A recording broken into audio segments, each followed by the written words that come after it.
times smaller than anyone. One single drop and you've risen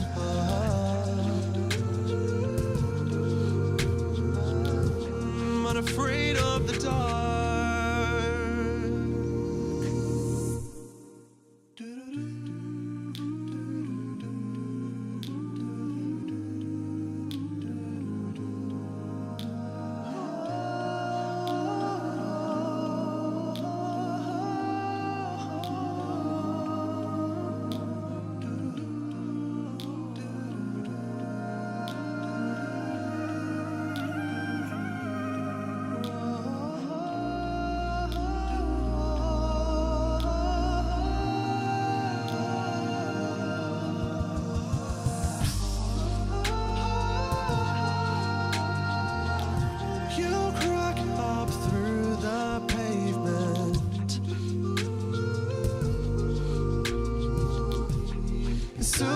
Super slow motion, and though your back is gently breaking, oh, you reach for the light.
Is not your weakness.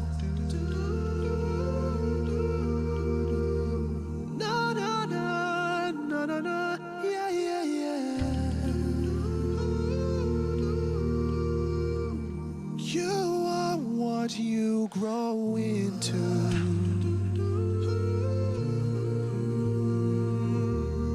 You're not what you were.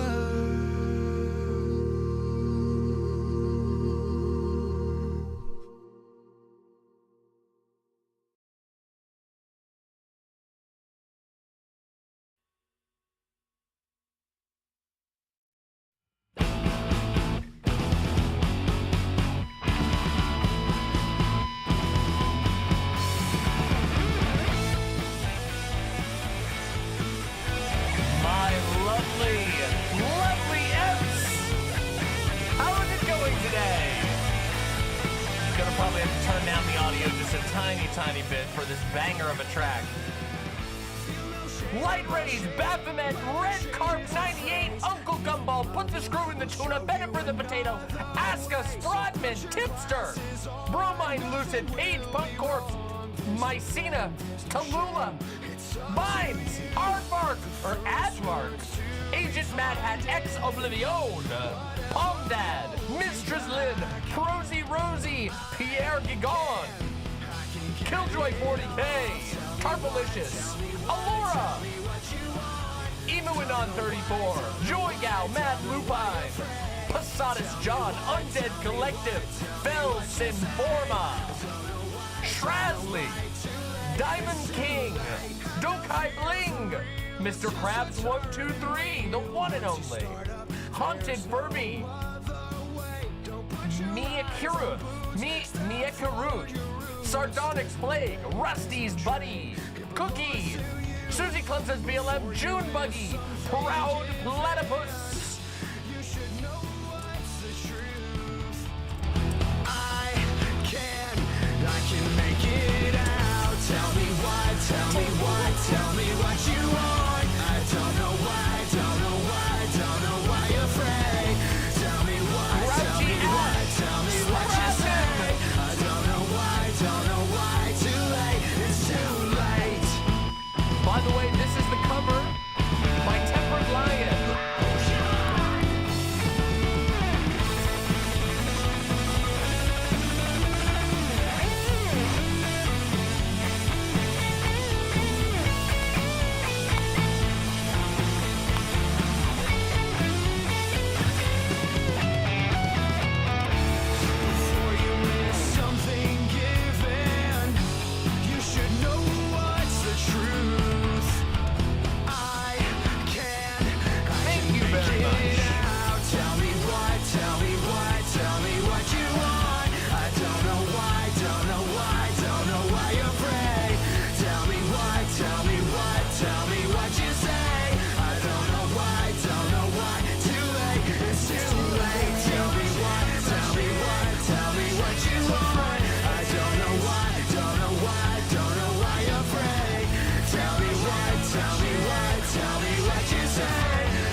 What a banger.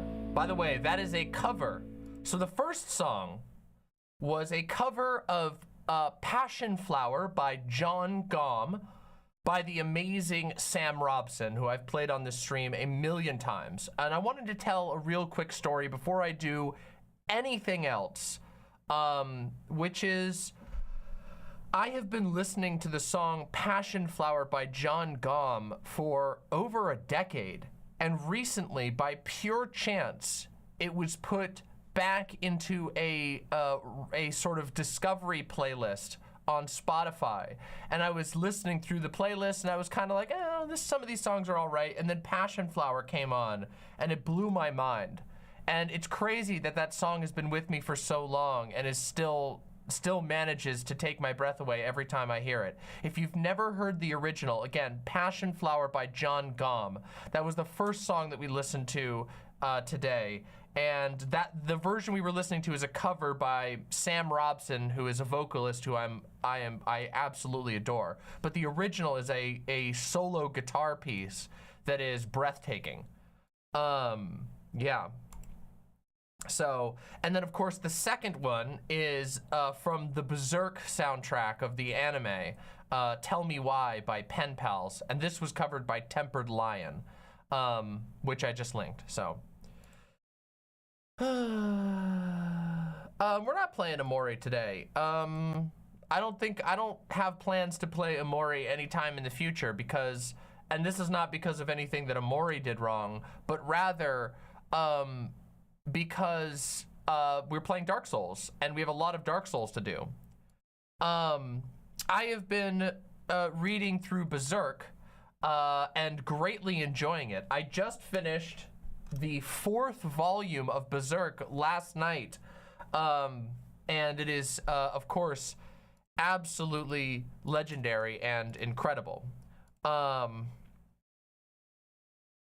Is it a Mori arc? I'm not putting it off the table. No, I mean, I've heard it's good.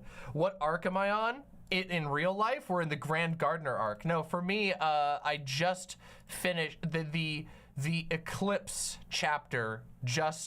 They leave it on a cliffhanger in volume 4. So I just got to the sort of apex of the eclipse happening. And yes, yeah, it's a doozy.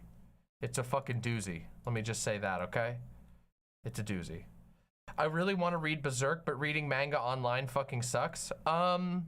I generally agree. I hate reading manga digitally. However, I think if I hadn't been gifted these large volumes, I would make an exception for Berzerk because Berzerk is just that good. Also, you can get paperback copies. It's pretty expensive to get the full hardback.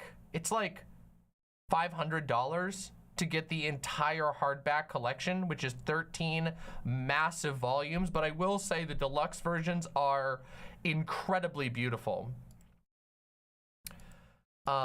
Just beautiful. Yeah.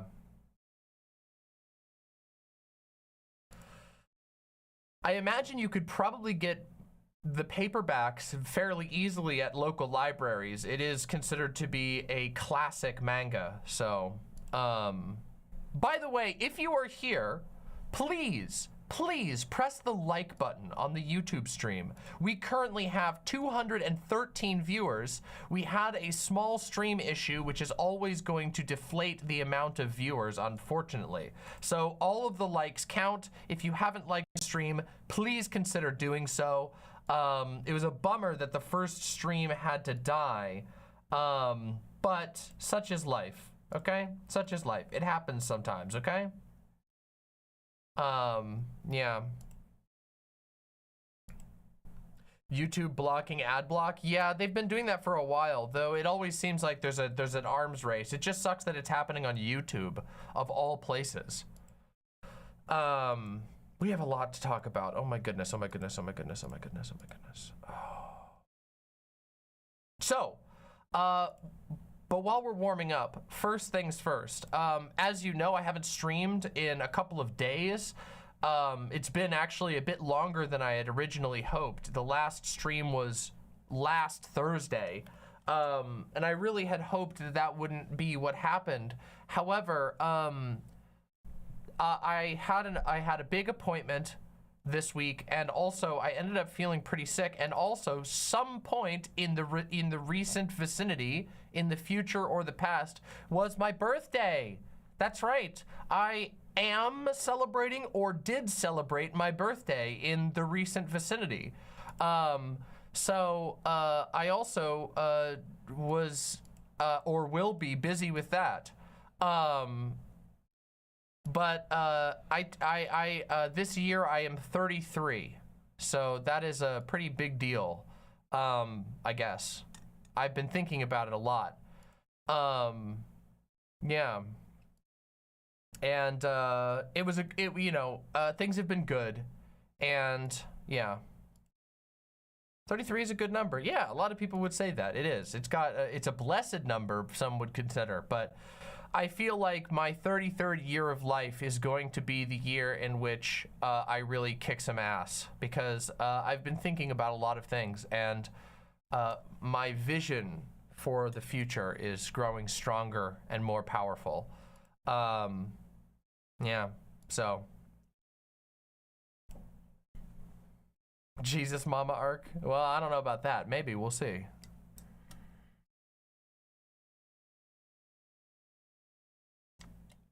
I have some nice fresh ice water.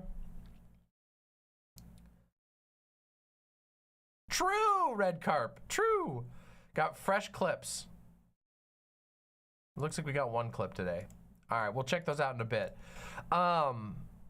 Also, over the last couple of days, I have played an absolutely deranged amount of a new video game called Lords of the Fallen. Who's heard, real quick in chat, have you heard of Lords of the Fallen? If you've heard of Lords of the Fallen, put an emote in chat.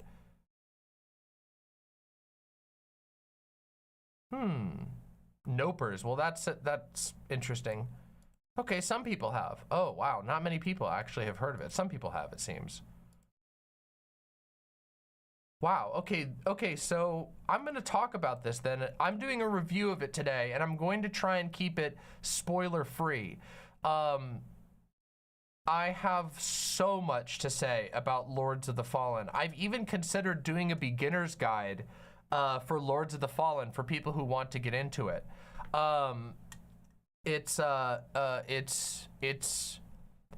Yeah, I have a lot of thoughts. I can't sum it up shortly. I'm gonna do a review in a little bit.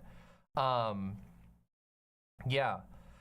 So is it technically a remake or a re-release? No, that's the thing that's very silly. There was a game called Lords of the Fallen that came out in 2014, and this is just, it's another Lords of the Fallen. It's not the same. It's technically a sequel. They just named it the same thing because the first game, it kind of bombed. It kind of bombed. Yeah, but it was one of the first Souls-likes ever. So you got to give them a little bit of credit for trying. We're gonna talk about a lot of this, but yeah. Are they like completely different but with the same name? No, they're actually they're actually fairly similar and they have the same name. I don't know what they were thinking. It's Lords of the Fallen again. It's not a remake. It's not a remaster. It's not a redo. It's kind of a redo. It takes place after the story of the first game, so it's a sequel but has the same name. It's kind of confusing.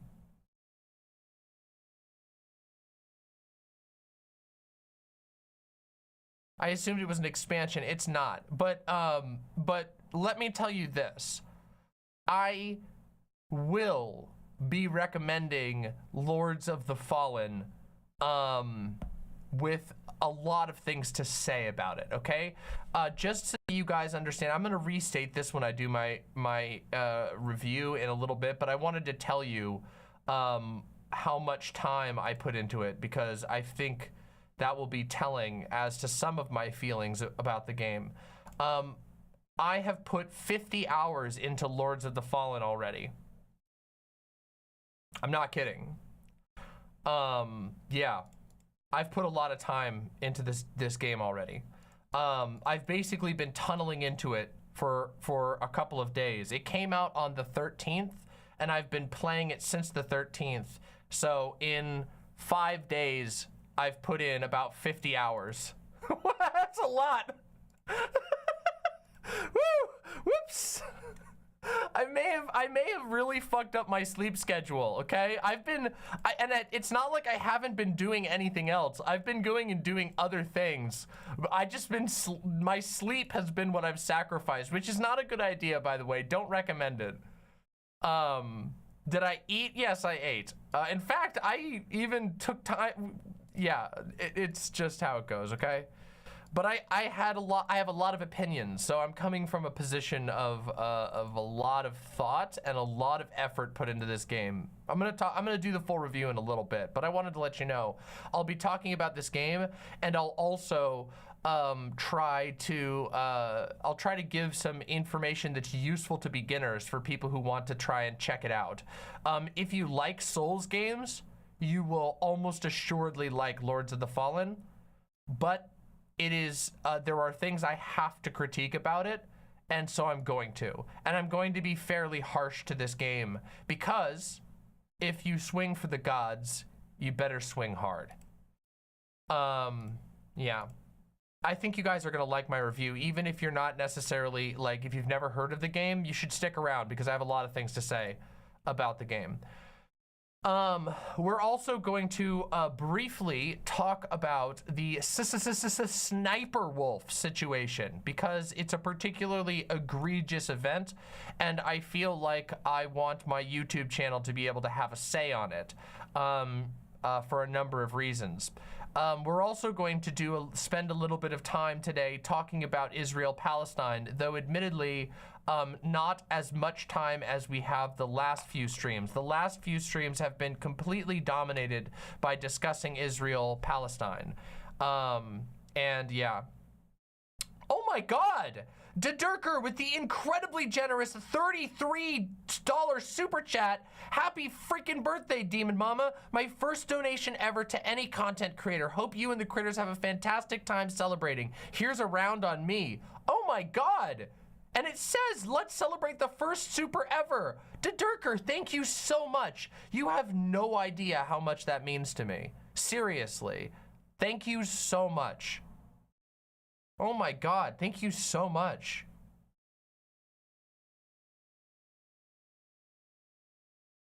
Ziggles with the tier 1 sub, sleep is for nerds. Thank you so much. And I guess, well, I guess that means I'm not a nerd then. Yeah, I'm in the clear. Yeah. Let me see if I think I missed a couple of stream messages while I was dealing with things. Give me a quick moment to go and check the messages. Let me check the donos that I missed real quick. Mika Ruth. Sorry if I keep saying your name wrong. I'm struggling to pronounce it. I love the channel. Do you have a business email? I'm a reporter and I want to talk to you for a story. Absolutely. It's demonmamaonline@gmail.com. Just like my channel, demonmamaonline@gmail.com. And in fact, here you are.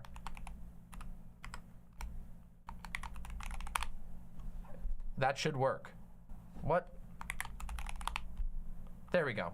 There you have it. It's right there. It's right in the chat. Thank you so much for the subscription, and I'm absolutely would be open to talking to you.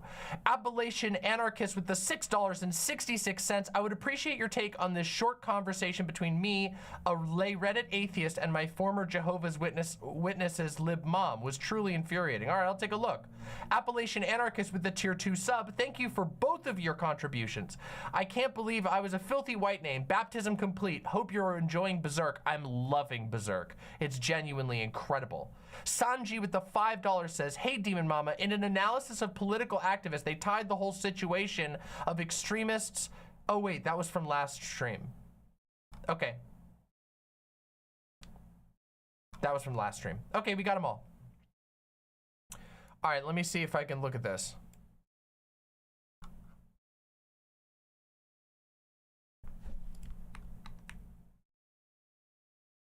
Let's see here. Okay, I'll look at this and I'll try to let you know. I can't read this whole thing. This is a long conversation, so I'll look at this off stream and I'll try and get back to you about it. All right, the Berzerk review vid is gonna be legendary. Oh yes, it will. I have so much to say about Berzerk. Oh my God.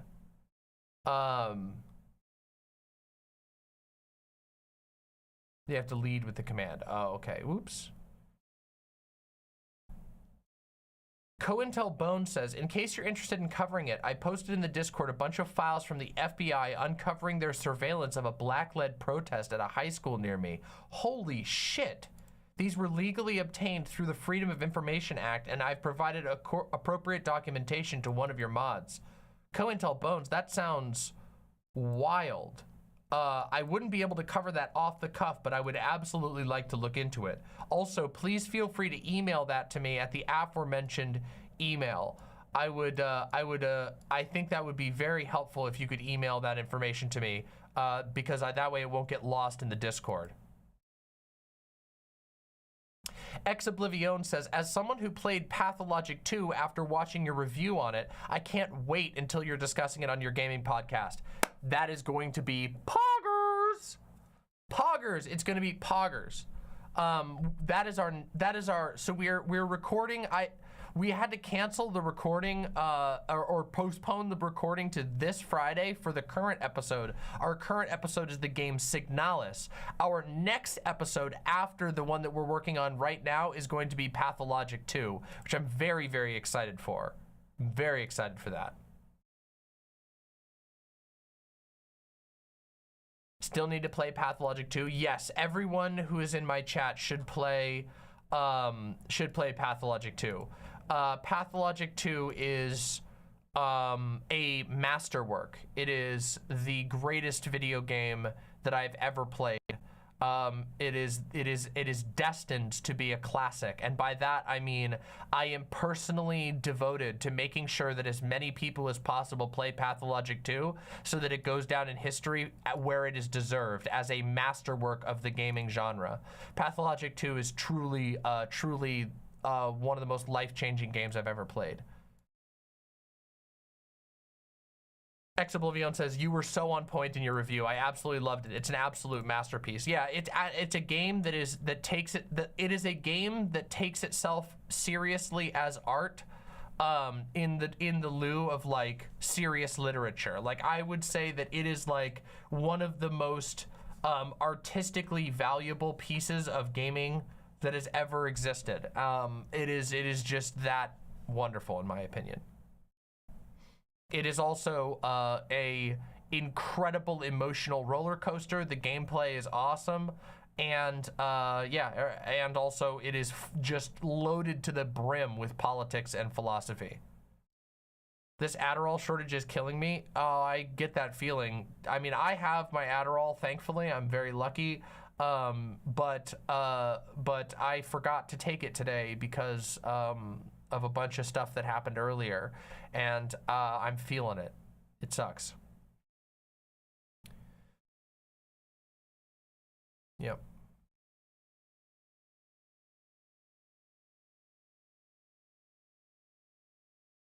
It's killing Voosh, yeah, I can imagine. It's difficult.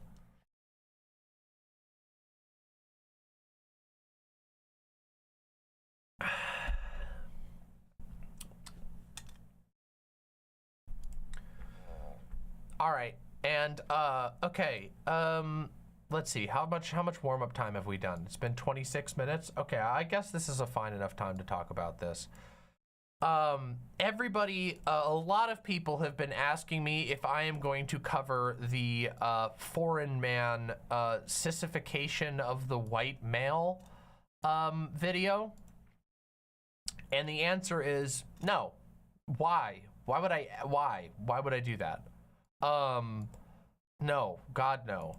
I am, and I'll explain why, okay? The answer is the last foreign man video that I watched was a seething pile of petty garbage dressed up as like an intellectual video essay, with frenetic editing that didn't fit the subject matter even a little bit.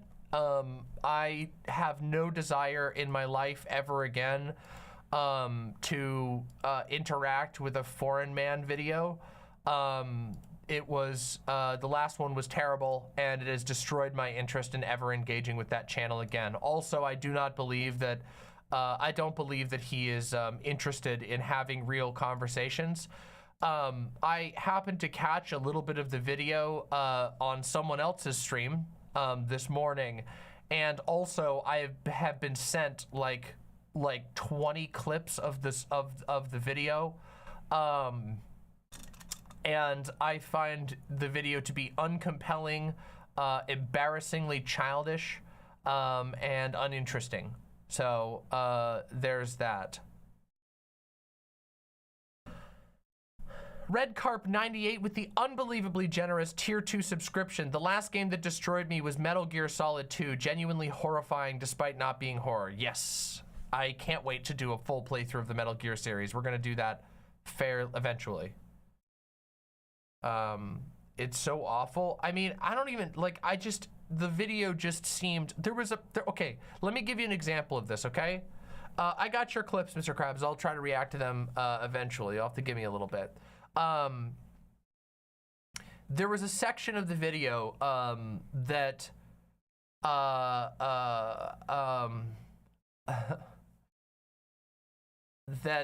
okay, so let me try and see if I can set it up. So there was an anonymous caller that was, or an anonymous interviewee that was brought on to the stream, and the decisions during the editing of this topic was to do basically a true crime style like shadowy room interview. They had like an animated shadowy figure, and they put a voice changer over the caller that was extremely drastic, and then it was playing like Apple Loops generic like crime investigation music. So it was like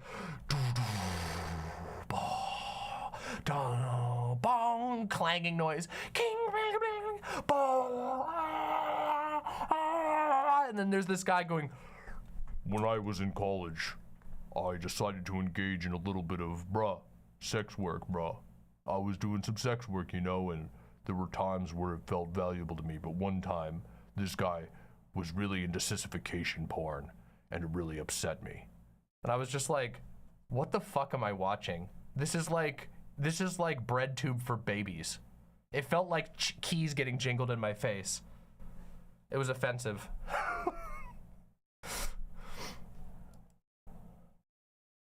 Revan777 with the $20. I once spoke with you briefly on the Discord about my dad being a Calvary Chapel pastor. I got the courage to tell him I no longer believe.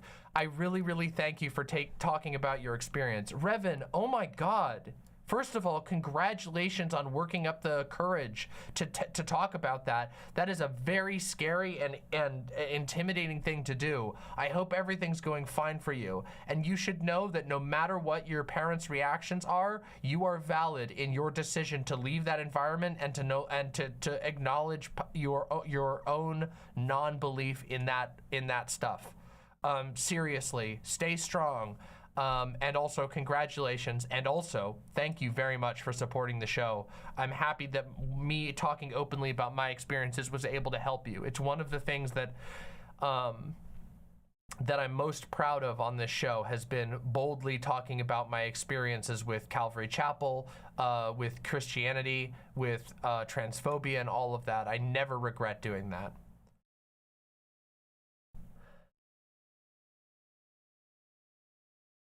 That is so silly, Gayfish.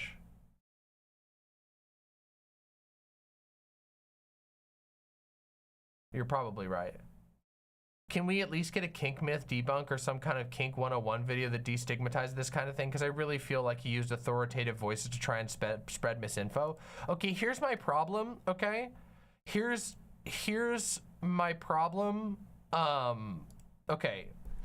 Here's my problem with trying to like react to the Foreign Man video, which is that there was no substance of what I saw.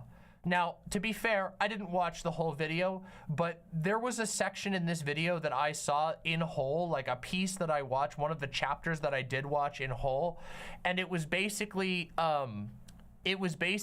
retelling, like via meme pages, the happenings of the alleged happenings of an event on 4chan R9000, and then using that to try and like build out like a political or psychological conclusion about people's participation in kink.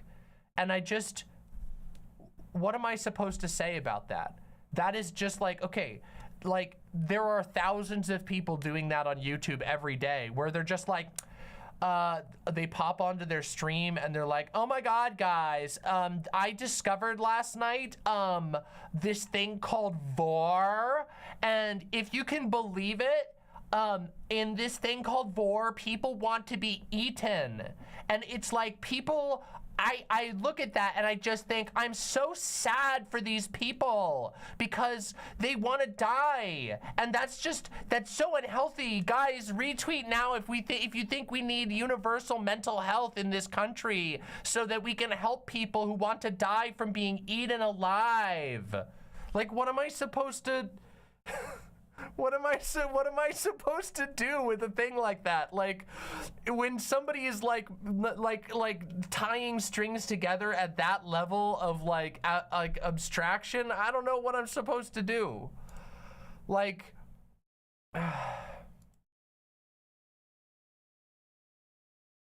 it's just, I don't know.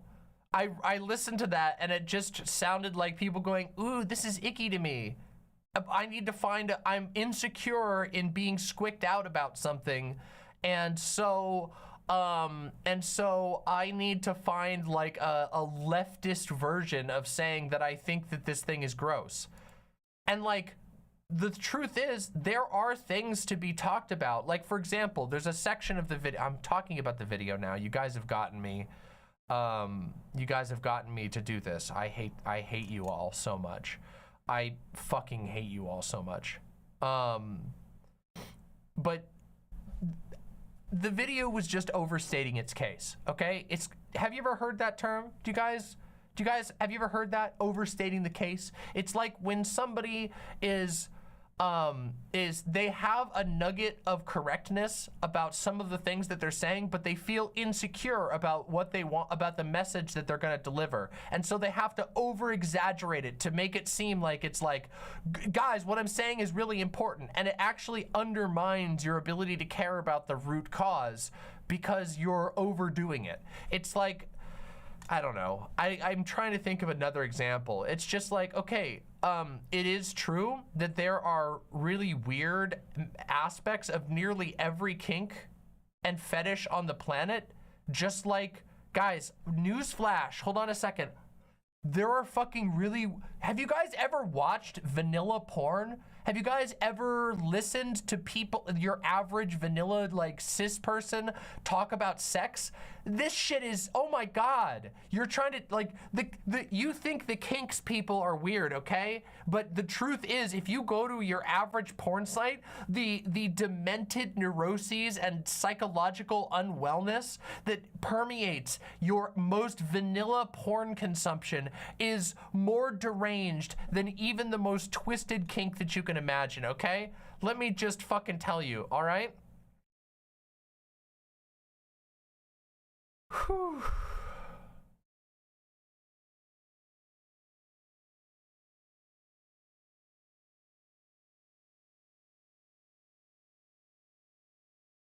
Also, okay, that's basically all I'm gonna say. Okay, you want me to talk about kink and stuff?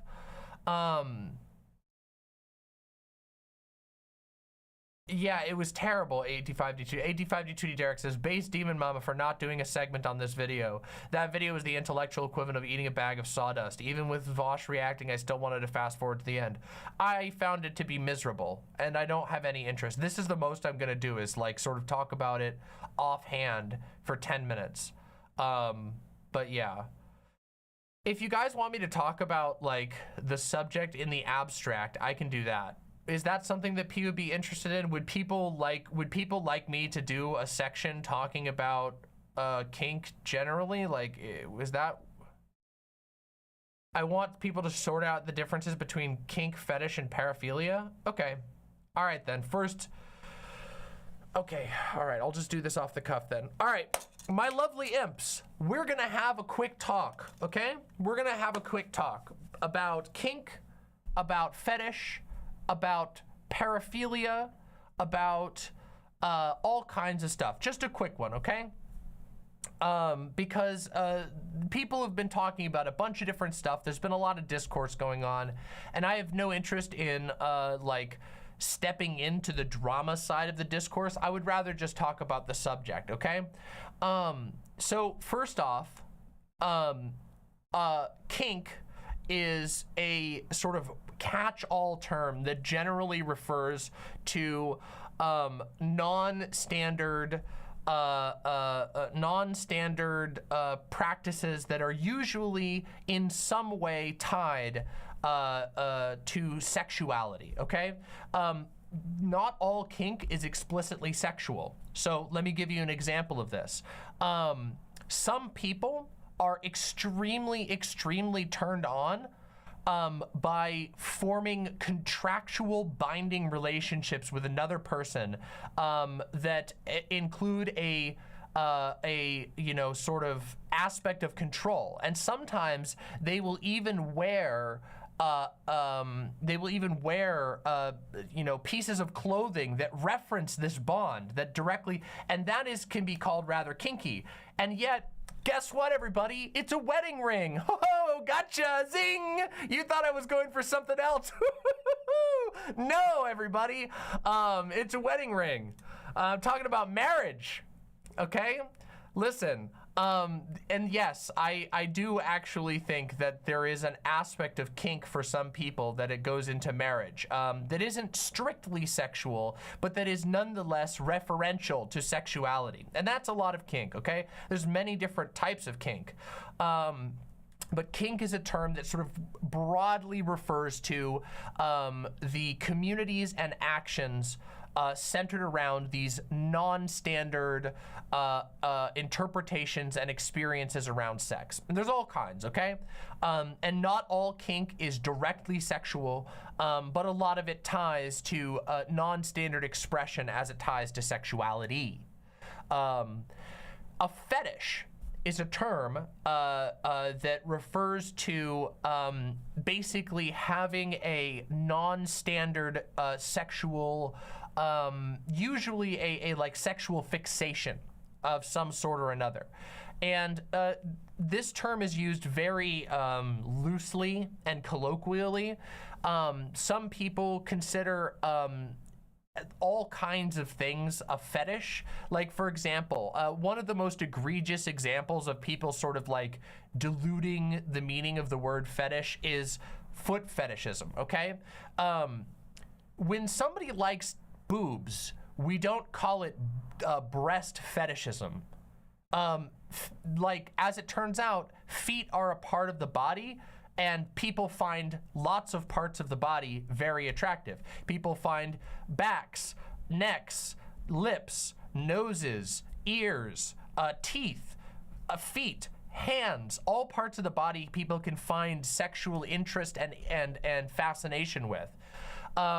Usually when people, well, I should say usually when people say foot fetish, they actually are just referring to anyone ever finding feet like interesting or sexually provocative, which I think is a very strange thing. And also it produces I know this is a little bit of a distraction, but I think it's important. It also produces this thing where people say the most popular fetish in the world is foot fetish, when it's in reality, it's just that like some people like feet and find them interesting, and they don't necessarily have a fetish.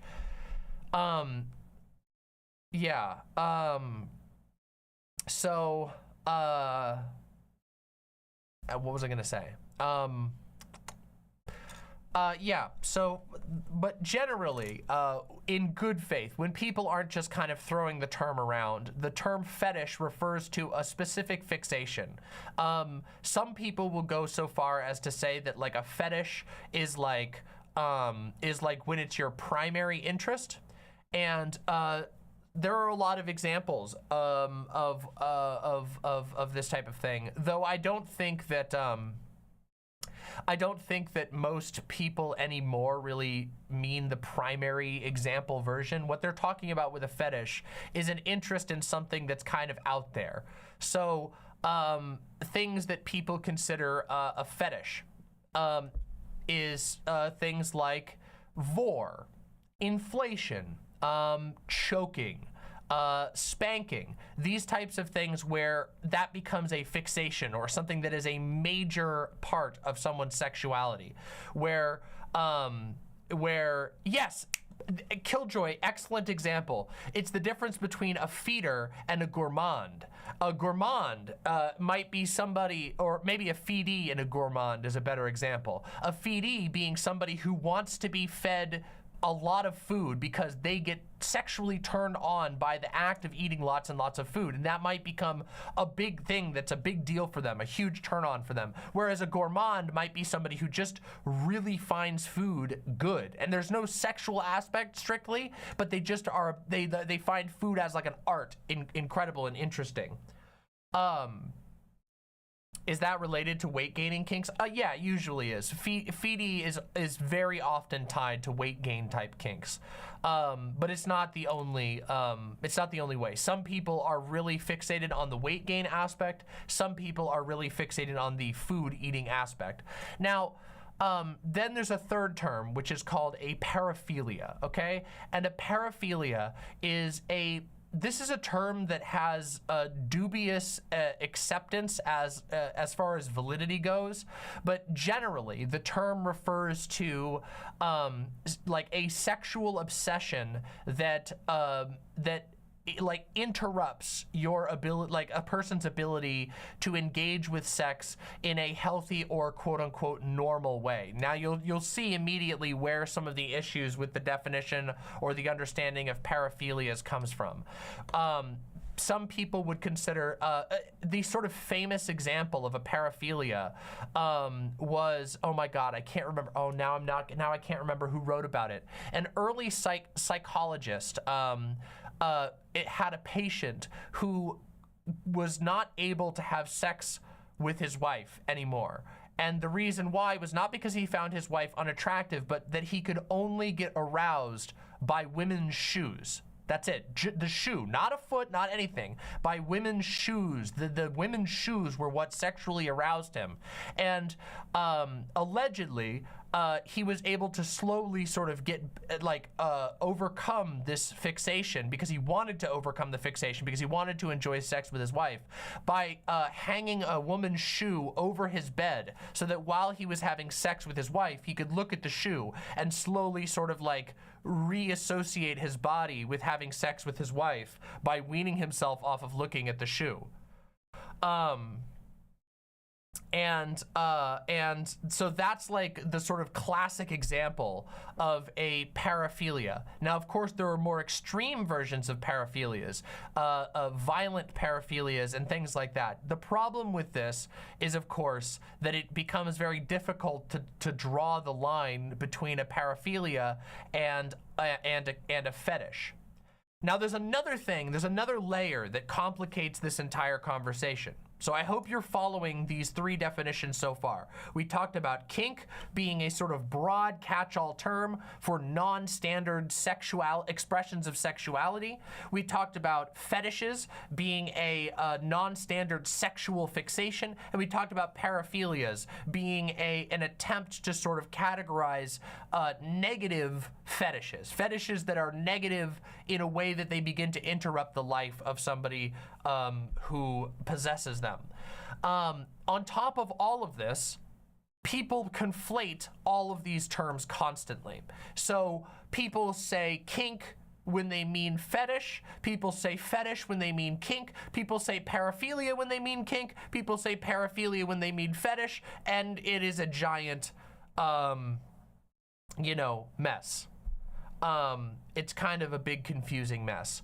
And sometimes this leads to people coming to very, very foolish conclusions because they don't take the time to sort these things out and try to figure out what someone is actually talking about.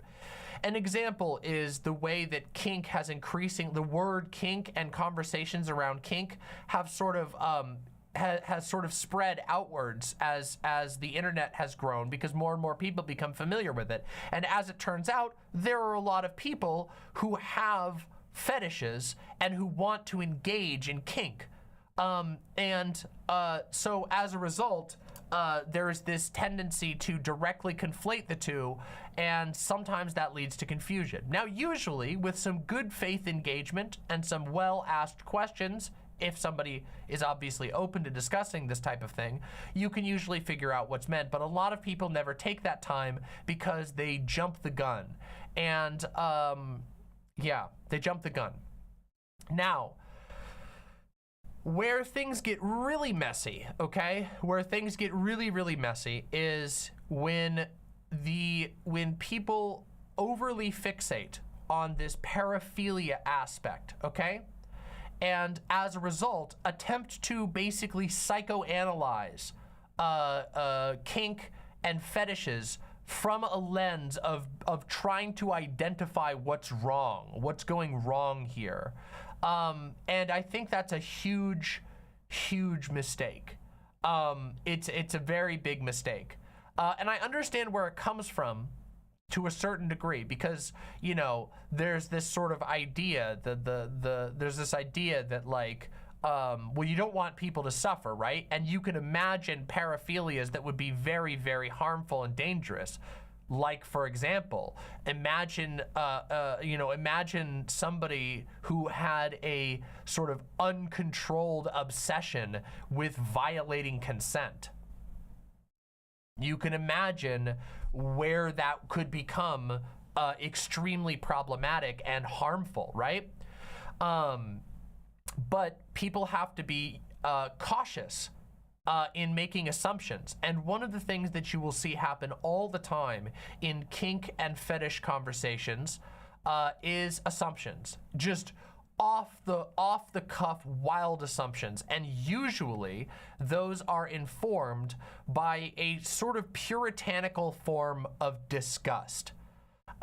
Someone encounters something that they find icky or that makes them feel uncomfortable, and because they feel discomfort, they assume that there must be something bad going on there. It is this idea to sort of like hunt down and distance yourself from sin. But of course, the reality is that the vast majority of fetishes are completely harmless, and kink itself like has evolved from a desire to engage in non-standard sexual expression, expression of sexuality in the safest way possible.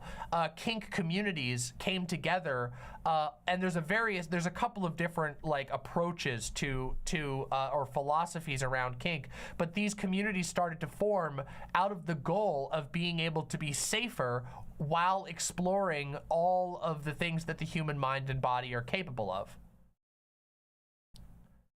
So, an example. I want to give an example of this. I gave a joke example before about vor, but I'm going to give an example of this. Wax, okay? Hot wax, all right? A lot of people, okay, there's a lot of people who are really, really into masochism.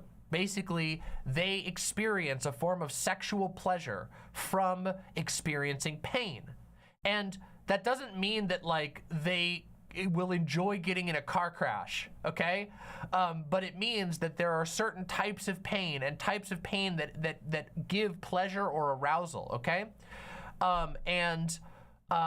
One common sort of aspect of that, one common fetish or when it's sort of engaged in kink is hot wax. Okay.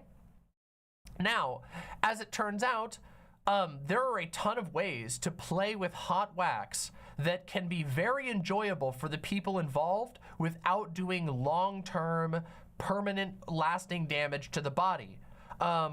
But there are also ways to engage in playing with hot wax that can actually hurt you pretty bad and put you in danger. So kinksters have historically sort of come together to gather information, to share information and best practices in a controlled environment in order to be able to safely engage in something that is pleasurable and harmless when done correctly. You see what I mean? And of course, there's the further aspect that's been very important in kink communities, which is discussing consent. Because one of the most common types of sort of fetish, of sexual fixation, is what is called power exchange. Power exchange being dominance and submission, where someone is in charge and perhaps has some level of ownership or control over another person. As it turns out, this is so common that I even at the beginning of this segment made the joke about the wedding rings. If you go and learn about, of course, the history of marriage, marriage is very explicitly a power exchange.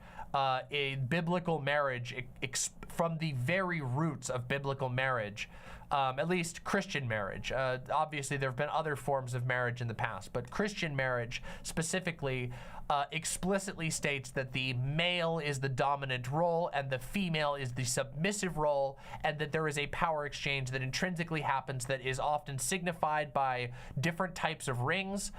Often the male in a relationship will wear a solid gold band that is, thick and simply adorned and a sort of display of power, where the wife will wear a thin, fragile diamond ring that, is dainty and beautiful. So the sort of power exchange fixation, sexual fixation, the fetish, is incredibly common. And so, of course, kink as a concept sort of arose as a way to include these fetishes, these specific fixations, while also recognizing that, hey, these have to be talked about sometimes in a non-sexual context for safety, for wellness, for mutual growth and enjoyment. And as it turns out, when you do it as such, you can minimize risks while maximizing benefits, which is just something you have to do in life all the time. Killjoy40K says, if you remove context, if you remove a lot of the context, a collar and a ring mean exactly the same thing, especially the closer you get to trad. Yes, that's very, very true. I think there are some differences, but yes, there are a lot of similarities between collars and wedding rings. The wedding ring, of course, is extremely dipped in Christian context, which is why a lot of people who still want to signify a bond of that type will go for collars instead of rings, because they don't want the Christian baggage that comes along with the ring.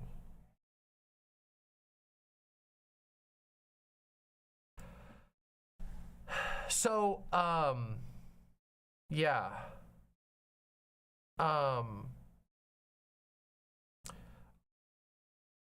There are some kinks and fetishes that people have sort of a lot of stress and or perhaps that like raise up the ick level. Okay, there's like actually quite a few that like tend to have very polarizing reactions in people.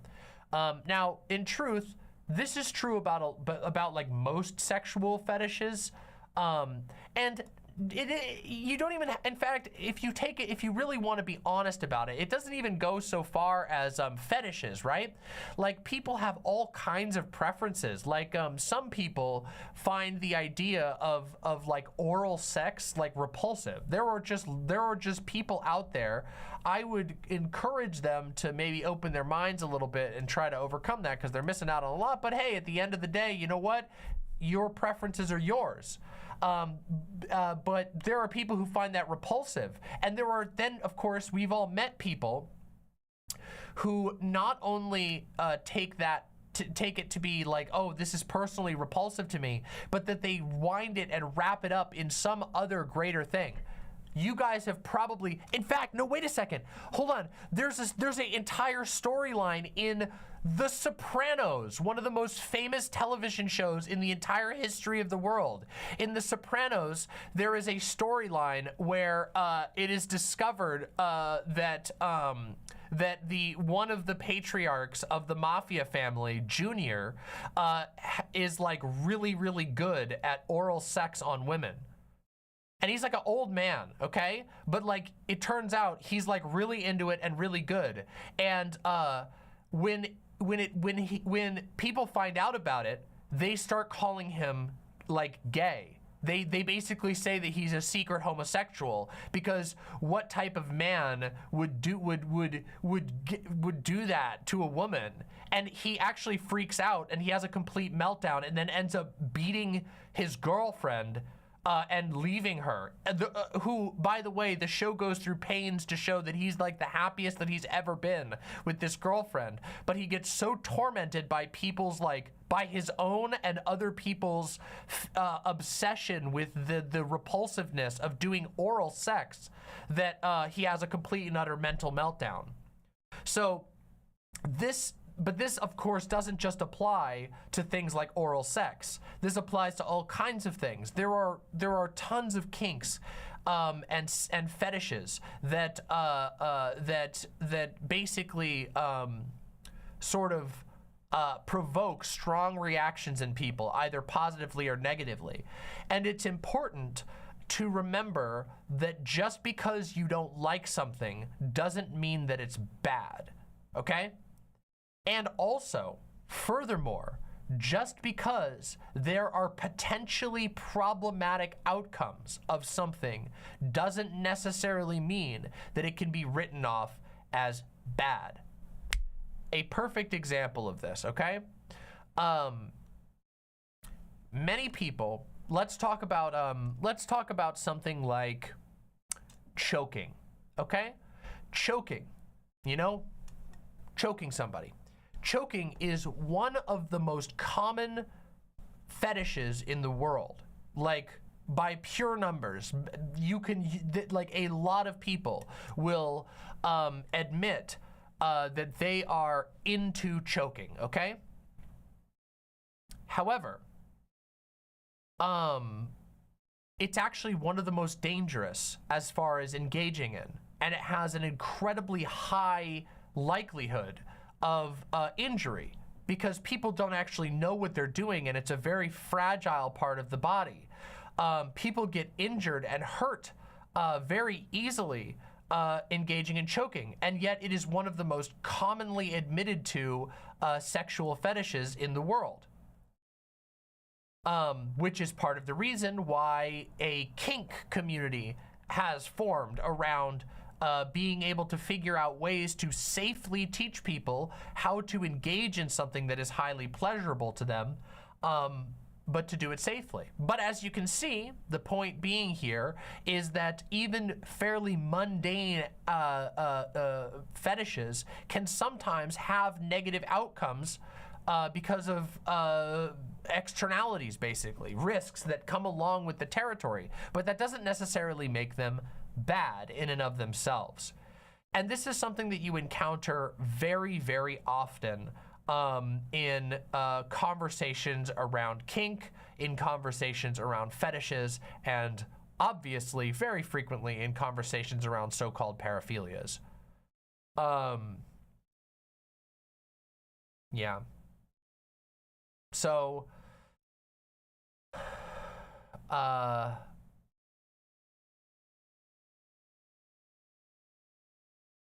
yeah. And of course, I'm not going to go into details here because that's not what this is about. This is more about telling people to fucking cool it just a tiny bit with how they react to this. Something that I really hate to see, and I've seen this a lot, is this sort of armchair psychologizing. And I've been sort of spending this segment laying out the sort of building blocks of what we're talking about because I think it's important.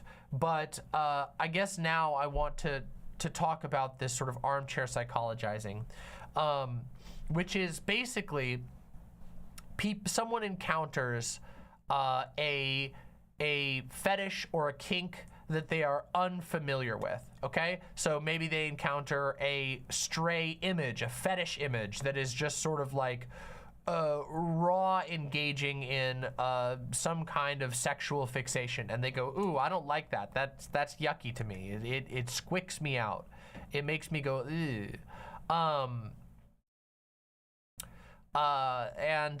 Then they go, and then it sticks in their mind because for whatever reason, they remember it, and maybe it keeps bothering them.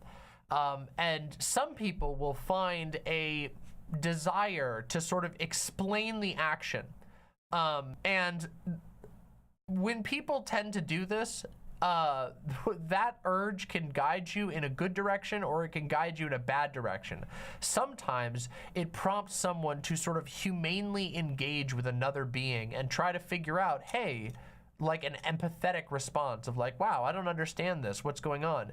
But a lot of times, given our cultural context, given the fact that in America, where I, stream from and to predominantly, in America, we have an extremely Puritan sexual history. This country is has a huge obsession with shame around sex and nudity that is more extreme than a lot of other countries really fully realize how extreme it is. It's pretty intense. So here, a lot of people have a instinct to basically figure out why it's wrong, what's going wrong, and there's this. It annoys me because it's so presumptive and it's so arrogant.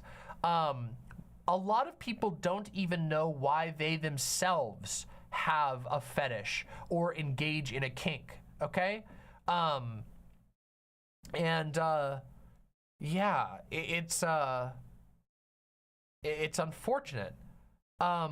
People, you know, that sometimes there is this sort of desire to basically, I don't know, clinically diagnose people with something. And I've seen this, this is a cycle that occurs online, I've seen, where there are sort of surges of or periods of time where this opinion starts to resurface, or not this opinion, this type of behavior starts to resurface. And I would encourage people not to do it. I think that a lot of the armchair psychoanalyzing is generally baseless. And I'm not saying that there aren't times where it's kind of necessary to a certain degree. Like, for example, I think that it's far more fair to sort of deeply analyze like cultural obsessions that are disguised fetishes. Like, for example, the sort of the far Christian right is extremely obsessed with virginity, but they claim it's not sexual. They constantly claim, no, it's not sexual. It's a matter of spirituality. And I think it's much more fair to engage in a sort of aggressive analysis of this like masquerading thing. But I think that you have to be a lot more careful when you're just kind of like freeballing it off of like images you see on the internet. Like, you go on to you're going to your favorite furry porn website and you're like, oh yeah, I'm about to have a great time on Fur Affinity or whatever. And you go there and you're just like sitting there and you're going, yes, and you're pretending to be, you know, Sigmund Freud, going like, yes, I'm taking notes. Ah, yes, I see a vor fetish. You must want to die. Oh, an inflation fetish. This probably came from the time that your mother blew up a kiddie pool for you when you were a baby and it excited you. Like, you know, it's, yeah.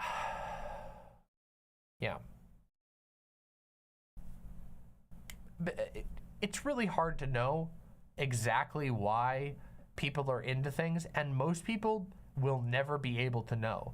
We don't fully understand how sexual attraction develops in the brain, and also it's not clean.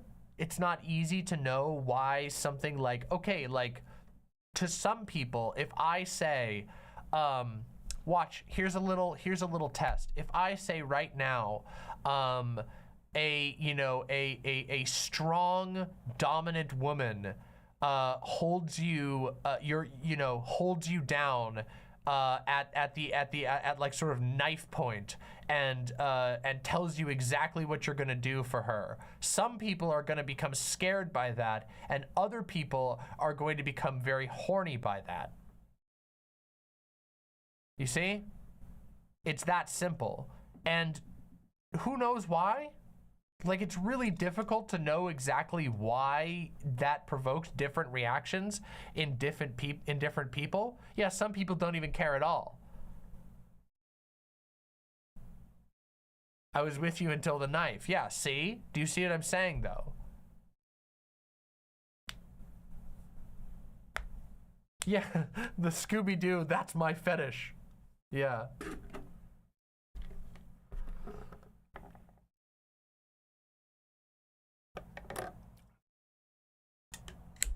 So it's not that simple to sort of just jump to conclusions, and I urge people to be careful with that. There is a plague. There is a plague on YouTube of people pseudo-intellectualizing their own like generic opinions, and I hate it, especially when it comes to things like kink and fetishes, because people really do talk out of their ass a lot, but they dress it up in very, very, very fancy and pseudo-intellectual language to make it sound like they've come up with something profound, when in reality, they don't really know what they're talking about. They just got a feeling. They just kind of feel weird about it, okay? Yeah. Don't do that shit. Some people call this kink shaming, but I think kink shaming is too limited. It's more like I said, it's more like kink psychoanalyzing or fetish psychoanalyzing in some cases. Sometimes it doesn't even quite get to the level of kink analyzing because they're not actually engaging with like the kink as a whole. They're engaging with a single person's expression of a, or like an expression of a fetish.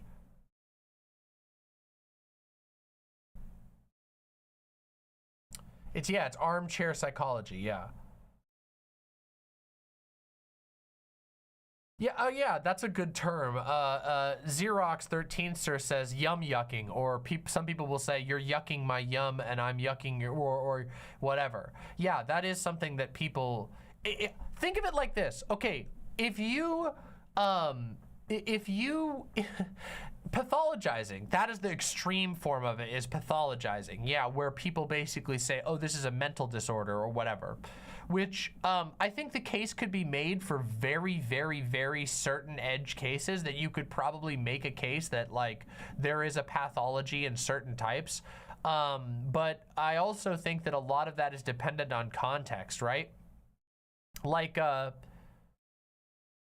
don't know, people make extremely violent art that is often fairly sexual in nature. An example that comes to mind is the wildly popular Saw series. And I don't know that I can like denounce the Saw series for engaging in like scary sexualization of violence when it is ultimately an exercise of fiction and is very obviously very open to the fact that it's fictional and almost comical at times, right? Can you imagine if we did this for your favorite candy bar? Usually we would call somebody who's like super weird about that like an elitist. Like, oh, your enjoyment of the Mars bar indicates that you have a predilection to violence and scalawaggery. You know what I mean? Like it's silly. Yeah.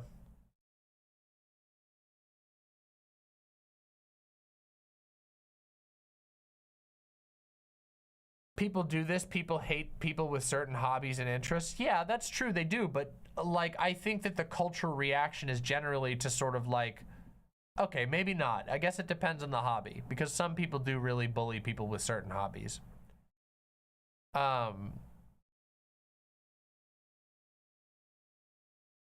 Yeah. I think people should be very careful about this, and I do not respect fake intellectualizing of people's like personal disgust. In fact, I think that it's pretty embarrassing and unintellectual, actually. I think that people show their ass when they do this. There is a remarkable amount of reactionary behavior that people engage in, that literally they see something and it's new to them, and so their only known response, excuse me, is to condemn it and retreat to a safe zone where things are controlled again. And I think that is a sort of form of reactionary sentiment that I think is somewhat problematic.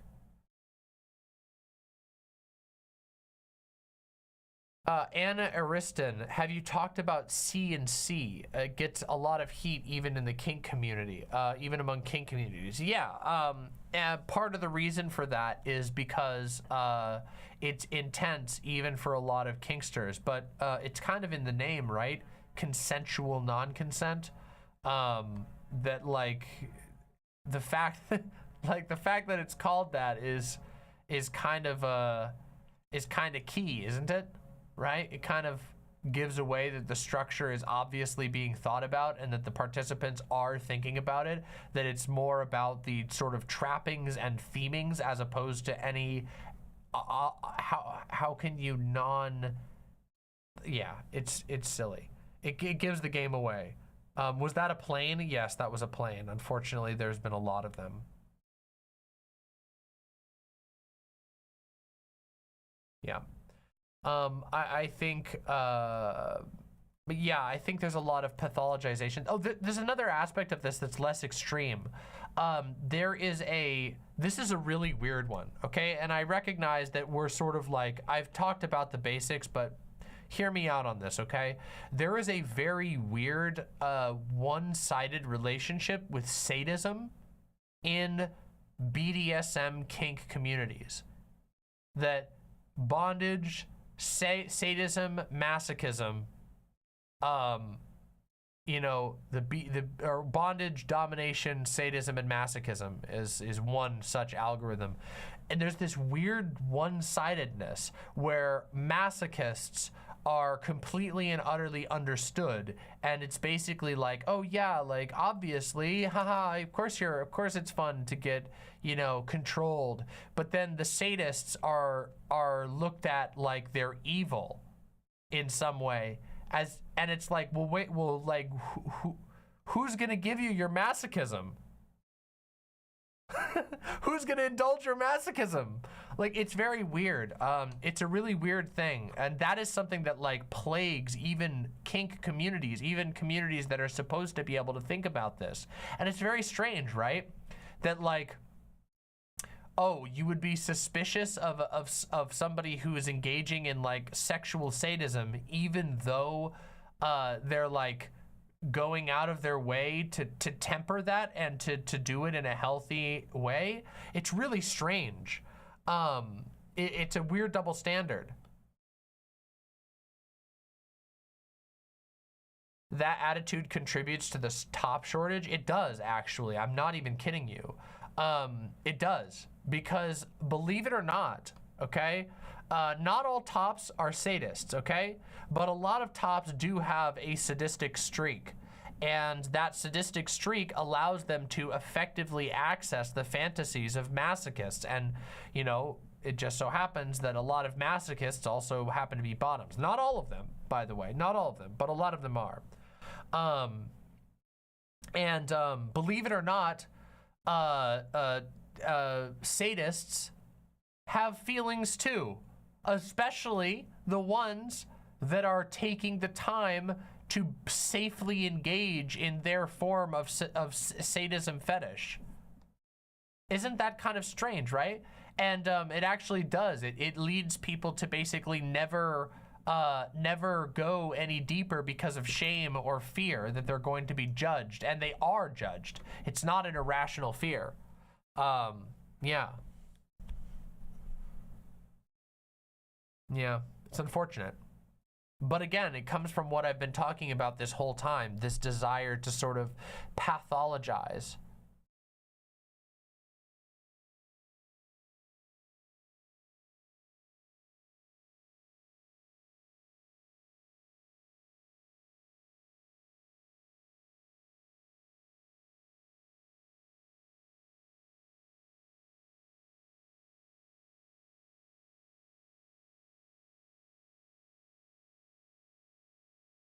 Is there really a top shortage? There are in certain communities, yeah. There is the sort of perception that there are like 10 bottoms for every top. And it gets even more if we'd stop using top and bottom.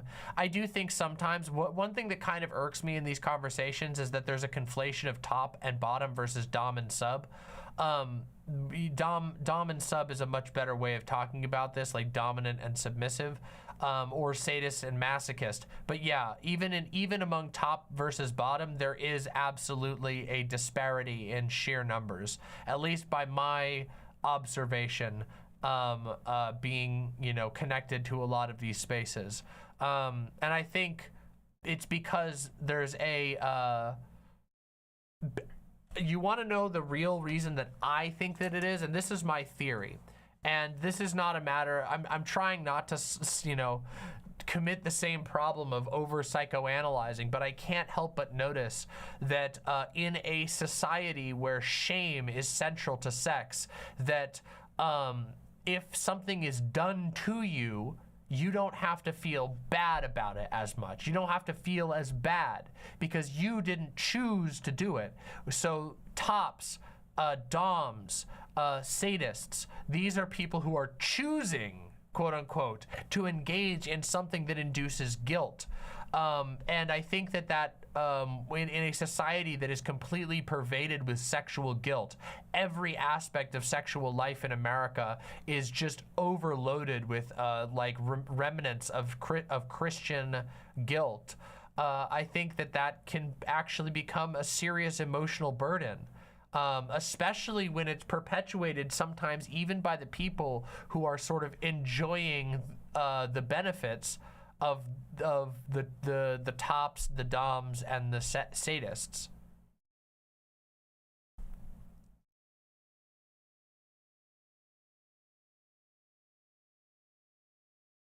Yes, Discordant Vol says they're forced into a role of being sexual sin eaters. Yes, I think that's fairly accurate. That basically, like, there's this moral expectation that dominant people, sadistic people, or tops are sort of, they're supposed to take the burden onto themselves of the guilt, and that's not fair.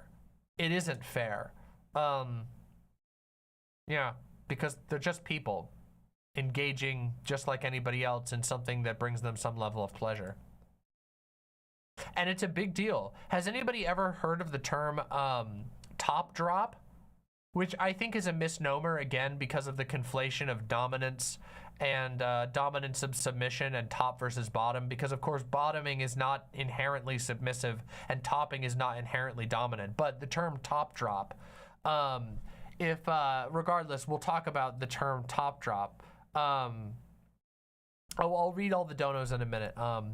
Top drop is a term that refers to basically after a, kink scene, as they're called, or after an encounter that involves kink, usually, intense kink, that there is a severe, like basically that a top will crash and have an emotional breakdown because the aftercare, which is a key, I should define this. For those who don't know, aftercare is a term that is commonly used in kink communities to refer to basically stepping out of whatever intense activity that you were doing. So, like, for example, say that you are in a sort of a punishment situation, okay? So you're engaging in a sexual scenario, a scene, in which somebody is being punished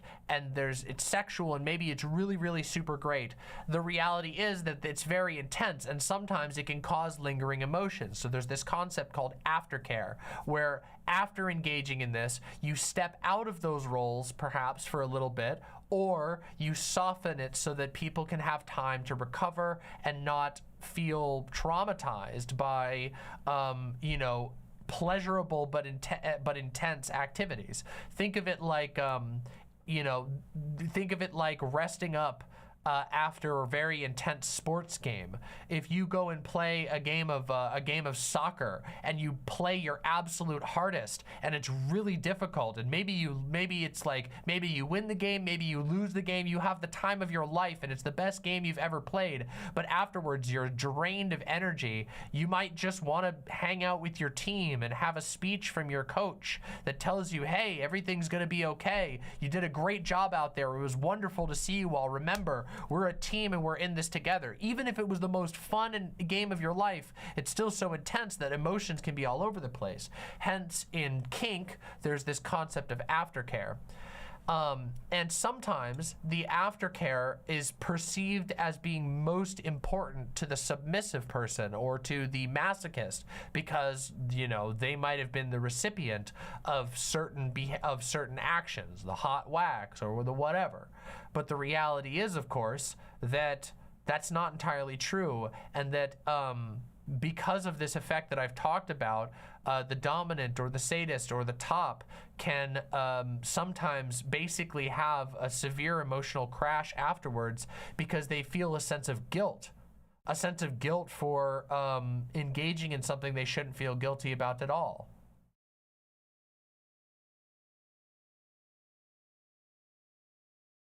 Killjoy 40K says aftercare is supposed to get you back to baseline because being at a 10 it can be harmful, and kink can get up to 10 pretty quickly. Someone has to help get people back down to baseline.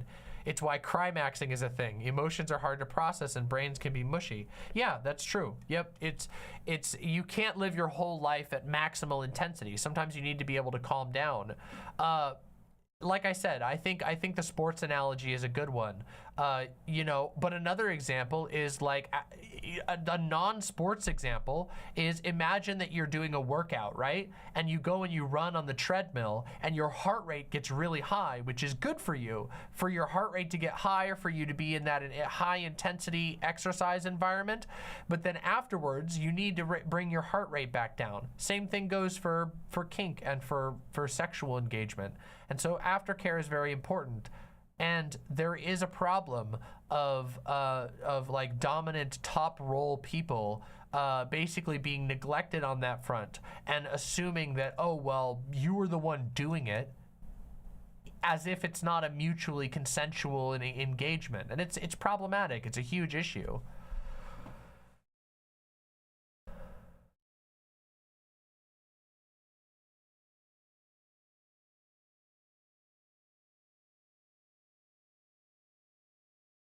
Anyway, I hope that this segment, I know it was off the cuff and probably a little bit disorganized, but I hope that this segment gave people some basic information and encouraged people to not have knee-jerk reactions to encountering fetishes that they're unfamiliar with.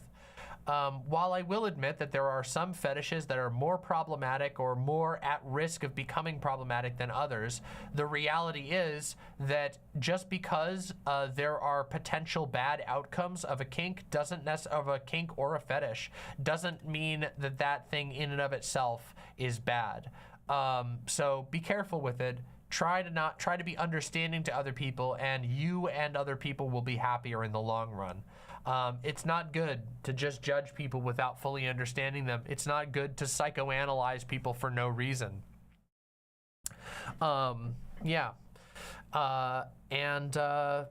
if you enjoyed this segment, I don't talk about this particular subject all that much, but it has, you know, it's a topic I've revisited a couple of times throughout the history of my channel. Generally, I talk about politics, I talk about video games. So if you're interested in those types of things, press that subscribe button down below. Oh, I said politics and video games. I talk about a lot of queer politics and queer video games in addition. That's a big focus for my channel.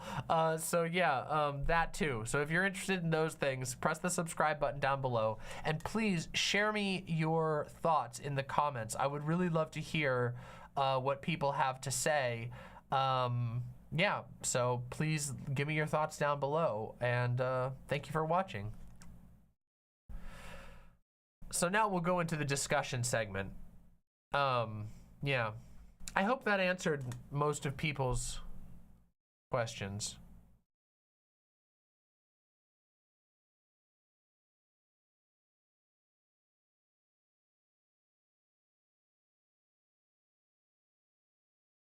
I hope you get into this in depth, including in regards to sex work and kink. Yeah, I'm sure I'll talk about it again. What is the gayest game? The gayest game.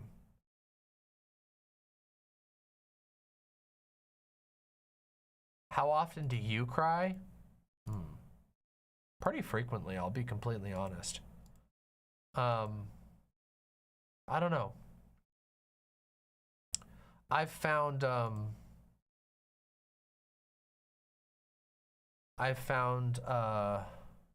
I've always found myself to be fairly capable of crying. I don't know. Yeah, I would say fairly often. I don't know. It's hard to judge because I don't know how frequently everyone else cries. So, but yeah, pretty frequently. I don't think there's I mean, obviously, sometimes I feel like I want to hide it, but most of the times I don't. I don't cry on stream. I think I've been on the verge of tears like 2 or 3 times on stream. Once was the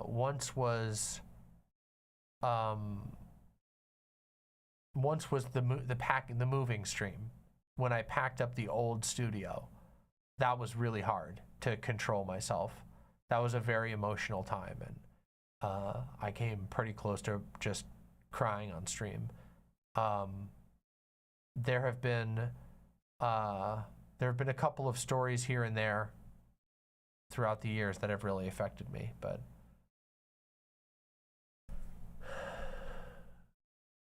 yeah, generally, just to comment on the things that's going on in chat. Yeah, we generally do have a review, or we have a rule of not making directed sexual comments to people, and I do think calling people a bottom falls within that. I would avoid doing that most of the time. I think it can be a little uncomfortable for people, especially if it's unwanted. We do have a specific rule against that.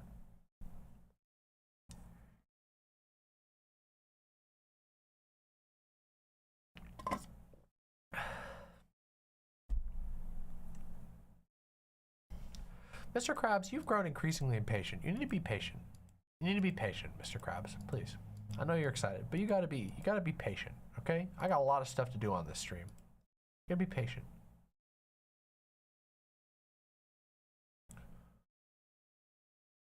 I was wondering if I could message you on Twitter on the topic of paraphilias and kinks and the growing puritanism, especially in typically queer and leftist online spaces.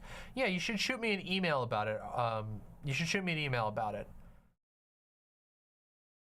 I am constantly overwhelmed with Discord messages, and it's becoming very difficult for me to keep up with Discord messages. Emails make sure that I don't lose anything.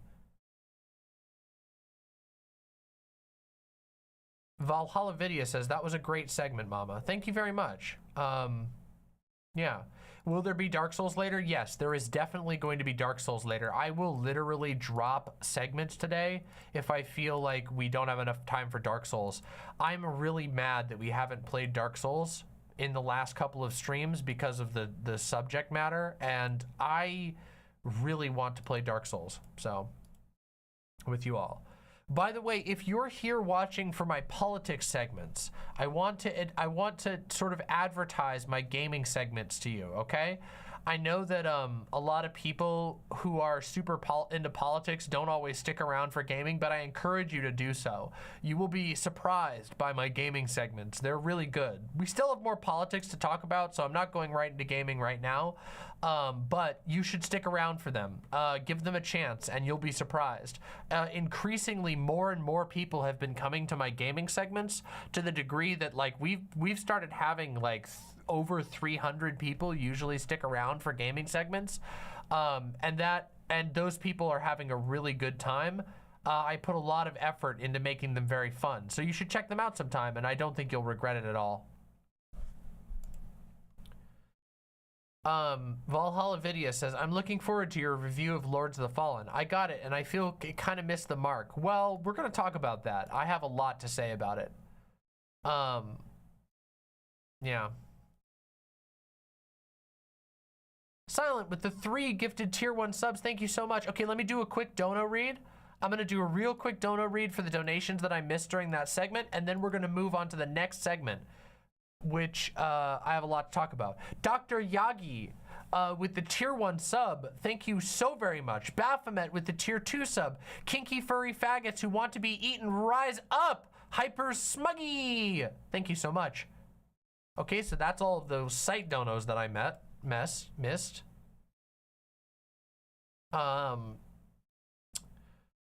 Let's see here. Mother Meerset, my metabolism is so, hold on a second. God damn it. Mother Meerset says, my metabolism is shaggy levels of high. I almost never gain weight. So feeders and inflators would probably get mad that I'm just in stick bug form. Don't test them, okay? Don't test them. You have no idea. There are, okay, in the feeder community, okay, there are some people who are so good at making people gain weight. It's like the equivalent of fighting Ornstein and Smo, okay? It's like, oh shit, you walk in and you're like, huh, this is gonna be easy. And then you get crushed instantly. You just get defeated instantly, okay? Don't test them. There are some true geniuses there, okay? They can defeat any metabolism. Be careful. Be careful out there. Cynthia Phillip with the super chat. Thank you so much. Cynthia Phillip says, I always thought I was a bottom. Turns out I'm a top, but I thought that it would invalidate me as a trans woman. Oh my God, I should have talked about that aspect. What was I thinking? Oh, what was I thinking? Okay, wait, Danny, is Danny watching right now? Hold on. Danny's not here, damn it. Okay, hold on, I'm gonna message Danny. Hold on. Give me a second, I'm gonna make an addendum.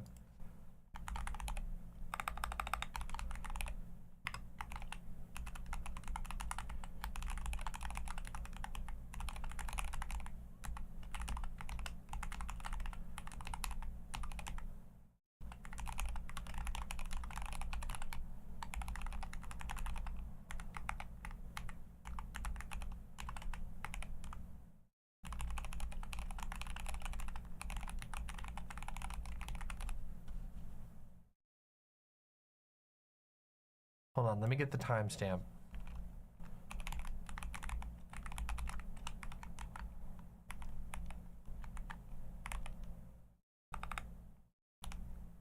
Okay.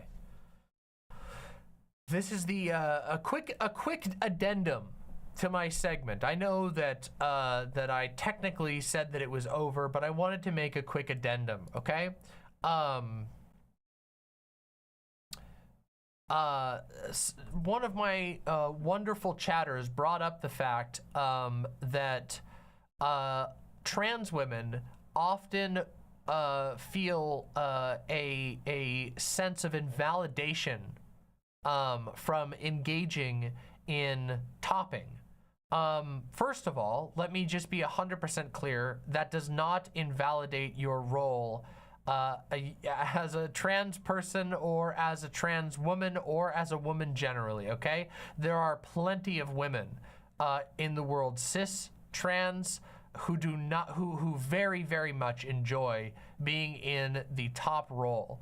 That's the first thing I want to say. And secondly, I want to say that in and of itself comes from a societal, an unbearable and unfair societal standard that women are always supposed to be not just bottoms, but submissive bottoms. And it's not true. It's not true, and it's not even what most people like. There is a section of society that is highly fixated on women always being submissive bottom types, but that's only a section of society. There are a lot of people who find women who are able to top, who are able to be dominant on top of that, very, very wonderful, and it does not invalidate your role at all. But I understand why people fear this. Much like what I was talking about generally with this sort of tendency to sort of put a burden of guilt onto dominant and top roles, this of course also applies with mixed in misogyny to trans women and also cis women. Keep in mind that there is a stigma against cis women being on top, even when a lot of people really enjoy it. There's like movies that make jokes about this, even when a lot of people really enjoy it. So, yeah. Silent says, this is actually why I really don't like the jokes about all trans girls being bottoms or subs. Well, the jokes are a sort of a product of, like, it's like a chicken and egg thing, right?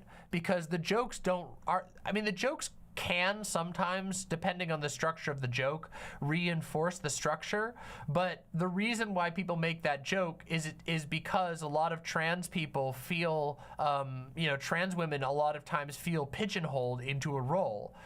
Even if they would really like to, they feel like they won't be accepted for who they are.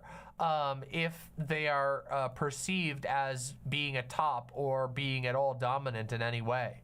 And I think that should be rejected and fought against. So yeah, that was just my little addendum. I wanted to talk about that. Being a top position is not a masculine position or anything like that. That sort of idea only comes from the sort of hyper-conservative, hyper-Christian understanding of gender roles. The idea that, like I said at the very beginning of this segment, the idea that men are supposed to be the dominant tops in every relationship, or else they're not doing it the way God wanted. And that has carried through and echoes all the way into even secular or largely secular communities that have just never taken the time to challenge that idea. So, yeah. Anyway, that was my addendum. I hope that you appreciate it, and I hope that it makes sense. Thank you. Okay, I hope that answered the, yeah, I hope that worked. I should have probably talked about more, but there's always more to talk about. I have to call it somewhere. You have to say cut somewhere.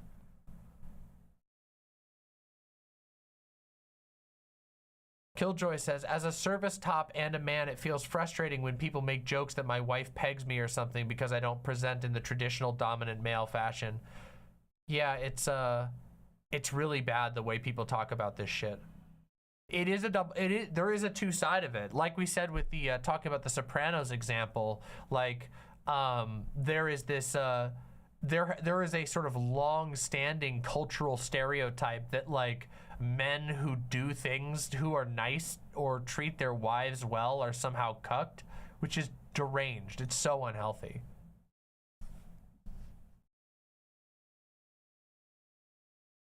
Prosy Rosie says, why is sissy such a funny word? Well, I don't know. I think it's because it was originally like used as an insult, right? So, yeah. Sirius says, it's interesting you're talking about this considering the latest Foreign Man video about kink. I heard it was contentious to be charitable. Sirius, I actually chose to do this segment in lieu of talking about wasting my time talking about the Foreign Man video. A lot of people wanted me to do a react and like a react takedown of the Foreign Man video, but the truth is, I don't like Foreign Man's style. I don't like Foreign Man's pseudo-intellectualism on these topics. I don't like his manipulative editing style. I don't like the way that he uses guests. Like, this is the one thing this is the last thing I'm gonna say specifically about the Foreign Man video, but the way that he edits my guest, if I was a guest on someone's video essay and they edited me the way that he edits his guests, I would be upset by that. It genuinely feels like, you guys ever seen that Simpsons segment where it's like, I simply had to have her sweet can, and it's like Homer getting interviewed by the news and they cut it to be like, you know, to make it sound like he's horrible when he was actually just saying, when he's like, all I wanted was a piece of sweet candy. And then they're just like, I only wanted her sweet candy, that exact thing. Like, it's like, that's what it feels like. And I'm just like, why would you do that to your guests? Let their opinions stand for themselves.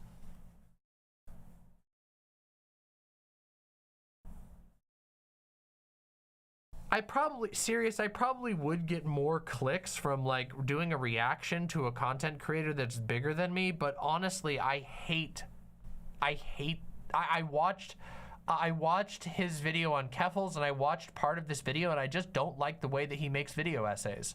I think that the way he makes video essays is manipulative, pseudo-intellectual, and incredibly pretentious. It's like he thinks that just the act of making a video essay makes you some kind of intellectual titan. It's what it comes off as when I see his videos. I just think they're super, super pretentious and that they don't actually say much.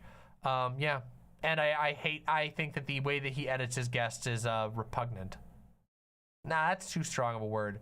It's no, it is. It kind of is. It's like a way of like, it's the Pokemon I choose you way of bringing on guests. It just feels like he's using their words to construct a narrative that they don't even know that they've been asked to be a part of.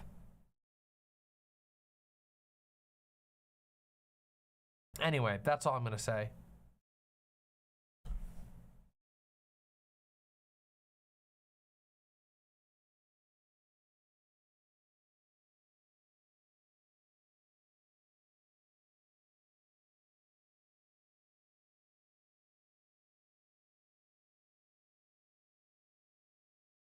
Leith asks, sometime can you do an in-depth thing about the queer community and the topic of tops and bottoms? Yeah, I should. I should do a video just talking about the queer community and its relationship to tops and bottoms.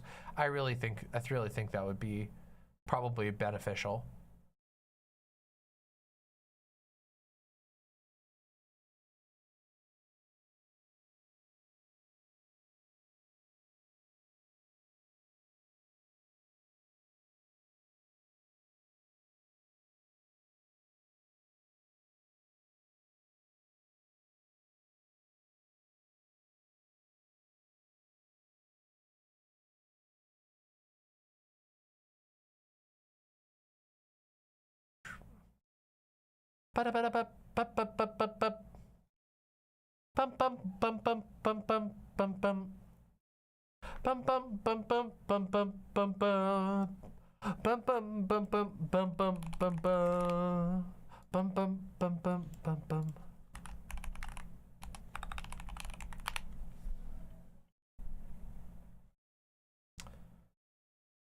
What the fuck?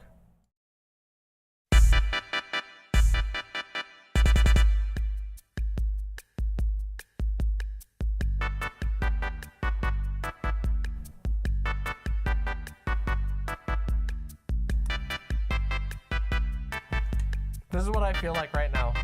This is my brain right now.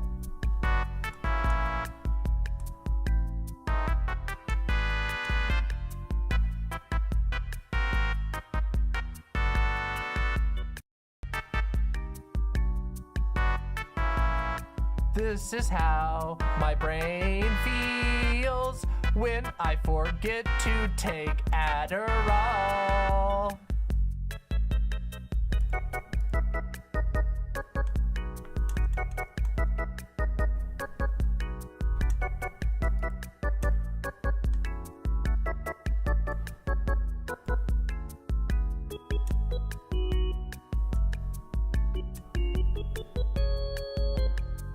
Bum bum bum bum.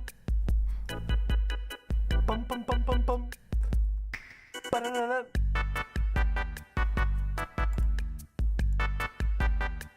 Okay, I'm sorry. The Wii had no right to go as hard as it did with all of its menu music. Like, I mean, are we gonna seriously like listen to this? Listen to this.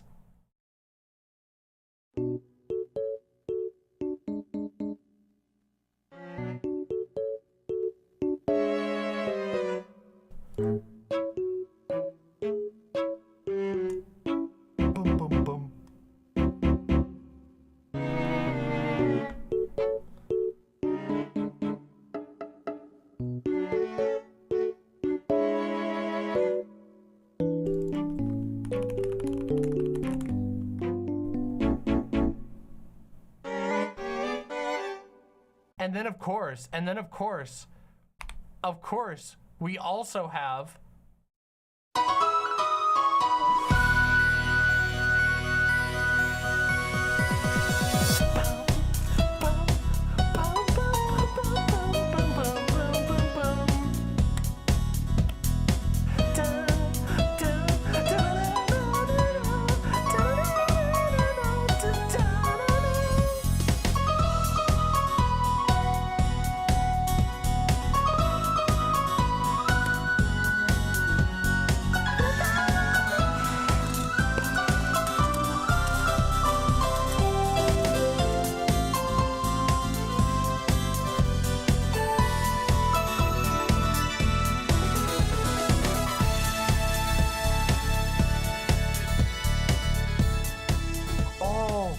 Wait a minute. And the Wii Golf. Hold on.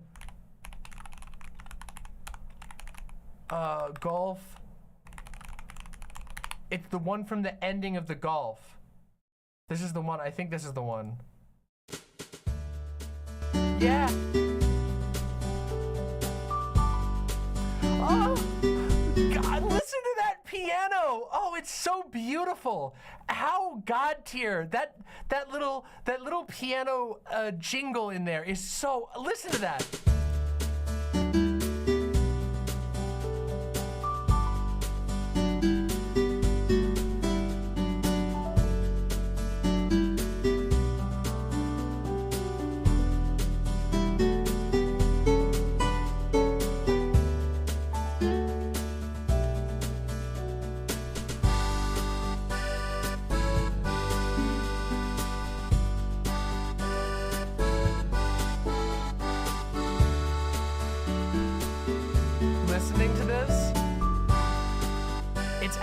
Crazy. Listening to this like brings back a flood of memories as being a kid, being like a young teen and just hanging out in summer.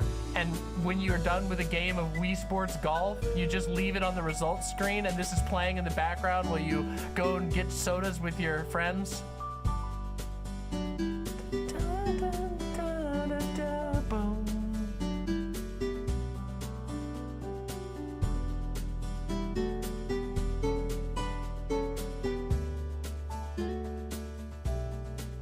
Beautiful.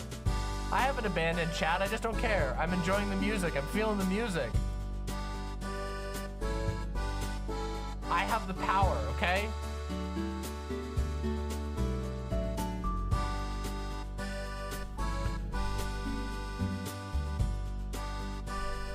Dun, dun, dun, dun, dun. Okay, you guys want one more? All right, this one's a deep cut, okay? This one's a deep cut. New Super Mario Brothers. Super Mario Brothers.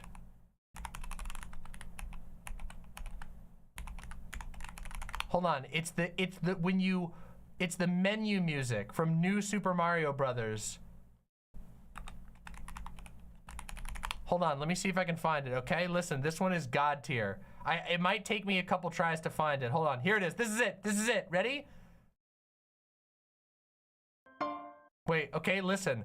This is God tier, all right? It's 9 seconds, and it's one of the most God tier. This is what happens when you put in the disc for New Super Mario Brothers Wii. Listen to this shit. New Super Mario Brothers Wii!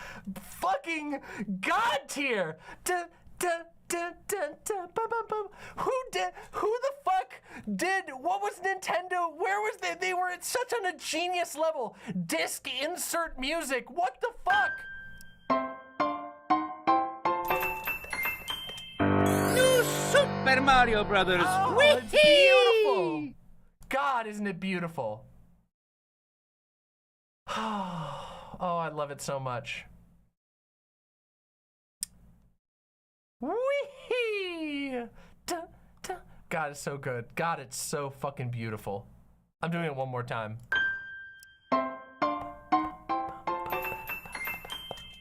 New Super Mario Brothers Wii! Damn that jingle. Damn that jingle. All right, all right. Oh, so good. Do you guys remember what happened when the Smash Brothers Brawl theme song dropped? Does anybody remember that song? That was another one where they were just going sicko mode. Where like the Super Smash Brothers Brawl, it was so out of pocket. Let me play it real quick. We're doing it. I just remember the last game being Melee and being like, okay, yeah, you know, Melee was not really like famous for its own unique music. And then Nintendo was like, watch this.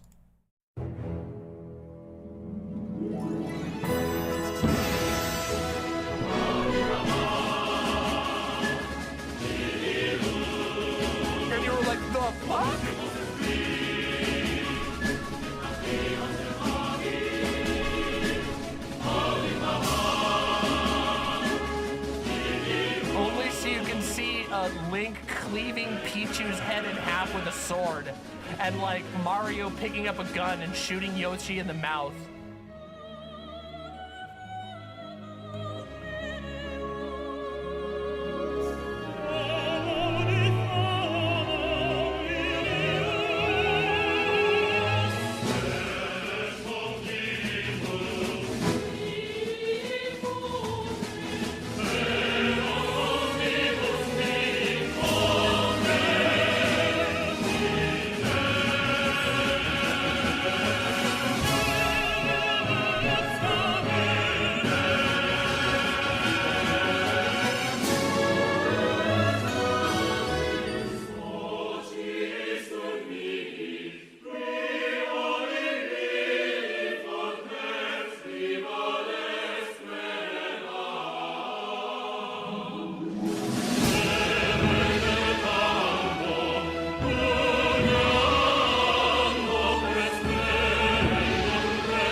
What a banger!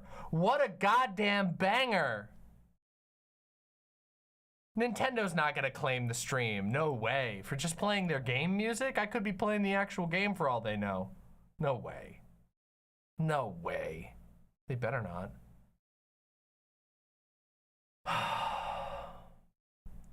I know why people got mad at Brawl. It was because of gameplay issues, not because of, not really because of theming. Honestly, Brawl had like really, really good thematics.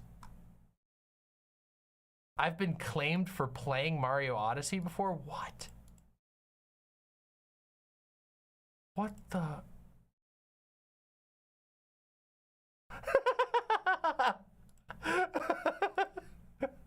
That's an excellent screenshot.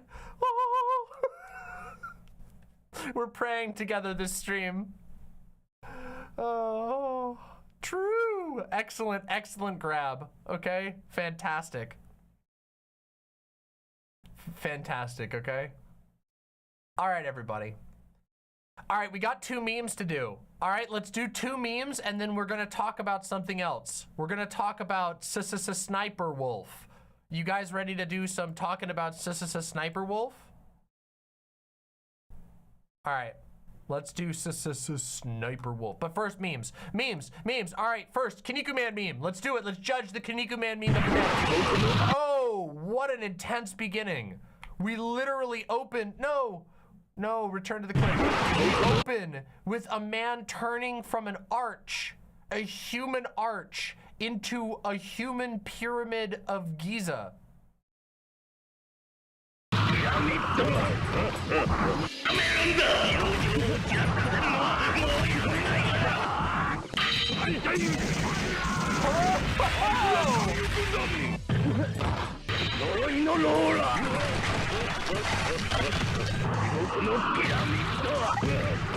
Damn, this one's bloody.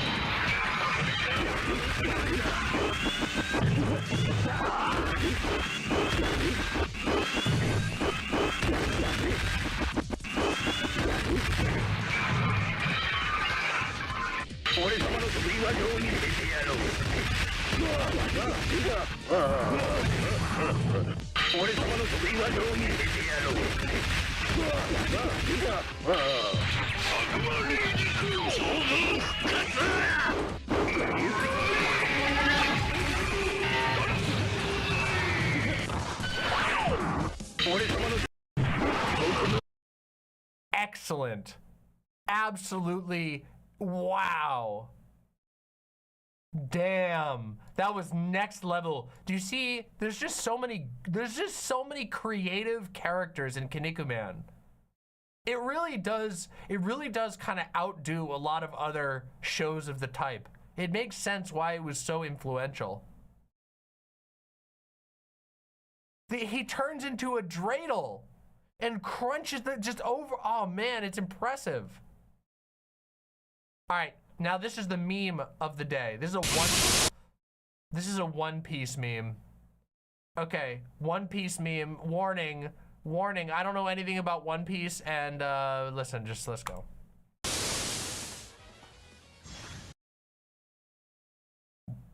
She's a bunny with a World War II soldier helmet.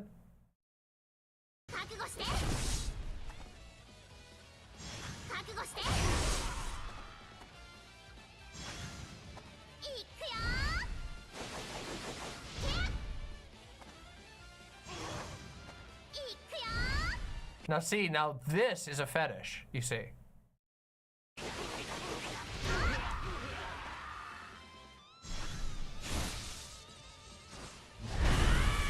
Whoa, she's a super bunny. What? Why'd she go back to being a small bunny? What the? Okay. So they put a Sonic character in One Piece is what you're saying.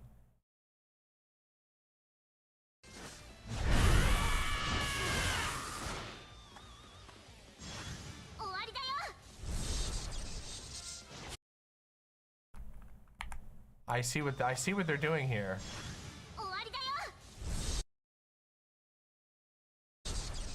I see what they did here. I see what they're doing here. I see.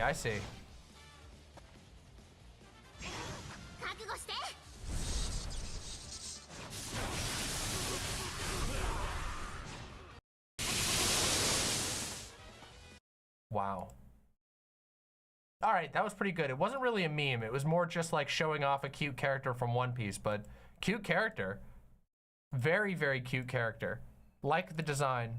I can't hate on One Piece's design. In fact, I can't really hate on One Piece at all. I can't do it, okay? Guys, I know that lots of people are gonna be mad at me or whatever, but you don't understand. It's like, trying to get into One Piece is like, it's a bigger commitment than anything else. It's like one of the biggest commitments you can possibly get into outside of like Wheel of Time. Okay?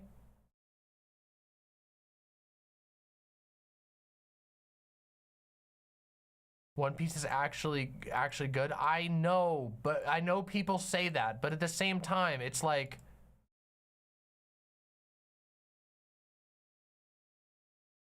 it's so much. Yeah, it's like, what's Wheel of Time? What's Wheel of Time? Wheel of Time is like one of the most popular fantasy series outside of Lord of the Rings. And it's a series that's so long that the original writer died before finishing the series, and he left his instructions to another writer, and that writer wrote it for a really long time and couldn't do it anymore because he was writing it for so long, and so then he passed it on to a third writer. It is a literally multi-generationally continued fantasy series. 3 different writers have carried the burden of Wheel of Time. One of them died underneath the burden of Wheel of Time. Is it good? Listen, if I say anything about Wheel of Time, I am going to regret it, okay? But, there's been 3 writers, hold on.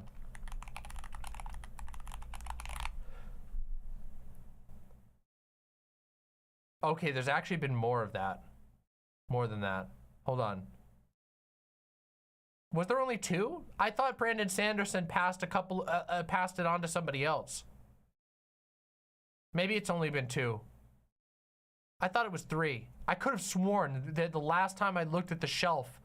Okay, if you go to your local bookstore and you go to the Wheel of Time section, it will be like 2 shelves, okay?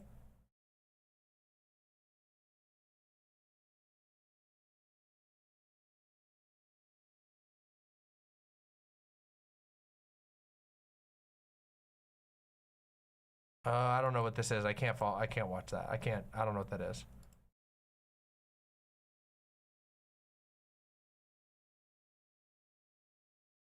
Frost Throne says, hey Demon Mama, I hope this is not a bad time, but I was wondering if you've heard of Bassem Youssef's interview with Piers Morgan. He did a fantastic job pointing out the hypocrisy of Western media on the conflict. I haven't heard of that interview. That sounds really interesting. Can you email it to me? Can you send it to my email, demonmamaonline@gmail.com? I'll check it out. Maybe we'll react to it.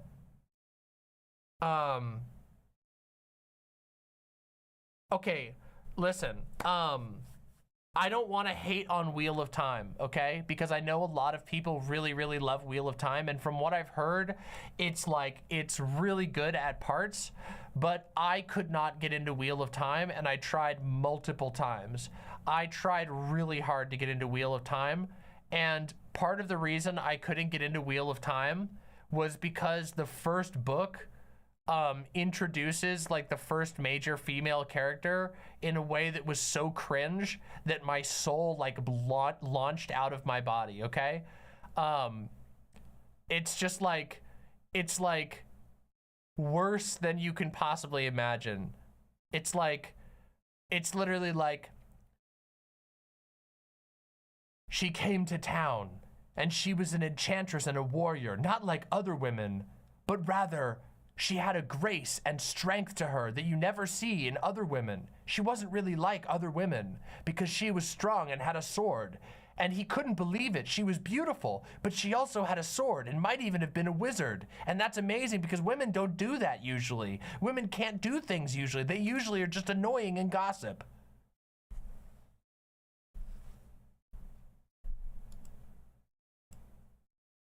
It was, I was just like, whew. And I was just like, it has a bit of like, okay, have you guys ever seen this? Hold on.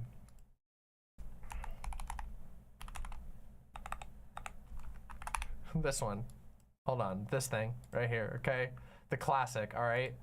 I swear to God, I don't know who this was written about, but I feel like it was written about Wheel of Time, okay? Male writers writing female characters. Cassandra woke up to the rays of the sun streaming through the slats on her blinds, cascading over her naked chest. She stretched, her breasts lifting with her arms as she greeted the sun. She rolled out of bed and put on a shirt, her nipples prominently showing through the thin fabric. Then she breasted boobily to the stairs and titted downwards.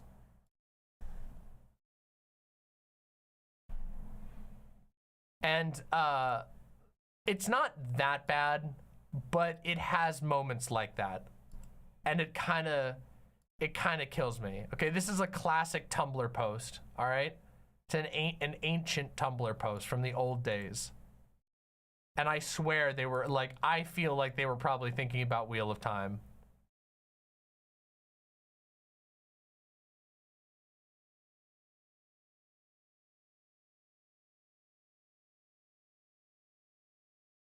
By the way, if you've been enjoying this completely chaotic stream, please make sure that you press like on the stream down below and consider throwing some donations my way. I'm really trying to grow my channel and grow my awesome audience. We've been having a lot of success with it, but I need your help by pressing like. And think about this, if you press like, you too will get to breast boobily and tit down the stairs.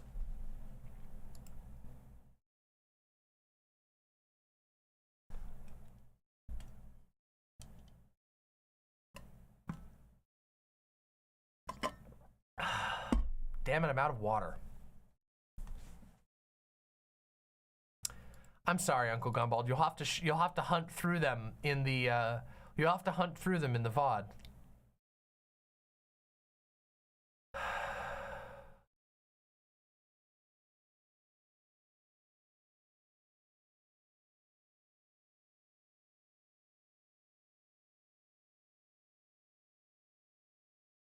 Would you write your own series? Some of you will know that I actually did write a novella about 10, no, let's see, it would have been, I wrote it in 2011 and I published it in 2015 or, yeah, 2015. But but it's published under my real name, so I don't share it here. In the future, I do intend to write something. I have been working for a while on a couple of projects, but I will probably be writing them under a pen name because I don't want to share my real name. In fact, it's funny, the topic we're about to talk about in a second is part of the reason why, but yeah. For those who don't know, I used to be a writer before I was a streamer. I was a professional writer. I wrote freelance, so I did a little bit of copywriting. I wrote for a history app, which required a lot of research and a lot of like very detailed and like writing that was designed to basically make history exciting for people. And of course, I have written. I've written my own novella and a couple of other things, so I do intend to get back to writing someday. I basically burned out freelancing, and I burned out so hard. It got so hard at the end that I stopped being able to write for a while. I've talked about this before on stream, that was probably the worst burnout I've ever experienced, where writing was my primary passion in life, and I ended up having to stretch myself so thin writing. It was so desperate, where I was writing all day every day for like 5 different jobs, that I like found that I couldn't write anymore. I would just try to write and nothing would come out. I would like choke. It was like getting the yips for a sports person, but for writing. Yeah. Yeah.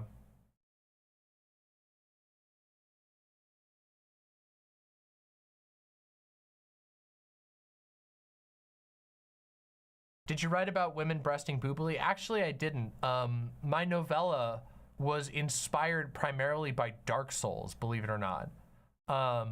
I don't think I did a very good job like capturing the same thing as Dark Souls, but it was heavily inspired by Dark Souls. My first playthrough of Dark Souls. I basically, my novella was it was supposed to be a mythic fantasy. So there was very little direct world building. You only understand the world via the perspective of the characters that you encounter and their personal stories. And yeah, I don't know.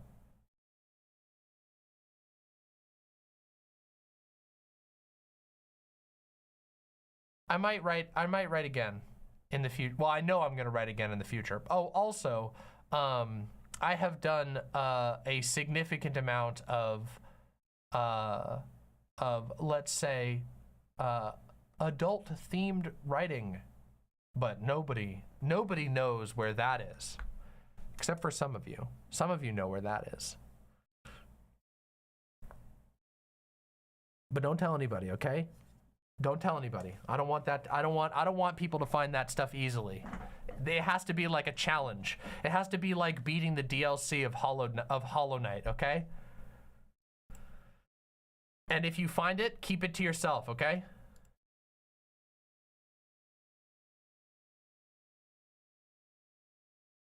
It has to be like it has to be like a quest of its own, okay?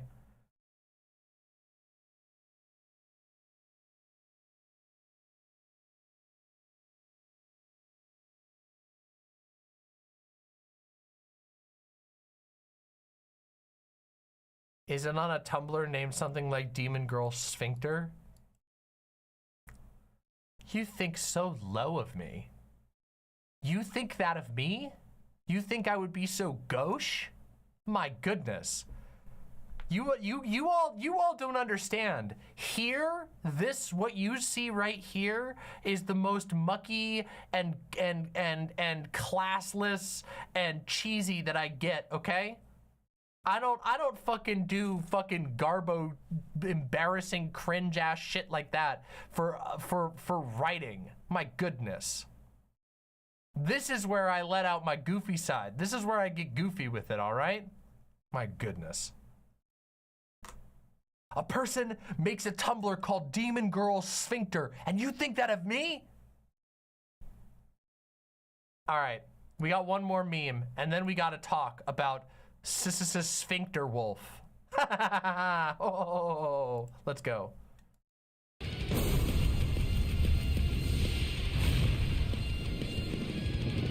Oh, it's this guy. Okay, I have a genuine question. Is Sonic Frontiers like all QuickTime events? Because I swear, and this, I'm not trying to hate here, but every time we watch a Sonic Frontiers clip, it's always a QuickTime event.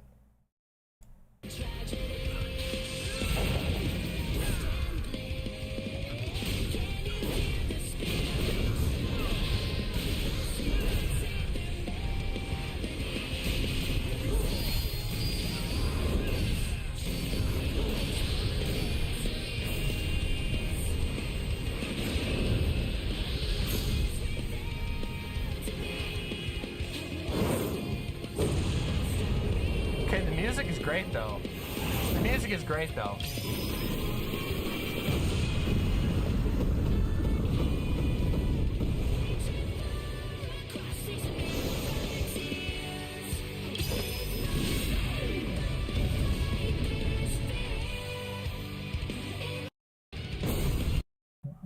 The music goes so hard. Like, no joke. The music, this game feels like a rhythm game. It feels like they should just embrace making a Sonic rhythm game. Like, they've got the music chops. Yeah.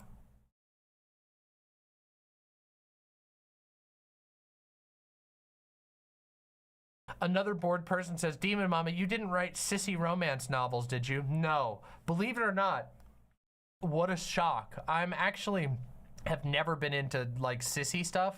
I don't like it. It squicks me out. And guess what? Unlike other people, I just don't like pathologize it. I just don't like it. I don't find it compelling. In fact, I find it like kind of an active turnoff personally. And yet I know there's lots of people who aren't like that. But for me, I just don't like it. It's a squick for me. It's a yuck. But I don't feel the need to pathologize it. So it's that simple.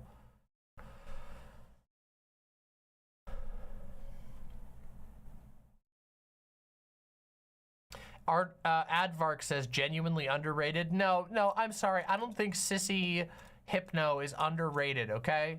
I think it's maybe overrated just a little bit. Maybe just a little overrated, okay?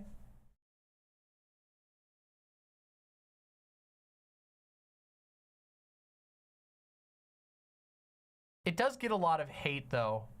I think probably undue hate. I know you were. I was just being mean, Advark. I know. I was just giving you. I know. I saw the context. I just chose to ignore it because I thought it would be funny. Eat that. How do you like that? All right.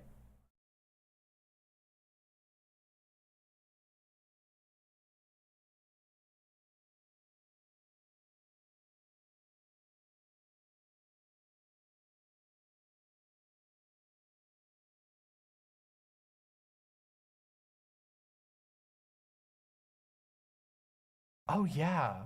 Oh, I should, oh, maybe sometime I should tell you guys the stories of the, I should tell you all the story of the like books that I had to review once when I was working as a book reviewer. It was an experience. I'll tell you that story sometime.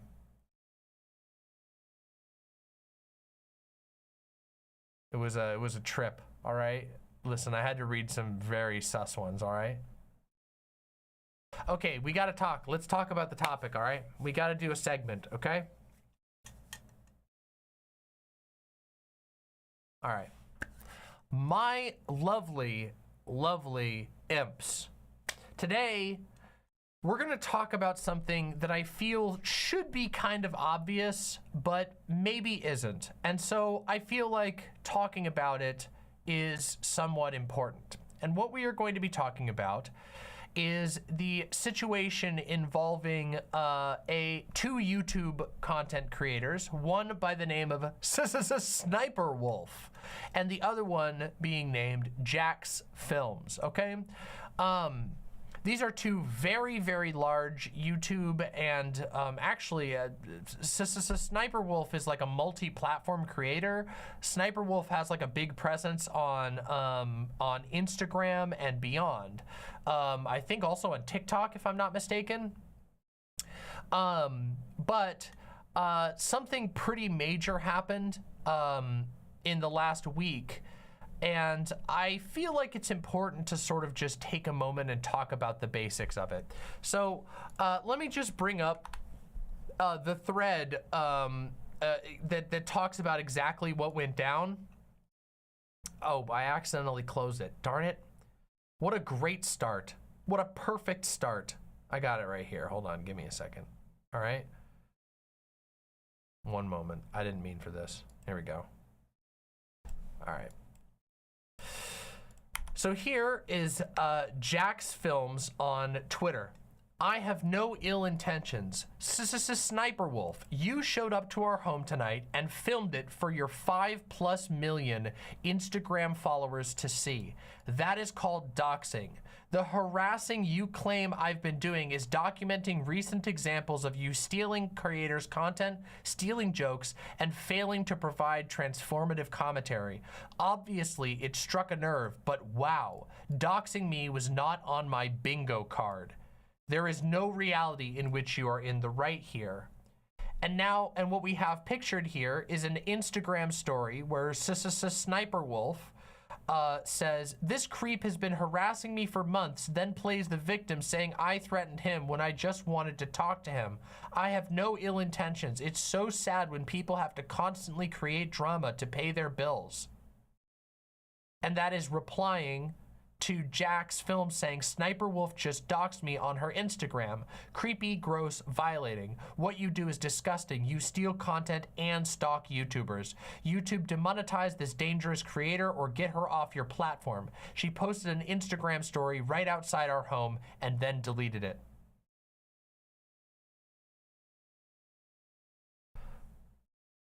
Okay. Pretty loud opener, right? Pretty loud opener. Okay, so what happened? A couple of weeks ago, Jax Films made a video that was criticizing SSSniperwolf.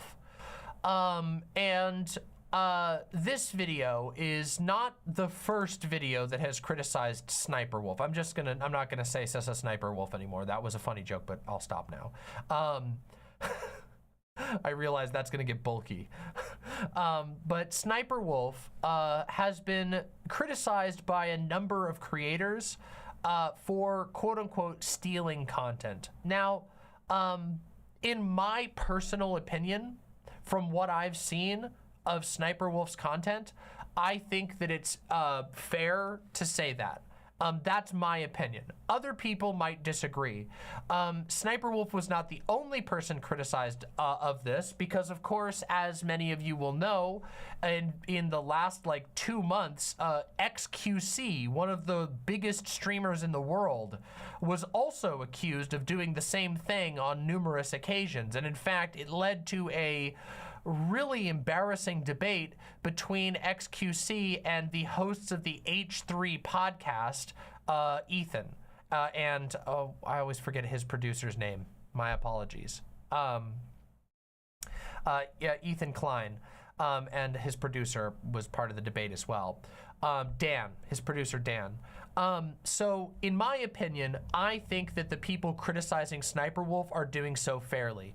And when they say stealing content, what they mean is what we have talked about on this channel multiple times before, which is very lazy React content.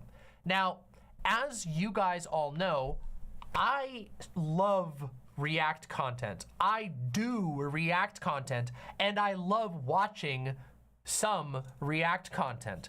But the fact of the matter is that React content is a very, very broad type of content, and some of it is undeniably just very, very bad, and I would say is tantamount to content stealing.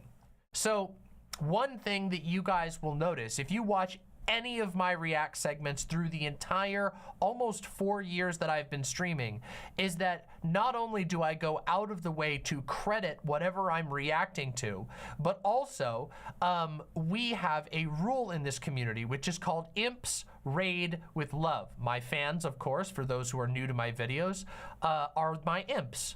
And imps raid with love, which means that whenever we finish a video, I always encourage my imps to go over, press like on the video, and comment on the video with some support, ideally with some love from the community, love from Demon Mama and the imps, etc., etc. And this is a rule that we've had in place explicitly for a number of years.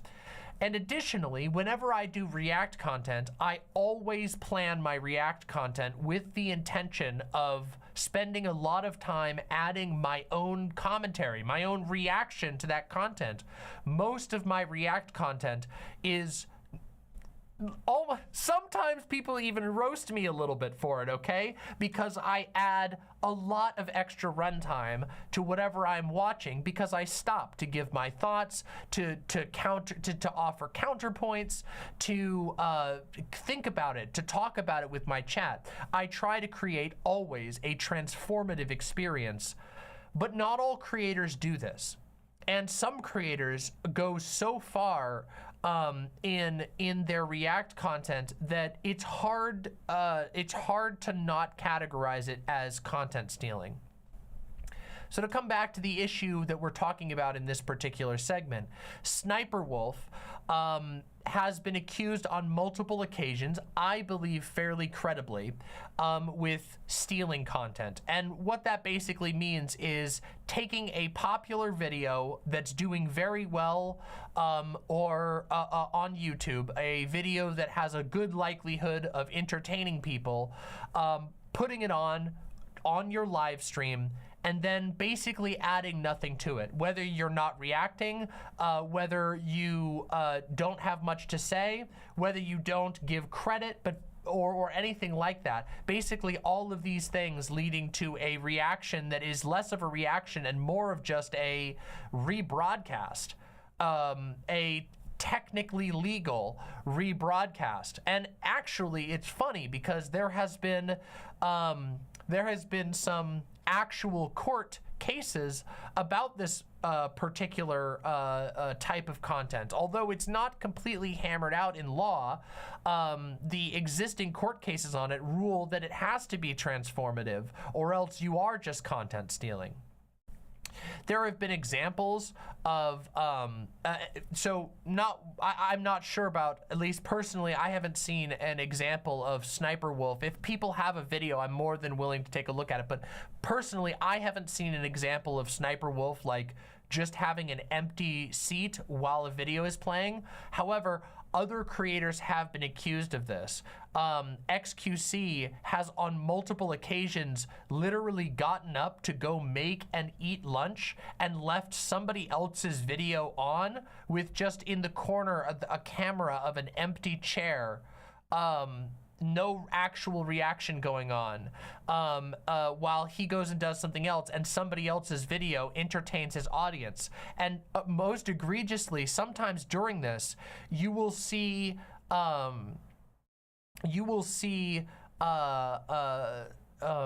donations flooding in to at this time, presumably for whatever is entertaining them on the screen at the moment, which it does not belong to and was not created by someone like XQC or SSSniperwolf.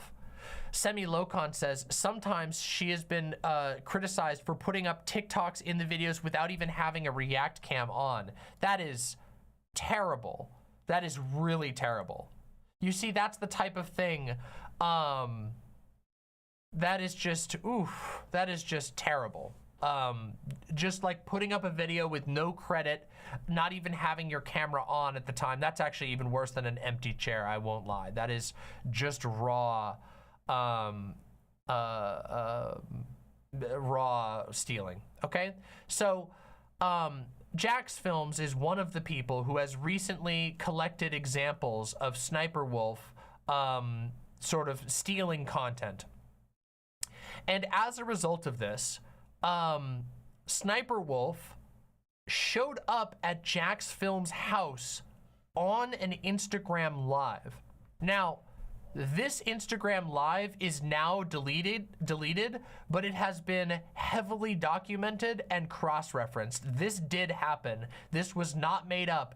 And 5 million, it was sent out to 5 million people who follow SSniperwolf's Instagram. Now, I haven't been able to see the actual viewership metrics, so we don't know how many people actually saw the docs. But this was a video, and I saw a portion of this video before it was taken down. Obviously, it had the actual docs chopped out, and it was SSniperwolf sitting in her car, more or less, just talking about this and going, "Hey, look, here's where we are," showing the entire front of the house with the address, saying where they were located, and being like, "Oh yeah, that's Jax Films' house."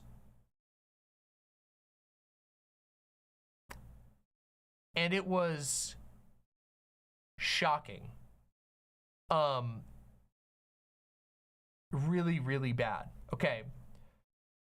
Now, since then, there has been essentially no real accountability taken whatsoever. SSniperwolf has been basically shrugging it off, joking about it, trying to downplay it. And SSniperwolf's fans have also been engaging in that quite a lot on social media. There's not much more analysis to really be done in this particular conversation because it was just so blatantly a doxing. SSniperwolf just took her camera and showed the front of Jax Films' house and said, "This is Jax Films' house, haha, he should come talk to me, haha." And that's really bad, okay? It's really bad. And I want to explain some of the reasons why doxing is such a big deal for content creators, especially large content creators.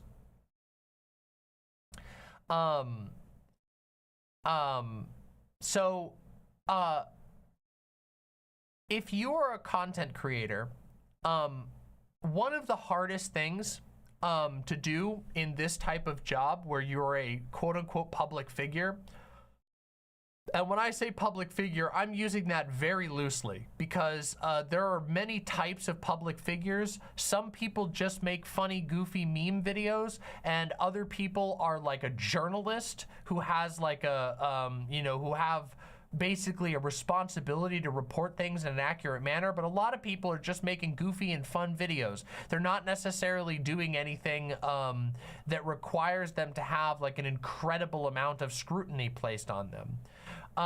So like I said, I'm using that term fairly broadly. When you're a public figure, it is very difficult to maintain any level of privacy, okay?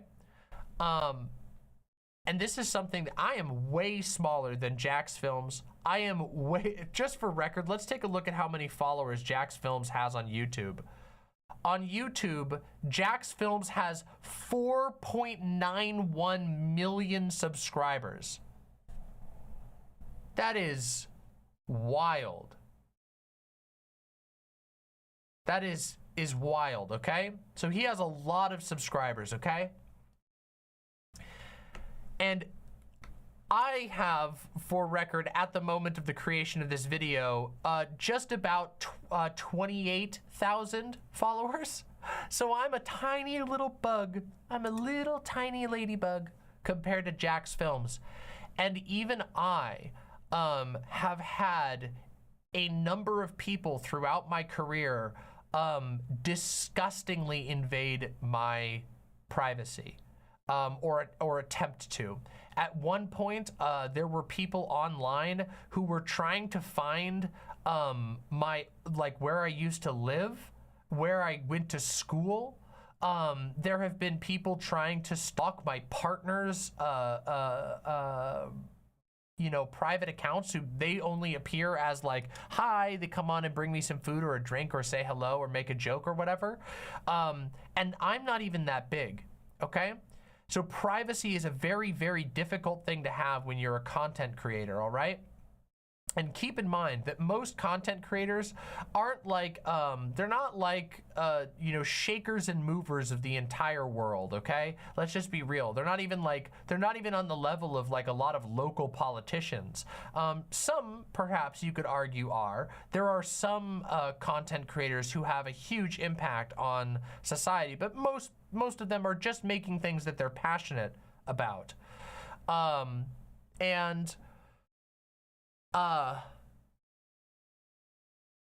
Having your house be made public is genuinely terrifying.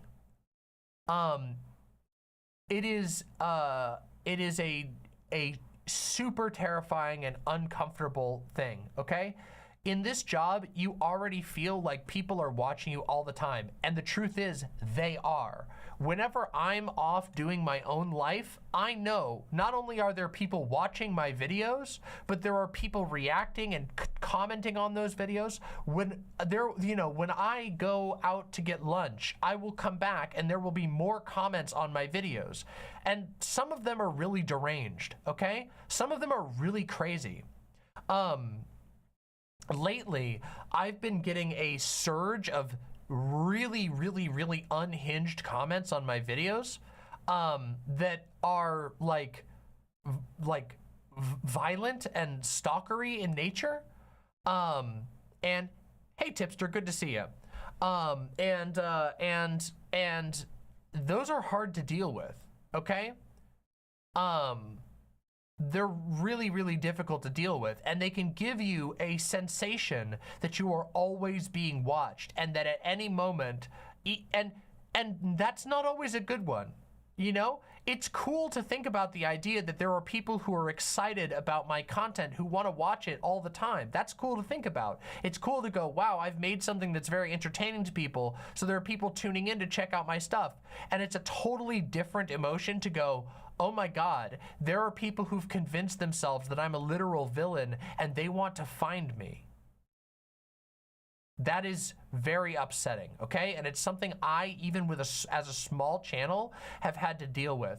I cannot even imagine how terrifying it would be to have, when you have a fan base of almost 5 million people, the sheer number of people that exposes you to, and the number of deranged people who might be hiding out in that audience, not to mention when another creator with a 5 million audience then directly exposes your address to them in a hostile manner. That is terrifying, okay? And it's terrifying not only because it's you, but it's because you and all your loved ones and your pets, if you have them, your ability to like lay down knowing that there could be somebody just sitting outside watching you, waiting. And that's already bad enough when you haven't been explicitly doxxed. When you now know that millions of people potentially have seen where your house is, exactly where it is, where they can literally just type it in on Google Maps and go to your house and they will know that that is where you are eating, sleeping, and going to the bathroom. That is very, very upsetting.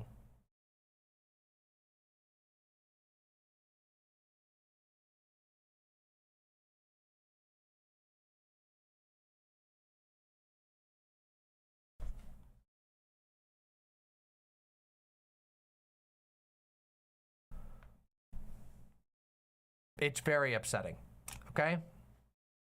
There was a period of time in which I had to constantly monitor the internet for my docs, okay?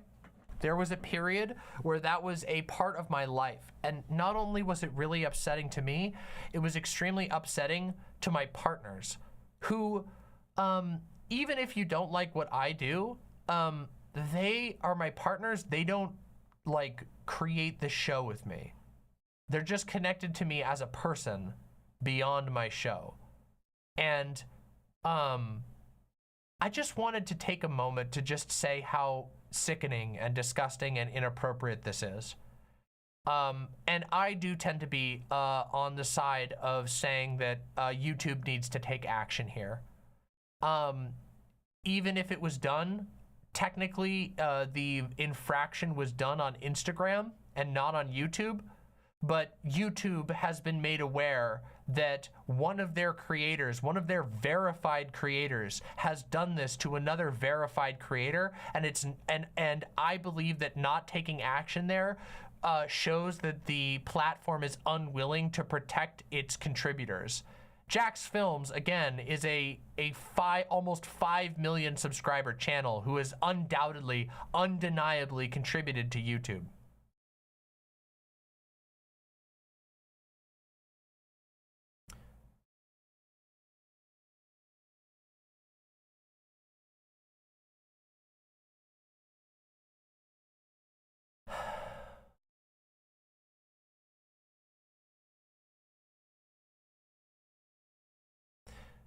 Again, I already know what this is like from in a small manner from being a small channel, okay? I've had to deal with this shit. I can't even imagine what it would be like, what the conclusion would be like, okay?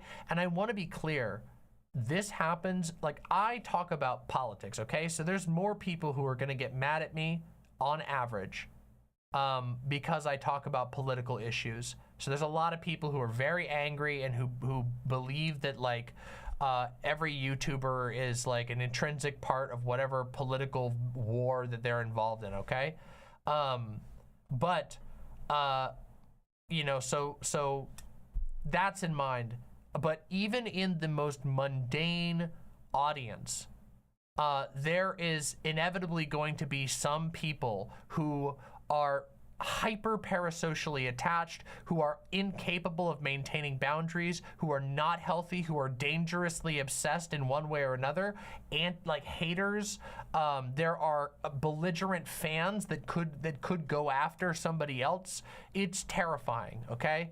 And I just want people to think about that. It doesn't, you know, a lot of viewers don't ever think about it because it's not something that a lot of viewers have to really think about. Most people who watch streams don't ever even have to show a chat name in chat. They are watching quietly and privately in their house. Their privacy is essentially guaranteed. There is nothing that you have to think about with regard to this. But those of us who put our face out here on these platforms, this is something we really have to grapple with, and it's becoming an increasing problem. These incidents of doxing, and of course what's even worse is the explicit stalking and of course swatting. These incidents are increasing in frequency, and they can be devastating and sometimes even deadly. Swatting is incredibly dangerous, okay? It is an attempt on someone's life, because a lot can go wrong when a SWAT team bursts into your house. It can kill, like, it can result in you receiving physical injuries. It can result in you being killed by accident. It can result in your pets being killed.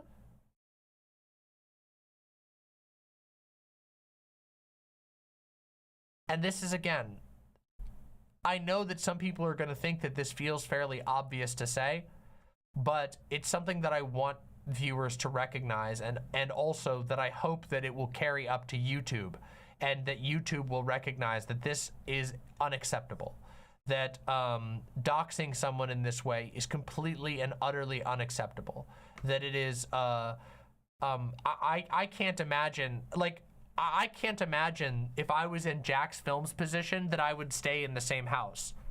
I would probably move. Which comes with its own challenges, because of course, once people know where you live, they can find out even more information about you. It's a really, really difficult thing. That is and you can't put, it's like you can't put it back in the bag, you know what I mean? Once it's out, there's no going back. you will have to deal with this for a very, very long time. And keep in mind that YouTubers don't have the type of power and money that like a A-list celebrity would have. You know, if you think about like the most famous actors in the world who are multi-millionaires and can hire like a full-time security detail or something like that to deal with crazy paparazzi or crazy fans or whatever. But YouTubers don't make that kind of money. Even the most successful YouTuber isn't even close to as rich as like a traditional Hollywood celebrity. There might be a few.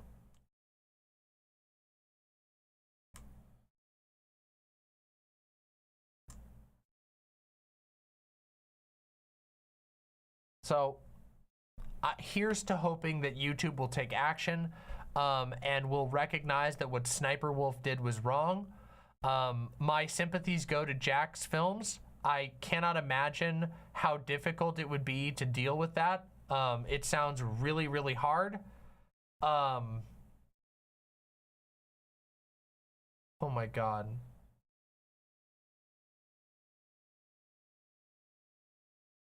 Oh, okay. He just released a video. Apparently, he released a video about this. Let's watch his video real quick. We'll do a quick react. This is Jack's Films' personal statement on the doxing. Let's hear what Jack's Films has to say for himself to wrap this off.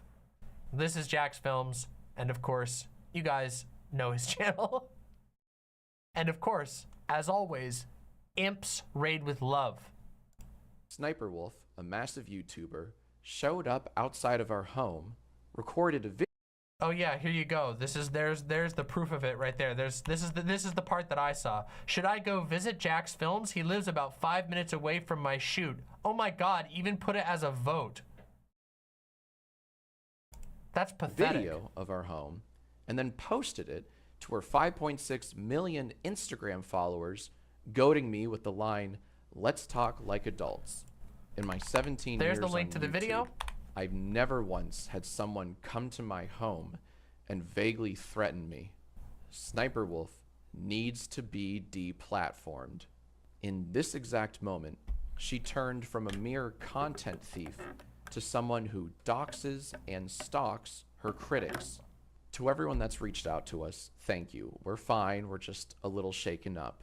But mainly, we feel violated. We no longer feel safe in our own home because we're... Yep, that's exactly what I was talking about. That is exactly what I was just talking about. The fact that you know that there is somewhere between not just your own audience, but the audience of somebody who doesn't like you, whose fans have been primed to not like you, that all of those people now know exactly where you are located most of the time is a very unsettling and disturbing feeling. It's a psychologically just like devastating knowledge. Dealing with someone who genuinely thinks they're in the right for A, stalking me, and B, posting our home to her massive audience. What a disgusting abuse of clout that is. This is irresponsible at best and flat out dangerous at worst. YouTube needs to step in and take action. If this goes unpunished, then it sets a terrifying precedent that you can dox and stalk your critics so long as you have a big YouTube audience. If she truly wanted to talk with me, she could have done so through many other means. But there's one thing you don't do. You do not show up at someone's house. That's simply a line you do not cross. There is zero justification for this. She claims in her story that I've been harassing her. No, SSniperwolf, I've not been harassing you at all. In my videos on Judge Jack's Films, I've been critiquing her non-transformative commentary, I point out cases of content theft and freebooting, and I credit the creators she steals from. I've been critical of her content, but that does not equate to harassment. What is harassment is coming to our home, sharing it for millions to see, and taunting me to come out. YouTube needs to take swift action and ban her from the platform ASAP. And the same goes for Instagram. Speaking of, SSniperwolf is already making light of the situation, as if We show up to your house, what you do? Wow, that is pathetic. Legitimately pathetic. If stalking someone is a quirky thing to do, no one should feel unsafe in their own home. And thanks to Sniperwolf, my wife and I now do. So YouTube, please do the right thing and get her off the platform. Anyone who weaponizes their fan base like she did does not deserve a space here. Damn. That is pretty straightforward, right? This has gotten covered by a lot of people. Obviously, most of the biggest YouTube channels that I've seen have covered this. Ludwig covered this, Charlie covered this, and of course, yours truly. But I just wanted to make a statement for my own audience and my own position, because I think a lot of people underestimate just how horrible this type of thing really is, how much it literally ruins the atmosphere of content creation. It makes it impossible for people to be able to live their lives and do their jobs. It makes everything worse for everyone just because someone wants to get vengeance on someone who criticized them. Yeah, I'm seeing there's quite a lot of big content creators in the comments here.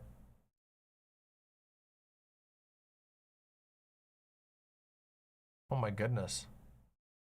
From all over, from basically every corner of YouTube. Goodness. Anyway, that's what I wanted to say on this particular issue. I wanted to share a little bit of my own much less intense experience to my audience, and I want to encourage my audience to have an empathetic eye as to why this would be so upsetting and also why it's so wrong. And of course, I'm hoping to be able to give my voice for what it's worth. Even though I'm just a small channel, a lot of small channels make up YouTube. I want to give my voice in the hopes that YouTube will take action, because this is unacceptable. What Sniperwolf did is so out of line. It's so unbelievably out of line and inappropriate that it genuinely degrades the entire platform. It makes everyone who creates and participates on YouTube less safe by basically saying that you can get away with this without repercussions. Here is YouTube being completely tone deaf right now. Oh my God, for real? Would it be too meta to do a reaction video to a reaction video?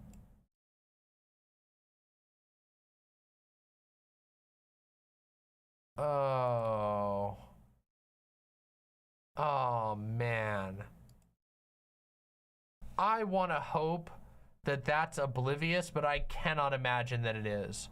I can't imagine that whoever tweeted this literally today isn't aware that two of the largest creators on their platform are currently involved in doxing not just doxing allegations. There is proof of the doxing, public proof of the doxing.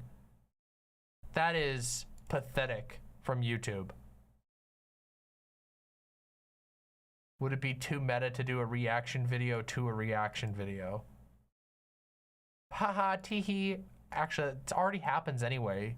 That's our joke. That YouTube, first of all, poor taste, tone deaf as hell. But secondly, that's our joke. Streamers have already made jokes about that. We already did. I have an entire bit on React section. Who has the Demon Mama clip where it's me, a tiny version of me all the way down at the bottom, being reacted to by one DGGer, being reacted to by another DGGer, being reacted to by a third DGGer, being reacted to by, then being reacted to in the end by me. Who has that video? Somebody does. It's somewhere on the Discord. I know it is.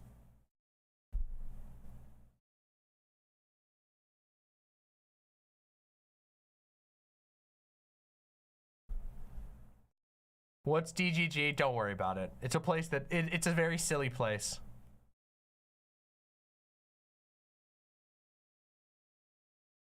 I saw that. I saw people comparing Sniperwolf to Pokimane, but to my knowledge, Pokimane has never done anything even close to this.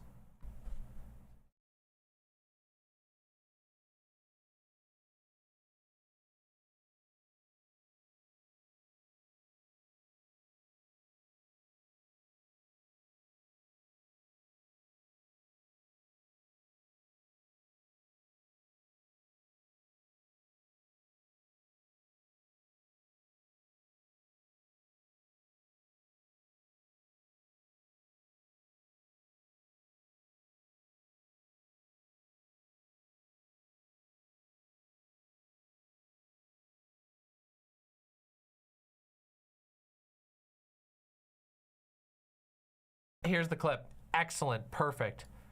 Here we go. This is it. Ready? Are you ready? You guys ready for some classic Demon Mama? Here you go. This right here, the screen that you are witnessing, is a representation of Twitch. Okay? Look. It is my original video, Irrelevant reacting to it. It is No Comment Chick reacting to Irrelevant reacting to me. Then Cherry is reacting to No Comment Chick. Then I was reacting to Cherry. And then Irrelevant was reacting to Cherry. And now I am reacting to all of it. But do you want to know who the brackets are? Who are the brackets? Me. I am the beginning, the middle, and the end of this entire thing. I started it with my original fucking content. And I finish it with my original content. Are there too many Demon Mamas on stream? Fuck it. True as it's ever been. True as it's ever been.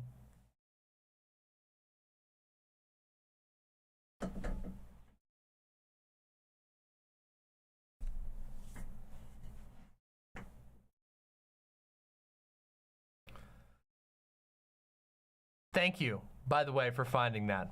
Anyway, that's about all I have to say here. My extremely passionate and growing community stands against this type of behavior, and we call upon YouTube to do the right thing and refuse to enable Sniperwolf's behavior any further. I think we can all agree that it is completely unacceptable to respond to criticism with doxing. It is unacceptable, especially in the way that it unfolded here. So, thank you for watching. Please consider subscribing to my channel and, of course, giving some love over to Jack's Films. Of course, Jack's Films has plenty of people, so, but I'm sure there's a lot of negativity right now, so if you interact with this, please consider sending positivity to Jack's Films. And if you have your own thoughts on this, I would love to hear what your thoughts are or experiences with this down in the comments below. Thanks for tuning in, and keep listening for the signal.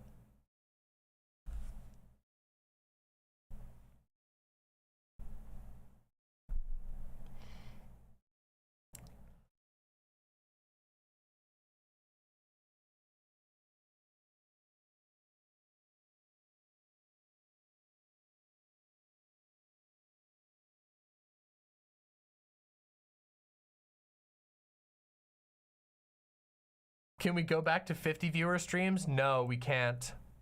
Unfortunately, the fire keeps rising. We have been growing constantly lately, even though I've been posting less videos. Let's take a second to talk about that real quick. I want to take a small break to just talk about my channel a little bit. So first off, the channel's been growing a lot lately. Let me just give you some stats so you guys know where we're at. We have gained over 500 in the last 28 days. And actually, wait, that means there was a huge spike because it just said 700. Hold on, I want to get this because there was a massive spike. Yes, there it is. Wait, where's the subscribers gained? Here we go. Yeah, we've had a couple of huge spikes. So I gained, oh yeah, on September 30th, 57 in a single day, 45 on October 12th. What did we do that day? Oh. Okay, so that was the day after publishing the online, me yelling at the online left, and also the day of me publishing the bridge building with Sisyphus. Holy shit, that was a big day. On September 18th, I gained 108 new subscribers. Anyway, the point is, in the last 3 months, we've gained over 1,500 subscribers. We have been continuing to very steadily grow. Just growing and growing and growing. The channel has been very steady, even with posting slightly less videos. And I chose to move. For a while, I was posting 1 video a day. And it was really stressful for me and my team. So I made the decision to just post slightly less frequently. We still have a lot of videos going out, but we're just not doing them every single day. And also to focus more on doing live streams without as much structured segments, because segments are fun, but the truth is that I've found that my streams, if I do too many segments, my stream suffers. It doesn't feel as organic and fun. So, yeah. Yeah. And I've been very happy with it because we've continued to grow at just about the same pace. People are saying, should we return to tradition? Or what they mean by that is when the chat was much slower, and also when things were much smaller and my streams were way less organized. But honestly, I'm very happy with where the stream is at right now. It feels better than it did before I left on my trip. And on my trip, I thought about how I wanted to change, how I wanted to sort of adjust the direction of my content. And I feel like I've had a lot of success in that, and that things have been feeling very good lately. Yeah.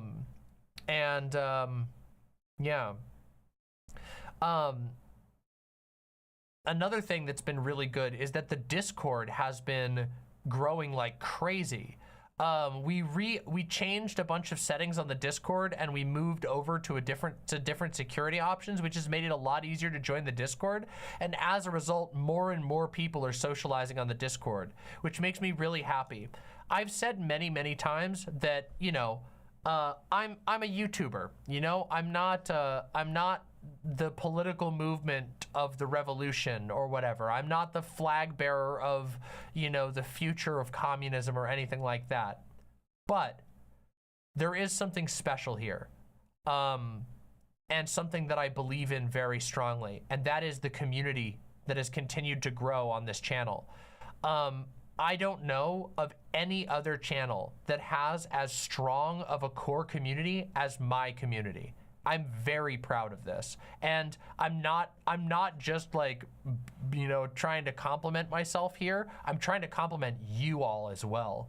The core community of this channel has grown, and when I mean that it's grown, I mean that like there has always been a strong core community here of people who like get to know each other and show up a lot and are always willing to check out the cool things that I'm doing, regardless of whether it's politics or otherwise.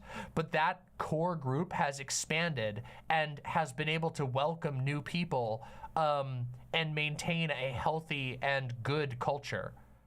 And it makes me really happy. Like really happy. It makes me feel hope, like real hope, that like, I don't know, a lot of times on YouTube and on social media, it's easy to I don't know, it's been, for me, I have struggled with feeling like what I'm doing doesn't matter. Like, it's all just gonna disappear and be forgotten. And as time has gone on and I've spent time looking at it, and looking at how this community acts and how people take care of each other in this community, it's made me realize that actually, no, it does matter a lot. That my creation of this space and my maintenance of this space, the efforts that I put into it, has made it possible for you all to really connect with each other and to talk about things and to think about things and to grow together. And that makes me proud. It makes me know that what I've done isn't without purpose, and that it's also like, it's a bit of a collaborative effort. That when people come into my community, I've had people say this.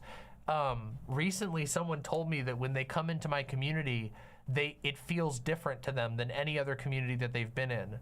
That they feel like there's something happening here that they want to be a part of. And it was one of the most moving things that I've heard in a long time. And it makes me feel stronger than ever in wanting to maintain that and make it better and make it easier. For that to, you know, grow and thrive.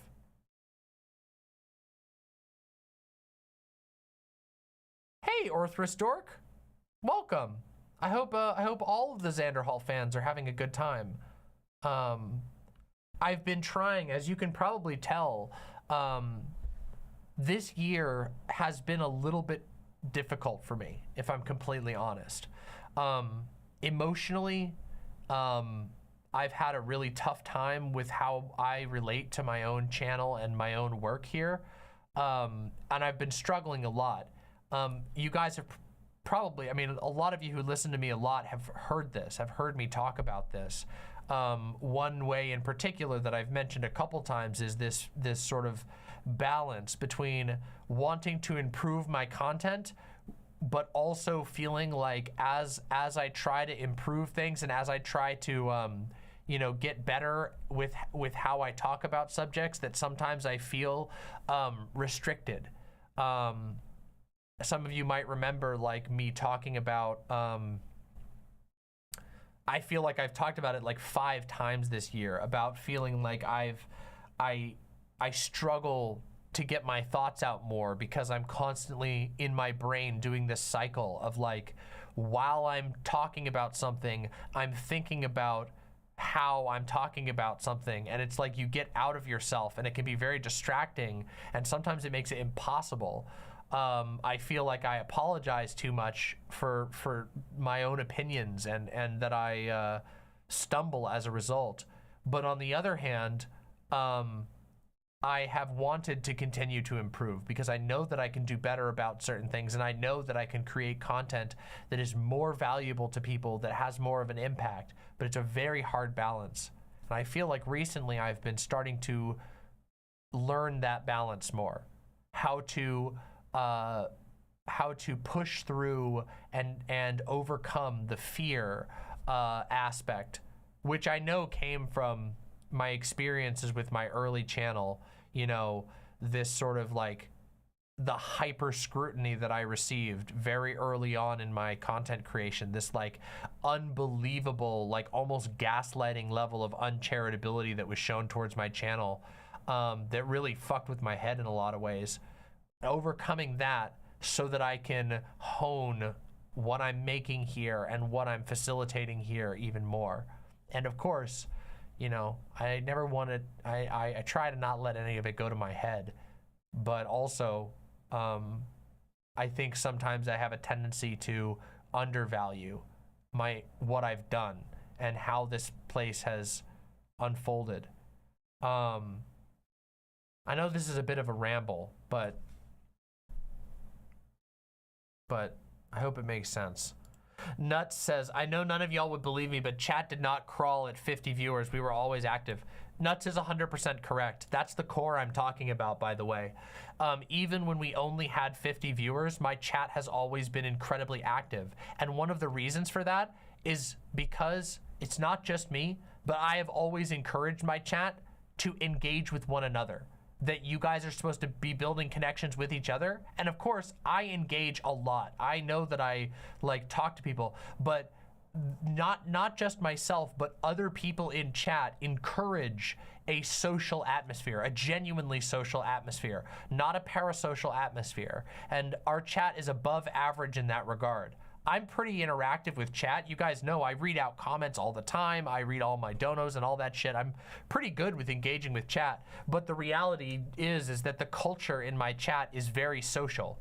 Even if people want me to see stuff, it never tilts into like, or at least it very rarely tilts into anything like where the chat becomes one-sided. And I like that. It makes me happy.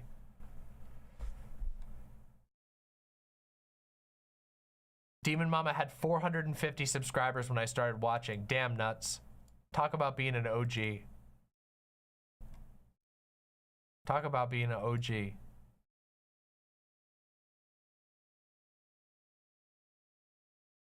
It's kind of crazy. It's hard to believe that I was ever, like, that my channel was that small, and I just focused and kept going. And now I'm at 27.5 thousand. We just hit look at this.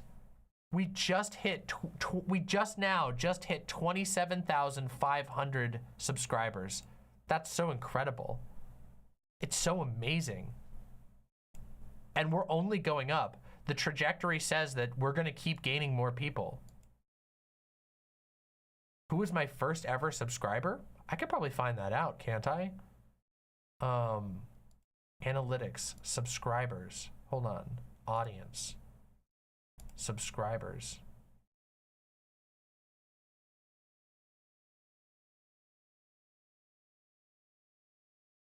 I don't know how you can check that. I would have to go look. You can't? I'm not sure. Honestly, it would probably be it was probably one of my partners.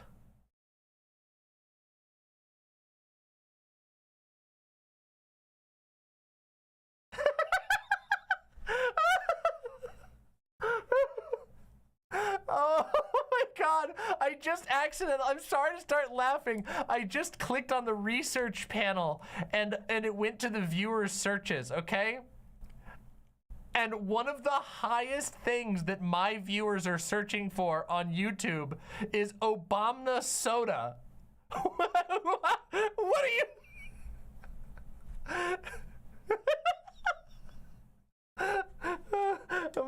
My viewers have great taste.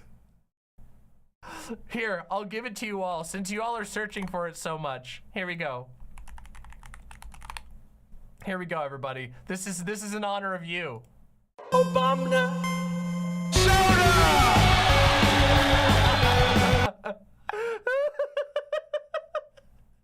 Oh, this is the HD remaster. Let's do it again. Obama soda.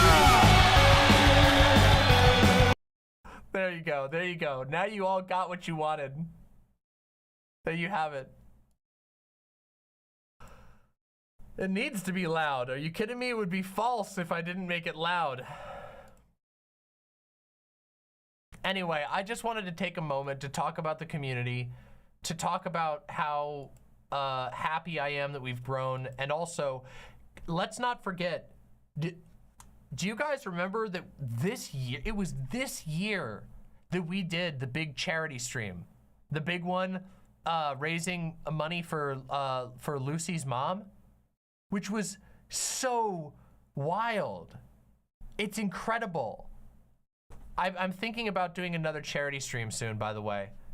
It's not 100% confirmed, but our community is amazing, okay? And I feel proud of the community I've built, and you all should feel proud for how you help shape this community, because you all take good care of each other, and that shows. And obviously, you know, a YouTube community can't be the be-all, end-all of social engagement, but I do believe that it can be a force for good. And my community is proof of that in my mind. That our community is a force for good.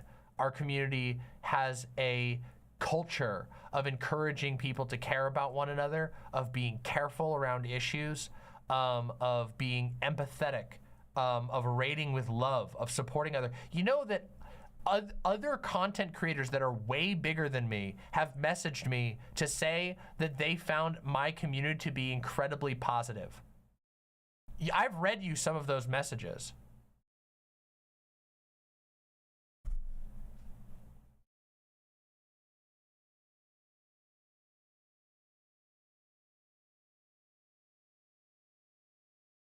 What is this? Who sent me this?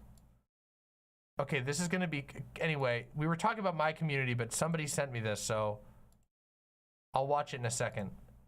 Merrick says, you have one of the healthiest, kindest communities. Thank you, Merrick. That means a lot coming from you. It really does. And I want to make our community even stronger. I want us to all be a part of maintaining that culture. It's crazy too to think about because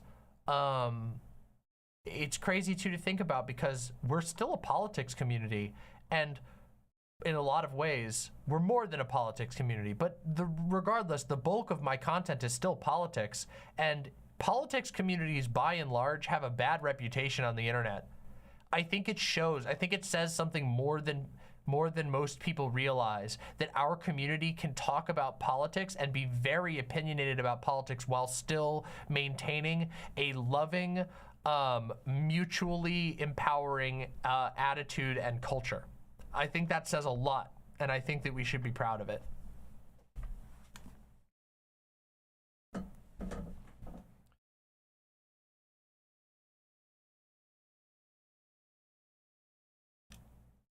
Okay, somebody sent me a Vosh clip. All right, let's look at this Vosh clip. Let's see it. What's this all about?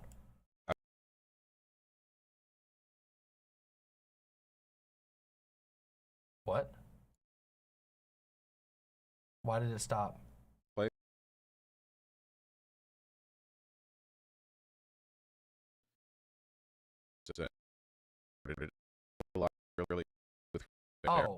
Oh, that's great. It's Twitter dying. It's not muted. It's Twitter. Twitter's just dying. Can I just watch just the video? Stop. Look, it's Twitter dying.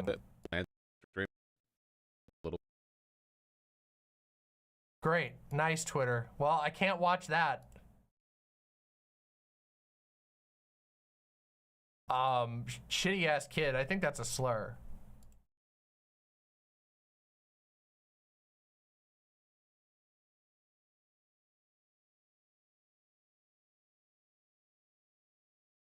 Twitter's death rattle sounds like Vosh being chopped up in a blender. Yeah, it does.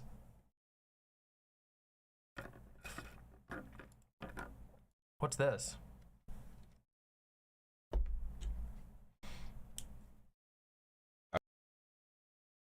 Why is it trying to play? Oh man, Twitter's just truly dying.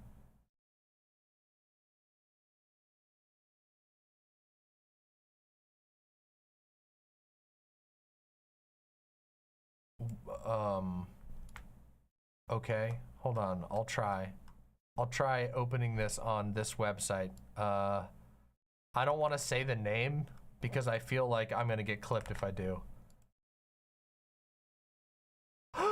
You're a knitter! It didn't work.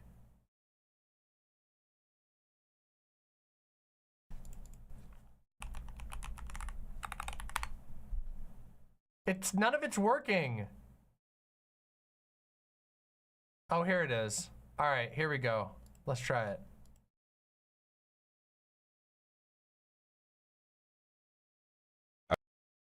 It's not working even on here! This fucking shit's busted! That was a joke in Arthur, wasn't it? The knitter joke?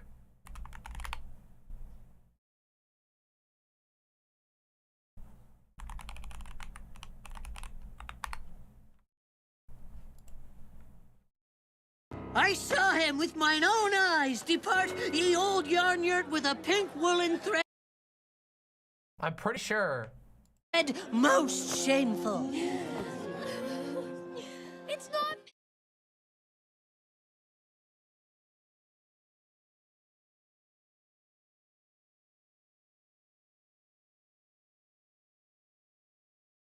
Hey! No! It's not on my end. It's Twitter. I pressed the wrong button there. He's a knitter! Knitter! Knitter! No! No!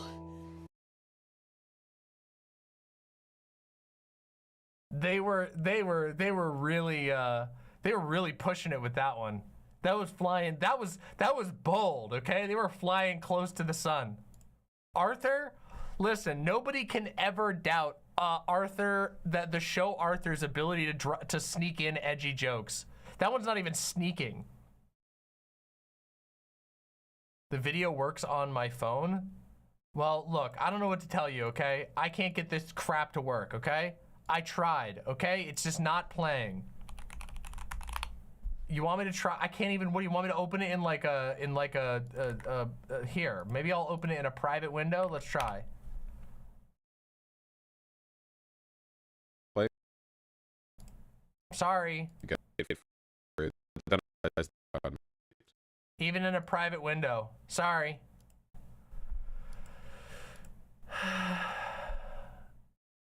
Something must be wrong with the website. Maybe it could be a broken cookie or something. I don't care.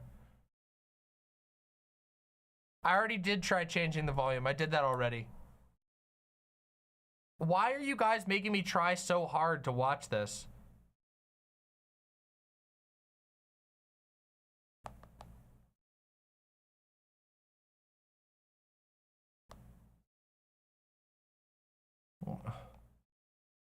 What's the name of the account?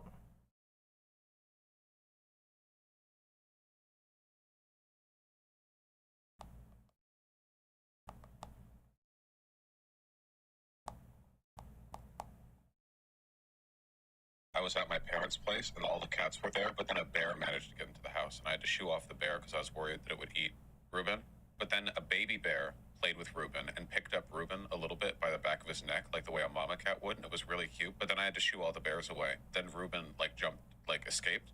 So I had to jump out the window to get him. And I landed in a bunch of spider nests. And then there were spiders. And then I realized that I was late for stream, so I had to get him and I had to shower before streaming. And then when I got out of the shower, I realized that OBS had already been started and the stream was already going. So I thought, oh my God, there are intruders in the house. So I got my gun and started stalking around the house to see who was in. But it turns out the editors, Tempest and Ryan, were playing a practical joke on me.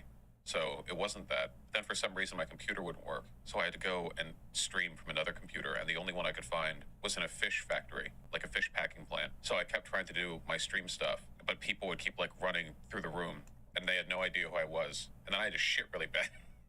I was at my parents' place, and the cats were there, but then this explains everything. That explains everything.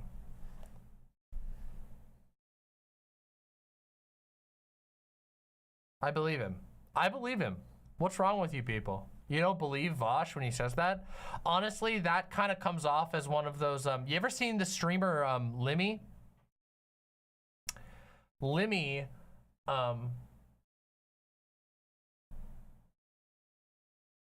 somebody just tried, my door just opened a little bit.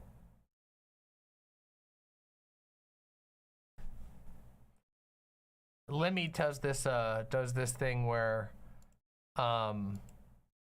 he tells weird stories at the beginning of his stream with no context. He'll just tell random stories, and they're usually really, really good.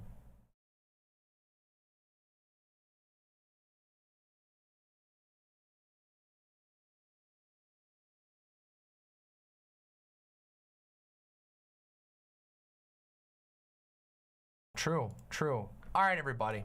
We have another thing to talk about, okay? We have another thing to talk about. We got one politics, and then I'm gonna do a game review, and then we're gonna play Dark Souls together. So nobody is gonna go anywhere when I end the politics, right? There are 450 people watching right now, which is amazing and beautiful, and we still have some more politics to do. But I would love it if all of you would consider sticking around for my game review and then my gaming content. I know that I'm primarily a political content creator, but my core audience, which has been, of course, as I mentioned, growing, will tell you my gaming content is as good, if not better, than my political content. So if you've never stuck around for the gaming content, I challenge you. You've been challenged, and as we all know, you can't turn down a challenge. You should stick around and have a good time, because I'm gonna talk about a very complicated review of Lords of the Fallen. And also, I'm going to be playing some Dark Souls, which has been incredibly fun. Now, the cool thing is, we've been having anywhere from 250 to 300 people sticking around for Dark Souls streams. And real quick, I just want to do something cool, okay? Real quick, all right? Real quick. If you've been one of the people who's decided to stick around for the gaming streams, throw some hypers in chat, okay? Real quick, throw some hypers in chat if you guys have been having a good time in the gaming segments. Just watch how many people have been having a good time in the gaming segments. Look at this. Look at, I didn't even coordinate it. All I said is just throw some hypers in chat. Look at this. Look at that. Look at how many people. And okay, look at down in YouTube too. You guys can't see it, but down in YouTube, there's emojis flying all up from the react button. Look at that stuff. People have been loving the gaming content recently. So many more people have been giving them a shot. So I invite you, please check out my gaming content and consider sticking around for them, because I bet you're gonna have a really good time. I often end up still discussing politics during my gameplay, but you also get to hear cool tidbits of lore. You get to hear me joke around. You get to see me goof things up, and also sometimes pull off some absolutely clean boss kills. It's a really good time. And I want to do more of them. And the more viewers I get for my gaming stuff, the more gaming stuff I can do. Oh yeah, and the dragon roars. Oh yeah.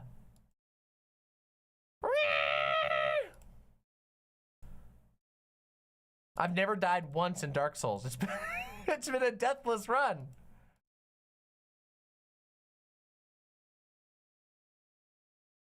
All right, everybody. Do the roar. That's been us lately in our Dragon Greatsword playthrough. It's been so good. It's been so good. Trans girl Jade, my stream keeps freezing and it's starting to annoy me. If you're watching on the website and it keeps freezing, clear your cookies and re-log in on the website. I know it's annoying, but sometimes if your cookies are out of date, it will interrupt the YouTube embed. I don't know why it happens that way, but it's an issue that some people have. It's not just the website, I'm watching on YouTube. Oh, it's YouTube's problem then.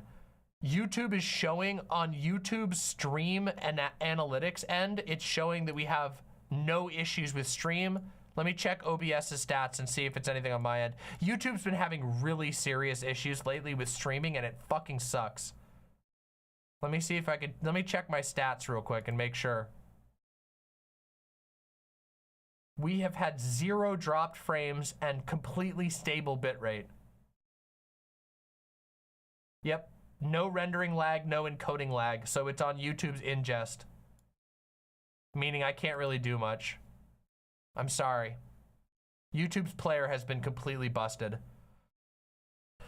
Okay, everybody, it's time.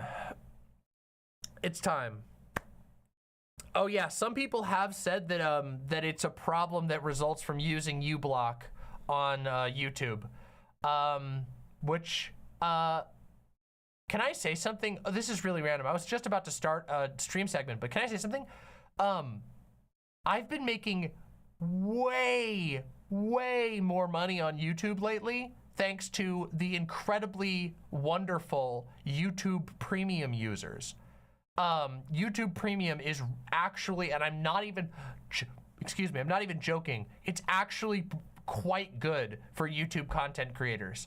So I know that a lot of people don't know this, but YouTube Premium does benefit creators. We actually get to know how many YouTube Premium users watch our videos, and YouTube does pay us for premium views. So YouTube Premium is good, is what I'm saying.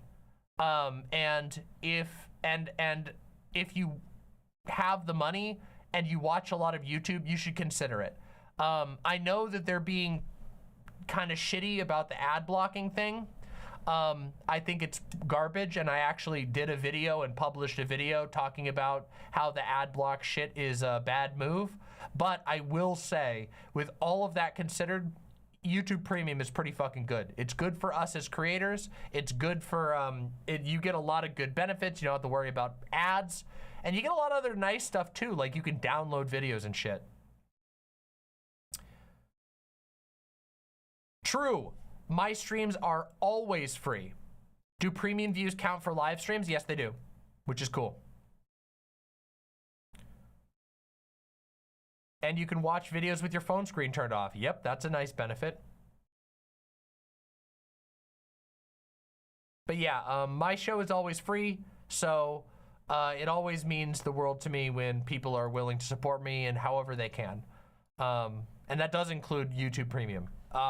It's better than ads these days, in my opinion. So, yeah.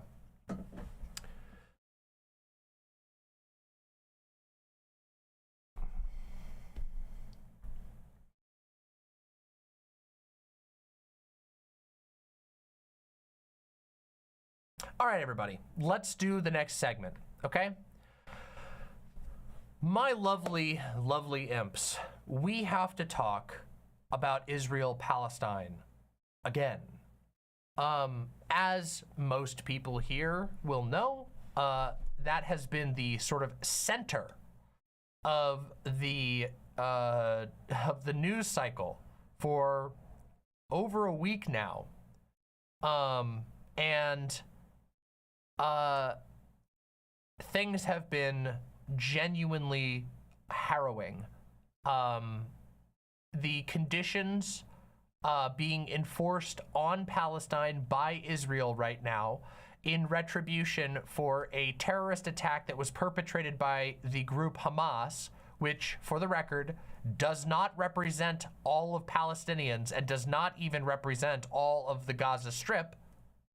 A terrorist attack was carried out by Hamas, and in retribution for this attack, the state of Israel has displaced over 1 million people and is currently threatening, has displaced 1 million people, has killed thousands of Palestinian civilians, including a large amount of children, and has been lobbing bombs into one of the most densely packed places on Earth. In addition to that, Israel has been threatening a full ground invasion of the Gaza Strip. This is horrifying to even think about. There have been demonstrations against this genocidal behavior, and it is unquestionably genocidal behavior. There have been demonstrations all over the planet. In fact, I went out to dinner yesterday near Seattle, and there was even in the rain, there was a medium-sized Free Palestine protest going on, which was pretty wild to see. And it was actually raining out. People were out in the rain to protest and show their support. And of course, the actions taken by Israel have been supported almost unquestionably by the United States. Joe Biden has done nothing except for very, very, very, very vaguely gesture towards it's bad to kill civilians, okay? He has refused to basically tell Israel, you need to stop killing so many civilians. They have basically looked the other way and enabled this behavior, and in fact outright supported it, and it is truly sickening and disgusting.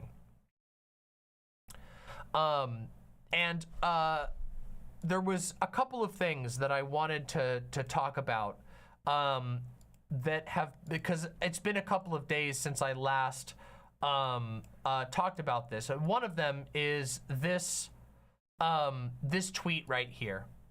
So this was originally tweeted on October 16th by the Prime Minister of Israel, Benjamin Netanyahu. And this is what he said: "This is a struggle between the children of light and the children of darkness, between humanity and the law of the jungle."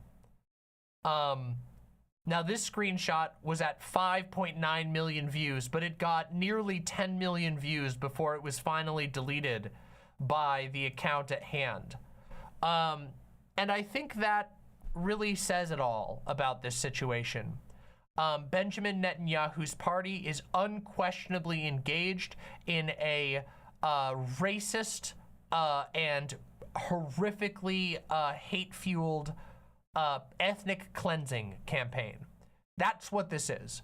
This is an attempt to kill as many Palestinian people as possible, which will ultimately leave land empty and open for future conquest and taking by the state of Israel.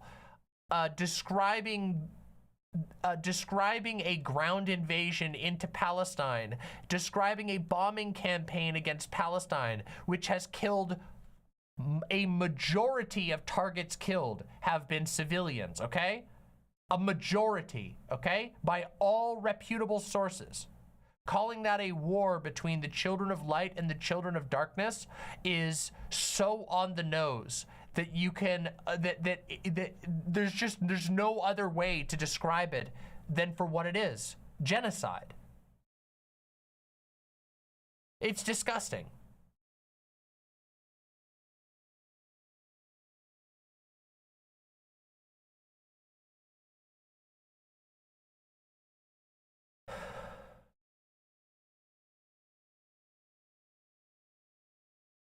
Something that has been happening recently. I've talked about this issue pretty extensively, and my position on this issue has explicitly been to call out the egregious human rights violations that have been occurring all throughout this event, okay?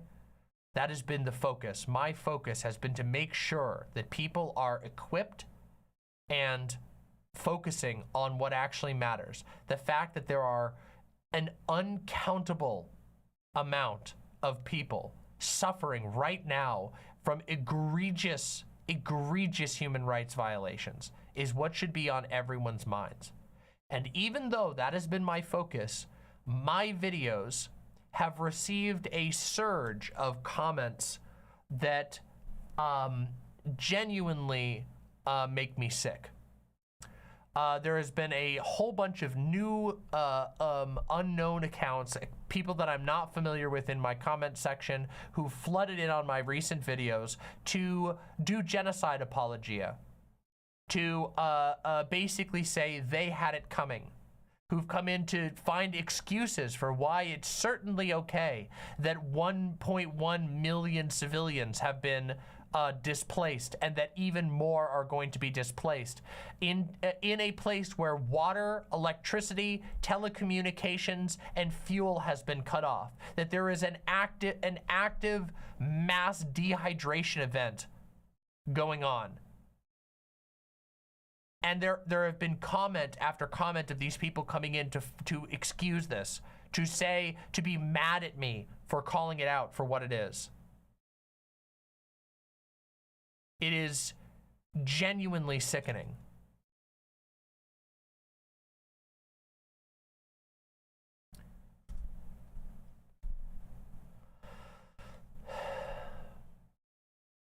And it really makes me realize that a lot of people didn't learn anything from the past few decades. That the wanton death and destruction was too far away from their mind. They put it out of their mind, and so they're still willing to become bloodthirsty. They're still willing to act as though these are just numbers on a page and not living people. Living people who have been ordered by a government that controls their lives and does not give them a vote to leave on short notice or else face a nearly certain death.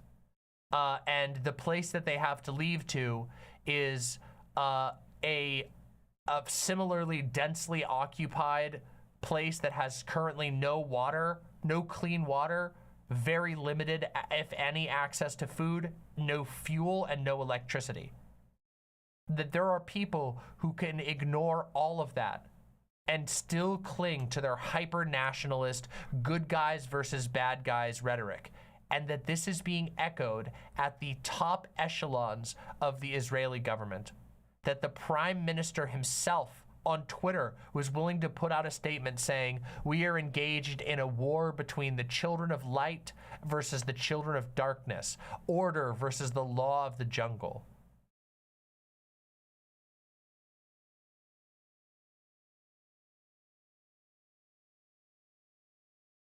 Yeah.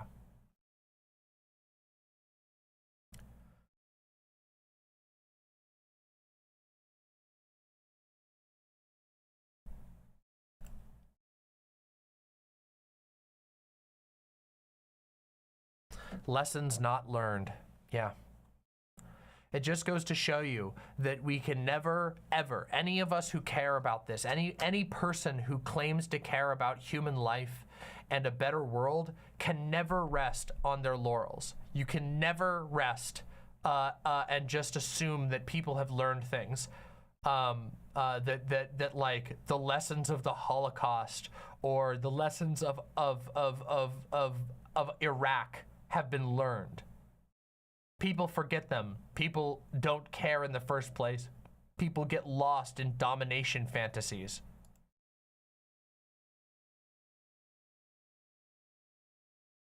People are willing to look the other way, and it is incredibly stressful.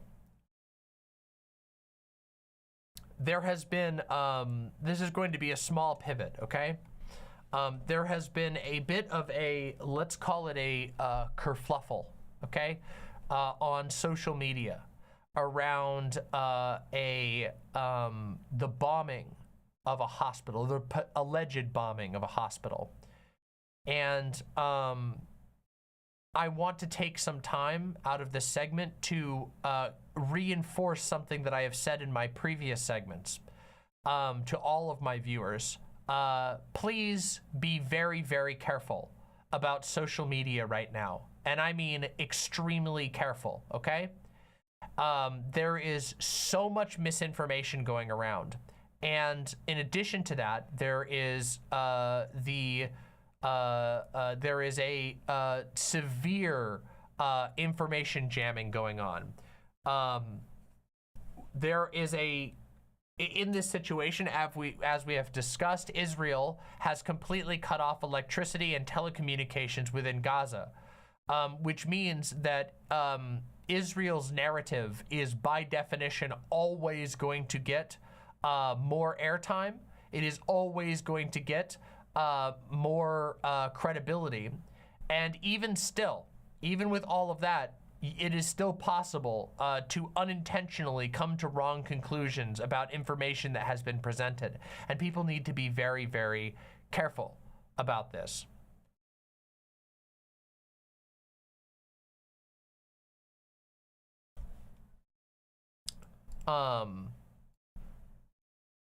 Mistress Lynn says, I've been told not to trust Al Jazeera. I don't think that that's a fair conclusion. I tend to find Al Jazeera fairly good.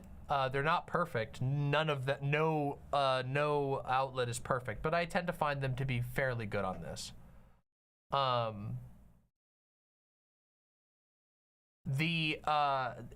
In this particular situation, there has been a flurry of misinformation, and it really sucks because first, what was circulating was allegedly the Gaza Ministry of Health claimed that there was 500 people killed in the bombing of a hospital, And immediately, that was immediately countered with a flurry of very, very strange behavior by the IDF.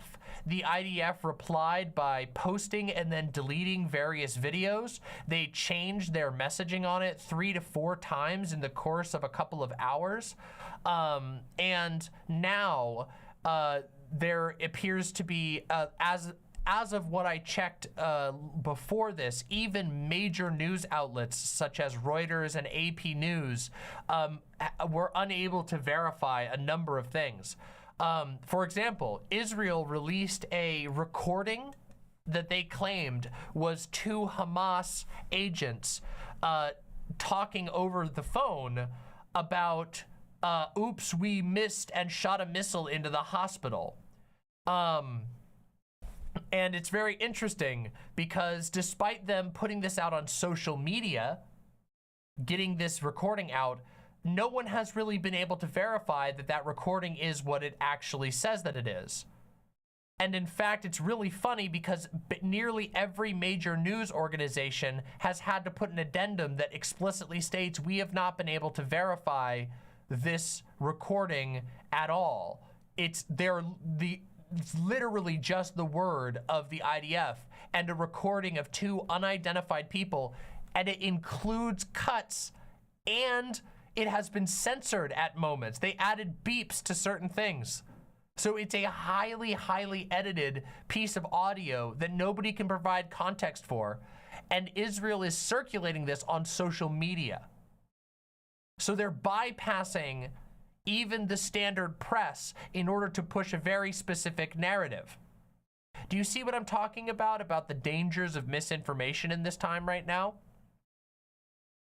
Some photos have circulated showing that the hospital appears to still be standing and that there was a explosion of some type in the parking lot, which destroyed a bunch of cars and appears to have killed, as there's signs that there was tents and blankets in the park that is like, there's like a small like patch of grass and trees that is right next to where the bomb hit, and there appears to be a lot of destroyed stuff over there. So it's, people have estimated that it's possible that a number of people died there. It's also, people have been, like even major news sources have been unable to verify how many people died.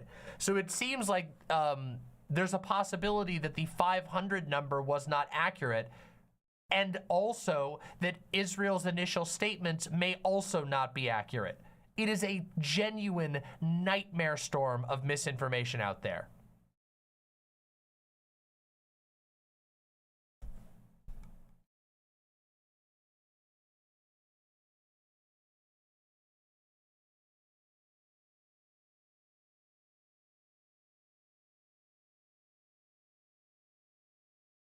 That's embarrassing.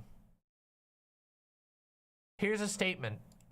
It's truly disturbing that members of Congress rush to blame Israel for the hospital tragedy in Gaza. Who would take the word of a group that just massacred innocent Israeli civilians over our key ally? I will always stand with Israel and look forward to supporting any military, intelligence, or humanitarian aid to get the job done.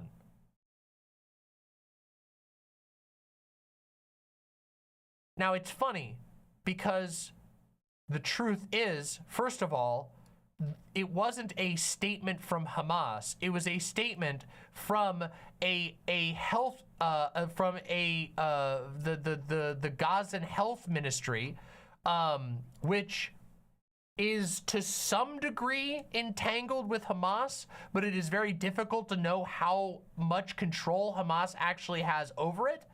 And secondly, if you'll notice that even in the early reporting, every single report that I read explicitly stated that this was a claim that was being issued by the Ministry of Health.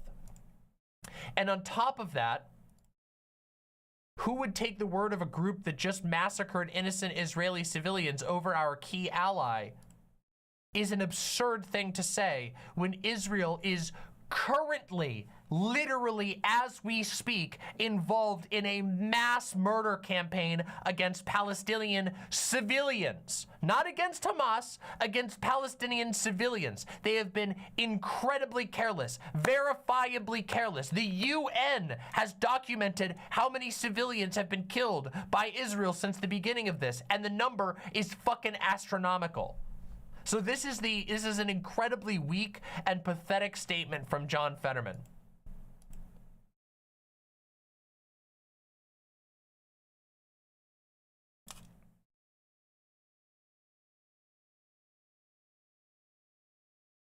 It's incredible to me that how successful misinformation has become in war efforts.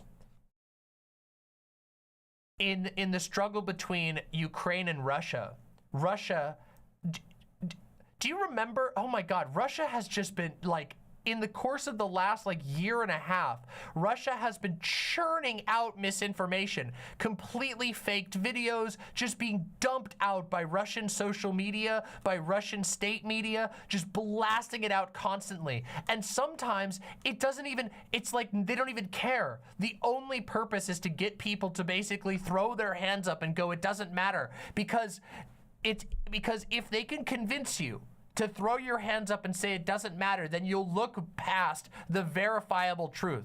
And this is why I caution people against misinformation so much, okay? I caution people against this so much, and to be careful about engaging in misinformation. We have seen so much misinformation since this started. The goal of these types of misinformation campaigns is to basically grant equivalency, when the fact of the matter is that the Israeli state has itself, directly from the mouth of the state itself, they have said that they see this as a war of light versus darkness, that they see this as a war between order and the law of the jungle, that they are willing to engage in a mass displacement campaign. And so what they want instead, the goal of doing this stupid crap, is to get people to throw their hands up and just say, oh, whatever, everything's, none of it matters. It's all misinformation. Look, Hamas lies, Israel lies. And when in reality, the reality on the ground is not a fucking struggle between Hamas and Israel. It's a struggle between Israel and civilian people. It's a struggle between Hamas and civilian people. This is an endless, nightmarish churning of innocent life.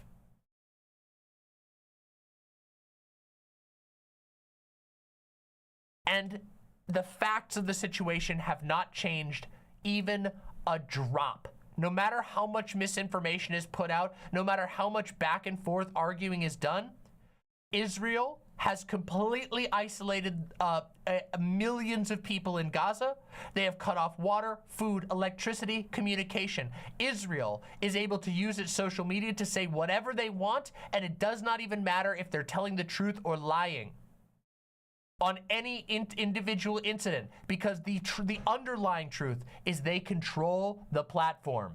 They are the only ones who are able to say anything. They can tell the truth, they can lie, they can mix in truth and lies, because they're the ones who control the platform.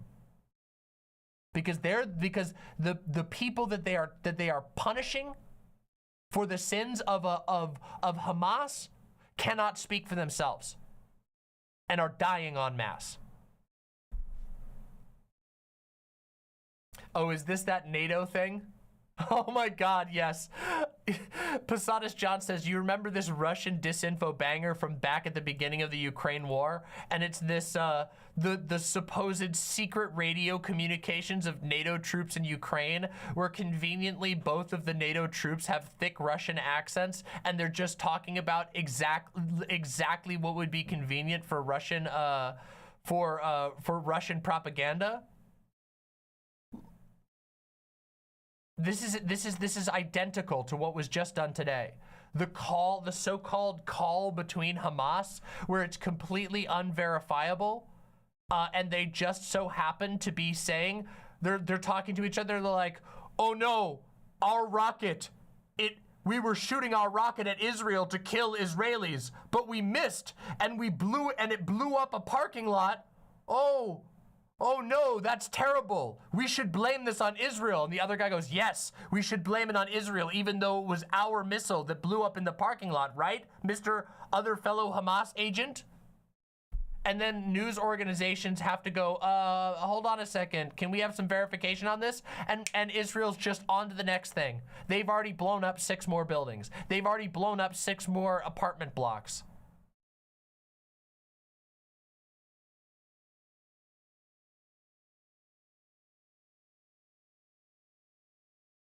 It's so funny how quickly everything goes out of people's minds. Literally, it was what, like 3 or 4 days ago that that there was definitive proof that Israel blew up a convoy of civilians and 70 people died, that they shot a missile at an innocent convoy of civilians and they all died.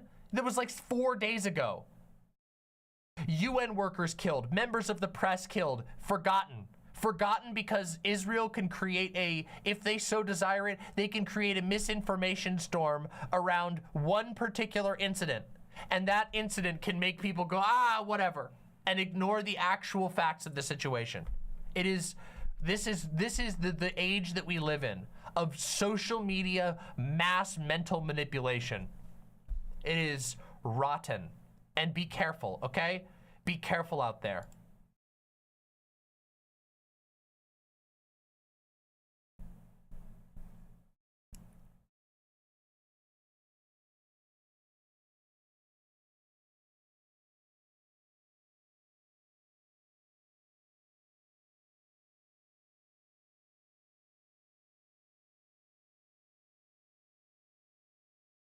Two minutes ago, senior U.S. official in the State Department resigns over lethal assistance to Israel. Jesus, wow. Wait, so they stepped down? That's a good call. I applaud somebody stepping down over being asked to participate and equip someone for a genocide.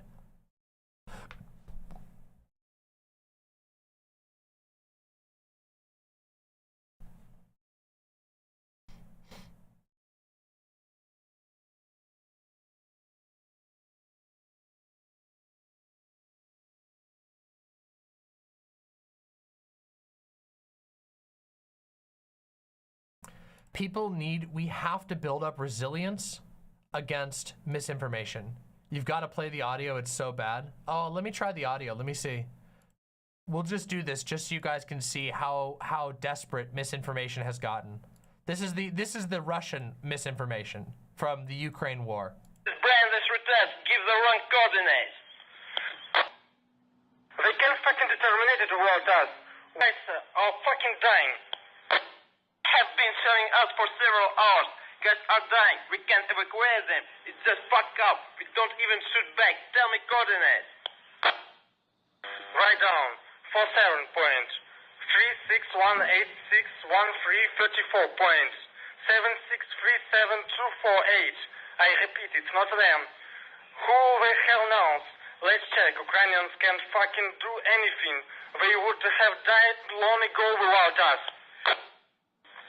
Damn those bastards, I killed them.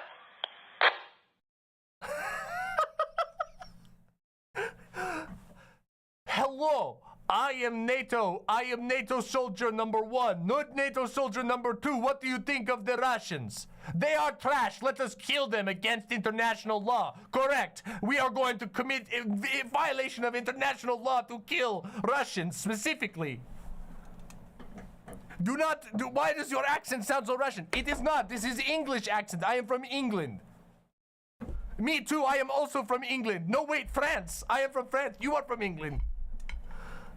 Oh, hello. Thank you. What is this? Whoa, that's cool. Thank you very much. You're welcome. Oh, that was water previously. I don't think there's any water in there, but yeah. Yeah, it probably should be fine. Demon Mama, your mock Russian accent is suspiciously good. Shit, I gotta end the stream.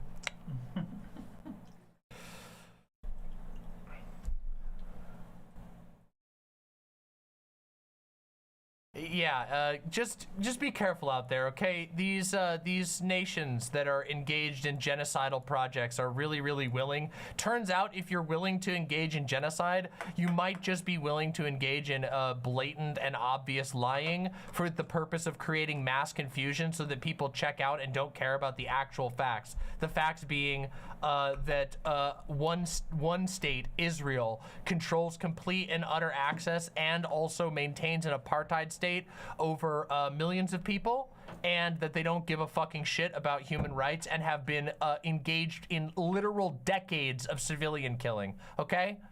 Let's just remember that, all right? Just remember that, okay? There's not much else. That I can say right now on this subject. Try to be very, very cautious, okay? Try to take it easy. Try not to get aggroed. Are you all familiar with the concept of aggro in like a video game?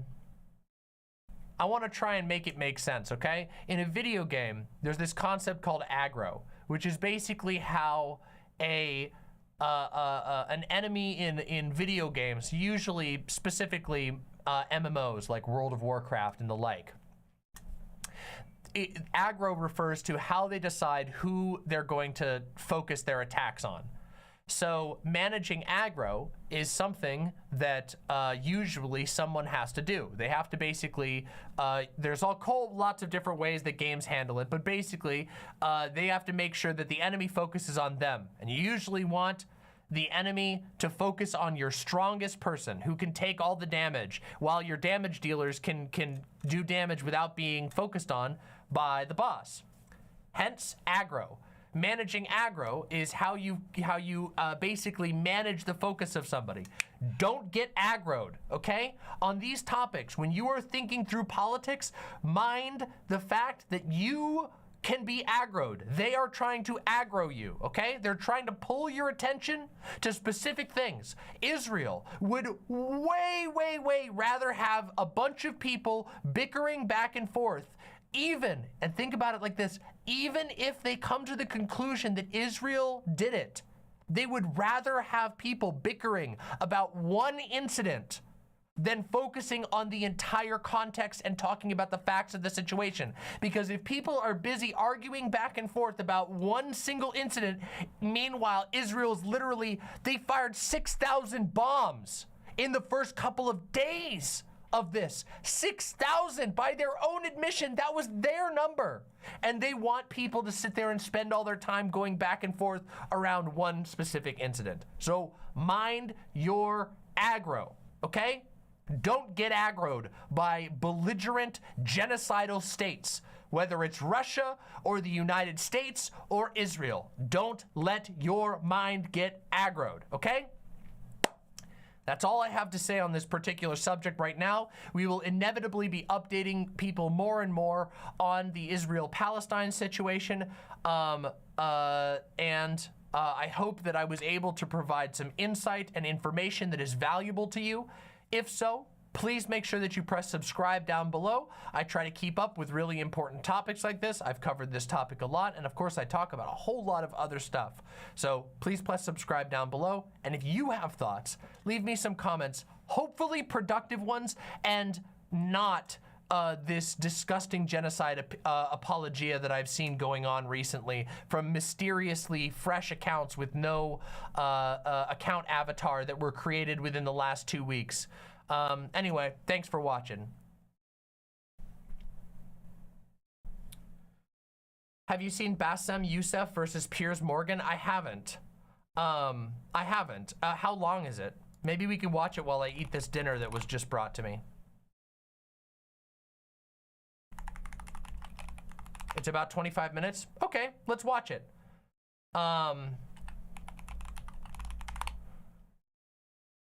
Here we go.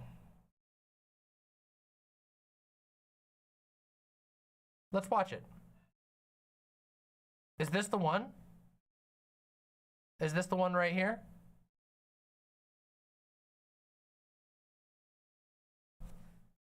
Okay, we'll watch this. Let's watch it.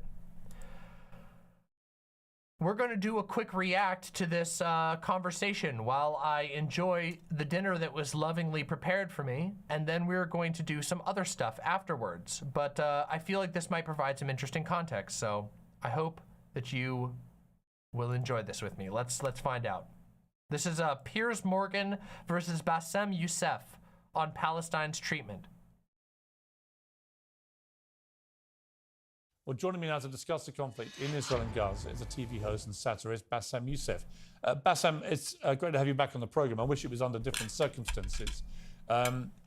First of all, what is your reaction to what happened on October the 7th? Oh, it was terrible, of course. I mean, we kind of get our news kind of also secondhand because, you know, my wife's family, they live in Gaza. They have cousins and uncles there. And their house also was bombed. We haven't been able to communicate with them for the past 3 days. Communication are lost. So we don't know actually what is the how are they doing. But you know, we're used to that. I mean, it's just like it's very repetitive. We're used to that. We're used to them being bombed every time and moving from one place to the other. You know, it's just like those Palestinians. They're very dramatic. Israel killing us. But they never die. I mean, they always come back. You know, they're very difficult to kill, very difficult people to kill. I know because I'm married to one. I tried many times, couldn't kill her. I mean, there's a dark humor there, and I understand why. Because no, it's not dark humor. I try to get to her every time, but she uses our kids as human shields. I can never take her out. Again, I understand the humor, but to be serious, Bassem, about this. Tonight, I will be serious. Now, I will be serious. I was watching your interview with Ben Shapiro, and I'll tell you one thing. Yeah. I think that Ben Shapiro is one of the smartest people who ever walked this earth. He's very, very smart. I follow him, and I believe everything he said. And when he came on your show, his solution was, and I quote, his solution was that the solution for this is for Israel to annex Gaza and to kill as many son of bitches as possible to make sure that this will never happen again. And anyone who call for a ceasefire will be a terrorist sympathizer. So God forbid, I don't want to be labeled as a terrorist sympathizer. So I agree with Ben Shapiro. I think we should kill as many son of bitches as possible. Well, let me, But Bassem, Oh, man. This guy is eviscerating him so far. Holy, this is so bold.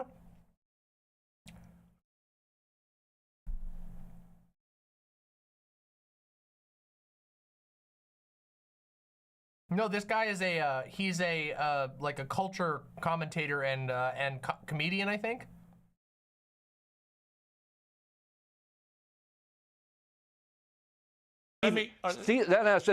So far, 3,500 people were killed, including 5,000 son of bitches in the bombing of the Baptist hospital as we speak right now. 1/3 of those 3,500 were children. So my question to Ben Shapiro is, how many more son of bitches do we need to kill so Ben Shapiro is happy? Okay, because it changes Bassem, from 1 year. It changes from one. I'm sorry that. Listen, I'm really at a disadvantage here. I'm looking at a camera. I don't see you. I can hear you on my ears. The reason I'm interrupting so is I think you might be. I think you're conflating different interviews with Ben Shapiro. He didn't use the phrase "sons of bitches" with me. Let me play to you what he actually said on my show. He did. Go back to your interview. No, he didn't. That was another interview. But let me play what he said to me here. Well, frankly, I don't believe in proportionate response to terrorism. I believe that the way that you stop terrorism is with wildly disproportionate response. That doesn't mean in terms of targeting civilians. It means in terms of killing as many terrorists as humanly possible and allowing them to dictate the terms of engagement by hiding behind civilians in areas. Ben Shapiro is legitimately one of the most like evil husks of a human that has ever lived. It's really funny too because have you ever looked up his old tweets on Palestinians? You should do it. If you're ever curious, you should see what he said about them in the past. Because if you've ever wondered what it looks like to like see like a racist mask off, that was Ben Shapiro when he thought when it was safer for him to do that. They're still up? Are they still up? Yeah. That they're supposedly responsible for means that the only option for Israel is to surrender to Hamas's hatred of its own citizens, its willingness to use its own children as human shields. No country worth its salt could ever do that. use its own children. Incredible choice of wording there, my man. Now that is substantively different to what you said he said, right? He's talking there but specifically about Hamas I agree terrorists. with him. I agree with him. The thing is, the question is, what is a proportionate response? Because it has been different from one tier to another. So if you look to this graph, for example, this is the death of Israeli and Palestinians, and it's changing from 1 year to year. It's like fluctuating like crypto. So my question is today, what is the going rate today for human lives? I mean, 2014 was a great year for Ben Shapiro. 88 Israelis were died, and there was 2,329 Palestinians killed on the other side. That is one Israeli for 27 Palestinians. That is a very good exchange rate. What I'm saying is, what is the exchange rate for today? So you guys will be happy. That's my question. Well, it's not me. It's not me, guys. I'm not on either side. No, not you. Like when I say you guys, I say like the people on the other side of that. I know that you don't think like that, Piers. You're one of the good guys. But let me tell you something. I mean, the reason that I'm using this is that, I mean, I can't remember what happened in 2014, and there was no music festival, but there must be something. I mean, they must do something. It is their fault. It has to be something. I mean, 2018, 300 Palestinians died. Who's counting, you know? So the thing is, what my question is, let's find what is the exchange rate for human life today so we know, expect the future death of Palestinians and will be happy to it. My response to that would be this, Bassem. I thought carefully about this because I think it's very tricky for people like me to immerse ourselves into a conflict where we're not directly involved. And I thought carefully about what I feel about this. I feel that the scale of what Hamas did on October the 7th supersedes anything else I've seen in this conflict, really ever. The savagery, the butchery, the slaughter of 1,300 people, the shooting of babies, the 100%. Kidnapping of grandmothers, and so on. So if we can agree on that, which I think is inarguable, then the question then becomes, again, about proportion. I don't... Piers Morgan is such a spineless, slimy, monster piece of shit.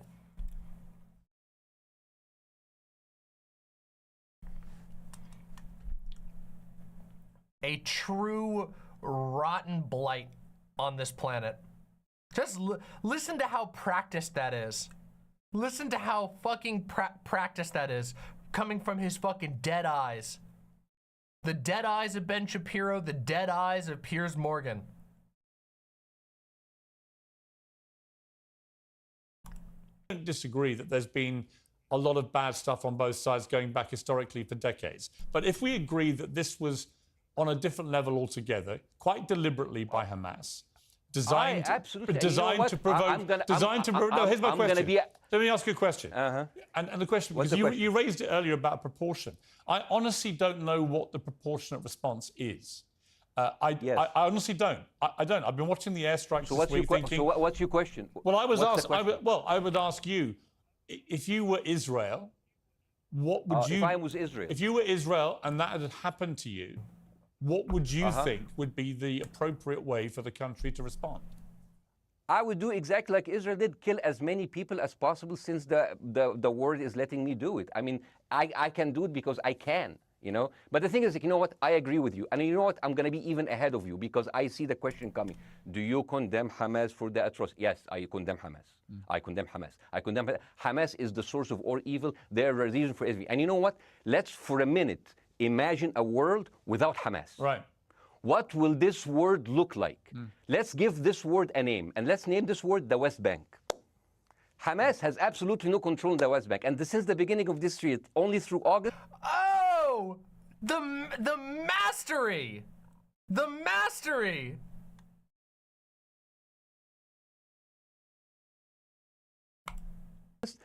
...37 Palestinian kids were killed.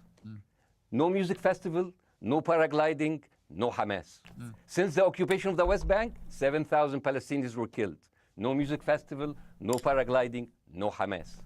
I can go on and on and on and on. No, but you don't need to, because in a way you're preaching to the choir. I've followed this crisis. Oh no, you're not preaching. So the thing is, like, in the sense that I know that what you're saying has validity. Of course, Piers. By the way, Piers. I am at a disadvantage here. I can hear you, I cannot see you. I am in a claustrophobic room, and so please cut me some slack and don't interrupt me and interrupt my point. Sure. So because this has to be fair. Understand. Because if you want to only hear your opinion, I can just condemn Hamas and go home. I can do that. So do you want to do that, or do you have a much more nuanced conversation? No, I absolutely want to have a nuanced conversation. I wasn't aware I was interrupting. I thought I was letting you speak. Amazing. So let's just absolutely rolling this bitch into a ball. Just incredible. Look at, he's literally turning red. His face has grown closer to the shade of his tie as this piece has gone on because he knows he's being outmaneuvered here. If he gets mad, he comes off like even more of an asshole because what this guy is saying is completely fair. Incredible.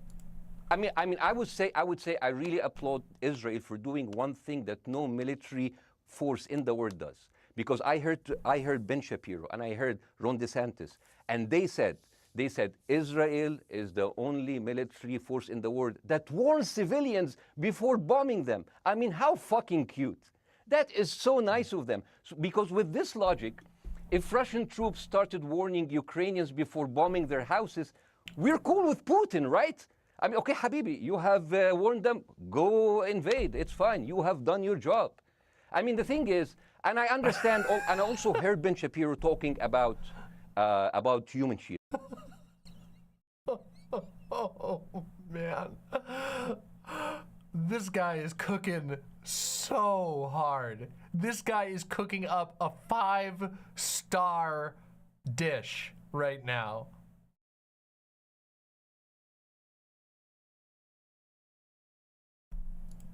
So you remember my wife's family, they live in Gaza. So I asked. Wait. Oh my God, Piers Morgan is a slimy cretin, that piece of garbage. I found the interview with Shapiro that Youssef was referencing. Shapiro doesn't just call for genocide and say they were sons of bitches. Piers Morgan quotes him saying it. Fuck you, Piers, you despicable, worthless demon. Let's see it. We got the timestamp, let's see it. Good. In one of the videos, you say the only solution is for Israel to annex the Gaza Strip and kill enough sons of bitches to make sure this isn't a problem again. You say anyone who calls for a ceasefire is a terrorist Oh my God! sympathizer under these circumstances. And that got a lot of pushback. I guess this comes to the point of appropriate response. How far do you go? How do you isolate genuine Hamas from perhaps completely innocent Palestinians in Gaza, of which there will be many? One person called you a genocidal warmonger for that rhetoric. And there's a person called Mohammed Hijab in a video called in responding to Ben Shapiro on Israel. He says this. First and foremost, I'll say, yes, we condemn any woman, child, or whatever it may be that's being killed who's Jewish and who's not a non-combatant. But why is it the case, Ben, huh?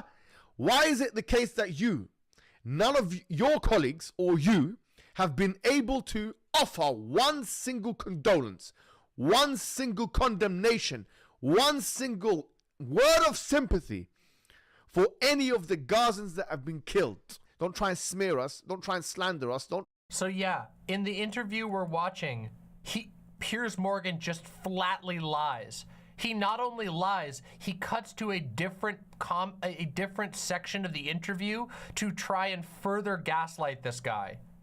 Actually unbelievable. I told them, when Israel gives you the nice warning, the cute warning, does Hamas force you to stay in your home so you can be bombed and used as human shield? You know what? Hassan here, my wife's cousin. He's a loser. You know. He told me. You know, when I asked him, does that happen? He told me, no. The lying son of a bitch lied to me. I told him, you don't understand. Ben Shapiro and Ron DeSantis keep saying that Israel warns you and Hamas asks you to stay put. So I told you, he's a loser. He never kept a job. He even failed in all of the interviews to become like a human shield. I would believe Ben Shapiro. Let me ask you. He failed an interview to become a human shield. Oh my God. So let's go with that. No. Let me ask you. At some point, I must be able to ask you questions. It's not a monologue for you, Bassem. If we agree that for the 14,000 casualties, I mean, who's counting, are human shield, does that mean that every single one of those civilians was standing, obscuring a military target behind them? Because that's a lot of weapons. I mean, Hamas is packing. No, of course it doesn't. And look, it doesn't. So there's some collateral damage. Lots of collateral damage. Yes. It's fine. Yeah. You kill some to save some, and then kill some more. Yeah, I agree. Yeah. Well, I agree. let me ask you this. Again, it comes back to proportionate response. When the world decided it had to get rid of ISIS because of the appalling butchery they were carrying out, it did so by also killing, very sadly, a lot of civilians along the way by doing airstrikes against places which killing civilians are inevitable. You said that in the beginning. My point is, it's inevitable. Yeah, but once Israel has decided that they want to get rid of Hamas, and Hamas is embedded with civilian population, I'm very concerned about what's going to happen next. I've written a column tonight saying, I remember the Iraq War, which I opposed, right? I remember all this. So my question for you is, what would you think would be an appropriate response by Israel to what happened? Well, these are years of disproportionate responses of Israel. Right. Did it solve the solution? Did it solve the problem? Did it work before, so it will work? What will be the surprise this time? What will be the twist that will make this work this time? What will be different this time? Seriously, I mean, like, this is only the last 15 years. I mean, because it's too many papers. I just got this. But how will this be different? And the thing is, I am so glad in the introduction that you mentioned the Iraq War. I applaud you, Piers, for saying that, because you were honest about it. You said that spreading lies like WMDs make people look at those people as less of humans, and they would accept the death of 1 million Iraqi, whether by sanctions or by invasion, right? You are a good man. This is amazing. And you know what is similar? Is when you spread the lies of 40 decapitated babies, although it was refuted. So what happens when people hear that, killing babies is horrible. But when you say decapitated 40 babies, you are planting a certain image with a certain trigger in people's mind. Who has said that? Who has said 40? Who has said that? Who has said 40 decapitated? Who has said that? You have repeated. No, I haven't. What? I've never said that. You haven't said on your show 40 decapitated babies? Never. Ben Shapiro didn't say it? No. Ron DeSantis didn't say Nobody has said it? Okay, Piers, no, nobody said it? No. Oh, okay, maybe I am wrong. Decapitated. Here's you're wrong. I've never said that. The thing, what happened, no, you're wrong. But the thing is, when Iraq, the thing is, the same thing is happening. Wait, wasn't it in the clip that we just watched? There is a clip of him, in fact, saying that. Can we get it? Can we get the clip?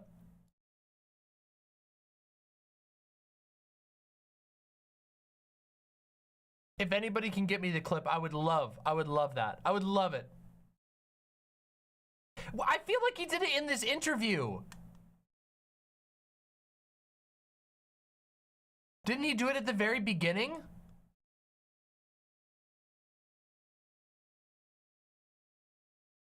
Okay, somebody who's watching, scrub back to the beginning. I want to continue reacting to this. Scrub back to the beginning, and if he said it in this interview, I want us to replay it.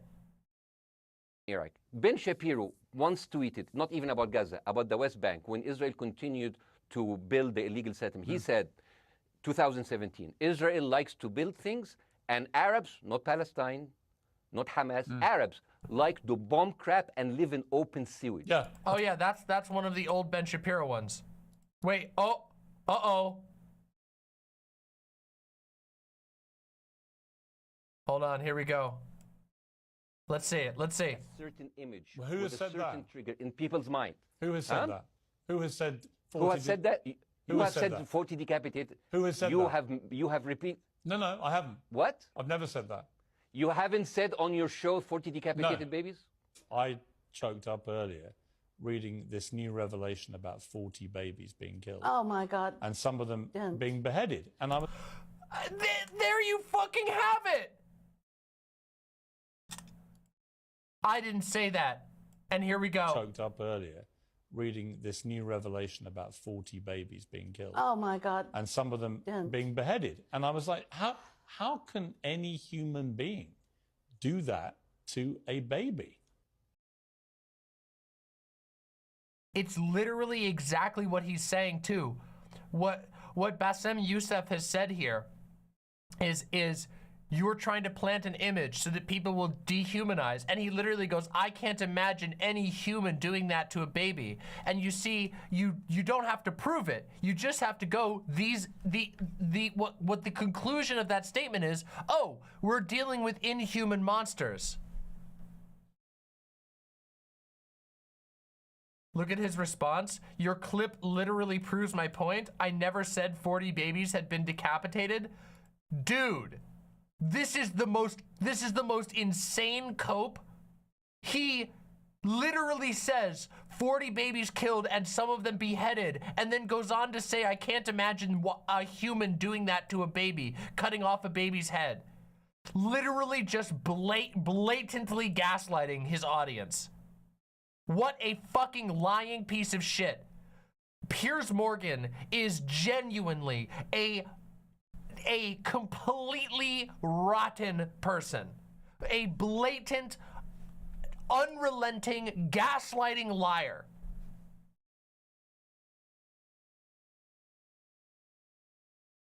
Thought that was very the Israeli defense minister, he said, those are human animals. And the thing is, Ben Shapiro should know better, because, you know, long before the Holocaust, before Jewish people were thrown in the gas chambers, the Nazi propaganda called them rats.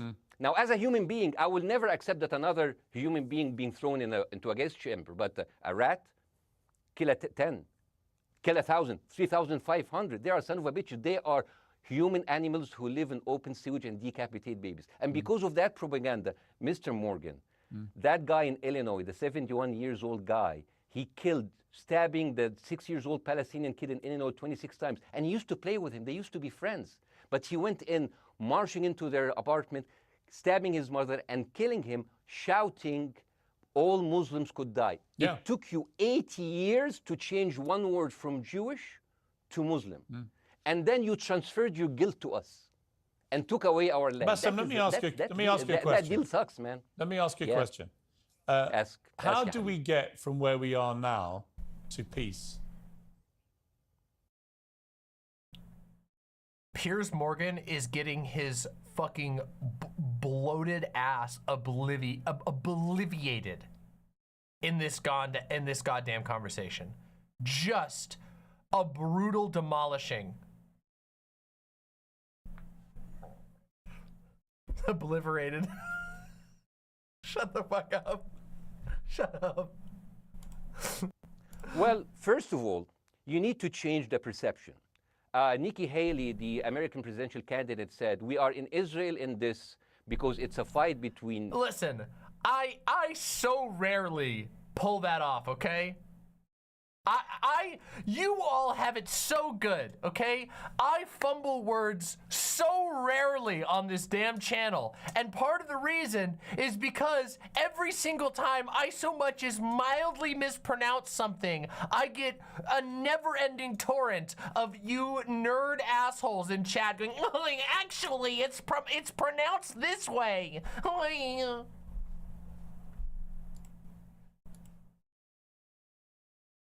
One of these days, you're gonna go and you're gonna get stuck with a streamer who fucks up way more than me and is gonna drive you crazy. Because for the rest of your life, you're gonna have to hear fucking malapropisms.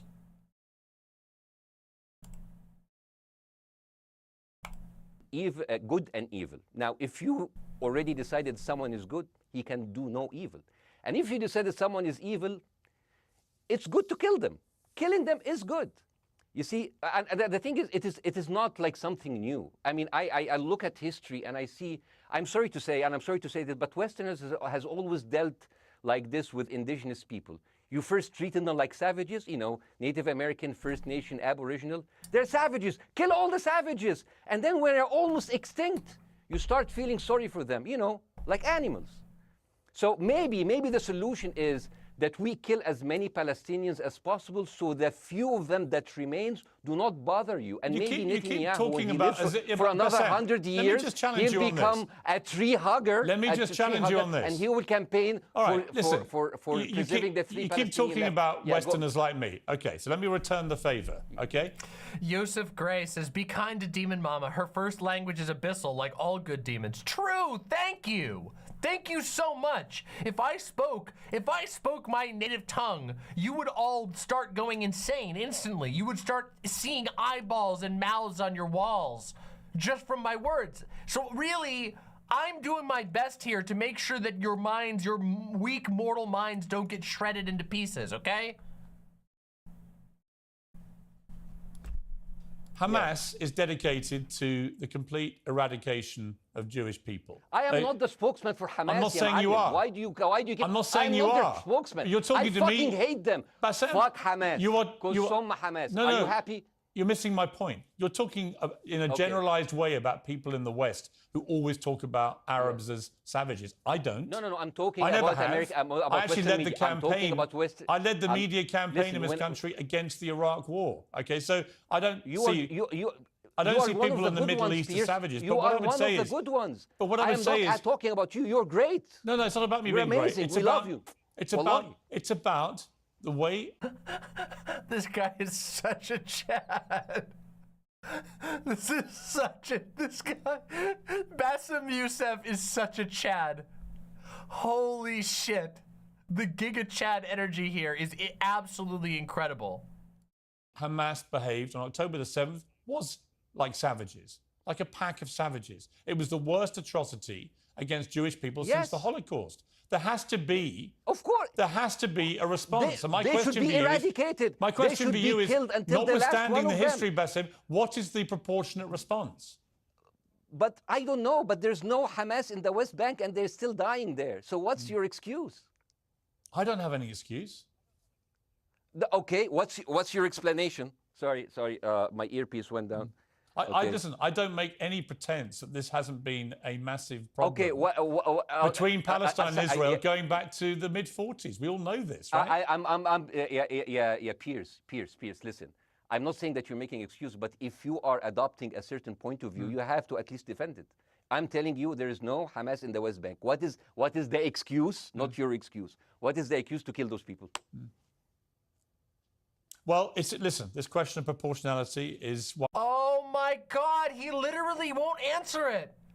He actually won't answer it. He literally just goes, we have to stay, we're going off message, delete, end thought pattern.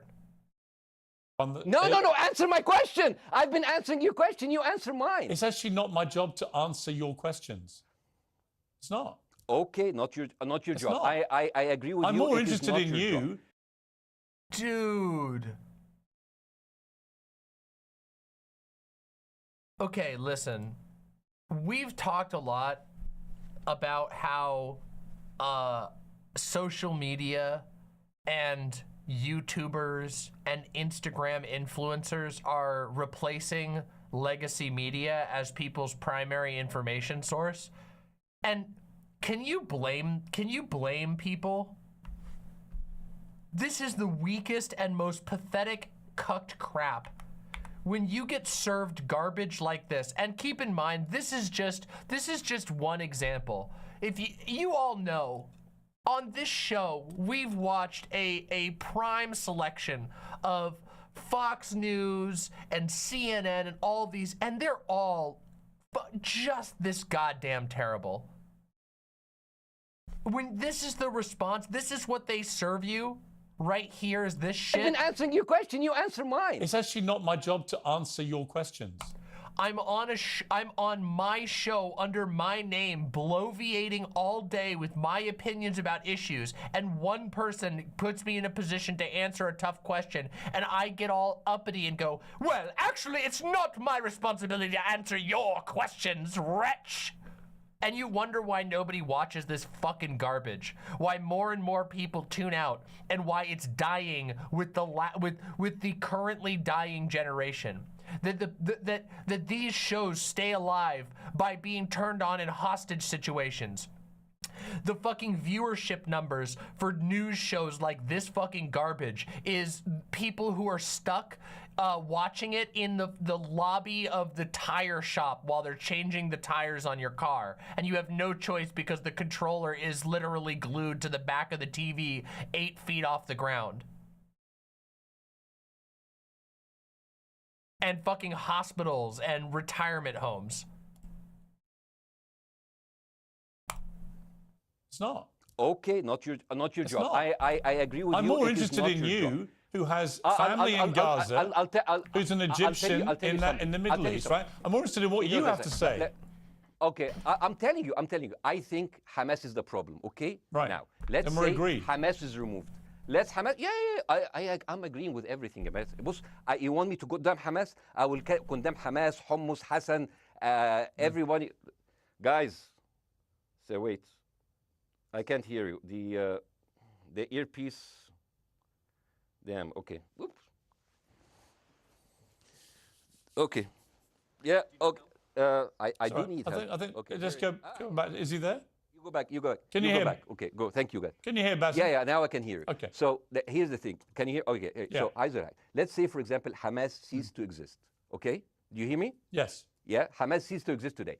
Now, right now, in Palestine, in West Bank and Gaza, 20% of Palestinians go through Israeli prison system, whether imprisonment, whether interrogation, whether torture. And the rest of them, they live a life of daily loss of land, of homes, of life, and they are suffocated by this. So let me ask you something. If you are a Palestinian living into these conditions for decades, would you sympathize with your oppressor, or sympathize with the people who claim they resist them even if they are terrorists? I have made no secret that I think the conditions Palestinians have had to exist under are completely unacceptable. I've said that for years. So the question then becomes, how do you forge peace between two warring parts of that region who... The answer is blatantly obvious. Whoever is making Palestinians en masse live like that is responsible for taking the step of forging peace. Otherwise, there will never be peace. Peace cannot coexist alongside apartheid. Peace cannot coexist alongside trapping millions of people in horrific conditions. Holy shit! Decades have approached peace, in my view, with mutual sledgehammers, with no actual desire to have peace. And I think it comes down in the end to great leadership. And I don't think there's great leadership. I don't think, well, hang on, let me make my point. I don't think there's great leadership on either side. Where is the Nelson Mandela figure here to come through all this hatred on both sides? Mandela? Yeah, where is that Nelson figure? Nelson Mandela actually have criticized Israel for being a horrible state. All of the South African activists have actually called Israel. My point is... Oof. Man, Piers is phoning it in. Whoops. Oh shit, Nelson Mandela went out of his way to condemn Israel for their maintenance of an apartheid state. Whoops, guess I didn't think for even a minute before I put this crap together.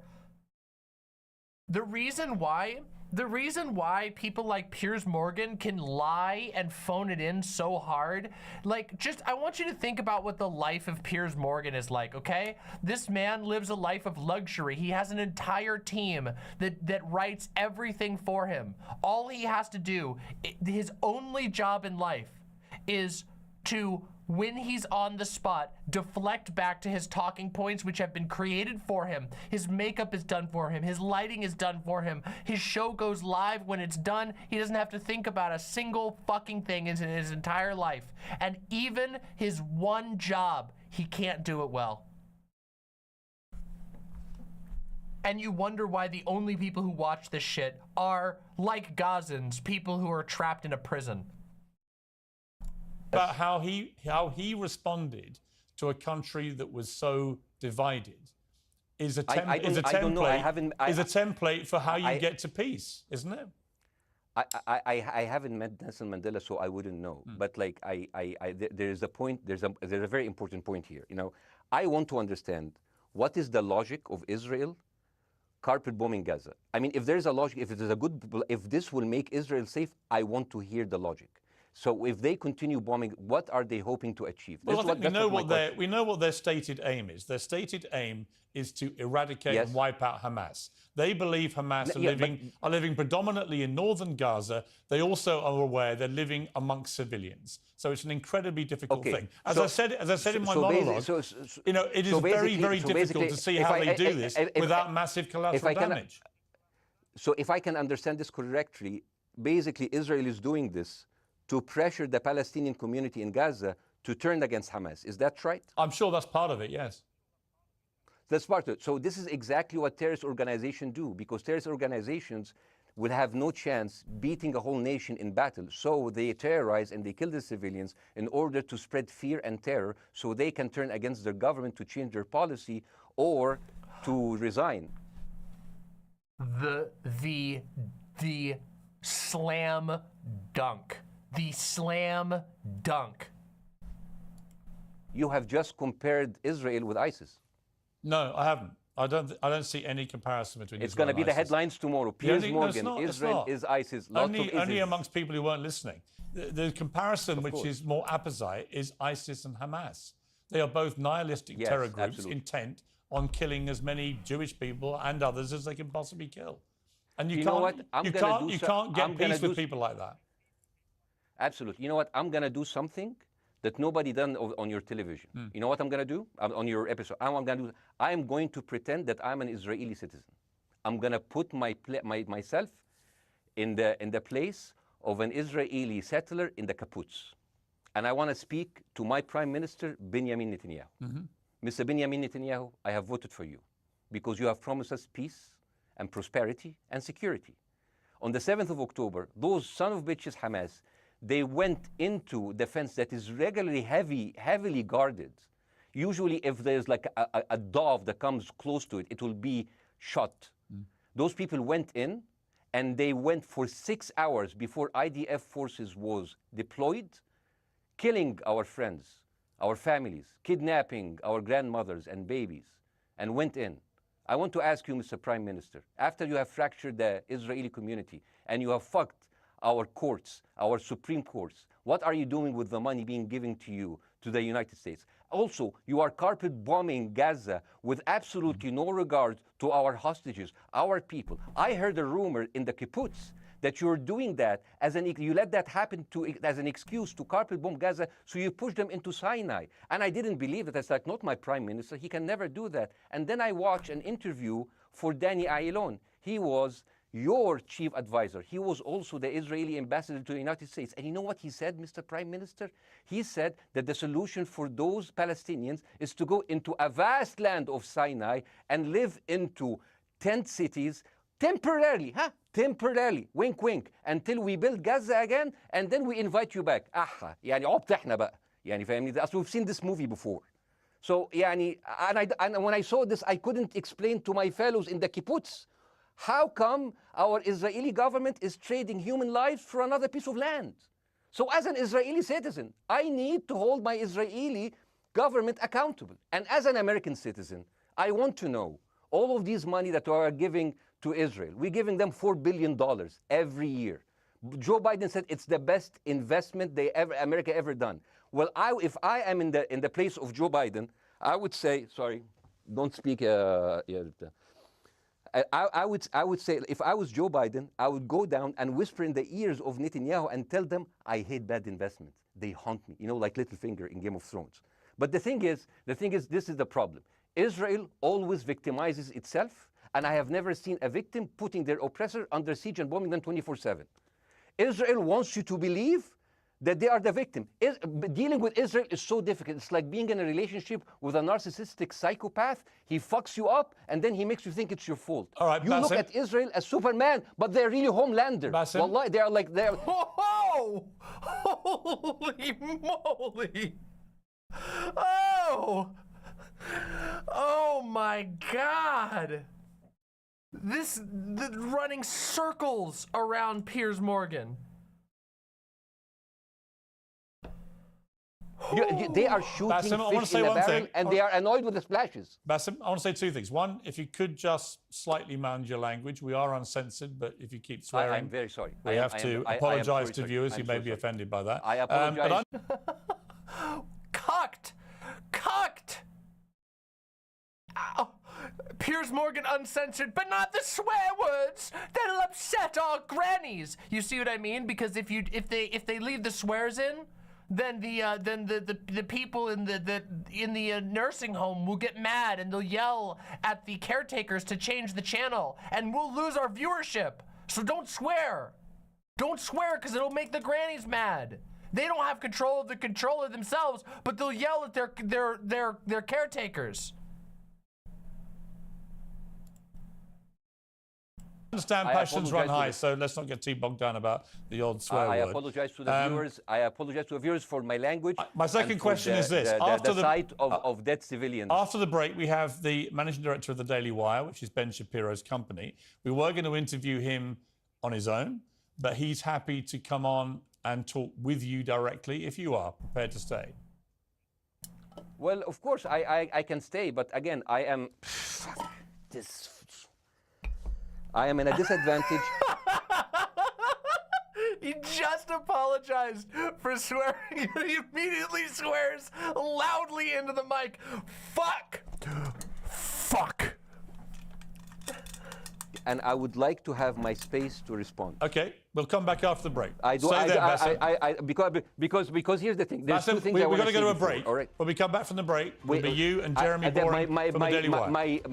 I have news. We're taking a short break, Bassem. I'll be back. Welcome back to Uncensored. For more on the situation in Israel, I'm joined now by the CEO and co-founder of the Daily Wire, Ben Shapiro's partner, Jeremy Boring. Jeremy, thank you very much indeed for joining me. Oh, this guy, oh my God. First of all, what the fuck is going on with this guy's hair? Who approved this hairdo?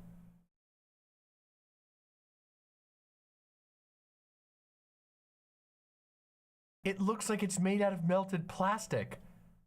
Why is it cut like this? This is the haircut that says melted plastic doll in the streets, tonsure monk in the sheets. Absolutely fucking incredible. I'm sorry we demoted you. Also, this is the guy, this is the president and founder of Daily Wire. This is the guy who calls it, he drives like a fucking shitty Corvette, and he calls himself like the based God King of the alt-right, and nobody knows who he is, and every time you say Jeremy Boring, they go, oh wow, sounds like a boring guy. And then he goes, no, I'm the based king! I'm the based God King! Ooh! He gets super triggered about it. Look at, he like tries to present, oh my God, hold on, can we find the image? Hold on. I want to see if I can find the image of him where he did a photo shoot. Yes! Here it is! Look at this fucking loser cuck! He markets himself. This is a photo shoot that he did. He did a photo shoot of him holding a glass of whiskey with a fake fur blanket and this like questionably most likely photoshopped in throne and obviously photoshopped in crown. And he calls himself like the based king of the based God King of the alt-right, which is hilarious because everybody knows that the only based God King of the alt-right is fucking Donald Trump. And I'm sure it really bothers this guy that he looks at himself in the mirror and jerks off for like 30 minutes between every single photo shoot he does of him sitting on a fake throne. And he's getting beaten by a guy who looks like a rotten pumpkin. He does photo shoots all the time calling himself the based God King, and then anytime if anybody says his name, all they do is go, Jeremy, boring. Sounds pretty boring. That's all that happens. Nobody knows who he is or what he does. And whenever he tries to talk, he sounds like a fucking nerd. And the only thing that he's accomplished is bankrolling the Daily Wire. Which is also hilarious because the Daily Wire is like the most pathetic misfits club ever.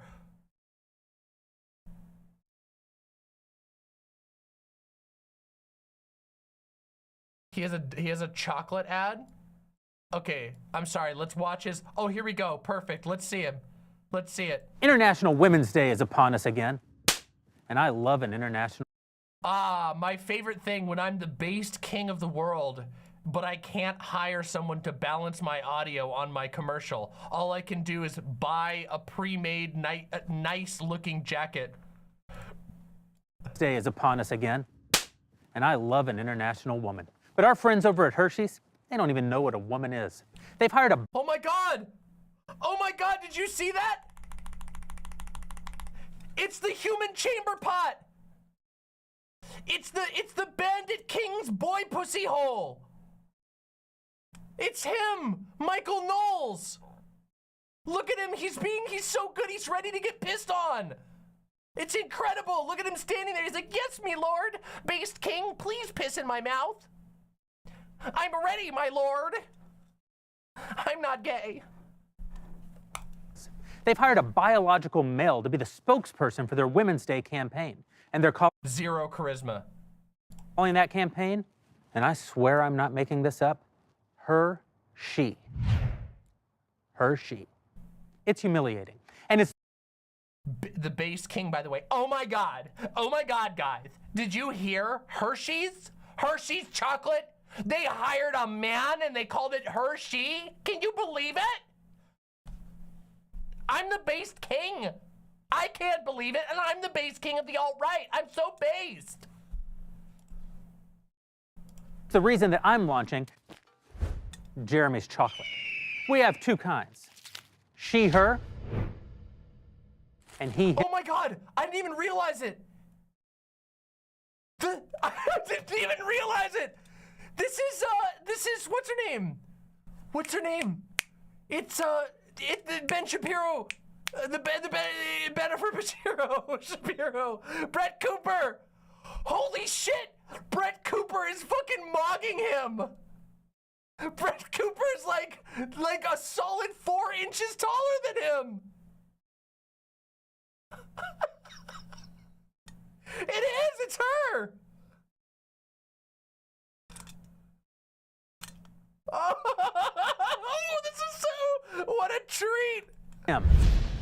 One of them's got nuts. If you need me to tell you which one it is, keep giving your money.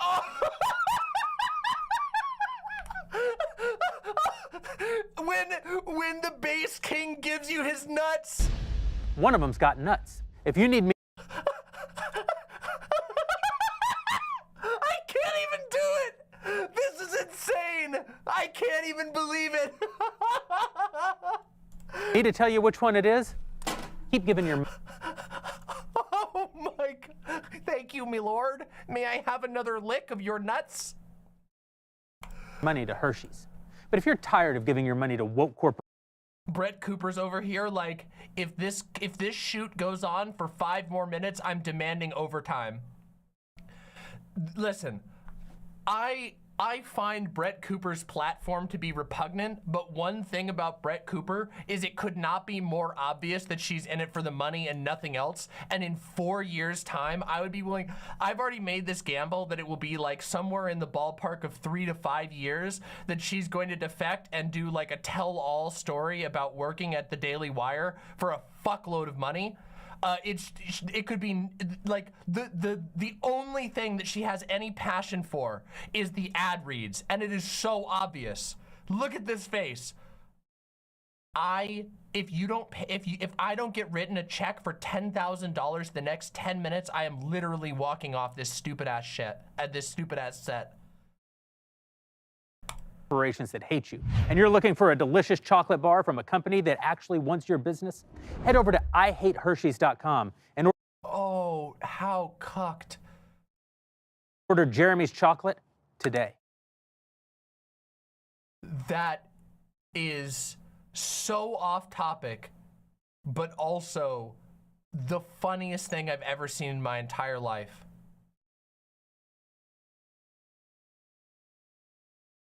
That is incredible.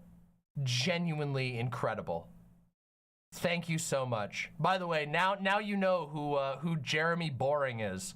Did you get the feeling that his charisma levels are enough for him to feed his delusions of being the based god of the alt-right?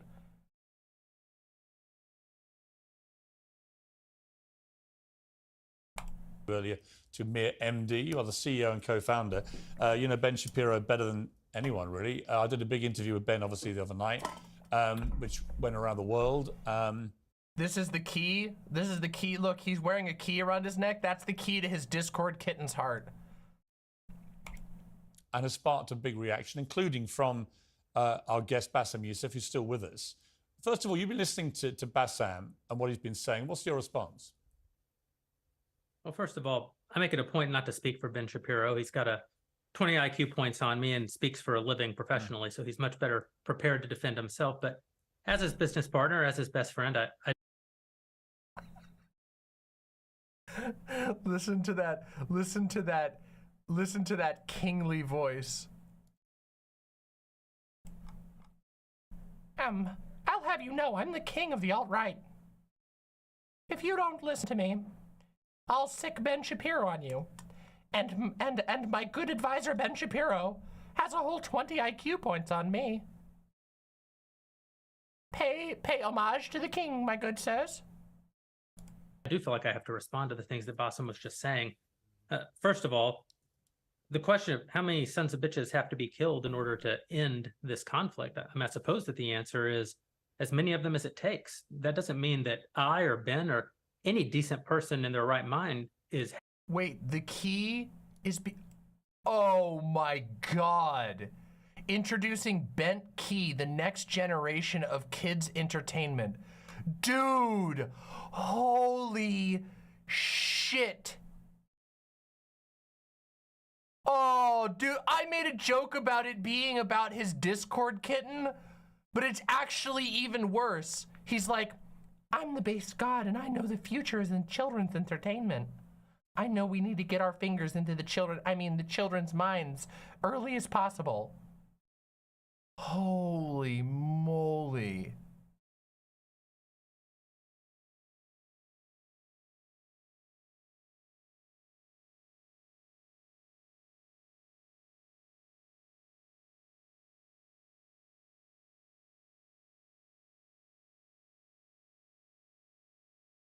Okay, we gotta finish this. We have so much. Oh my God. Happy with the killing of civilians. I posted at the very beginning of this conflict that a woman or a child blown apart in Gaza is just as tragic as a Jewish baby killed in one of the settlements.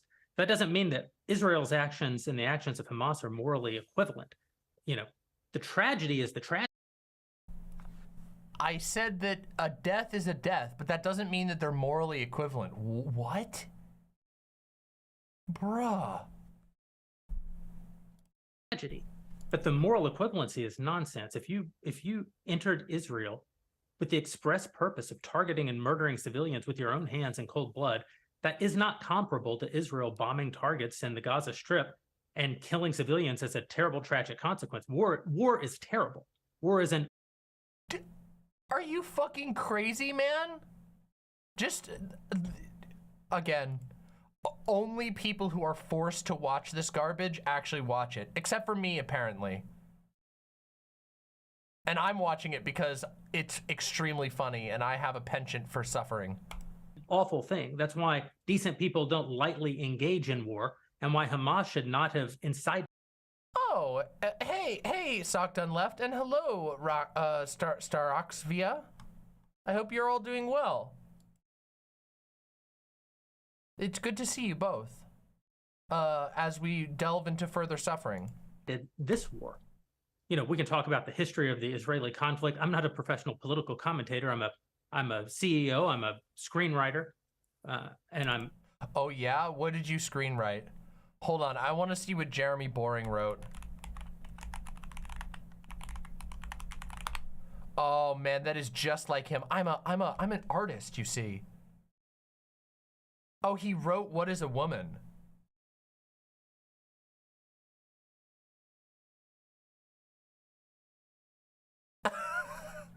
Oh no. Oh, he casted Brett Cooper in some of these movies. Oh man, wait, you guys ready for a trip? He wrote The Arroyo, 5.8 IMDb, Spiral, 6.3, Terror on the Prairie, 5.2. Oh, here's Chip Chilla. Oh, wow. He's got a whole 7.0. Ooh, the Matt Walsh Show getting kind of owned. A Wonderful Day with Mabel McClay. I don't even know what the fuck that is. Hey, good job on your 9.2, my man. Oh my God, he did a TV series about Jordan Peterson. Oh my God, this guy he lists a video.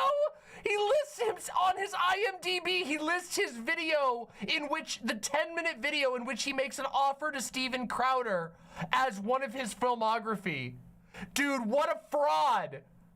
Again, this guy spends most of his life jerking off in front of a mirror. Certainly not Ben Shapiro. I really think of myself more like an artist, the based king of artistry, really. I'm not here to discuss the history of the Israeli-Palestinian conflict, but we all saw what happened on October 7th. And the idea that Israel was not going to react severely to that, or that Israel should not react severely to that, is ludicrous. And Jeremy, let me ask you that Ben Shapiro question. should be a moderating voice, that Ben Shapiro should be, what, saying, no, Israel should not respond in this situation. That's nonsense. Yes, Ben Shapiro. Of course it's never going to happen because Ben Shapiro has no soul. He actually sold his soul for money and for petty influence on the far right. But yeah, he should. Yes, any person with a platform, any person with a drop of humanity left inside of them should absolutely be using their platform to say, retribution is not the answer here. Killing more innocent people is not the answer. Yes, absolutely. Let me ask you though, Jeremy, the question which I think is the big question. What is a proportionate response to that outrage on October the 7th, which is the worst attack on Jewish people since the Holocaust? What is proportionate? If it's true, as reports are suggesting tonight, that there may have been a hospital hit by an Israeli strike and up to... Couldn't you define literally anything? I'm sorry, he keeps using this terminology, the worst attack on Jewish people since the Holocaust.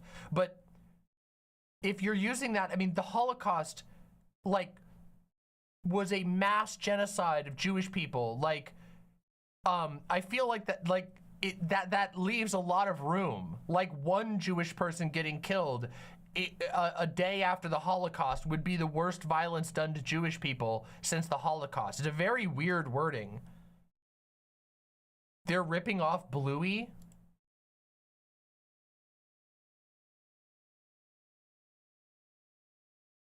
What? Of interest on. Yep. Detecting nothing of interest on this planet. You got that right, Brontor. No way I will find anything valuable around here. I shall defeat Captain Brontor, for he is weak, and I am less weak. Punch, punch. What? Oh no! Yep.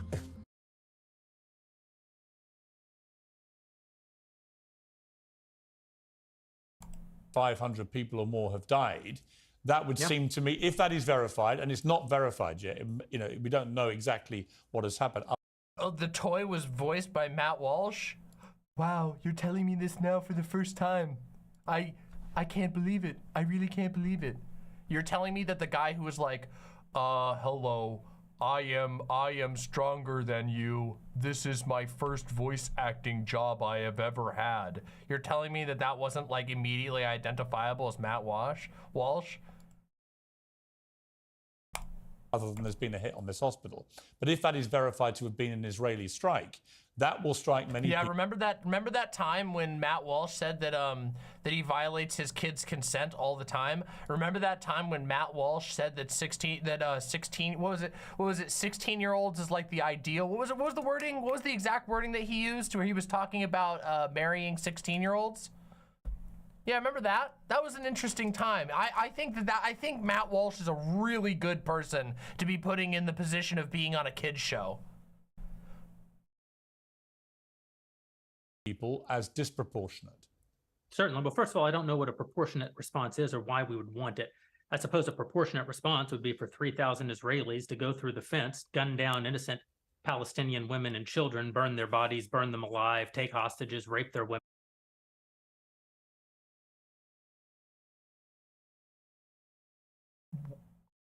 What?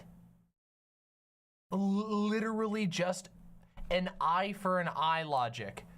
Just truly, you have to have an empty soul to believe that that's the correct answer. You have to have no brain and no soul. It's not just a stupidity thing either. You actually have to be evil to believe, oh, Hamas did this thing, which means it's okay for us to do this to other innocent people who are unrelated. Just actually brain dead and no soul. No one wants a proportionate response. No moral person could possibly. I recognize he's saying we don't want that, but that is not a proportionate response. That's not even. It's a ridiculous starting point. That's not proportionality. And the fact that he even thinks about it that way, it demonstrates where his brain is at. That's not what proportionality is. Call for a proportionate response. The purpose of war is to defeat your enemy. The West has, in my lifetime, forgotten the purpose of war because the true cost of war is so terrible. The last time the West engaged in war and won it was World War II. And they did it through incredible brutality. They did it by bringing their enemies to heel. That is not a thing to, that's not a thing to rah-rah about. That's not a thing to look forward to. As I said, all decent people should avoid war. But I think the sort of lie of the post-World War II, the post-war consensus lie, is that somehow war in which you kill a bunch of people and don't secure victory is morally superior to war where you do secure victory. Guys, they wokeified war. Now you can only do war and lose. I would say that the only way to morally justify a war is to win it. Otherwise, the very argument that brought you into the war, this enemy must be defeated. This mentality is the type of by the way, this is the mentality. It's so fucking crazy. This is the mentality that's like of the evil.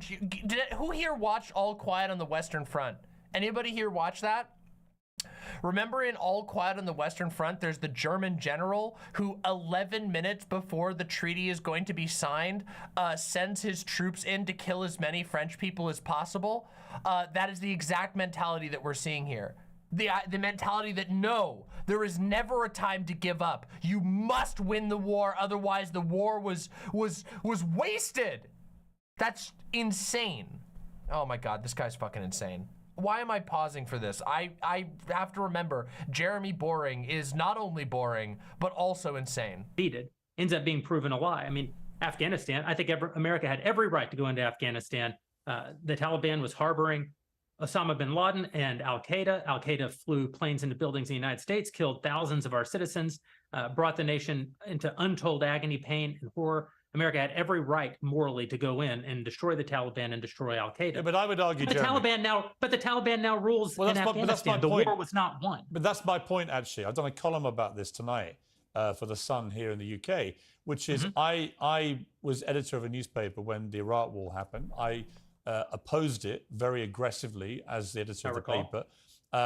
And sadly, we were borne out by events. It was a complete disaster, the Iraq War, in my view. It was illegally contested, I think.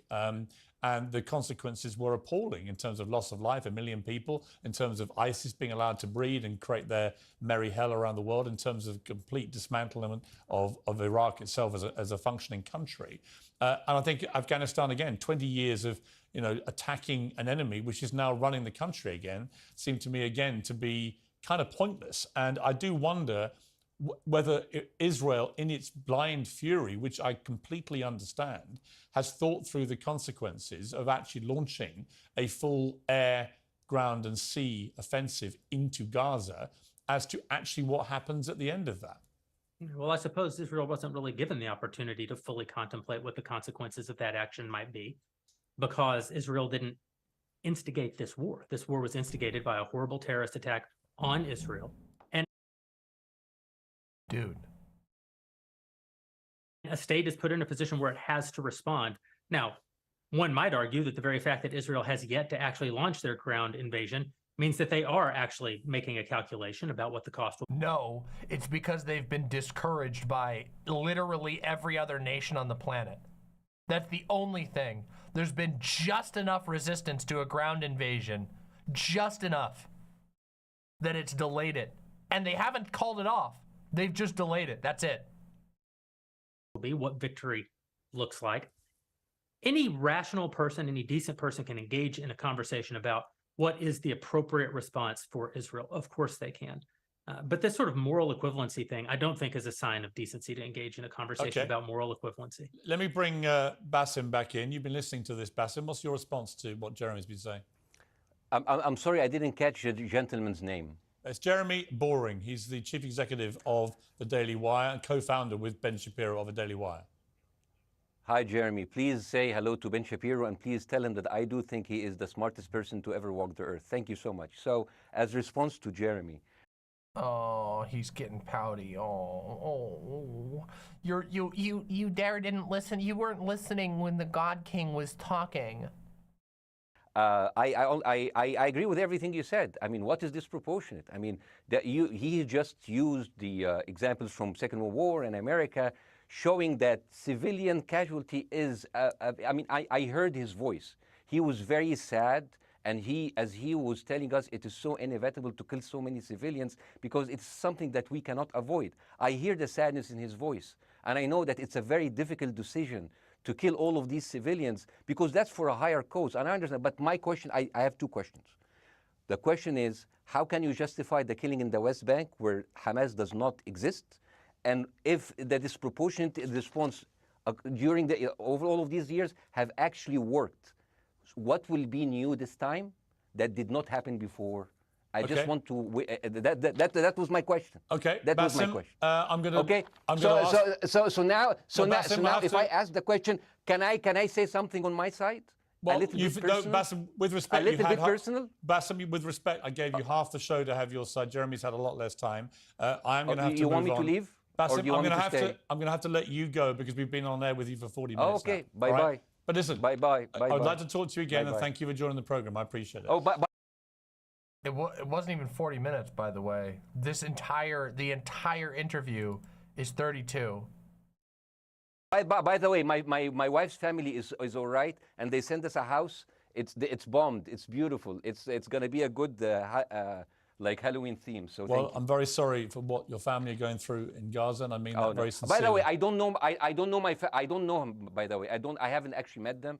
They didn't even come to my wedding. They couldn't because they are stuck in Gaza. Okay. And she never saw them because Gaza is not a destination. Bassem, as I say, we hear their voices and it's they die. It's fine. It's fine. Bassem, I wish your family all the very best. Thank you for joining me. I appreciate it. I don't. Thank you. Bassem just completely and utterly obliterated these losers, and it's amazing. Just remember, if you are ever worrying about conservatives and anything like that, just remember that no matter how hard, through all of history, no matter how hard conservatives try, they always lose the swag wars, okay? They always lose the swag wars, and they are always seething about it.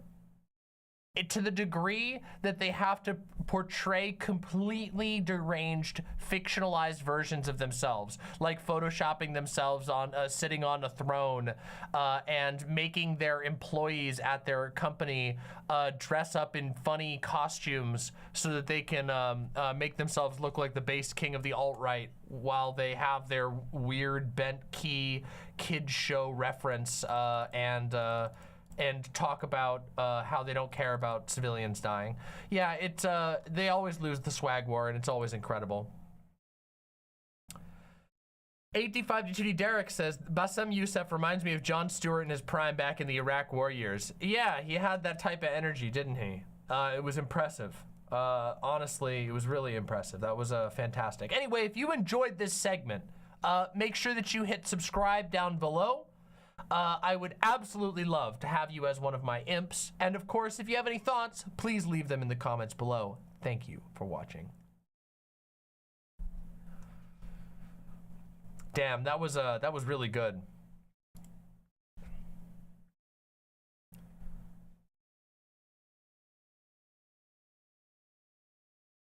Damn, that was impressive.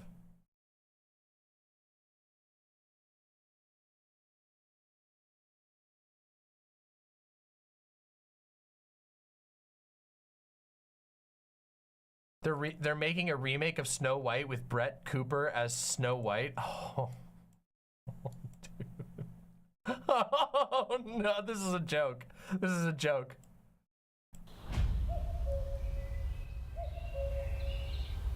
Once upon a time.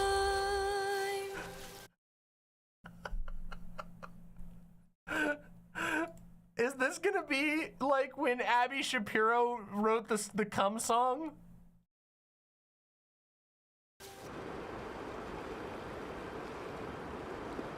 In time a prince would come. How much do you think that she got paid for this? Jeremy Boring was like, I really want to do a Snow White thing. And Brett Cooper was like 70,000 for a trailer, and Jeremy Boring was like, fine, I need to have you in it. Nobody else will do it, so here we go. Once upon a time, but now that time is gone.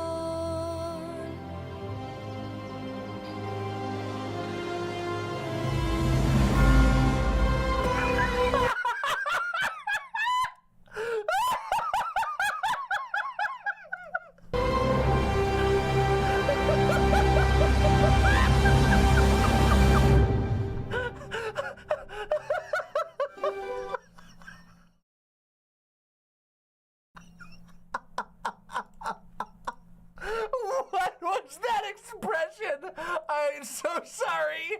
That is like, first of all, the fucking Party City Snow White outfit is killing me. But the turning around and doing like the blue steel look at the camera is killing me.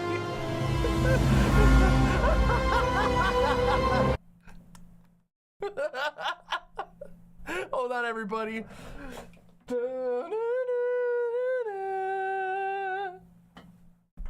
Oh my God.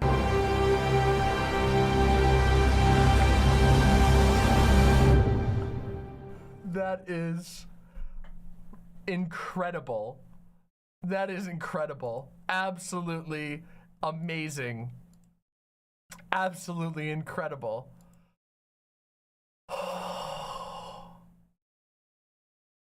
I don't know, everyone. Oh, man. Ooh. Ooh.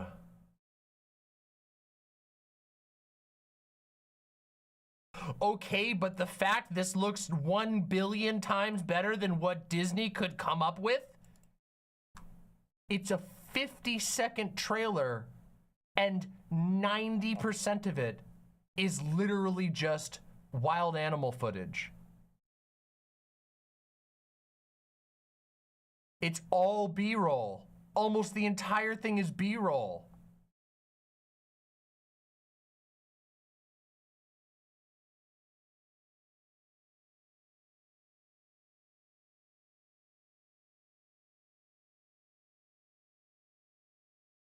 Wow.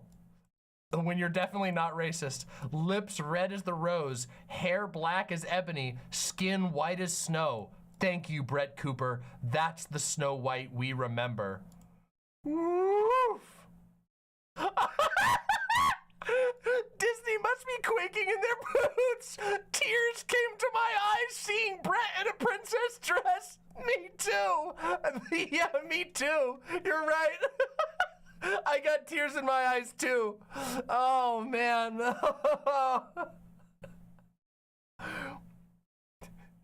It's respectful to the source material and not lecturing us with identity politics. Oh man. To be a Brett Cooper commentator. Literally chills.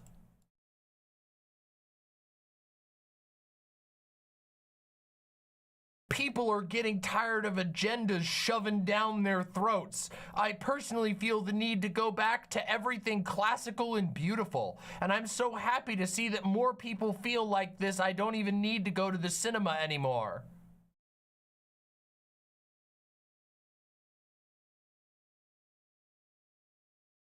This is the bonus segment that nobody thought that we needed, but we did. I'm genuinely shocked by how good this looks, and I cannot tell if the animals in this are real and shot perfectly or just amazing CGI at work. Bravo.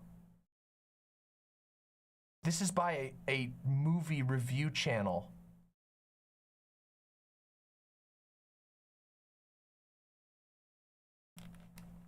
Man. Oh, man.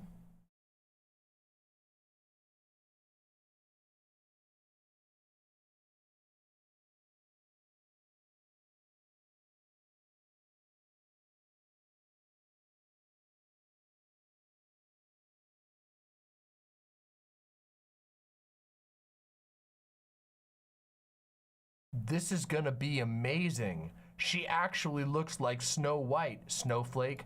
AOC better play the evil witch or Rachel.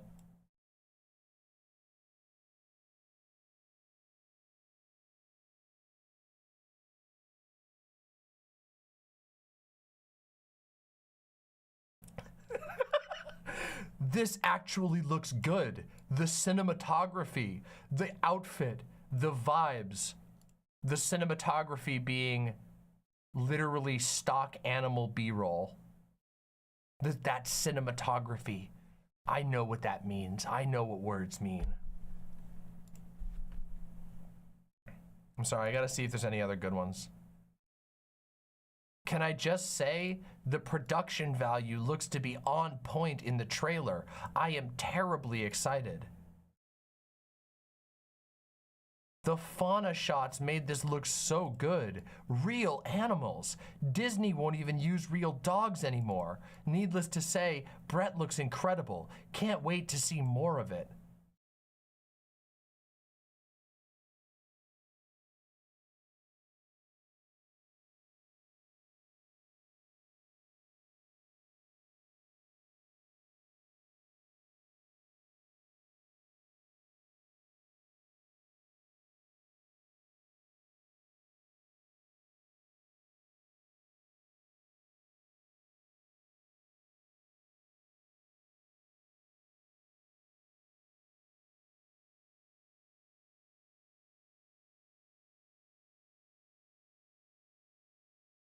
OMG, Brett Cooper as Snow White, I'm blown away. If anyone can do justice to the character, then it's her. She looks so amazing in this trailer. Thank God for the Daily Wire. Kids and adults can actually finally get fantasy and fairy tales that don't revolve around cussing and people talking non-stop about sex. I never knew she had such a beautiful singing voice.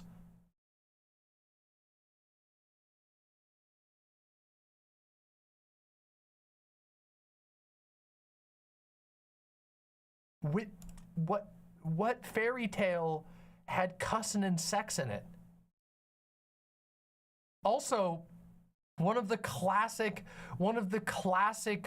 Disney fairy tale stories literally centers around a non-consensual kiss.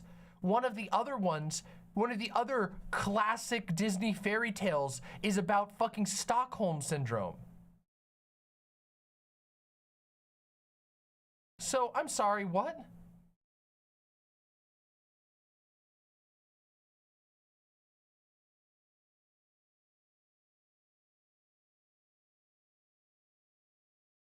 Yes, I am so excited. Snow White done right.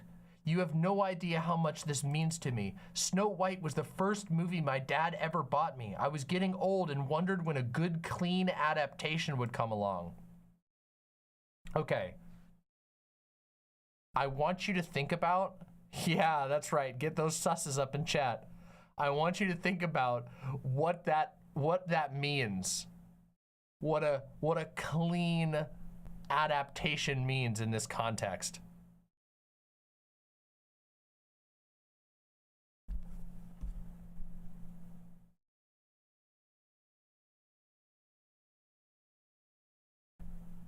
Thank you for bringing a piece of childhood back to me, as I won't be watching the Disney new adaptation. Oof. Oof. This movie's never gonna come out, by the way. There's no way they're actually gonna make this. This is clearly a quick, this is clearly a quick cash grab.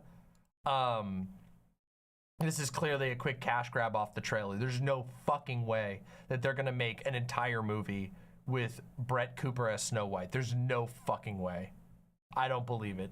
If it happens, I will be amazed, but there's no fucking way they will. I don't know, they announced a lot of shit. Wait, I don't know, Demon Mama, they announced a lot of shit. That's why you know it's not gonna be it.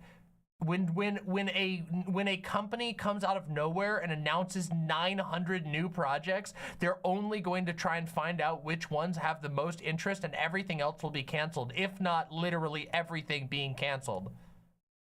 Keep in mind that Daily Wire is like a fucking content farm at this point, okay? Also, holy shit, the Daily Wire Plus 3.22 million subscribers, and their video from today got 16K views. Their announcement of the new app got 23,000 views. They're literally getting worse views that they have like a significantly lower view ratio than my channel. My videos won't do 16K in 6 hours, obviously, because I have 28,000 subscribers and they have 3.22 million. Hold on, let me check. Hold on, I want to see, okay? Holy moly. That is deranged.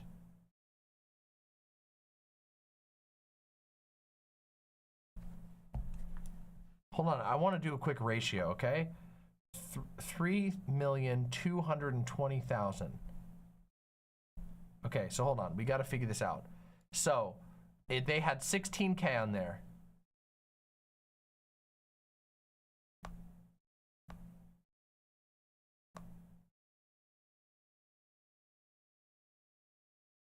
That means less than 1%, right? Is that correct?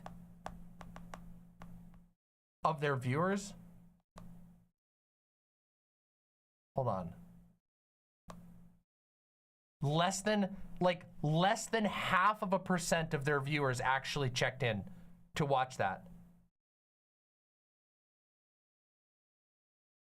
That is genuinely pathetic. 3.22 million subscribers and less than 0.5% of your audience actually checked out your video. It's 0.5, yeah, oh sorry, so just over 0.5%. That is insane. What an incredible What an incredible thing to witness. Genuinely deranged.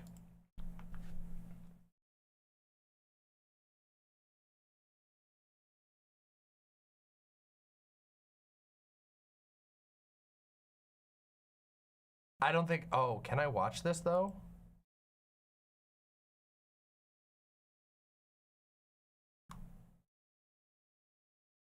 All right, let's watch this. Let's see. Cairo, Egypt, 2003. Yes. That was the first time I ever saw Jon Stewart on something called a television. We didn't have Comedy Central there, and YouTube was not even invented. But every Arab home had CNN. You see, after the first Iraq war, CNN functioned as an early warning system to know where America would strike us next. Oh my God. And it was CNN when I first saw Jon Stewart. It was the once-a-week global edition of The Daily Show. And honestly, I didn't really understand his jokes. For someone like me living in the Middle East, I didn't understand who are Democrats, what is a Republican, and why is he so pissed at Fox News? But because of Jon, I became aware of political satire and American messed up politics. I had a dream to have a similar show in Egypt. But at that time, it was almost impossible. We had a president for 30 years, and in the Middle East, that is a very short first term. But Cairo, Egypt, 2011, the Arab Spring happened, and we had an opportunity. I made a couple of YouTube videos channeling a very cheap knockoff version of The Daily Show, and it went viral. And before I knew it, I was on television with a very small show. On that day, I left medicine, and because of that decision, many more patients are alive today. Oh, dude, no. People in Egypt loved the show. Authority, not so much. And then during my show, there was a warrant for my arrest. I was interrogated for 6 hours. And they asked me straight up, does Jon Stewart sponsor you? And I said, that's ridiculous. Everybody knows he's a cheap so he keep Emmys in a box behind the door. I went on his show in 2012, and after the show, I told him, I'm gonna make you a promise. I'm going to create the biggest political satire show in the Middle East, with the first ever show with live audience, and I would love you to come. And he made me a promise. He's like, I will come. I had the most popular show in the Middle East, but there were also riots in the streets. There were tear gas. We had to smell it in every day when we were doing the show in the theater. And even the State Department issued a warning telling Americans not to go to Egypt. But you came. You fulfilled your promise. 2 weeks after that, the military seized power from the Islamists. I called Jon. I said, I'm scared. I don't know what to do. The new authority is too popular, too loved. I'm scared people would turn against me and I would lose my popularity. So he said, well, you need to ask yourself, do you want to do comedy or do you want to do something that would last forever? So I went all the way. I pushed the envelope. I spoke up. And as expected, my show was canceled. People turned against me. I faced lawsuits and defamation, and I had to escape from Egypt. So f you, Jon. Seriously, man. Thanks for nothing, buddy. I don't know what happened. I could have stayed and be a sellout, a very rich sellout. You had to be an inspiration. But I'm glad I'm here to tell you I love you, man. You all talk about his impact. This is pretty in America, awesome. but you don't understand the impact that he has outside of America. Even in my region, people learned about American politics from you, which I find it really pathetic. But it's like you don't understand the impact that you have on so many people all around the world. You are the source of everything. You are the origin story of every one of us. I am forever grateful for CNN because they introduced me to you. Thank you, man. Damn. That was pretty funny. That was good. That was a good link. Thank you. Oh shit. I forgot my controller downstairs. We're gonna play Dark Souls soon, but I have to do one thing first, which is we have to talk about Lords of the Fallen. If you have never watched my gaming content, I urge you, please stick around, okay? Seriously, stick around because I'm about to do a very intense game review of a new Souls-like that just came out called Lords of the Fallen that I really want to talk about, and then I'm gonna play some Dark Souls. We've done a ton of politics, and I promise you, the entertainment hasn't even begun. This was the boring part of the show. Now we're going to the fun part of the show, and I mean it. Stick around and give it a chance. I'm serious.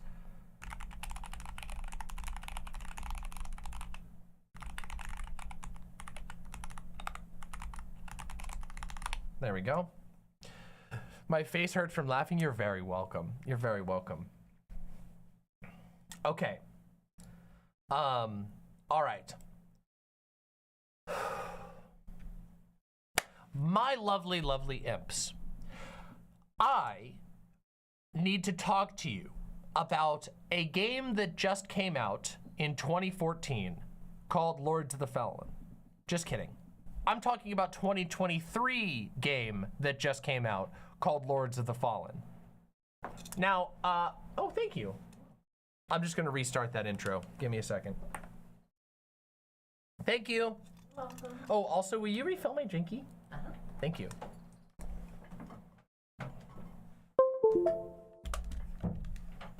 I'm gonna restart that little intro. It was fun. It was fun. My lovely, lovely imps. Today, we are going to be talking about a game that came out named Lords of the Fallen. It came out in 2014. No, just kidding. It came out in 2023. Wait. It actually came out in 2014 and 2023, and they're both called Lords of the Fallen. And no, they're not actually a remake, but it's actually technically a sequel. Anyway, I'm sorry, this is a very rough way to start this. We're gonna be talking about Lords of the Fallen 2023 today, all right? And I have some very, very big opinions about this game. This game launched on October 13th, which was, as of the recording of this video, 5 days ago. Since its launch on October 13th, I have played 50 hours of Lords of the Fallen. I'm not kidding you. In the last 5 days, I have cut into my sleep schedule in order to play nearly 10 hours a day of Lords of the Fallen, okay?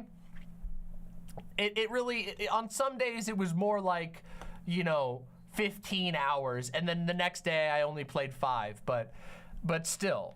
As someone who is, one, a huge fan of Souls games, and two, a very, very picky and judgy enjoyer of Souls-like games, I felt like my opinion on Lords of the Fallen might be extra valuable. Now, if you go right now on Steam and you look, then this is of course at the time of the recording of this review, which is the 18th of October. If you go and look at the reviews for Lords of the Fallen right now, the reviews are mixed. And honestly, that doesn't really matter all that much because Steam reviewers are really, really bad at reviewing the game. But I will say that I can understand why the game currently has mixed reviews. However, I am going to argue that it actually deserves better than a mixed review. And perhaps it deserves even a positive review score. Now, when the game launched, on the game's launch day, there was a number of performance issues. And I feel like that's fair to acknowledge, but I think that it's also important to acknowledge that most of the performance issues have been fixed. Most of the issues that were present at launch have already been repaired. via patches. So if you see a lot of reviews, if you're watching my review and you see lots of reviews talking about performance issues, you should know that most of them, not all of them, but most of them have been fixed. And I understand why people paying a lot of money for a brand new game would get mad at performance issues. But this review is not going to focus on performance issues as any sort of center. In fact, in this review is going to focus on being a harsh but fair analysis of a genuinely very ambitious Souls-like game. And my mentality going into this review is basically, if you swing for the gods, you had better swing hard. The Dark Souls games, and of course all of the FromSoft library in that sort of lineage of games, not just Dark Souls, but Demon Souls, Dark Souls, Sekiro, Bloodborne, and now Elden Ring, are games that are so good that they can sometimes ruin your ability to enjoy other types of games, because when you play them, there is just something so enchanting and engaging about the play style and about the world that it makes it hard to go to something that's made with less care. They are masterworks, and there's a reason why they have taken the world of gaming by storm. Lords of the Fallen 2023 makes no mistake about the fact that it is a Souls-like game. There is everything from direct references to the UI layout, to the style of game, to even things that the devs themselves have talked about. This game is very much heavily inspired by the Souls series. And I think it's the best Souls-like I've ever played. I'm serious. I don't think I have ever played another Souls-like game that is as good as Lords of the Fallen 2023.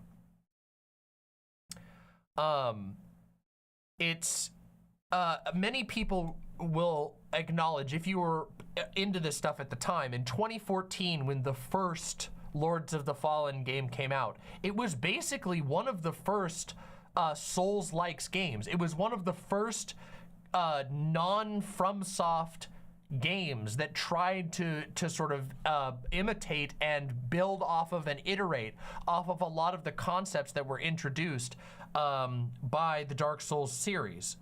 And it struggled, okay? It struggled. I'm not gonna spend much time talking about it, but if you go and you listen to some of the things that people have said about it, if you go and play it for yourself, you will realize that it was lacking a lot of the magic that makes FromSoft Soulsborne series like so good. However, Lords of the Fallen 2023 has come a really long way, and I have had this incredible experience playing it that I have felt like compelled to talk about. So let me start with the things that are good about Lords of the Fallen 2023, okay? First off, I'll repeat again, this is the best Souls-like game that I've played. There are some games that some people consider Souls-like, Dead Cells and Hollow Knight come to mind, but in my opinion, those games aren't exactly Souls-likes. I do think that Salt and Sanctuary it might be a contender, but there's enough difference in games like in like a 2D Metroidvania style game that has Souls-like mechanics that I don't know if it's 100% fair to put them as like a Souls-like, okay? I don't even really love the term Souls-like, but I'm gonna use it here because I feel it's necessary, okay? People know what I'm talking about when I say it, and you'll have to pardon me for leaning on a genre crutch term, which I generally don't like. Yeah, people talk about blasphemous, but the thing about Dead Cells, Blasphemous, and Salt and Sanctuary is, to me, they have a lot more in common with like Metroidvania and Castlevania, or Metroid and Castlevania than Souls alone, although Salt and Sanctuary is very close, and I want to give a shout out. Salt and Sanctuary is very good. But Lords of the Fallen, here's what it does good. A incredible amount of super interesting weapons, armors, tools, spells, like genuinely staggering just how much stuff is in this game. Lords of the Fashion is absolutely a real deal with this game. It's the one that makes me feel like they've taken it the most seriously. One of the things that people underestimate about the Souls games is just how much fun it is to dress your character up in cool and exciting armor, and this game embraces that fully. Secondly, the game looks amazing, okay? The characters have swag. The bosses are imposing and exciting and creatively designed. The zones are beautiful, okay? They are stunning. I really love the visual design of the entire game. The game has an incredibly good ranged item system that I think actually might even outdo FromSoft on this particular front. Basically, the game has a huge variety of thrown items, and they can be replenished using like ammo pouches, so similar to like a mana system, but you actually have this, you have like a little ammo bar that you can manage. And most games like this don't really have I mean, the first game that really tried to manage like an ammo system in full was Elden Ring, and it kind of struggled a little bit. It's pretty difficult to manage your ammo collection because you have to have 100 different ingredients for very specific ammo types. In this game, your ammo types can be universally replenished with items that you can find and purchase in the world. And yes, there are stats that can affect your ammo bar. There are stats, rings, necklaces that can all affect your ammo bar. So that system is really incredible. And the boss design is, while not perfect, very cool and exciting. The bosses that you fight are ambitious, they're punishing, they're scary, they're really hard at times, but they feel really fun to fight. With, of course, a few exceptions, which I'll talk about. This is going to be as much of a spoiler-free review as I possibly can. All of these things are really incredible. And I also want to say that the early game zone design is awesome, okay? And what I mean by zone design is not the visual design of, not the visual appearance of the zone, but how it feels to progress and move through the zone. The first major zone outside of the tutorial zone of this game is it's this basically like a plank pathway that goes along the side of a giant cliff, and it's incredibly layered and tangled, and there are like so many different areas you can hop down to and secret areas you can jump into. It's like a honeycomb of just like boring into the walls and popping out somewhere else, and you're like, where the hell am I? I'm trying to figure this out. There's enemies trying to knock you off constantly. You're always tipping near the edge. You have to fight in these like you get maybe a tiny arena if you're lucky, and otherwise you're fighting enemies on like really thin boardwalks. There's like swinging platforms you have to jump between with enemies throwing shit at you. It was super engaging. And on top of that, there's an early game side area, a secret area that when I entered that area, it felt so good to play that at times I almost forgot that I wasn't playing a FromSoft game. I'm not even kidding you. There were moments when I was going through the early game secret areas that there were these huge, just really big, winding secret areas full of bosses and all of this stuff.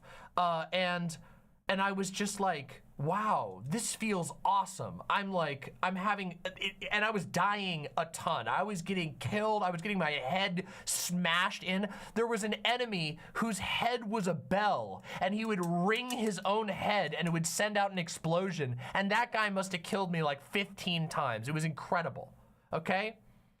So I was early on, I was having like such a blast with the game, and I have to give them applause for not just having stellar visual design, but also for having really good level design. The way that the enemies that you encountered had to be dealt with in creative ways. The game is very punishing. I should be clear about this. It's a very difficult game, and I would say that sometimes it even is willing to embrace unfair garbage because it wants you to also think unfairly. The game wants you to have to struggle and be willing to cheese enemies if you have to in order to survive. It encourages you to do crazy things. Here's an example, okay? There's an ability in the game that every character gets where you have a little lantern and you can use the lantern to basically grab someone and yank their soul out. Now, something a lot of people don't realize is you can actually direct where the soul goes, and the enemies will be pulled towards their soul, okay? So you use your little lamp, you yank their soul, and you throw it to the side. And the instinct that a lot of players would have would be to pull the soul towards them so they can hit the soul a whole bunch and do a bunch of damage. But when you're fighting on little tiny planks, throw the soul to the side. Big tough enemy in your way, throw him off the thing. Literally kill him in one hit. An enemy that might otherwise take a ton for you to kill. Very, very good. And I really liked it. And I found that it was constantly encouraging me to adapt. However, like I said, if you're going to swing for the gods, you had best swing hard. Again, this game does not, you know, it's kind of proudly a Souls-like game. I mean, it even goes so far as to like have boss names that imitate the FromSoft style. Everybody kind of makes fun of the way that like FromSoft names their bosses. This game, let me give you an example of one of the names. One of the names of the bosses in the game is Gentle Gavarus, Mistress of Hounds. And when you walk in, it's like when the bar comes up, zoop, and then it's like Mistress Gavarus or Gentle Gavarus, the Mistress of Hounds, and you gotta fight right away, okay? And yeah, they're very open about their inspiration here, which means that the bar is very high, okay?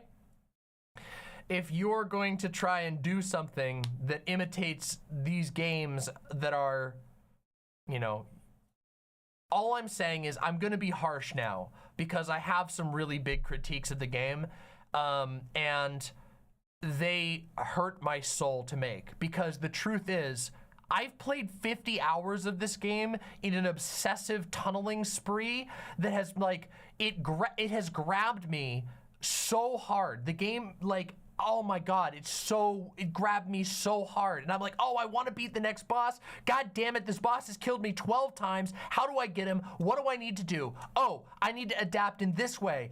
And then you clean kill the boss, and it's just like, oh, it feels great. It replicates that. You just get that victorious feeling of like, oh, I was doing something wrong. Here's what I needed to do. I needed to grow and adapt and change and kill this boss. However, and this is the hard part to talk about, But this game has some pretty major flaws. And the first of which is an incredibly egregious flaw. And that is the enemy variety. Part of the reason why I had so much fun in the early game, and I specifically brought attention to the fact that I had fun in the early game, was because I was encountering enemies for the first time, and I was grappling with their challenges for the first time. But you're going to encounter those enemies for the rest of the game over and over and over again, to the point that last night I hit my limit. Last night I was just like, this is fucking lazy. I can't handle this anymore. And I want to give you an example of what I'm talking about. So last night I reached one of the late game. It's kind of hard to judge because this game has an insane amount of zones, okay? When I say an insane amount of zones, like this game has more zones than Dark Souls 3. It has more zones. I think it's probably rivaling like Dark Souls 2 with all DLC included. This game has an insane amount of zones in it. And the zones are visually very pretty, okay? I went to one of the, there's a whole bunch, there's like a slew of like sort of end game zones. And I went to one of them. And when you enter the zone, there's a boss, okay? Not a hard boss at all. Completely clapped the boss on a single try. Didn't even, no challenge, just completely clapped the boss. And then I went into the level and I proceeded to encounter a normal enemy version of the boss. 1, 2, 3, 4, 5, 6, 7, 8 times. Just I beat the boss, and then they spam a mini boss version of the boss over and over again. And what's even worse is that mixed in with these guys was enemies that I have been fighting since the literal first zone of the game. And this is a problem that is, no, Elden Ring does not do this even to the same degree, not even close, okay? I'm not gonna pivot away and talk about Elden Ring because that wouldn't be fair to Lords of the Fallen, but I saw somebody in chat say that, no, it's not a fair comparison. There are enemies, so let me give you, oh God, how do I do this? There's these enemies in the game that have a stick, and they can poke you with the stick, but mostly what they do is they throw magic. They're these hunched over guys with a stick and a beard.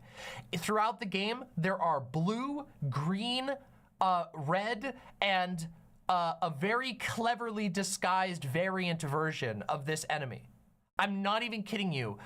And the thing is, the designs themselves are not so bad, but they are literally that. There is a hunched over guy with a bell, and he shoots fire magic. Then there's one that's green, and he has a cool looking outfit that's slightly changed up, but he does the exact same moveset. And then there's one that doesn't have a cane, but is still hunched over and shoots poison. And also, they've cleverly designed it so that they've cleverly disguised it so he looks a little different, but he does the exact same moveset. There are these knights that look really awesome. They have like fucked up holy armor and blood pouring off of them, and giant Zweihanders that are like burning with holy magic. And then there's the evil version of those, that's the demon version. They use almost identical movesets. And there are,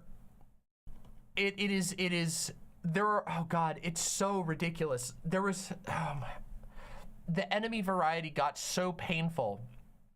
I went into a zone that is, breathtakingly beautiful. You climb up, again, I'm not gonna do too many spoilers, but I feel like this is stuff that was shown off in the trailer. There's a zone where you climb up to the top of this mountain, and there is like white stones that are covered in red plants, and as you climb up further, there's like people who've like fallen off the mountain and like crushed their heads, and there's blood pouring down in between the red plants, and there's these giant swinging bells hills on a structure that's like been built by a church on top of like an ancient worship site where the church came in and like took over the worship site. Crazy looking visual design. And the enemies that you fight in it are high HP versions of enemies from the very first zone.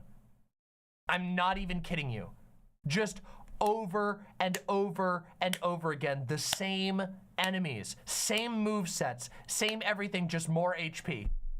If you're lucky, they might be color recoded.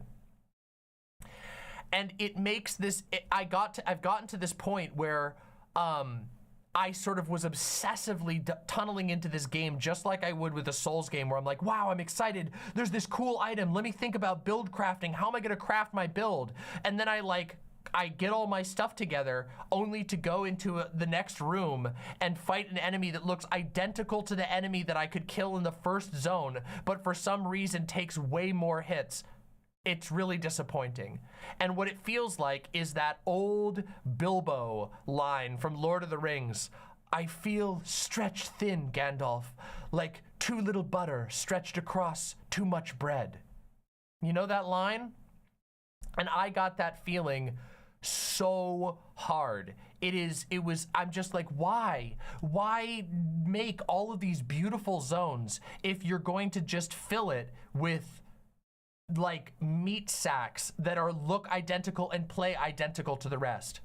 And that really sucks. It really hurts the game like in a massive way. Yeah.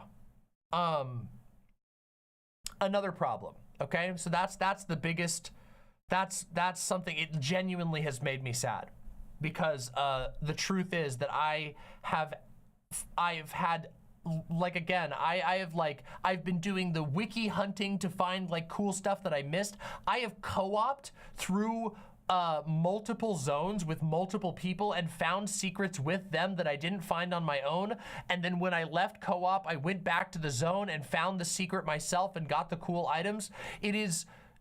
There's so much to like in this game, but you get to a point where you're like, if I see one more archer with dogs enemy, if I see one more lazily disguised giant mace enemy, I'm gonna lose my goddamn mind. Yeah. It sucks. Victor Necrofunk says, baby Dark Souls for casuals, that's okay. No, this game is not for casuals, okay? This game is very difficult. I need you to understand, this is not for casuals. This game is ridiculously difficult, okay? And not only is it really difficult, the game was originally designed to not have any bonfires.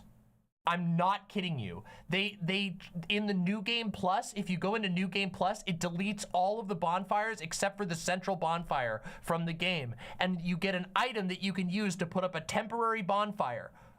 A temporary bonfire. You can use one item to use one temporary bonfire at certain spots, and when you use it again, that old bonfire disappears. The game was originally designed to have no bonfires except for your temporary bonfire item. Okay? It is psychotic. And like I don't even want to think about playing New Game Plus for that reason, because that is just a type of so-called difficulty that I don't fuck with, okay? It is not my type of thing, okay? But it shows in the game design that they designed it that way, that this game is not for casuals. It is very, very difficult, okay? And that brings me to another thing, okay? Part 2 of my critique. The mob density. Enemy density is wacky in this game, okay? Think Dark Souls 2 multiplied by maybe like 1.5 or more, depending, okay? Especially in the Umbral realm. Now this is something I need to explain to people who may not have played this game. This game has a really cool mechanic. You have a lamp. This lamp allows you to die 2 times. It's kind of like in Sekiro, okay? So if anybody's played Sekiro, basically, if you die in the world of the living, your lamp will bring you back to life in the land of the dead. And also, the lamp allows you to peer into the world of the dead, where there can be all kinds of hidden things. The game is different in the world of the dead, which is really, really cool, and it is used really, really well. There are all kinds of secrets hidden in the world of the dead, sometimes in surprising locations where you need to use your lamp to see where in the world of the dead there might not be a door. It's really cool. And yes, as Valhalla Vidya points out, you can get dragged into Umbral if you're peering in for too long. If you look in and there's an enemy in the dead world, they can pull you in with you and it'll expend one of your lives. It's very, very cool mechanic, okay? However, in Umbral, you have a timer. Okay, so there's a timer in Umbral that's constantly ticking up. And the longer you stay in Umbral, the more enemies get thrown at you. But when I say the more enemies get thrown at you, I should be clear, they throw blue zombies at you. And those blue zombies scale to the level of the zone that you're in, and they increasingly spawn. And what this means is that when you get, and you're gonna spend a lot of time in the game in Umbral,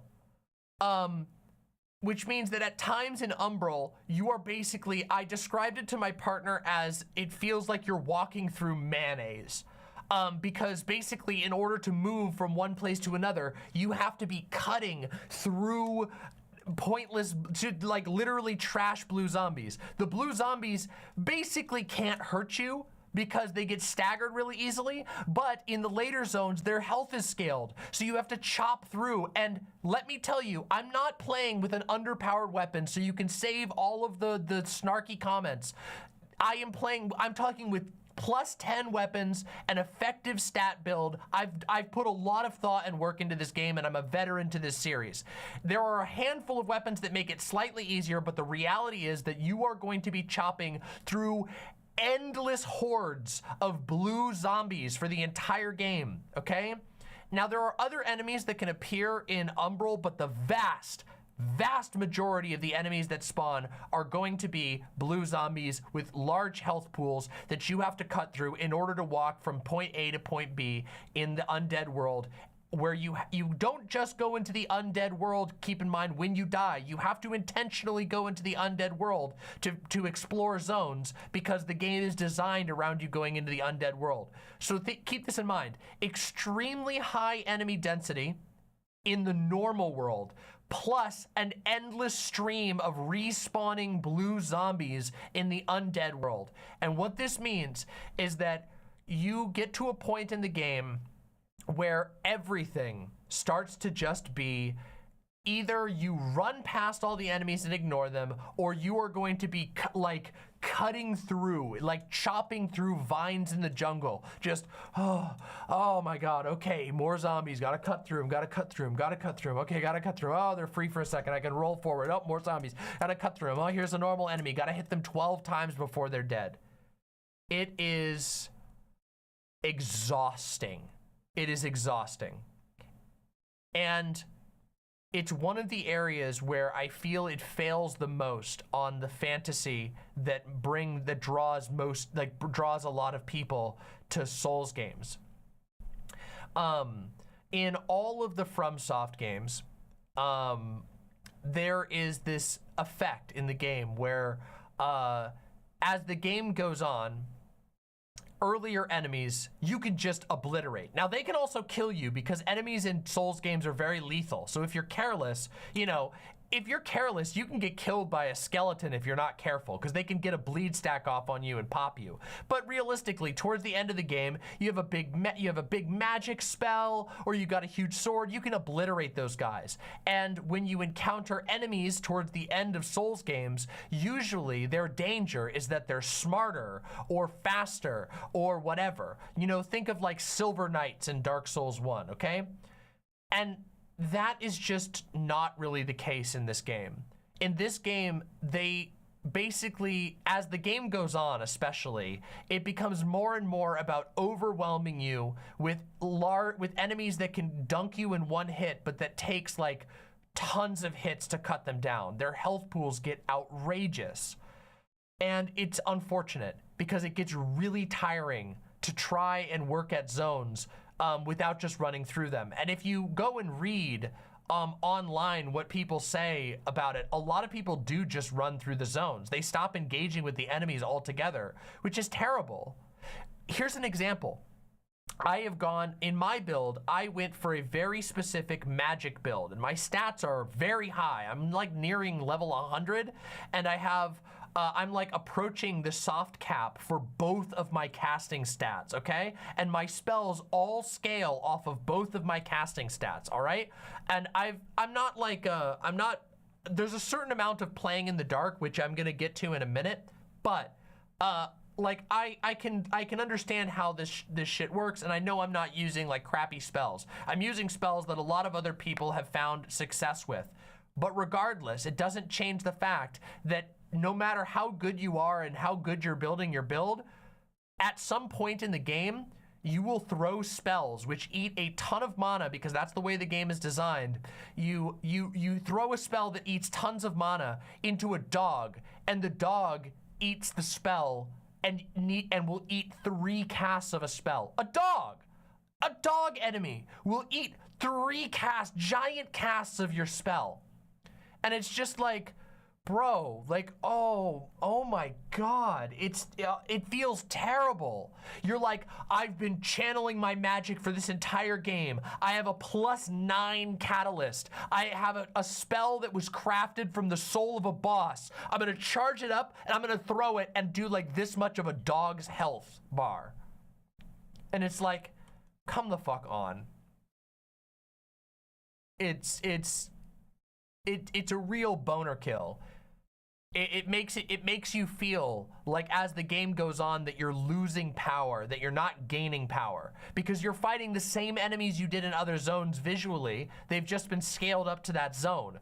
Same generic dog, same but different zone, and now he eats 3 of your spears instead of getting blown away by 1.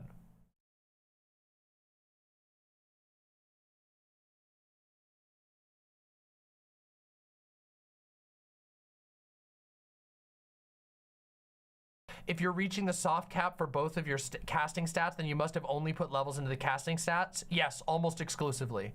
I have now started, I mean, I had like 20 points into vigor and like a couple into endurance, but I put almost all my points into my casting stats, and I'm using a weapon that scales off my casting stats, which I've upgraded.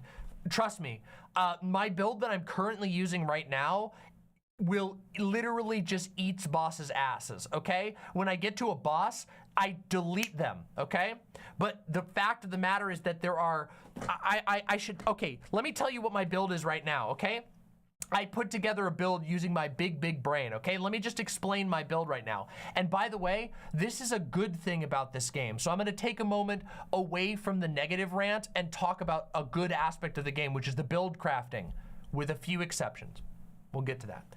My build right now, I have 2 axes, okay? These are they're called a raw mangler axe, okay? Really cool looking demonic axe. I'm dual wielding them. So I have 1 axe that's a +10 and 1 axe that's a +9. Maximum item level is +10. So think of these as I have an ultimately upgraded weapon and a 1 step away from ultimately upgraded weapon, okay? These both scale off of my infernal spell casting stat, all right? So imagine that. And I have them, and so there's that. So they scale off of that. I'm wearing a necklace. The necklace makes me deal, this is a necklace that was already strong, and the devs just announced that they buffed it. The necklace increases your damage for every stack of, every damage over time stack that you have on an enemy. My infernal axes apply burn by default. So when I hit an enemy, they build up a burn stack until they start burning and taking burning damage. I have a ring that makes, that they also just buffed this ring, when this ring when you're wearing this ring, anytime you apply poison, you also apply bleed, okay? And then I have a ring that helps me regenerate mana. So my build, I have high spellcasting stats. I cast a magic enchantment that puts poison on my burning axes. I have a ring that stacks bleed. All of this adds to bonus damage, all of which scales off of my spellcasting stats. Okay?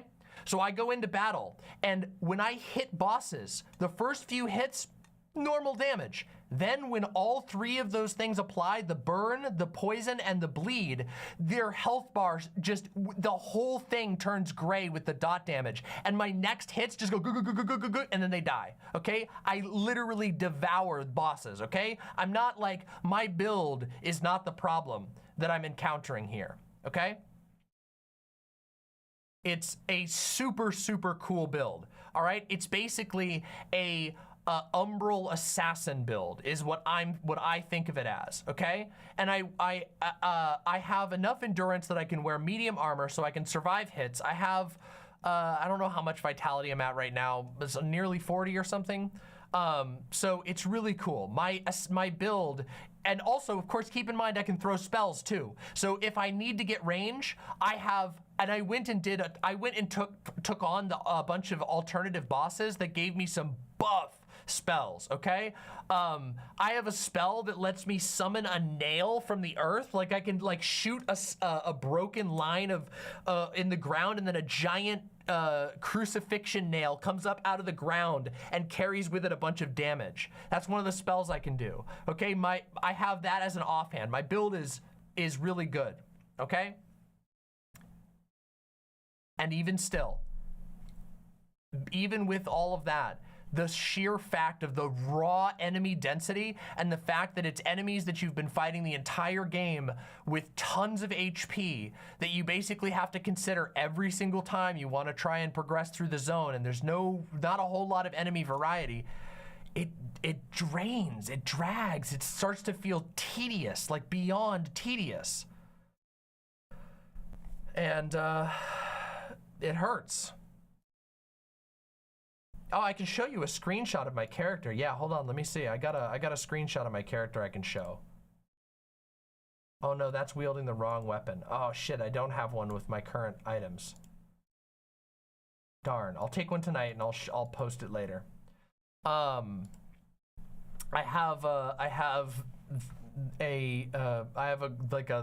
berserker armor type build. It's, as far as my armor looks like, it's cool.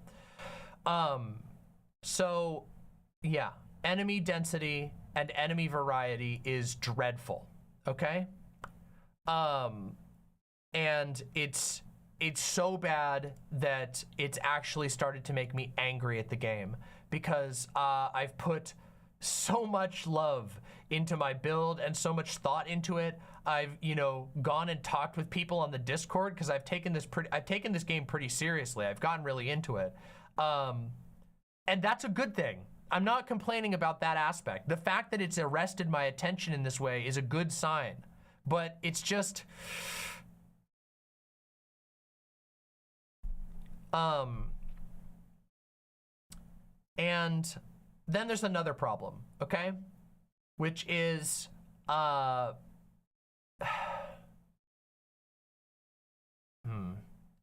do I put this? This game has,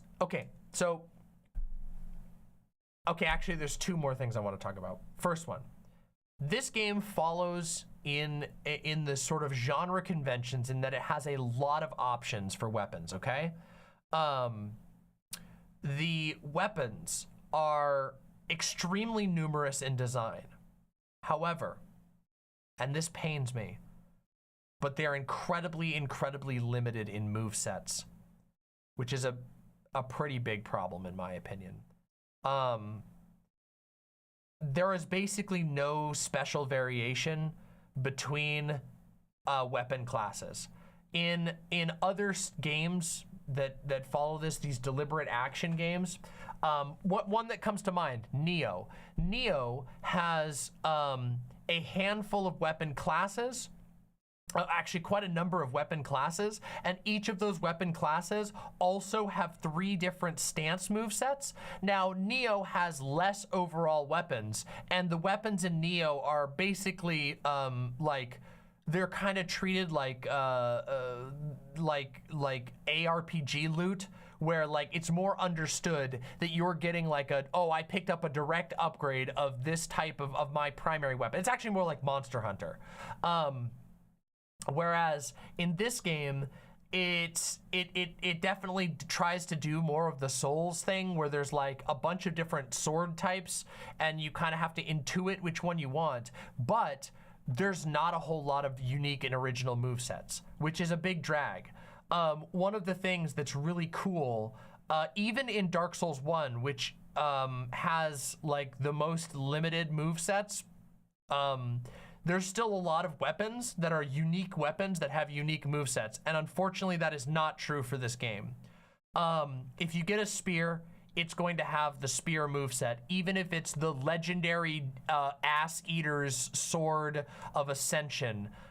It is going to be the spear moveset. And on top of that, there is, as far as I can tell, basically a very limited amount of movesets for dual wielding, which dual wielding is heavily incentivized in this game. In fact, right now the devs have acknowledged that dual wielding is actually overpowered, which means that you almost never want to be single-handing or like two-handing a weapon. You almost always want to be dual wielding. But the movesets are basically the same with a few exceptions for all weapons. And that really sucks.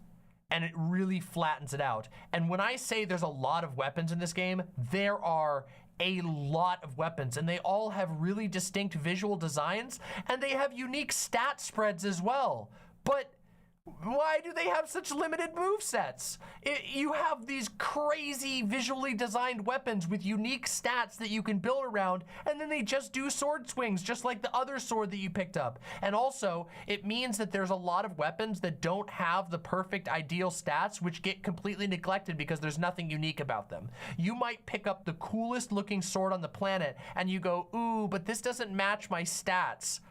And so you don't use it, because unlike in a game like Dark Souls 3, you get a godly spear that might not have the perfect stat spread for your build, but has a moveset that works in a way that you want it to, and therefore it's better for you because you pick that weapon because it has a certain moveset which gives you an advantage in a certain way that makes up for the lack of stats. There's no real reason in this game, there's no incentive to make decisions beyond stats and raw stats, which makes it feel very MMO-ish, and in my opinion, that's not a good pick. In addition, there are just some weapons that are total crap. And this one really hurt. So I found a weapon in my playthrough that I was like, oh, this is so cool. And actually, I can show you the weapon, all right? I have 2 +10 weapons in my build. Hold on, let me show you guys this picture. Hold on a second. Hold on. Come on. Let me see this.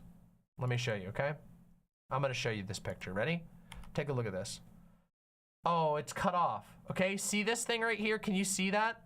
It's like a pale flesh poleaxe with like organic thorns popping out. Guts are all, the top is like made out of like a rib cage, and there's guts and eyeballs jammed into the middle of it, and it has a huge bone axe head, and the handle is made out of like bone covered in pale flesh. All right, now this weapon has really good scaling. Okay, yeah, half my face is a tree. This is before I got a different one, but yeah, this is really cool. This is a rare headset. One of the cool things about this game is there's a ton of rare drops from enemies that you can get that like enemies will have like rare drops that let you dress up like that enemy. It's really cool. But anyway, this weapon was my first +10 weapon, okay? And I was really loving it. And you'll notice it has A scaling for my primary stats. So this was before I leveled up some. But 40 Inferno, 40 Radiance, A stats, okay? this should be, you would think, damn, this is a killer weapon. It looks cool. You find it in a special location. Turns out it kind of fucking sucks. And the reason why it sucks is because 50% of its damage is in a stat that's called Wither. And Wither is only good on fast weapons. Let me explain how this mechanic works, okay? Wither, when you hit an enemy with Wither damage, it doesn't actually do the damage to their health. It applies a debuff, and that debuff is tuned very high. So the debuff basically means that if they hit you while the debuff is active, they will recover all of the debuffed health. But if you hit them before they hit you, it will delete all that health. So basically, you hit it onto them and then you hit them again and it will detonate, basically. It gets rid of it, deletes the health. So the health becomes like ghost health, more or less. But they can recover it if they hit you, okay? And it's kind of cool. Yeah, the debuff it's like Bloodborne's rally mechanic. Yep, it's like Bloodborne's rally mechanic. Wither can be applied to you. It's a cool concept, all right? Problem though, because the damage is built like that, you have to hit an enemy twice to deal all of that nice damage. And if they so much as pop you with a quick kick or anything in between, they recover all that health and you did basically no damage. Which means that this cool, awesome looking high level +10 polearm doesn't really work that well because polearms swing too slow. So it just means that, and most of the weapons that are themed around that thing have this problem because they're all built into the Wither damage. And you can't really know how the stat balance is gonna go because of course this game is new, and because they're building off the Souls model, they assume that a lot of people are going to experiment and then they'll share their information on a wiki. But there's a problem because all of the wikis are full of fucking AI misinformation. I'm not kidding you. All of the Fextra Life wikis, all of the tables for every weapon on Fextra Life is full of incorrect information. I'm not even kidding you. It's infuriating. That's not really the devs' fault, but it is an assumption that the devs made in their design, which is basically there's going to be a ton of weapons and you don't really know how the scaling is going to progress until you experiment with it yourself, which is expensive to do. When I upgraded this to +10, I expected a power spike, okay? There are 4 items in the entire game that let you upgrade a weapon to +10, okay? 4. You only get 4 chances to have a +10 weapon, and it's expensive as balls to put to upgrade something to level 10. When I upgraded it to level 10, the enemies that I was fighting, it was almost unnoticeable difference in fighting them, which really sucks. And by the way, it wasn't just this weapon either, because that even happened with my mangler axes in my cool ass poison build, which I believe very strongly in. I think that build is very good and I shred bosses, but even with that, the fact that the enemies continue to scale throughout the game means that the +10 barely feels like anything. And it really sucks because it's a huge investment and it's an exciting thing. I was excited to get a +10 weapon. I went out of my way to hunt down all of the rune or all of the crafting materials I needed, and it just kind of didn't work out. And it stinks.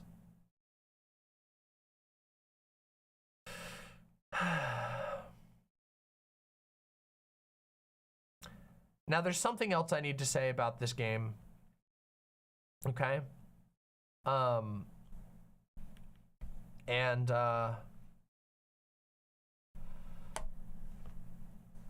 it's the lore delivery, okay?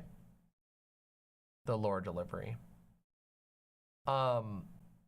Actually, the lore delivery is overall pretty good.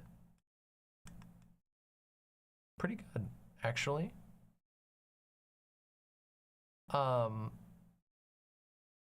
the items have have cool shit on them, just like you would expect in a Souls game. But there's one problem. Okay? There's a thing called hidden lore. And when I first encountered this, I thought that it would be actually pretty cool.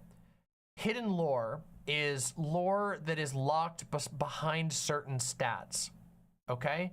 Which means you might have a weapon that requires you to have a certain level of radiance before you get the hidden lore piece. And also sometimes there's gameplay information in there, but it's not 100% guaranteed. It's usually just lore. Now, this would be fine. And I thought of, when I first encountered it, I'm like, okay, that makes sense. You know, my character, if my character had a high radiance level, well, then, you know, I would know more about the gods and the churches and stuff like that. But the problem is that the stat requirements go up throughout the game. So sometimes you'll pick up a sword from a boss that you've like had a grudge with for the entire game. And because you're not building radiance, you just don't get to know anything about the lore. It's based on character level, yes. And I'm like, oh man. There's another problem. And this one I think is like, I don't know what they were thinking 100% with this, but every bonfire in the game has a like paragraph story attached to it that you can only read on the teleport menu. Which is just like, what? So you can't read the lore of the one that you're at. You have to teleport to another one in order to read the lore of the one that you were just at because of the way the UI is designed. So, and keep in mind, this is not little lore tidbits. This is like chunks of lore, okay? So the generic like environmental storytelling, not the generic, that's the wrong word. The general environmental storytelling, really cool. The general item descriptions, really cool. The hidden lore, not cool. The bonfire lore, it's a stinker, okay? I've read like 4 of them and then I checked out because they're giant blocks of text that that give you background information and you can only read them on the teleport menu, which just kind of stinks. You can't just access them on your own and read them, which sucks.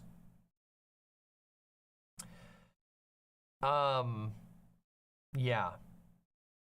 So, that's a lot of information to say about Lords of the Fallen.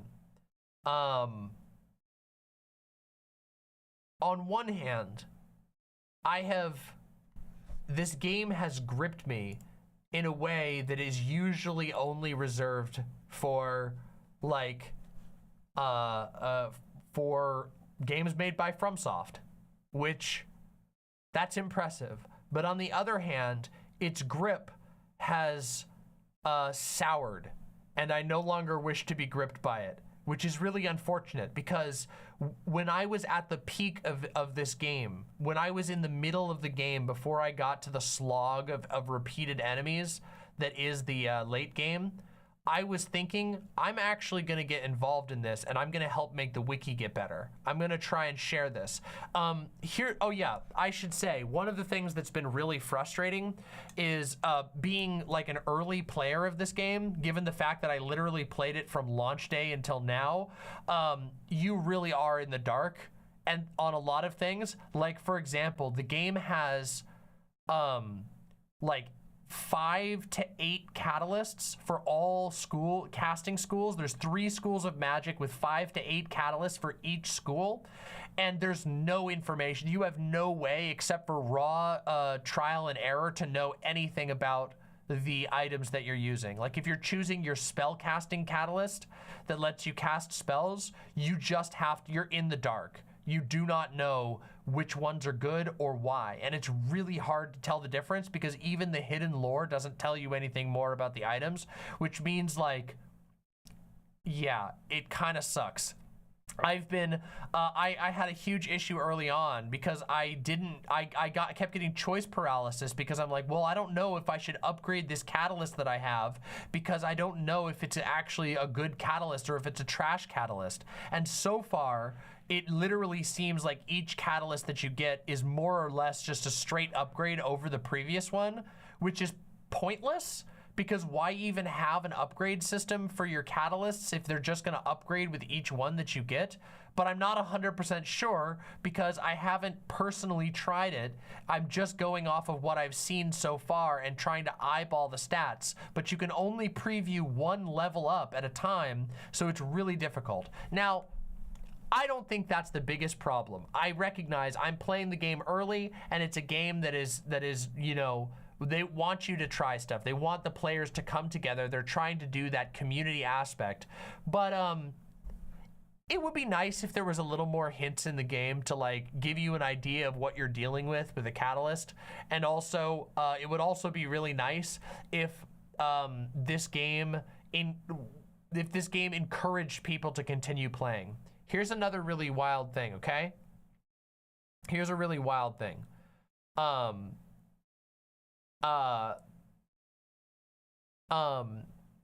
The game has New Game Plus, but it also has secret classes, okay? So when you beat the game, there are 3 endings to the game that people know of so far. As far as we can tell, there are 3 different endings. Each ending unlocks a special class that you can then play on subsequent games. So you can start a new game, not even a New Game Plus. You can start a new game and you'll unlock a unique class with unique gear and unique stat spread. That's really cool, and that is going to encourage a lot of people to replay. Except they won't replay if they know that the end game is going to be a tedious slog every single time and that you don't ever get to have those moments of feeling powerful. And this game really robs you of the moments of feeling cool and powerful, and it sucks because I feel like you need to have that. The best that you get is that you get a build like mine that can just chunk down a boss. But it's not that exciting when you chunk down a boss and then that boss is then spammed as a normal enemy for the next 40 minutes of gameplay and beyond. It's no good when you fight like a knight and then that knight gets spammed at you forever and then the ones that you're fighting feel exactly like fighting the boss except slightly less damage, but they have almost as much health. And as a result, it makes me worried because this game is designed to have a community that is working on like on information. These items need to be experimented on and people need to be able to report their experiments a la the FromSoft games. In FromSoft, there is this one of the most magical aspects of the FromSoft games is that all of these disparate players have tried different items, reported their experiences with them, and there's this like collective knowledge base that anybody can go access and engage to come up with cool new ideas and innovations, to find out builds that work really well, to learn and grow and evolve, and it's amazing. And this game won't have that if people aren't willing to replay the game or if people get tired because of the way that enemy design is used. And unfortunately, I don't know if they're going to be able to fix this, which is one of the things that makes me really sad. Changing the enemy variety of a game post-launch is really hard to do. It's a very unlikely thing to happen. I do not imagine that they're going to write up they're going to be able to make new animations and new enemies post launch. I just don't know if it's going to happen. Have any games done that ever? Yeah, like live service games have. There have been games that have done that. And also there have been things like Dark Souls Scholar of the First Sin, which did that. Scholar of the First Sin like changed a lot of stuff up. There's also been mods that have done it, but it's not very common, okay? Oh yeah, oh my god, Draken, that's a really good point. The game even has global multiplayer mechanics where you donate your multiplayer tokens to giant piles to unlock items and armor. Yeah, and they haven't, and the sad thing is, no one has even, the games have not even unlocked tier 1. It's been out for 5 days. It's a game that people are dumping tons of hours into, but there's just not enough people doing the stuff that you need to in order to actually unlock the reward tiers that are like collaborative. Not even the first tier. There's like 3 tiers, and they take increasingly more. I don't know if it'll ever unlock. It's a super cool mechanic that there's like special items that the community has to work together to unlock. And I should be clear, the co-op, when it works, there was a lot of connectivity issues, but the co-op is super fun. The co-op is awesome. I've been having, it's seamless co-op. You don't even get kicked out when you beat a boss. You can just keep playing with the same person. There was one time where I played for 4 hours with the same person. I was showing them secrets that I'd found, and we discovered together a new secret that both of us had missed, or that I had missed in my playthrough, and that they were discovering for the first time. And we were communicating by like running around in circles and doing emotes, because there's no voice chat. So you have to communicate in funny ways. And so we had developed this whole system of communicating over the course of 4 hours, and I helped them clap all kinds of different bosses. It was magical. I loved it. It was so much fun. And in the process of that, I farmed up like 60,000 souls that I used to upgrade a bunch of stuff. It was super awesome. Genuinely cool. However, I am really worried that this game will never be able to fully reach its maximal potential because of certain decisions that were made in the development. The fact that the game has so many zones and so little enemy variety is a genuine pain. It hurts. It hurts my soul. I could see myself playing this game so much. I could see myself doing 2 or 3 more playthroughs of this game if the enemy variety were more. And right now, I'm having second thoughts of even completing a single playthrough. I probably will motivate myself to finish a playthrough, but I feel the pain. I feel the slog has started to grip me, and that makes me feel so sad. Okay, I've said so much about this game. I should give my summary. Do I recommend Lords of the Fallen? Yes. I think that if you even remotely like the Souls games, you should try Lords of the Fallen. You should give it a shake. Consider this. Even with all of my critiques, I have still played 50 hours of the game, and I have enjoyed those hours. I've had a lot of fun. It is only like very recently that the enemy variety has really started to drag on me, and the truth is, I will probably finish the game. It's just I'm feeling myself have to motivate myself, and I don't like that. I like being pulled into a game so that I want to go play it right away. Okay? Actually, at the end of this segment, at the end of this review, I'm going to show you guys my character, and I'm going to show off some of my stuff. It'll be I won't do any spoilers. I'll just fight enemies in one area so you guys can see it. Just so you guys can get a feel for how cool this game is. I do recommend it. If you are a Souls player, you will like this game at least somewhat. Keep in mind, much like all of the different Souls games, you will need to adapt, okay? It doesn't play exactly like a Souls game, and that's a good thing. I'm happy that that's the case. I don't want this game, unlike some people, there are a lot of reviewers who basically are mad that this game isn't exactly like a Souls game, and I think that's a stupid position to have. I'm really happy that they're iterating and that they're innovating and they have their own style. However, some of the design decisions, in my opinion, are not, well made, and they seem like they come from failures in the process.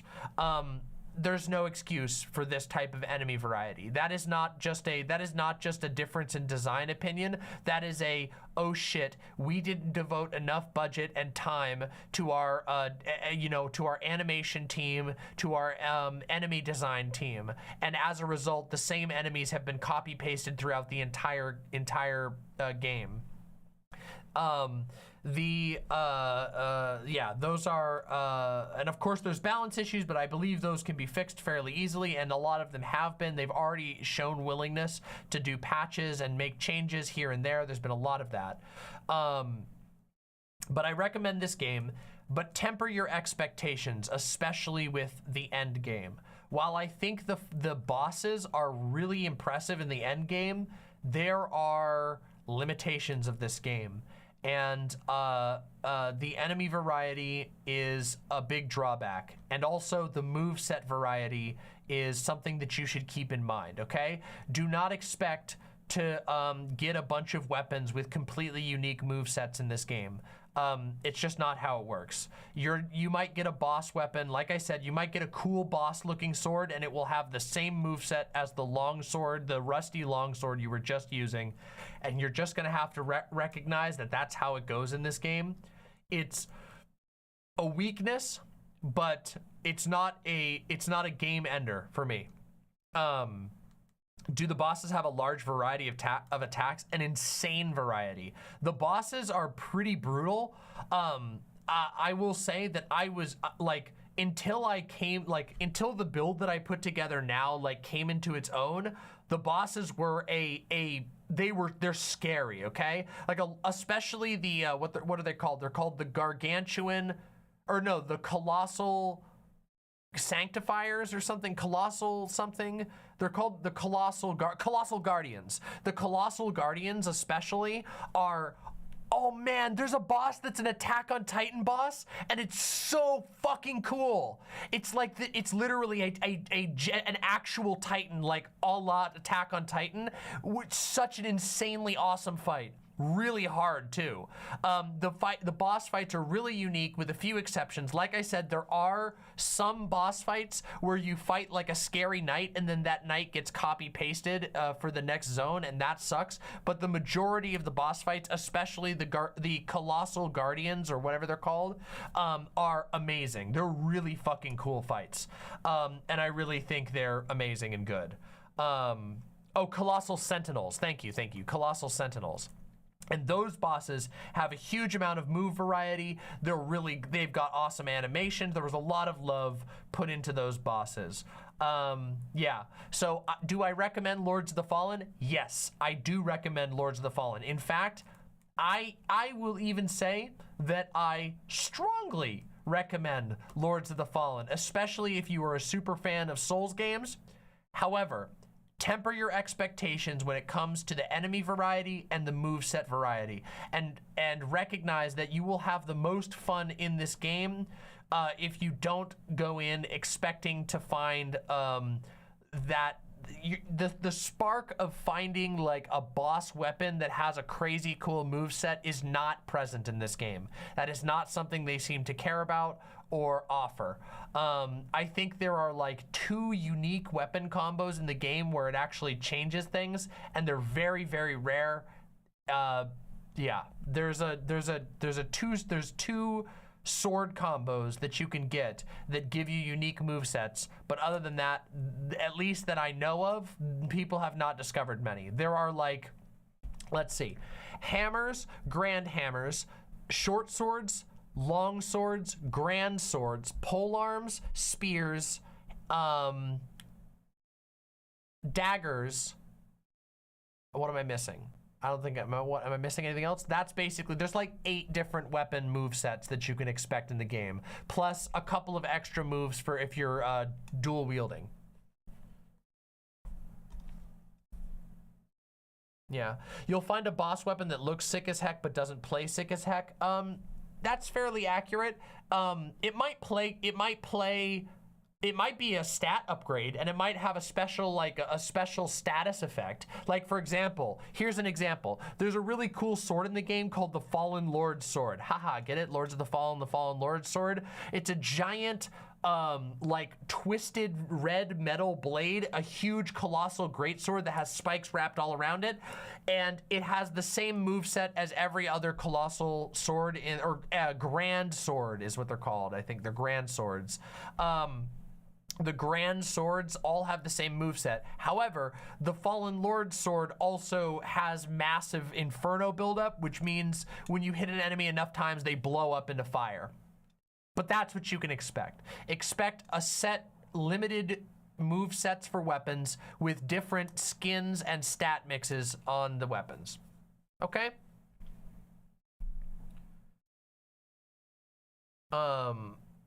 Yeah. Anyway, that's my review, but before we end my review, let me just show you a little bit of the game, shall I? I'd like to show you some of the game. Let me boot up the game and show it to you, okay? Here we go. I'm gonna boot this up and I'm gonna show you guys what it's like so that I can give this game a fair shake, because I do recommend it and I want you guys to see that it is pretty cool. I'm not gonna fight any bosses or anything, so don't expect any major spoilers or anything like that. I just want to show you guys what the game looks like and plays like so you can have a feel for it.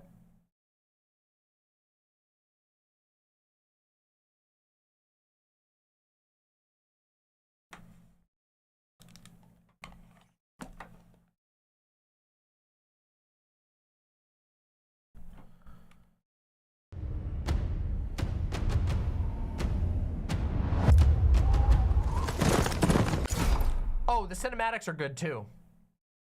The cinematics look really cool. The voice acting is a little bit meh. It's very World of Warcrafty, but it does not have the FromSoft voice acting magic. But it's hit or miss. Sorry about the audio. Let me turn it down a little bit. I'll turn it down. Don't worry.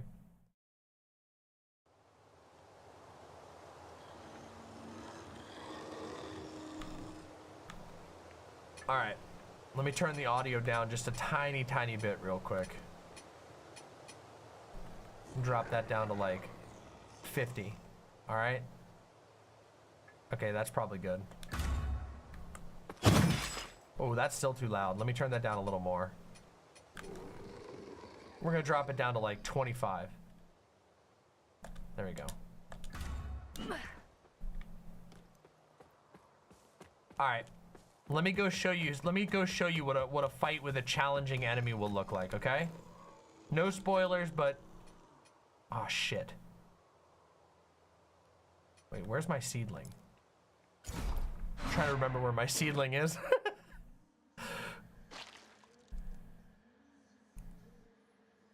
Oh shit. Where am I?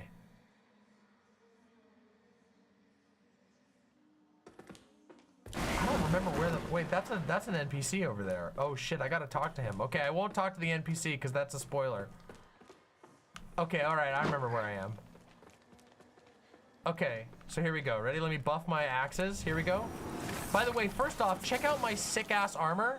Okay, and oh, and you can recolor armor. I can't believe I forgot to mention that. This game has the awesome ability to recolor armor with dyes, and they're really cool. Look at this, okay? All right, get the fuck out of here. You're ruining my vibe. Okay? Look at my cool eye dress. It's a dress covered in eyes, and I have a... Who hit me? Who the fuck hit me? Oh, it's that bastard over there. Nearly killed me, too.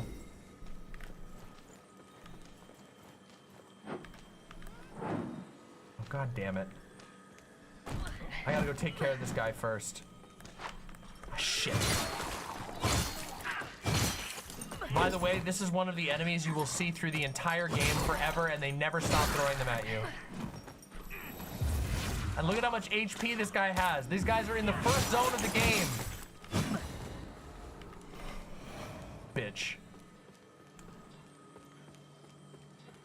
Where the hell did that guy go?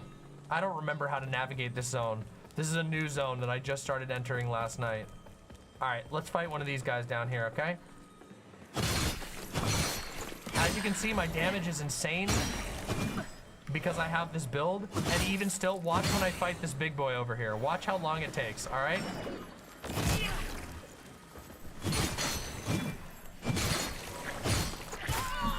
This is an old man, and he just took like 8 hits with an axe to kill that old man. And that's with a good build. Shit.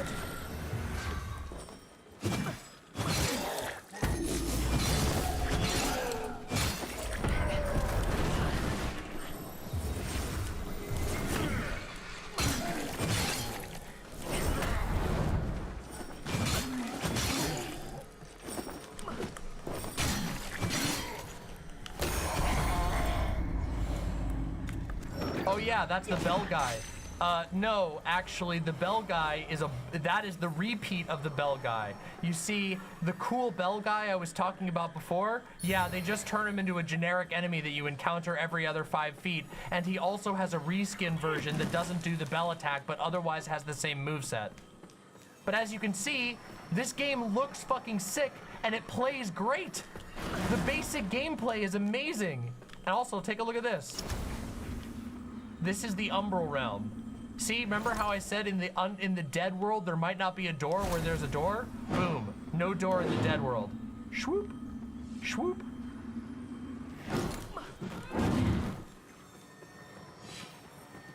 Somebody was swinging at me. I don't know where. I'm getting weird. My controller's vibrating. There must be an enemy stalking me in the undead world. Sometimes they'll do that.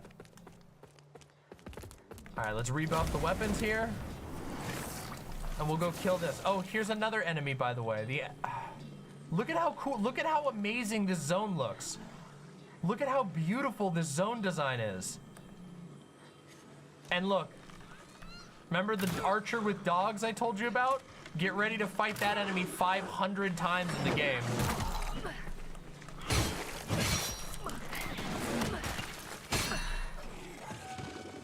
Two legendary level axes, and it still takes me like 6 hits to kill a dog.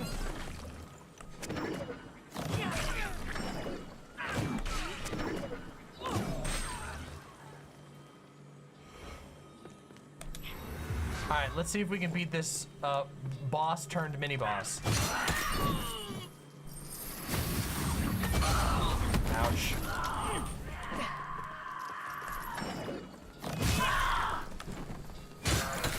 Ow.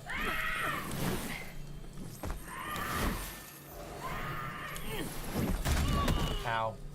Now you might think I'm dead, but I'm not. Life number 2, baby.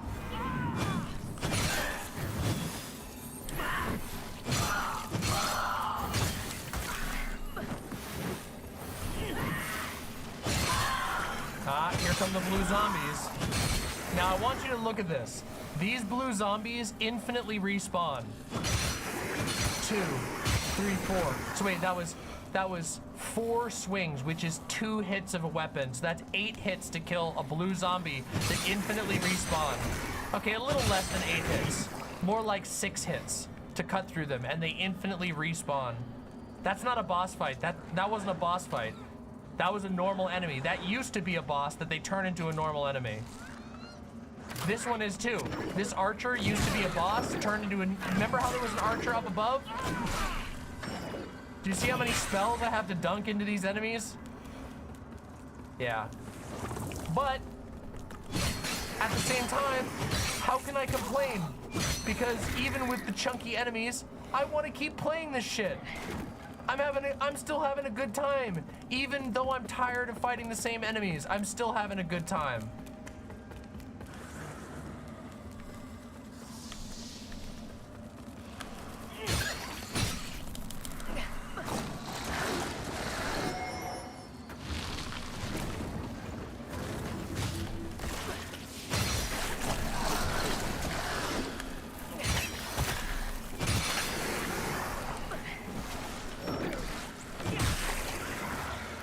Do you see how many of these zombies?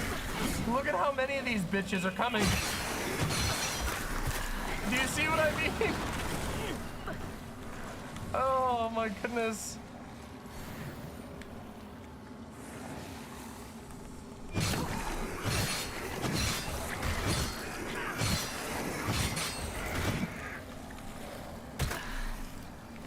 On their own Reddit, they call these guys Mass Effect enemies.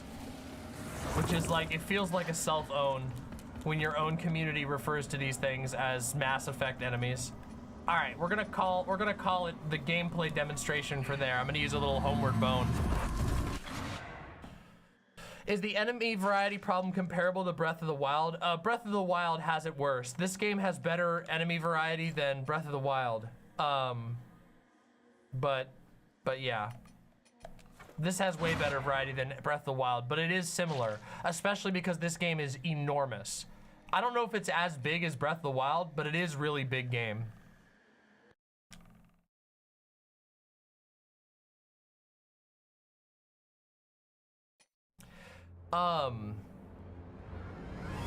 Yeah, Mixed Dizzy, I should say, you can still go back to your old zones. You can go back to the early zones and you can farm easy enemies. But unfortunately, you never have that moment where you feel like, it doesn't feel like the world is like rising to your challenge. It feels like the numbers are being adjusted.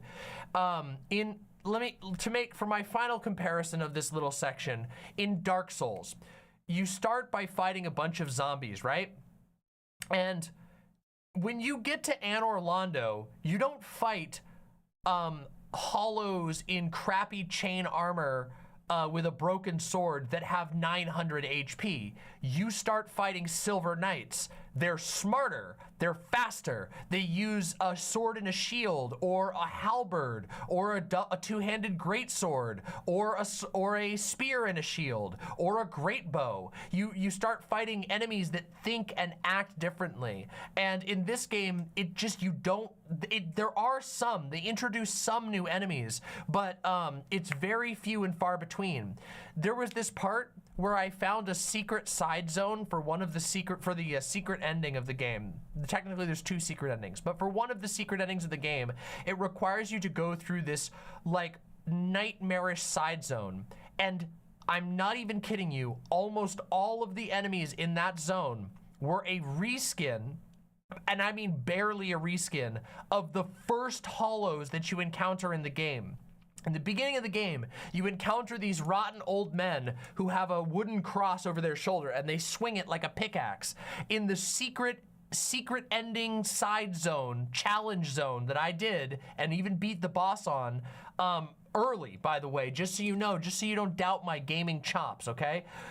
When I did that, the main enemy that you encounter in there is that same enemy, but with a pickaxe this time instead of a cross. Same old guy, rotten old man, but he has 500 HP and he uses a pickaxe instead of a cross. Really? For your secret super side ending, secret area zone? Come on. Gaming Blows says, this review, I wouldn't play this game for free at this point. Wow, who could have seen that coming from an account that's named Gaming Blows? Yeah, well, I mean, if you want to be a miserable fuck about it, you can. I still do. I am very picky about my Souls games, and I still recommend this game. I genuinely think that anybody who enjoys any of the Souls games will have fun with this game, will find the fashion aspect compelling, will find the items, the weapons good. By the way, the movesets are limited, but they're good. The movesets are really cool. It sucks that there's not a little bit more of them, or that unique items don't have a perfectly unique one, but the movesets are fucking awesome. Did you guys see my double axe build? That was amazing. It was like, you're spinning and you're slashing and you got like a bunch of different varieties. Also, something that is really cool, you can seamlessly switch mid-combo between one-handing, between two-handing and dual wielding. So if you're wielding a sword and you have an off-handed weapon, you can swing and then you can go to do a second combo, swing, grab your weapon, and spin into a dual wielding combo. That's one of the really cool things that this game has that a lot of other games don't. It's kind of like Bloodborne's transforming weapons. I don't know. I genuinely think that people would have a good time with this game, and also I have assisted people with some of the late game bosses because for some reason you can do that. In this game, you can co-op for bosses that you haven't beaten yourself yet, which is kind of wild. And I fought some of the end game bosses in a co-op scenario, and I found them to be really fun and quite challenging.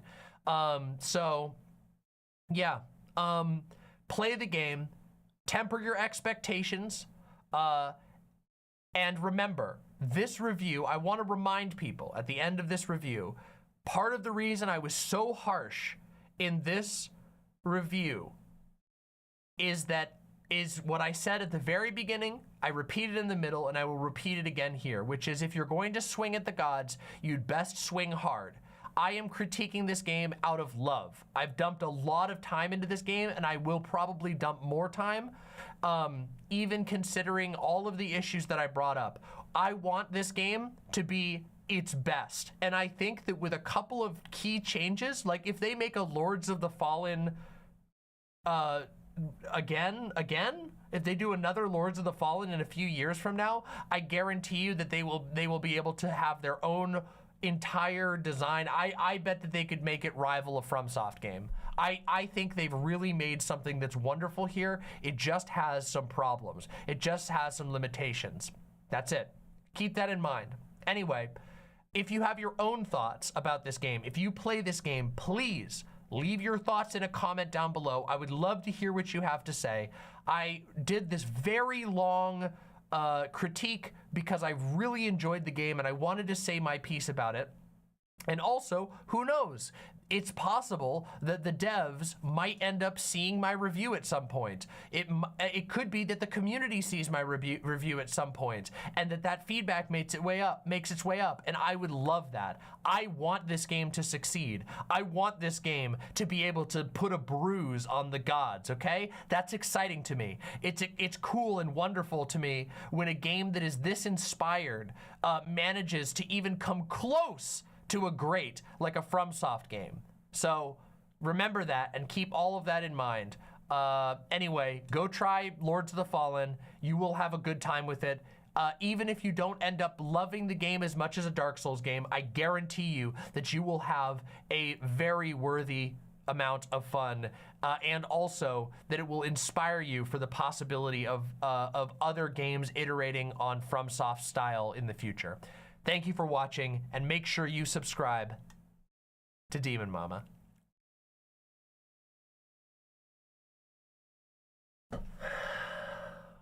Whew. Wow, that was intense. That was intense.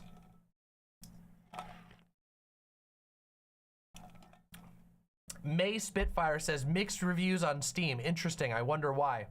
It was the performance issues at the beginning of the game. And it's a real shame because the performance issues, they've fixed almost all of the performance issues. They've done 5 patches in the last 5 days. These devs are super passionate, okay? I'm serious. They really care about their game. It shows. It really shows that they love their game. 5 patches in the last 5. That's a patch. Their team has patched the game every day since it came out, and they fixed almost all of the performance issues. The mixed reviews on Steam are people mad about the performance issues. Seriously, if you go read them, most people will be complaining about performance issues which do not exist anymore. I understand, and I think it's fair to complain about performance issues when you pay $60 for a game, but I also think it's somewhat short-sighted and uncharitable. Sometimes when you're dealing with, I mean, the game is built in an engine that notoriously has optimization issues, okay? Like, sorry, but Unreal Engine 5, I think is the one that they're on now. It's like infamous for having optimization problems. They're doing a really good job with it, and I think it's fair and charitable to say, wow, they're actually following up and fixing these issues, because I don't have any performance issues anymore. I did when the game launched. I had a hard time running the game when it launched, and it wasn't that big of a deal, okay? There you go. Spectral Otter says, I'm conflicted. It looks cool, but a lot of the stuff you're saying is making me second guess.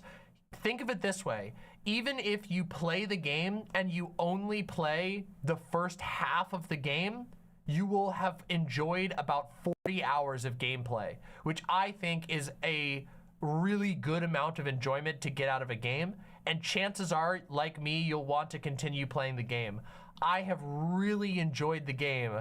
It is literally only now in the last like 5 hours that I've started to encounter that like stuff that makes me go, oh man, this is getting a little bit rough. I really enjoyed the first like 30 hours of gameplay, no questions asked, and then, you know, the side area, I was a little like, I don't like that there's so many minor enemies, but the mood is really cool in this side area, and there's exciting items down in the bottom that I got, and I got a cool spell. Give it a try. I'm serious. I think you'll enjoy it. People never come back and update their reviews, unfortunately. It's a downside of it's the Yelpification of the world. People write angry reviews because they're mad because they had a bad day and they're mad about something. They're super uncharitable and it can ruin a game forever. Personally, I will be writing a yes recommendation review and I will link this review there.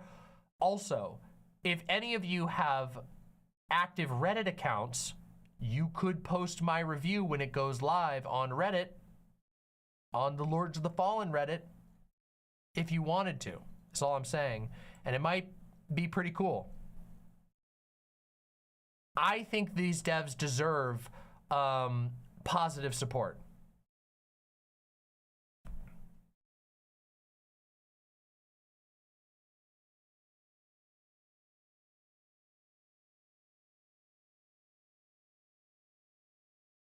Did you guys think my review was fair? I was really nervous about making sure I did a fair review. All right, let's play Dark Souls. It's Dark Souls time. Everything else I'm gonna talk about is gonna be while we're playing Dark Souls. Dark Souls time! Everybody, Dark Souls time. Let's do it, it's Dark Souls time.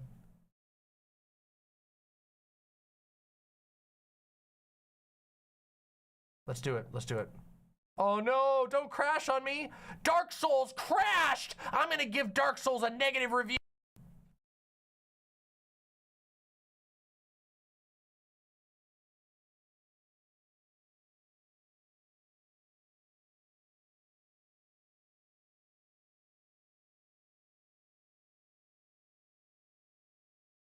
Oops.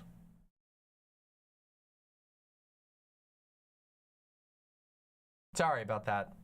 One thing the remaster has over the Prepare to Die edition is that you don't have to do this every time.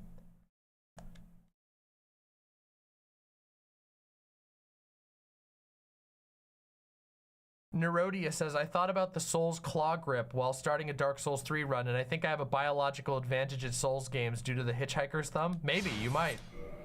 You might.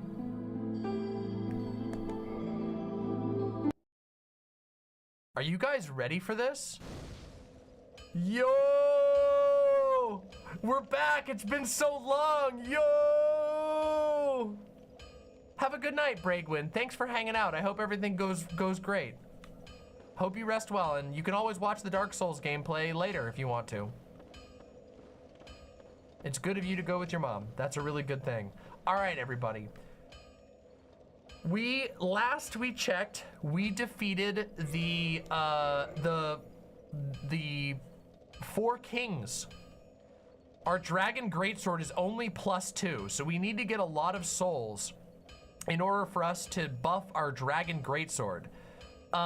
Also, last we played, we defeated 4 kings down in New Londo, the ruins of New Londo. Remember that? It was all extremely creepy with the bodies all piled up at the bottom of the city where it had been flooded. Big potato skin sword. It does not look like a potato skin. It doesn't look like a potato skin. Don't be mean. It doesn't. It doesn't look like a potato skin. It's not a potato skin. Okay, so we need to, what do we need to do here? We need to go, where's next? Okay, so, oh, wait a second. We've talked to, we talked to Kaith, right? Did Kaith have a set the Lord Vessel? Did we set the Lord Vessel? I can't remember. Let's go find out. What is it? I am your guardian. Go on, state your wish. I feel like we did. Did you feed him 30 humanity? No, I haven't yet. I don't know. Very well. Do I have to feed him 30 humanity before? No, here we go, okay. Let me just double check. Draken, have a great night. Oh yeah, okay, I remember doing this, so we definitely did. Oh yeah, and then I accidentally fed him the 4 kings. I fed the 4 kings soul to the thing. Okay, I remember this. We did do this. There's the Lord vessel under Firelink, or the Firelink altar. Okay, so we did it. Okay. So that means we have a couple of options. We should do. I think it's time we do the catacombs, everybody. I think it's time. I think we go and get Gravelord Nito's soul. What do you all say? Is it time to slay the Lord of the Dead? I think it's fucking time. Whoa, Firelink music is loud right now. Oh, hello there. You've been a stranger these days. Why? What spectacular pyromancy? Tell me about it. I have never seen anything like it. What do I do?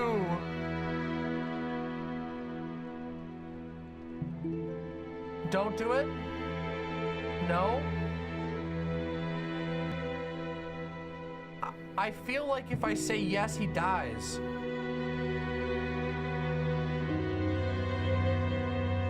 Don't tell him? Okay. No. I see. I suppose I was mistaken. In any case, I definitely trust you. Apologies, my friend. Forget that I said anything. Oh. That's so sad.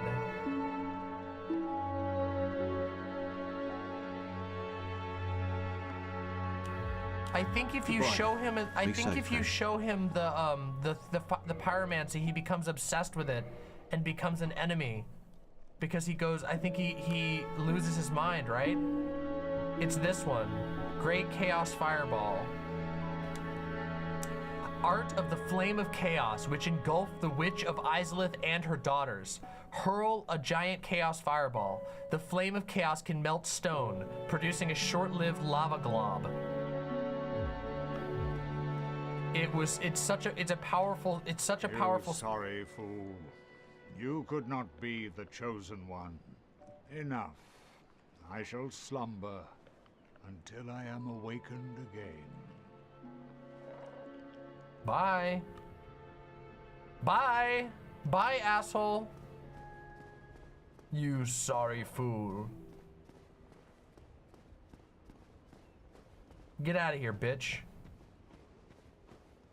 He's mad that I went and signed on with his bro. Mixed Dizzy with the tier 2 gifted tier 1 subs. Thank you so much. I feel like hell, but I got money, so I'm gonna gift subs and plug my latest arts to make myself feel better. Everybody go check out that art. That sounds awesome. I will look at the link when I can, and also there were a couple of donations I missed during my review that I will go revisit shortly. Bye. Woo!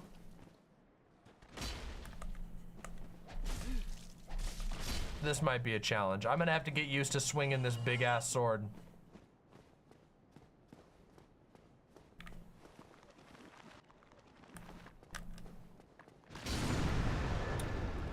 Oh yeah, I forgot the Giga Swing. We have an Ultra Swing. We must remember the power of the Ultra Swing. Behold. Boom! Wow!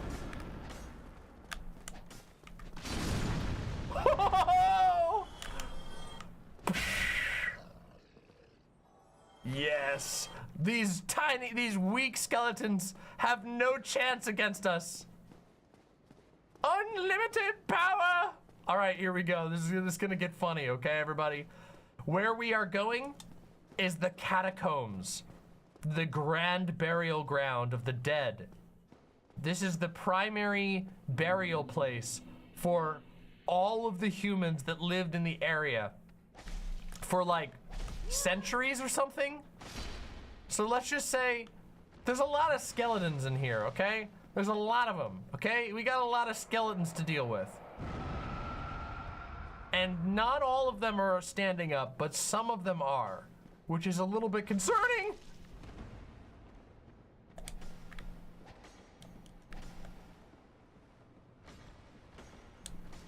Listen. Skeletons are only supposed to stand up if they are suspended in a classroom or if they have meat and meat around them, okay? Oh shit, we're fat rolling. Oh, I forgot about the fat rolling. We might need to switch because I don't think I can. Oh man, fat rolling is gonna be really bad. Oh shit. Fat rolling is gonna put us at a huge disadvantage.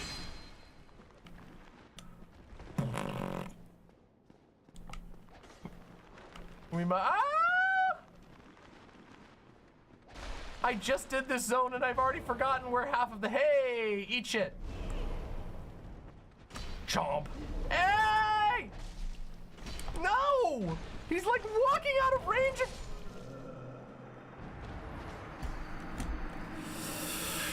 Oh, damn it. Okay. We have to be careful. Oh shit, why did I do? Oh man, we gotta. I wasn't holding many souls, so it's not that big of a deal. We gotta go back to Firelink and we gotta rest at Firelink this time. The first time I ever played through the, where's our other boy? There we go. There's our lightning greatsword. Look at that.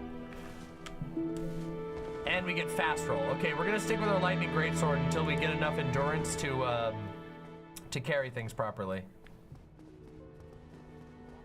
Plus we get to role play as Guts. By the way, yeah, this is the this version of the, it's cool. This version of the Ultra Greatsword, or of the Greatsword, is the same sword that Guts has in his young life. Later on, he gets the sword from Dark Souls 3, and I think that's kind of cool. The Guts sword that, the like most iconic Guts sword is the one from when he's like older. He has the, I think it's called the Dragon Slayer, and it's the one that's in Dark Souls 3. But in this version, in Dark Souls 1, it's the one from the Golden Age of Berzerk. Gatsu, yep. Super cool.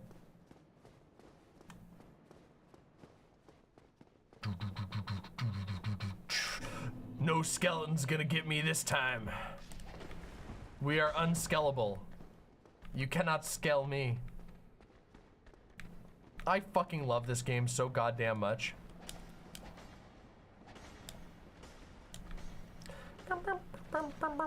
Oh shit.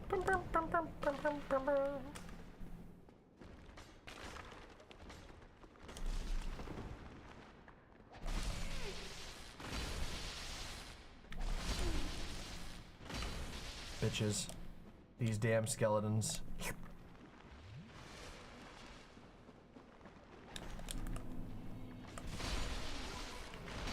Now that guy right there is the Necromancer, and if you kill him, the skeletons will stop coming back to life. He keeps bringing the skeletons back to life. Now, unfortunately, some of them already came back to life before I killed him. Let's rest at this bonfire. We're gonna need it. Also, cool detail. Look at these things. I always found this detail to be really upsetting. All of the bugs crawling all over the walls and ceilings. I had a dream like this last night. It was really upsetting.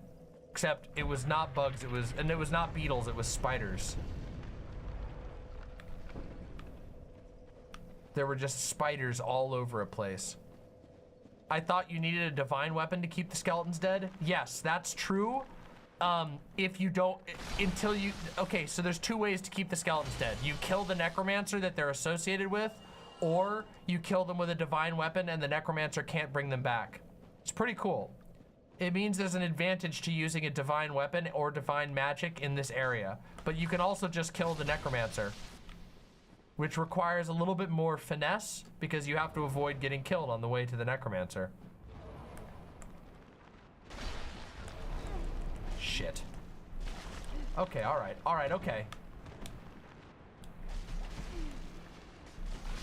Really? Oh man, come on. Woohoo! This is a mess. You see what I mean? This is the finesse that I'm not using at the moment. Hey, bitch!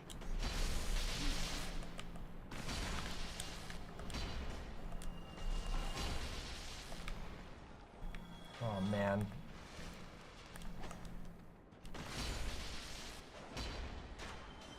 Or run through and get hit. That's how you know I'm playing a guts build. Remember how he said we're doing a guts build? Well, one thing about guts is that boy sure don't care about getting hit, okay? That guy gets hit a lot, okay? He's just like, whatever, I'll will my way through it.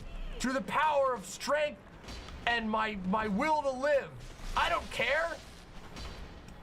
So you gouged open my guts again. Whatever, I refuse to die. And then everyone's like, you know, you wouldn't have to refuse to die so hard if you avoided getting hurt in the first place. He's like, yeah, that's what you think. I like getting hurt. And you're like, oh, okay, dude.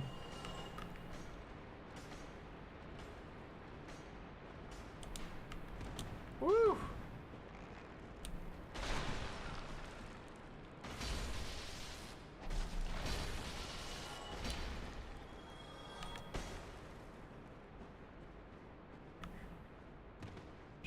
Oops.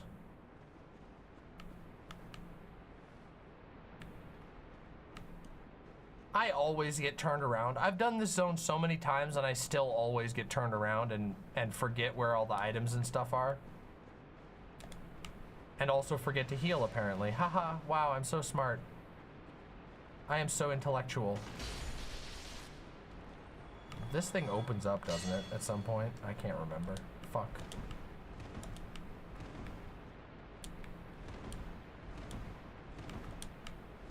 Here we go. That's right, this side. Woo!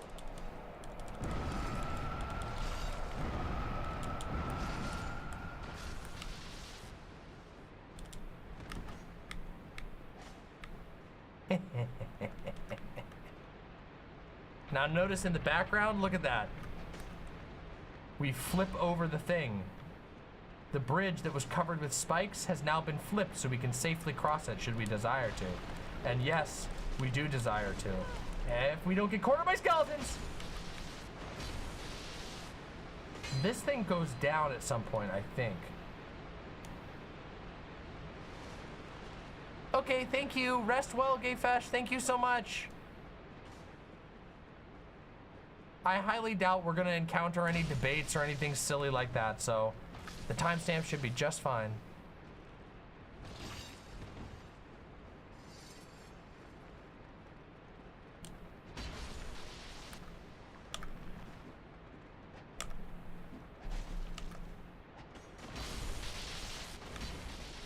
My God. Where is this asshole? I can't never remember where this stupid guy is. Woof! Oh shit, I don't remember what's down there.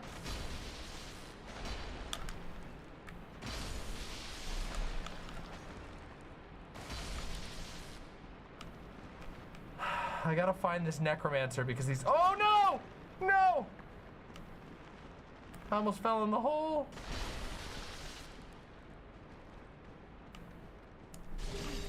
Ouch. The trap. Where's the stupid necromancer?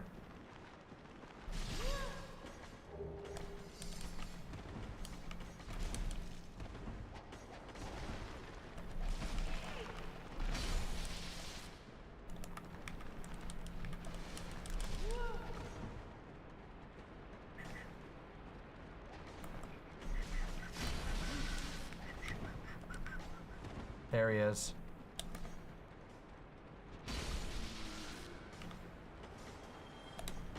Yeah, and we got the other button, which flippies the other bridge. And we got the skull lantern. Now this is a special tool that will help us later.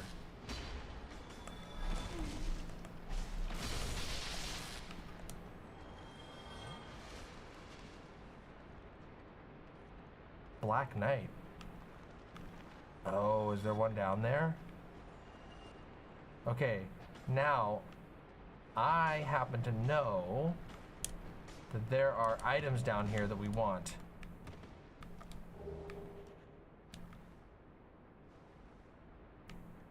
Shit. I don't remember where I'm supposed to jump from here. There we go. There's the, hey, the skeleton helped. Thank you, skeleton.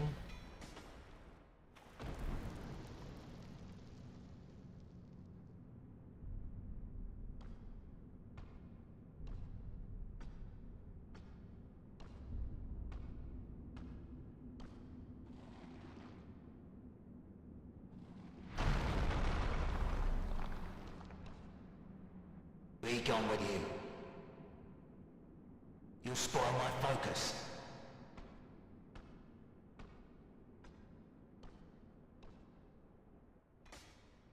Wow! The skeletons came with me! Oh no.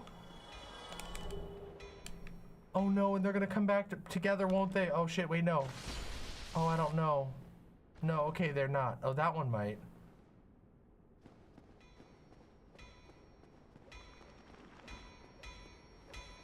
God damn it, one of them's gonna come back together. Crap. I don't think I have anything holy damage to deal with this guy. He's never gonna leave me alone. All right, let's talk to the giant blacksmith. Why, you have an ember, do you? Ah, forget about it. I don't deal with that kind. What has gone wrong with embers these days? Now, where have you gone? You've got rotten manners. If it be snipping you need, then produce your wares. Well, what was that about?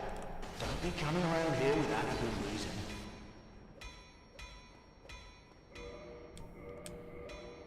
I need to kill this bitch. This is gonna kill me if I don't find a way to kill him. Where's my Astora? Wait, occult. Occult weapons can do it, right? Occult weapons kill these guys, right? Oh!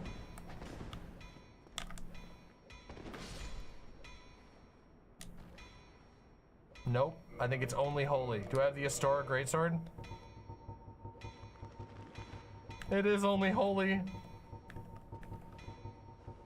Where's my Astora sword? There it is.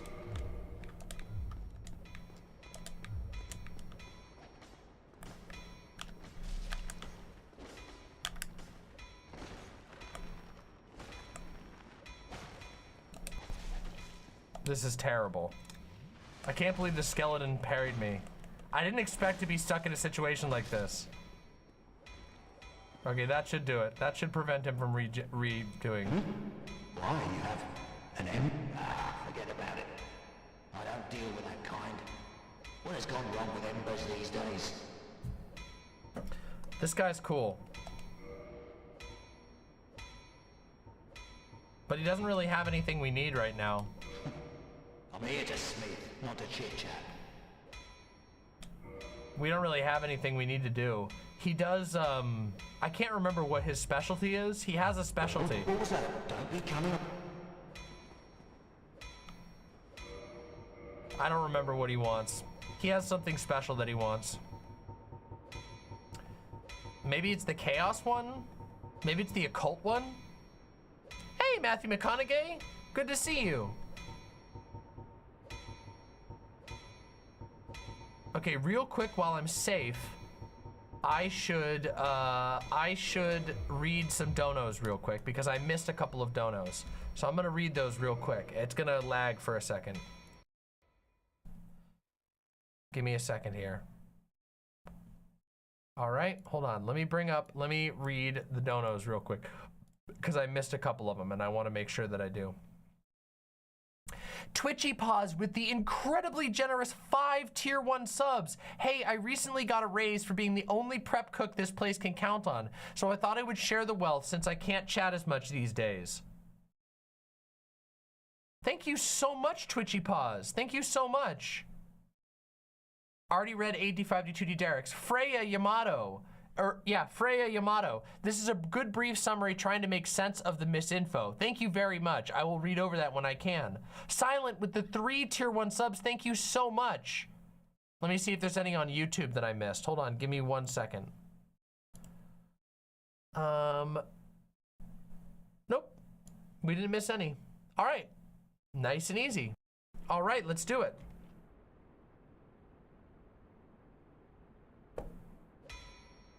All right. Let's continue, everybody.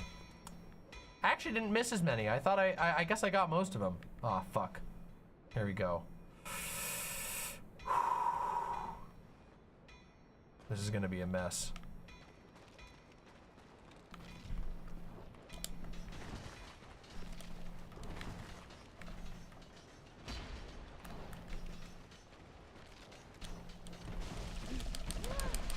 God damn it. That was so quick. Oh, god damn it.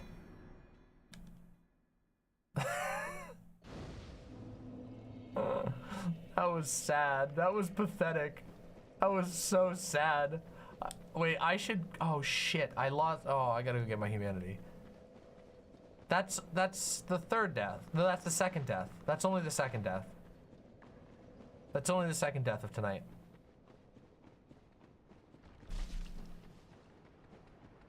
Whoa!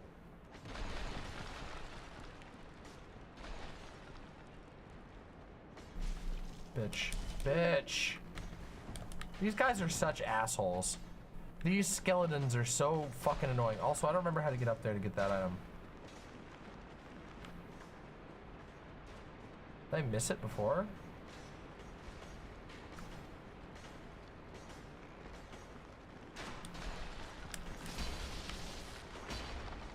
Oh, there it is.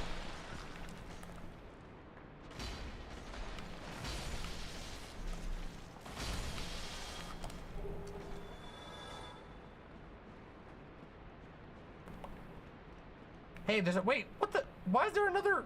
Why is there a necromancer there? Oh, no!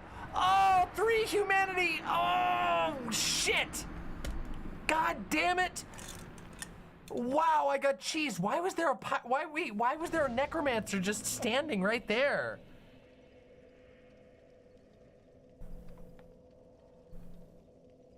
What? How did I miss him last time? Ah, 3 humanity. That really sucks. That was some bullshit right there. I don't even care about the souls. The souls weren't even that much. Was it a bleed hit that got me and also the fireball, or was it mostly the fireball? I think it was mostly the fireball that killed me. Those fireballs fucking chunk. Those things hurt like shit.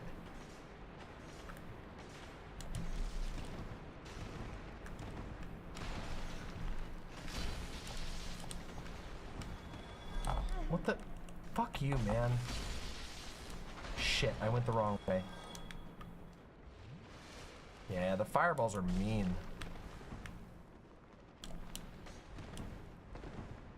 The necromancers here are mean motherfuckers, let me tell you, okay? By the way... Oh man, no. Jeez, jeez. Oh man, this is brutal. Shit. Shit.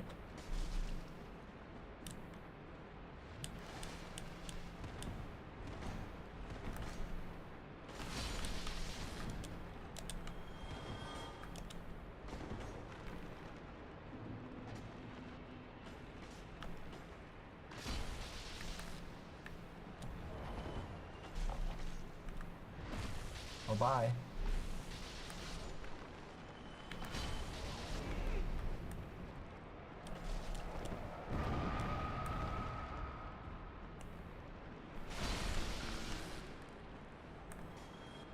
Bye. 2 skeletons just killed themselves. Well, we'd have no reason not to go down here and fight this guy now. There's 2. 2! No! One of the crystal lizards! One of the crystal lizards got away! Aww!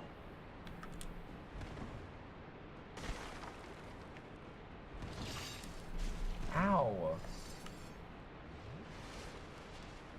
We're all out of Estus now. Oh man. Oh man, what the fuck?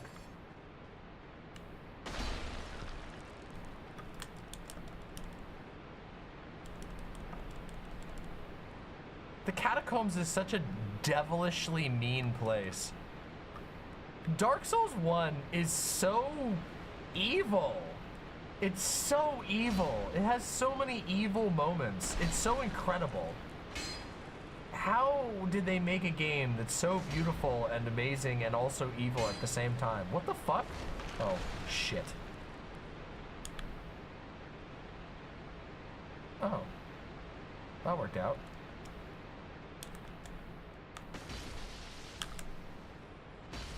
I love that thing, Sadistic Souls. Isn't it? It's really funny where there's that one interview with Miyazaki, the game director of the Souls series, where they're like, so these games are very sadistic. Do you find that you have to have a sadistic streak in order to make these games that are so hard and punishing? And he's like, no, actually I'm a masochist. And they're like, what? And he's like, yeah. And they're like, so you what? Do you imagine yourself dying in horrible ways? And he's just like, yes, I do. I always imagine myself suffering from all the horrible things that I make happen to these characters. And I'm just like, damn, that's so bold. It's so impressive. It's also very accurate, okay? Trust me, no sadist can ever outdo the self-directed sadism of a truly devoted masochist, okay? That's not entirely true. Obviously, there are some, but the truth is that masochists can often invent more horrible ways to torture themselves than any sadist could wish for.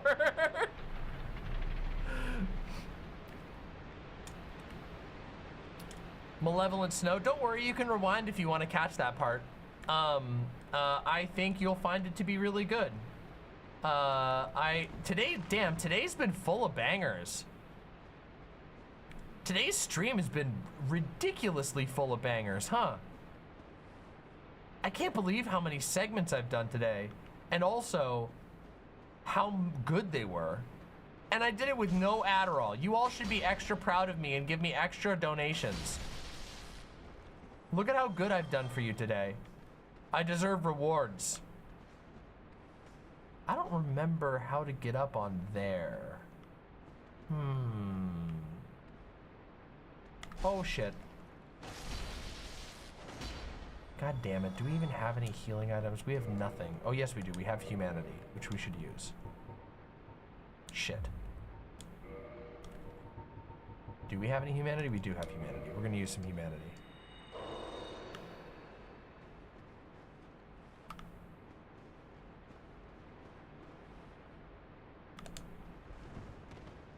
Woo! That was a little scary there, not gonna lie. Not gonna lie, it was just a little scary. A little spooky. Demon Souls is more evil. Yeah, it's true. Demon Souls is actually a little bit more demented and evil. But, which we're all gonna see very soon. After I beat Dark Souls.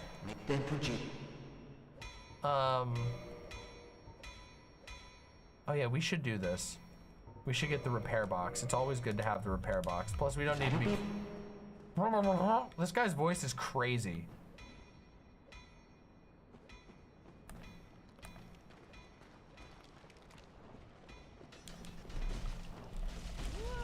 Jesus motherfucking God. Wow, this build gets demolished by these skeletons. Oh no, the skeletons are punishing me so hard. What the hell is going on?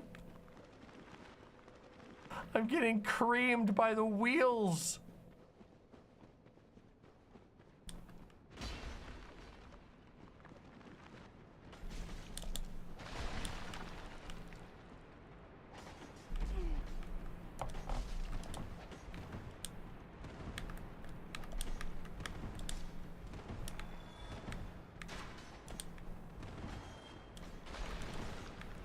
Jesus Christ. The skeletal numbers are getting out of control. I need the skeletons to not keep hassling me.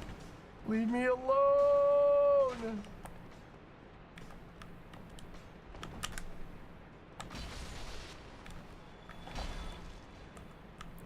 Die! Leave me alone! I've got a bone to pick with you!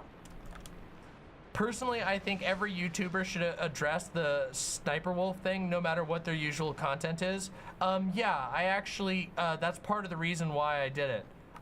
Because I think that, I do think that the Sniper Wolf situation genuinely makes YouTube less safe for basically every creator. Nobody is better off because Sniper Wolf is allowed to get away with this type of behavior. It's egregious. Sniper Wolf's behavior here is just genuinely unhinged. It's nonsensical that I don't know. I think everybody should have everyone has a vested interest in denouncing it. Yeah. All right, let's not die to the wheel boners. All right. I want to make some progress.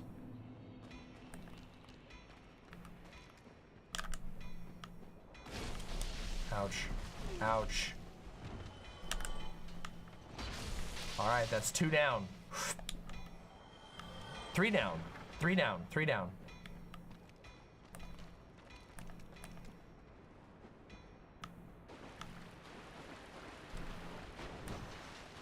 Oh, shit. I always forget how many there are in this area. Oh, no! Why is he... Wait, what is going on here?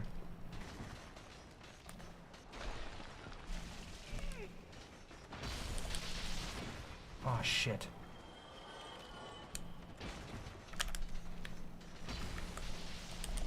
Ah!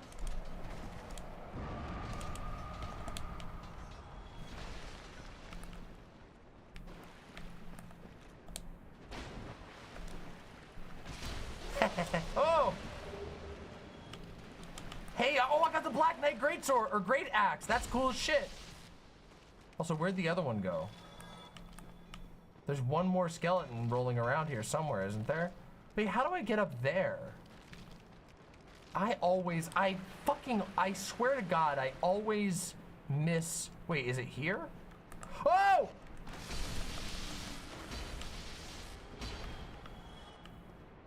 Maybe it's just right here. It might be right here.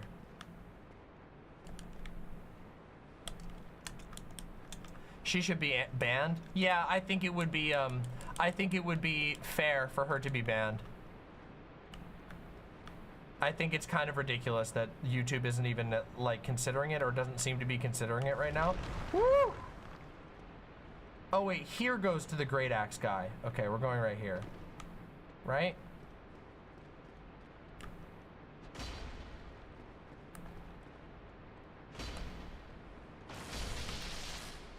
Okay, yeah, this is where the Great Axe guy was. Soul of a Proud Knight, based. So here's something really cool about the design of Dark Souls games that they've gotten better at over time. You'll notice that this is an incredibly treacherous zone, that there's just like lots of ganks and surprising deaths, and it's hard to see. They put a lot of item souls, so like Soul of a Proud Knight, which is an item that you can use, that you don't lose when you die, that you can use to gain souls. And if you think about it, that's a really good idea, because it allows you to put in a zone that's really punishing and dangerous. Ah, shit. Like this, without making it impossible for people to continue leveling up. And they actually do even better with this in Dark Souls 3. In Dark Souls 3, especially the Ringed City, you basically don't really worry about getting souls off of enemies in the Ringed City. In the Ringed City, you're incentivized to explore in an insanely treacherous environment full of very, very dangerous enemies, because dotted all over the environment are these giant soul items that give you lots of souls. It's really cool, and it's a great design decision, because it lets players just have just a tiny bit of grace from an otherwise really, really punishing zone, where you can still feel like you're getting progression, you can still feel like you're leveling up and you're growing in power, without having to be locked into having to fight your way through gigantic, difficult, chunky enemies. It's a really, really cool design system.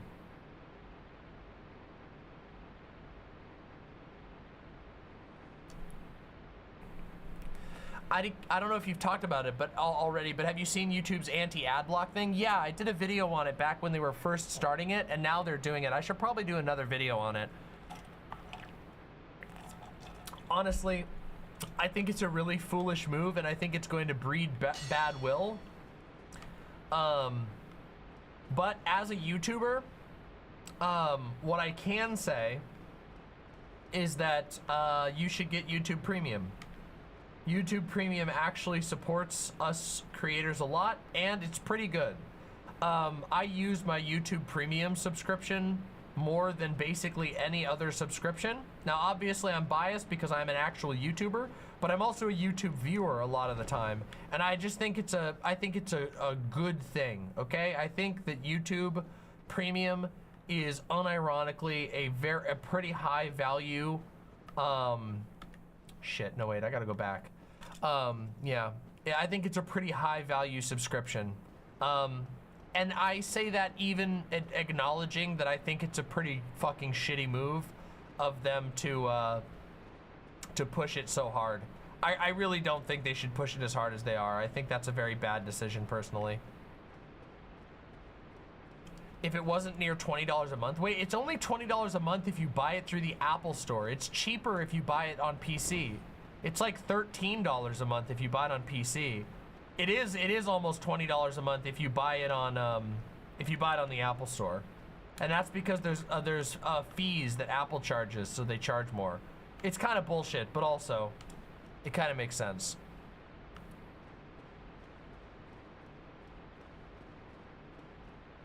Okay, here we go. This is gonna be hell. Wait, we don't have any Estes.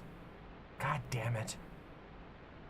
You get a free trial for 4 months? Yeah, that sounds awesome. You should at the very least give it a try. Oh man. Ready? Should we climb in the coffin, chat? Chat. Hyper's in chat if you want me to nestle in the coffin. I love the choice of words. Should I nestle in the coffin, chat? Hyper's in chat if I should nestle in the... Ooh, oh. Oh. Hey, Sock Done Left. Yeah, I'm still going live. Good call, May Spitfire. All right, we're doing it. Let's go in. In we go. Whoop, whoop, whoop, whoop, whoop, whoop, whoop, whoop. Damn, we're wrinkly as hell. Damn, wrinkly as hell. Look at that. We're looking comfy, though. This is my hole. It belongs to me, or it was made for me.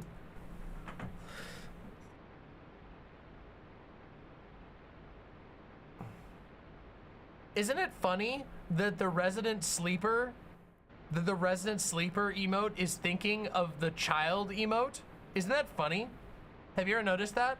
Look in the dream cloud of the resident sleeper and look at what it is, and then also type child in all caps.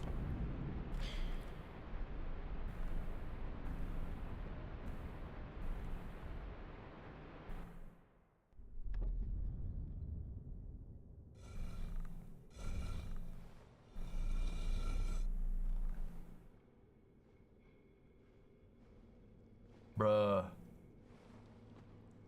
I fell asleep in a coffin. And where the fuck am I now? They buried me. They buried me alive, bro. Tomb of the Giants. And there he is. Who's that? Pray to the sarcophagus grave lord. No, we can't. We can't join this covenant. It's him. It's Skelly Bob. It's the Skelly Bob.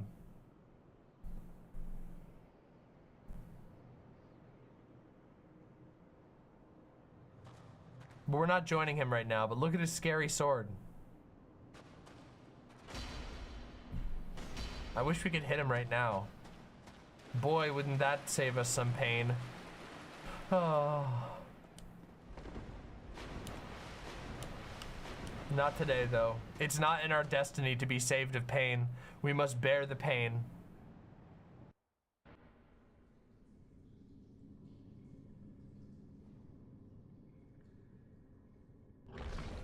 John Skellington.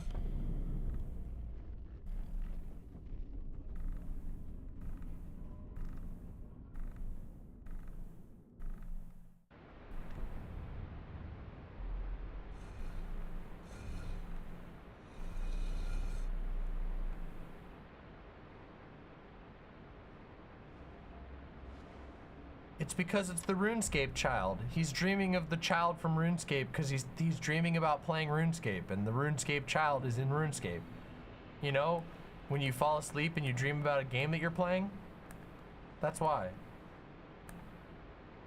Man, that's ominous, isn't it? We don't have any Estus. Oh, this is gonna blow. Oh, we could level up though. Oh. I have 3 humanity. No, I can't risk fighting this guy on 0 with 3 humanity on me and 9,000 souls. We have to be smart. I must be intelligent and go to the path that gets me the closest to a bonfire, but I don't actually even know where that is. I don't even remember where the nearest bonfire is. Hey, asshole.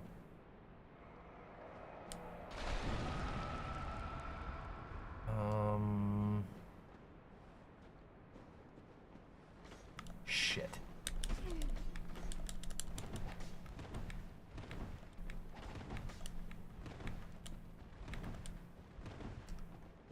Crap. I don't fucking remember where the nearest bonfire is. Foggate? Foggate? Foggate? Question mark? Foggate? Foggate? Question mark? Fog? Fog? Any foggers? Any foggers in chat? Oh wait, shit, I do remember where it is. Oh, but I don't know how to get back up there. Oh wait, doesn't this get me back up there? Oh yeah, this does. Hold on, wait, this does. We did it. We made it. Wait, no we didn't. Wait a second, hold on. Wait a minute, wait. Wait, isn't there a secret door? Isn't there an invisible wall? Wait, oh. Crap. Is it here? Is this it? Yes. Yes. Foggate, Foggate. Ho ho ho ho! There it is! Oh, that was weird.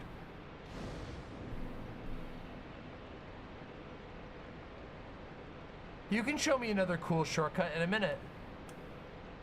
Maybe there's an enemy nearby? Whew, that's... Oh, we're not even close to leveling up. I forgot. Our level up right now. I forgot we're soul level 70 already. I forgot how high level we needed to be able to wield these weapons. Oh, no leveling up right away, but however, we can reverse our hollowing. We can reverse our hollowing and we can kindle the bonfire. Actually, I don't think we need to kindle the bonfire. We should save that, because we're gonna definitely need to kindle the bonfire in a little bit. Oh, you picked Deprived? Yeah, I was Deprived. Of course I am. I love playing Deprived. Are you kidding me? I almost always play as Deprived. It's a silly decision, but I almost always play as Deprived. It's just too much fun, okay? I'm sorry. You can't hate on me for playing Deprived. I just love it, okay? I like starting with nothing. It reminds me of real life, okay?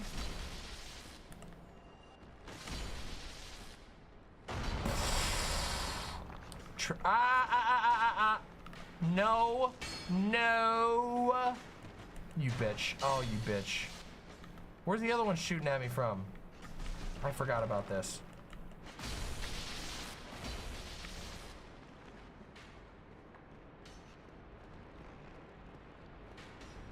I think it actually is a treasure. Oh!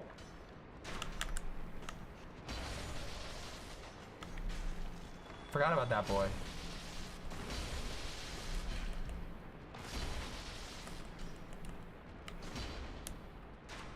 Shit, they're coming back together. No!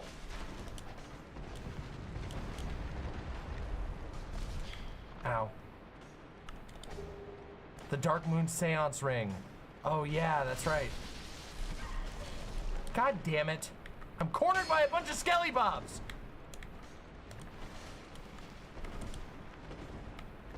How do I even get out of here? I don't remember. I don't fucking remember how to get out of here.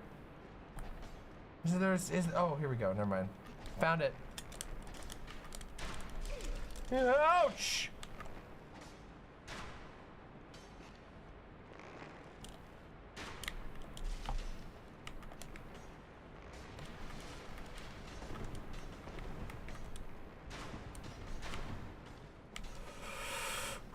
Already almost, wait, hold on a second. We should be smart and I should just go back and rest up and get my full Estus. That way I'm not running down there with 2 Estus.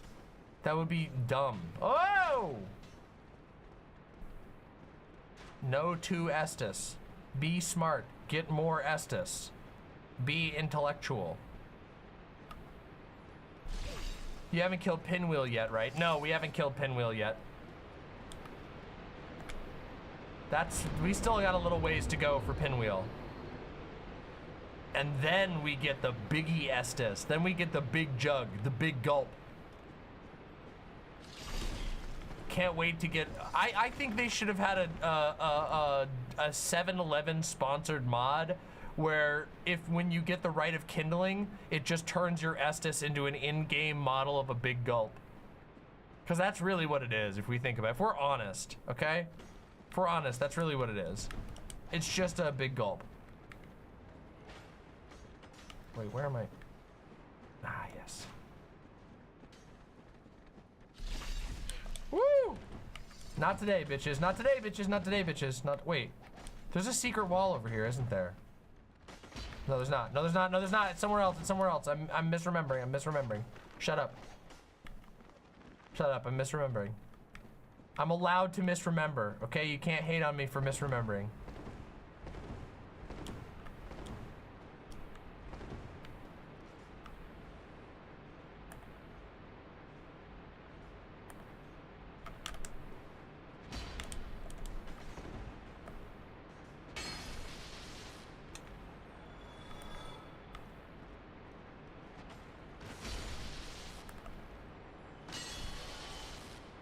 These skelly bobs stand no chance.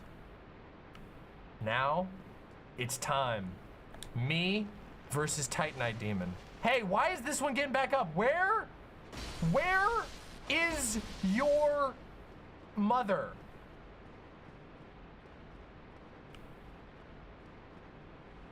Oh, god damn it. It's gonna keep coming at me, isn't it? This fucking skeleton. Where is this thing's... Oh, I forgot my dragon head.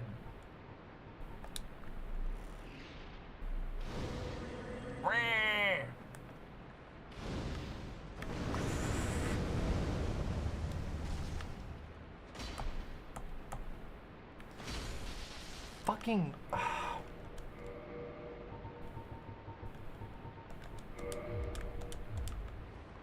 We have to kill this guy with the Astora straight sword.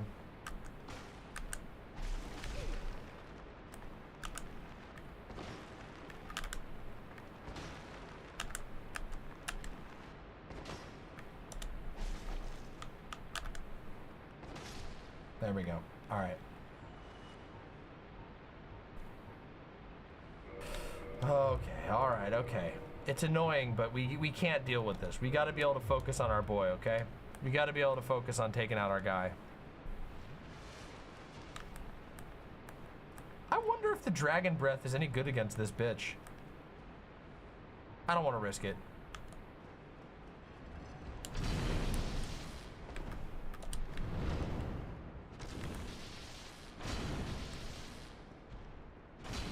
Ooh. Ow, fuck!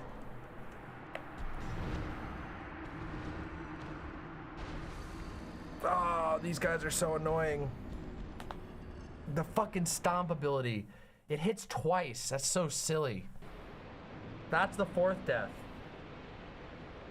That's our 5th death. No, 4th death. Yeah, that's our 4th death.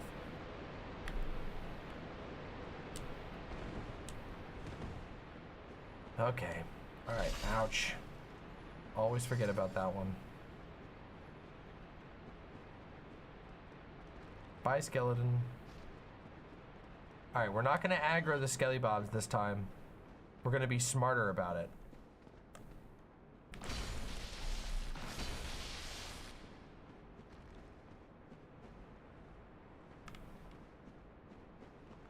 Which is, wait, hold on. We kill them here. No, wait. We go like this.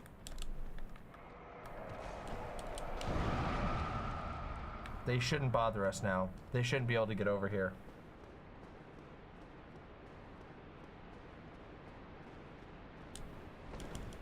Alright. This Titanite demon, dying this time, okay? We're not dying to the Titanite demon this time. I'm not gonna get cheesed by its stupid ability. I'll be smarter, I promise.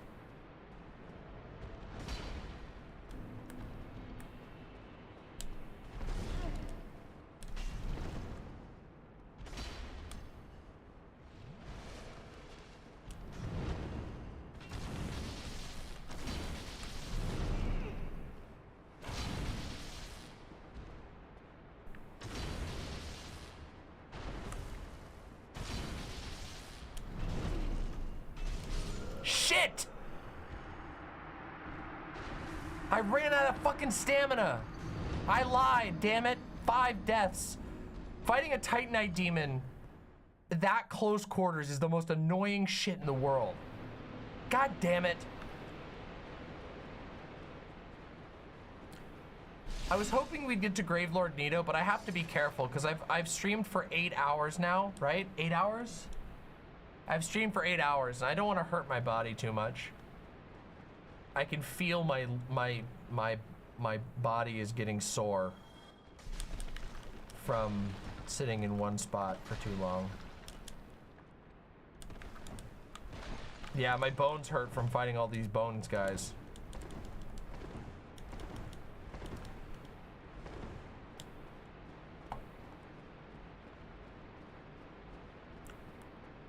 Also, I had dinner and it was good, but it was actually my lunch. So I should probably eat something after I'm done with this stream.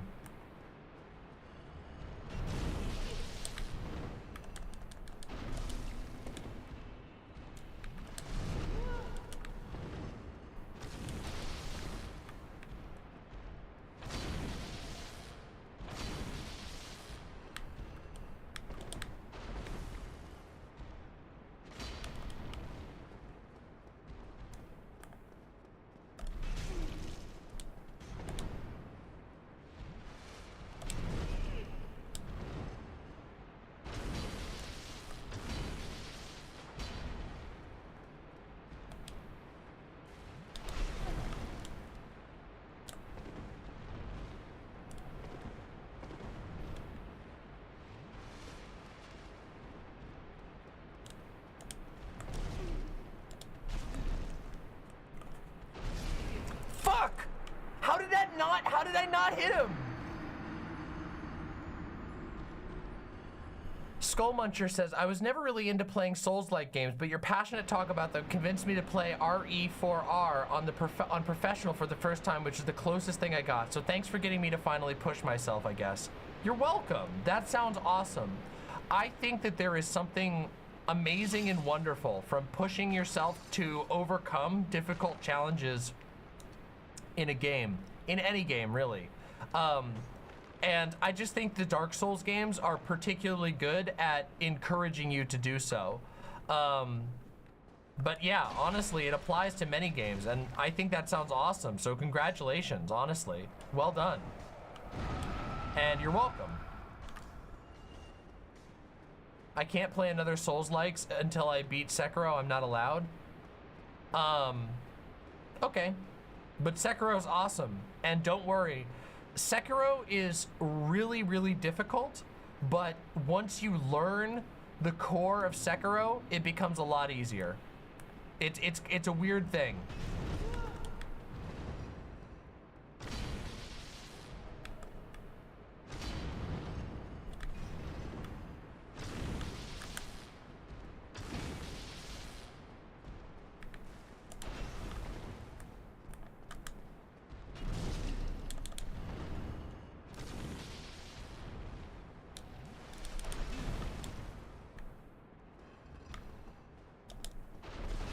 What?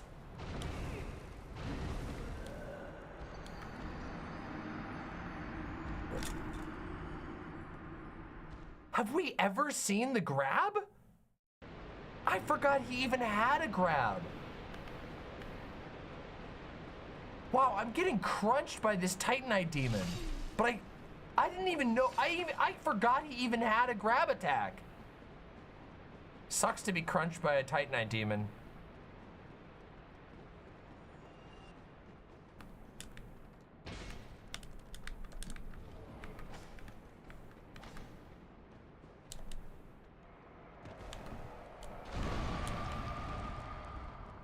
Oh, also something really cool about Dark Souls Remastered that I didn't even realize until somebody mentioned it.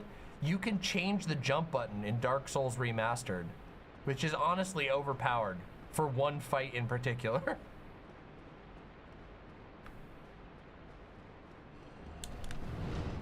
Whoa!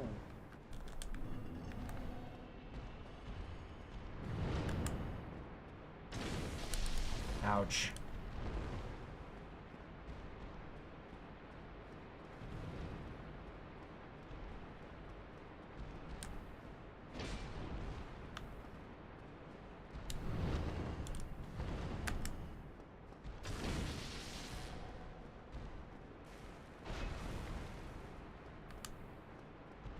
Why does he do that? Why does he do a double jump? What an asshole.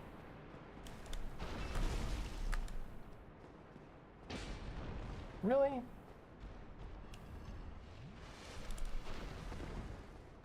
So that's the grab, huh?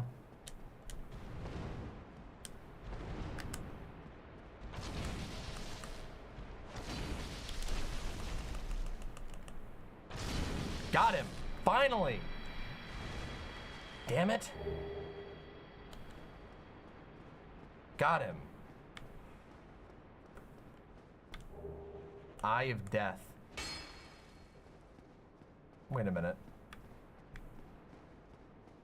Wait a minute. Wait a fucking minute. Hold on a second. Oh, I know where we have to go. Okay, hold on. I forgot that we came around a weird way.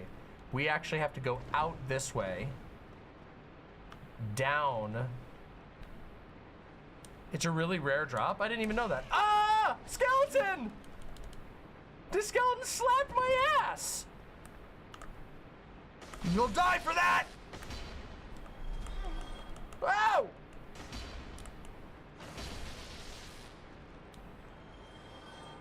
Did you see that? He fucking reached right up and he slapped my fucking ass.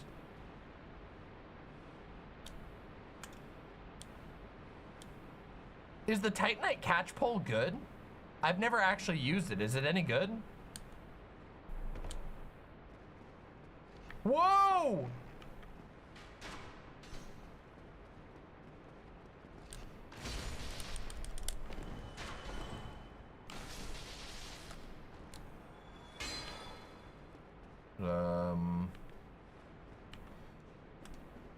I like it. Oh. Shit, I fucking... Oh, man, these scaly bobs.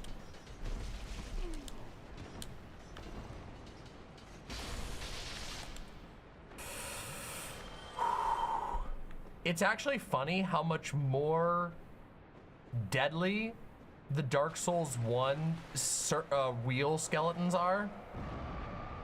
In Dark Souls 3, these guys still exist in Dark Souls 3. You can find them in a specific zone, but they're not as dangerous. And part of the reason why is because of the jank in this game makes these guys more dangerous. The fact that they can easily lock your hitbox. I love these guys though. They drive me crazy, but I fucking love them.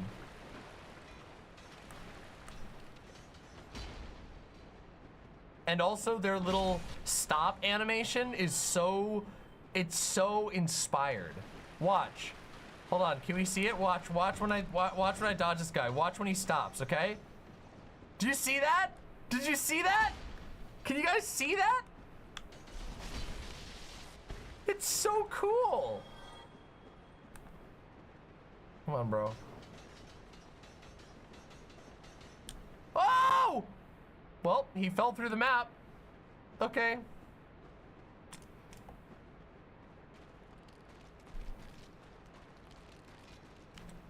I'll take it. I'll take it. He's probably gonna appear later and destroy us. Hi, you're going to sleep? Oh, this is what happens when I stream for too long. Come here. My critter. I love you. My critter's going to sleep. By the way, that mushroom was really, really good. Yeah, you really liked it? Yeah, it was really good. Good. Oh, I can't believe you're going to bed. I barely seen you today. No, it's literally true. You slept in? I didn't Well, you didn't sleep sleep in. in. You woke up early, and then you went back to sleep, and then I went to lunch, and then I got back, and we got to see each other for like 5 minutes, and then I streamed for a gajillion years, and look what you did. Yeah. Come here. I love you so much. I really hope you sleep well. Thank you. I love you. I love you. You didn't do anything wrong. You're amazing. I hope you have a good rest of your stream. Okay, thank you. I love you. Aww. I do get sad. I do get sad when I stream for long streams and then I don't get to see Doe. It does make me sad. But I gotta have a job. I can't, you know, and I didn't have to work for a couple days. And that's one of the luxuries of this job is if I want to take a couple days break to do other things, I can. A lot of people don't get to do that, so. Oh yeah, it's fucking time. You all ready? You ready? You ready?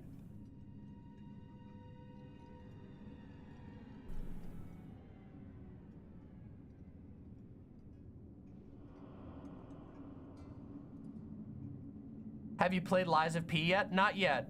I think I am gonna give Lies of P a try after all. There were aspects of it that made me go, oh man, that sounds terrible. But as I've watched my partner play Lies of P, I've actually considered that I'm gonna give it a play. What?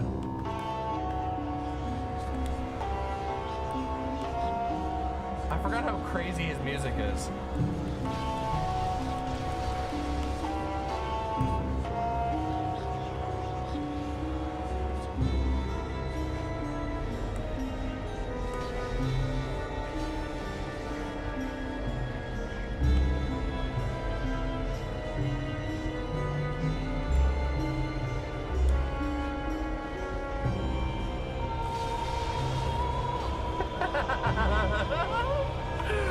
Epic boss! By the right of kindling, you may now kindle beyond the normal limit. Epic boss. Mithril with the $10. Have a dono for that dose of adorableness first thing in the morning. You're very, very welcome for that. And thank you for supporting the show and the adorableness. All right, let's see what mask we got. Mask of the Child. All right, I can't remember which one's the Mask of the Child.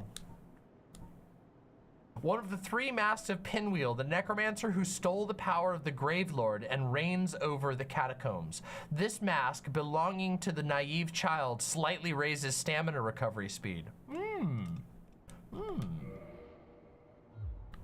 It's kind of spooky.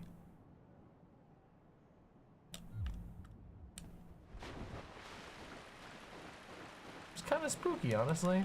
A little creepy.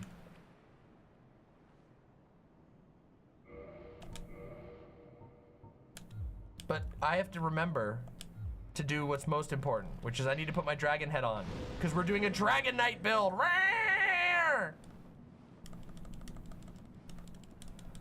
Yeah, Pinwheel's music is it kind of slaps. Too bad you only ever get to hear 20 seconds of it because Pinwheel is like the easiest bastard on the entire universe.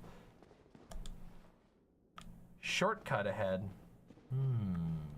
Oh, are you guys ready for the true nightmare? It's time. It's fucking time.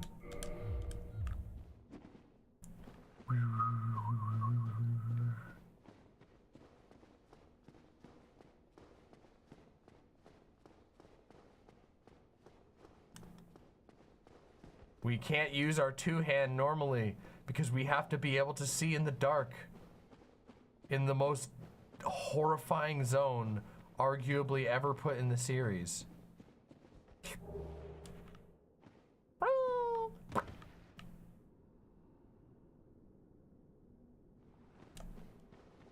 It is a bit of a shortcut, isn't it? It's not a very good shortcut.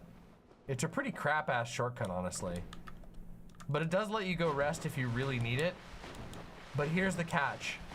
I remember where the bonfire is in this area. So I think we can make it to the bonfire. I think. Oh man, here we go. Oh shit.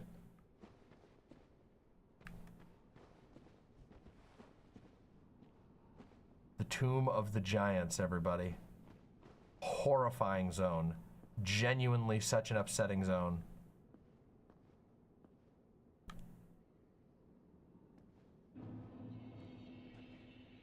Dead silent.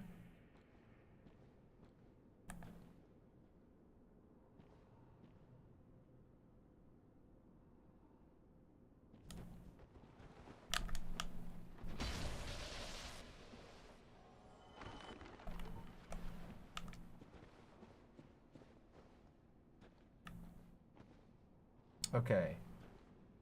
So that one we can come get in a minute, but we can't get it right away. Shit. Now we got the guy shooting at us. Crap. Okay, here we go.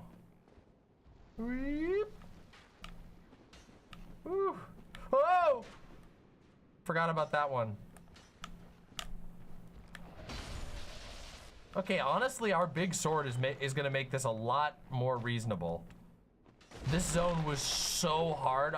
So, oh yeah, wait, chat, did I tell you guys about that I've been playing Dark Souls off stream as well? I've been playing the remaster off stream. Did I mention that? I can't remember if I mentioned that or not. Oh shit.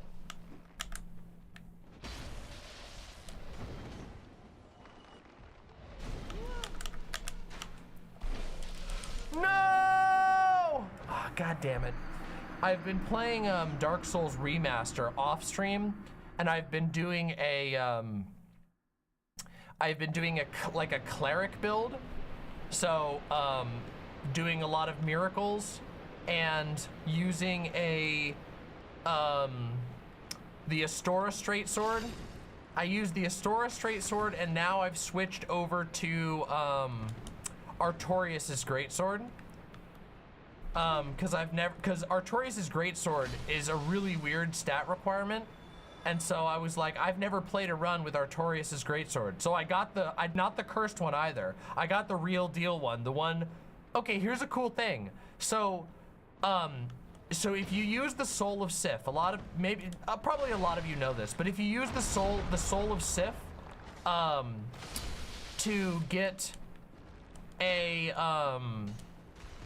to get the Great Sword of Artorias, you can upgrade from basically any sword into the Great Sword of Artorias. However, it will be cursed unless you use the Great. No!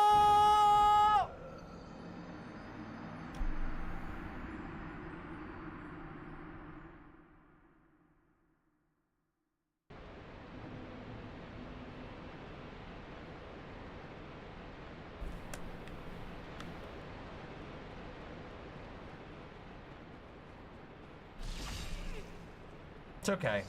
It's only one level. It's okay. It's alright. It was only one level. It's alright. We're gonna be okay. It's not that much. Alright, it's okay. It's only one level. I'm not angry. I'm definitely not angry. I'm definitely not seething right now and just trying to control my anger. Do not write in the papers that I was angry, because I'm not. Oh man, this run is gonna suck. Forgot how long of a run this is gonna be. And you can't just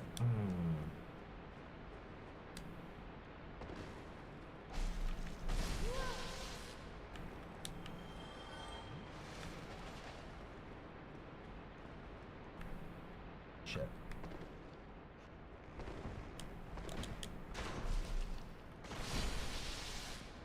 God damn it.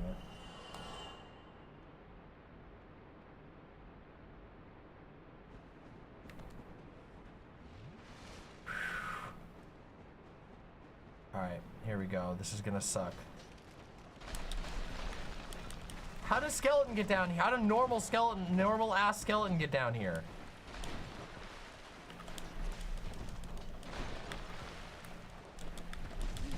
Fuckers! Oh, god damn it. That was greedy. I should have just fought my way through them.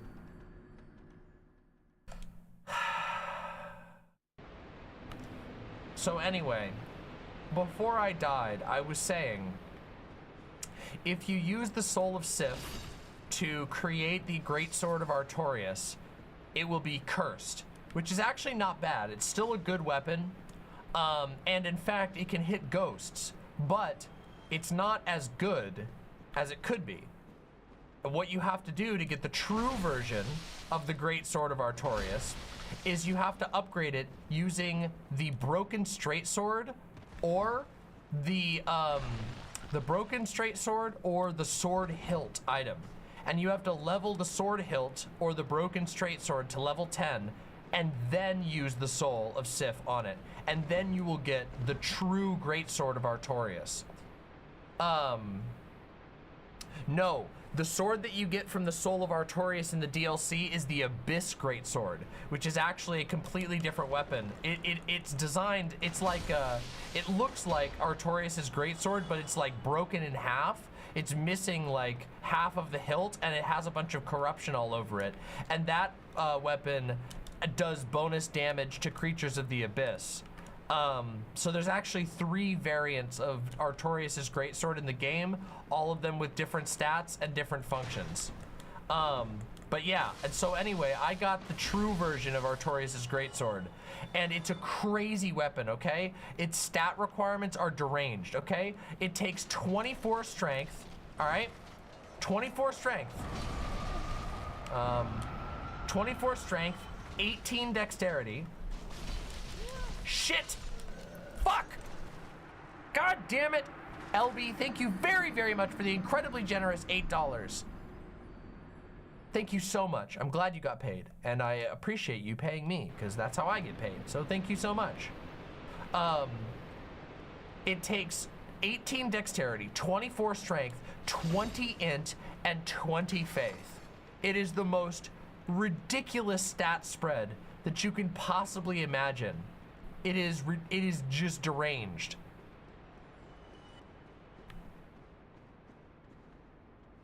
But it fucking rocks, okay? It is a excellent weapon. And it does really, really good damage, even with weird stats. And so I was doing a faith build already, so I figured, all right, I'm gonna spread my stats around, and I'm gonna cast miracles while also being able to use the Artorias Greatsword. And it slaps. It slaps. But let me tell you, it was very difficult. The Tomb of the Giants was really difficult. Like, really hard. I had a really rough time in Tomb of the Giants. I had no problem in this area because I just used the Astora Straight Sword. But once I got into the Tomb of the Giants, the Astora Straight Sword just wasn't cutting it anymore. So, yeah. This is gonna be hard. Where the fuck does this skeleton keep coming from? Hey, Vixen.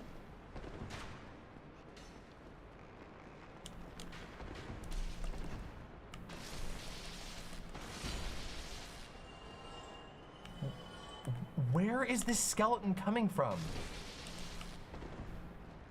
I hate his ass. He's the only one that won't die.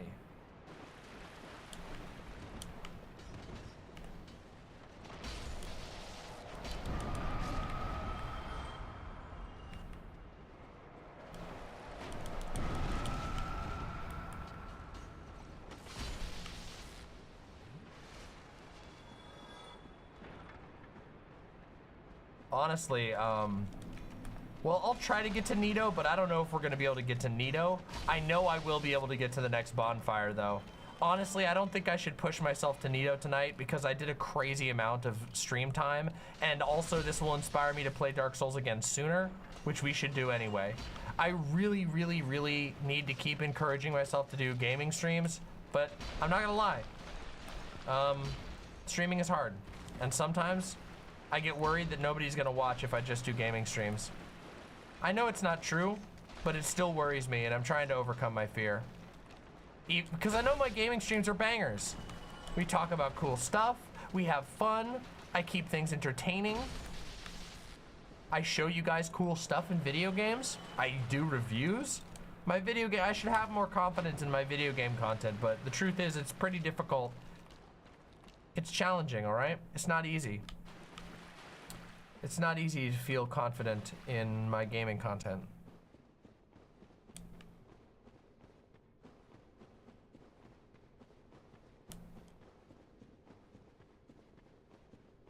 I should just do an experiment where I do an entire stream that is only Dark Souls and see how that goes. God damn it, we don't have any fucking HP now. We have one Estus flask. This is gonna be a bitch. Maybe I should just run. I should just run to the first bonfire. That would be the smart thing to do. If I was intelligent, I would do that. Am I intelligent though? Let's find out.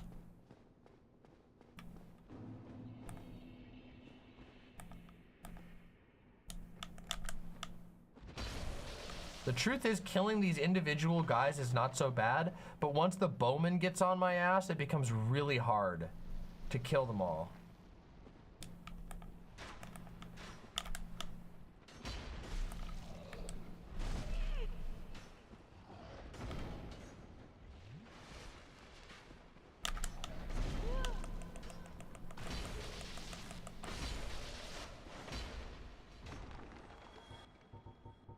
Shit.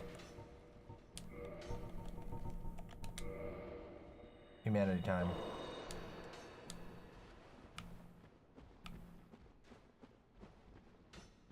Crap.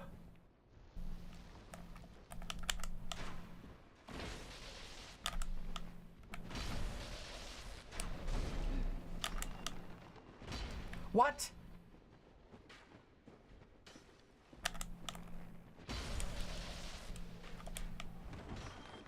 Oh, I got out of range of the bowman.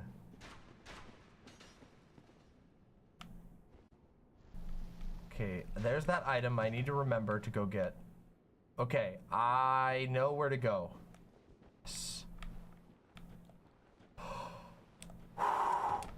We can come back and get the items in a minute. We did it. Yes. Yes, yes, yes, yes. Oh, we haven't done CookingMama in forever. I realized the other day how long it's been since we did CookingMama, and it makes me feel bad. I genuinely feel bad about how long it's been since we last did a CookingMama.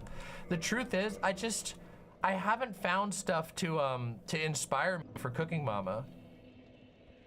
I feel like I have a hard time finding content for CookingMama because I never know where to look for new cooking content. I should open up a CookingMama recommendation channel where it's just recommendations for CookingMama to inspire people to just to do that. Future Canoe? I've never even heard of that. That sounds interesting.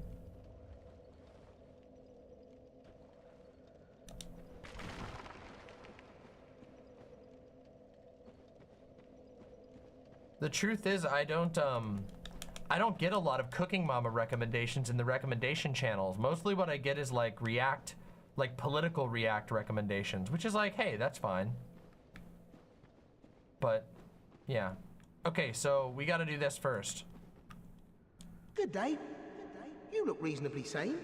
What are you doing in the catacombs? I guess it is there, isn't it? Are you a cleric or something? No, fuck no, I'm not a cleric. No? Really? Then I'd have no qualms telling you. There's a fine stash of treasure right down that hole. I found it first, but, well, we're friends now, so I'll split it with you. In any case, have a look. It'll shimmer you blind.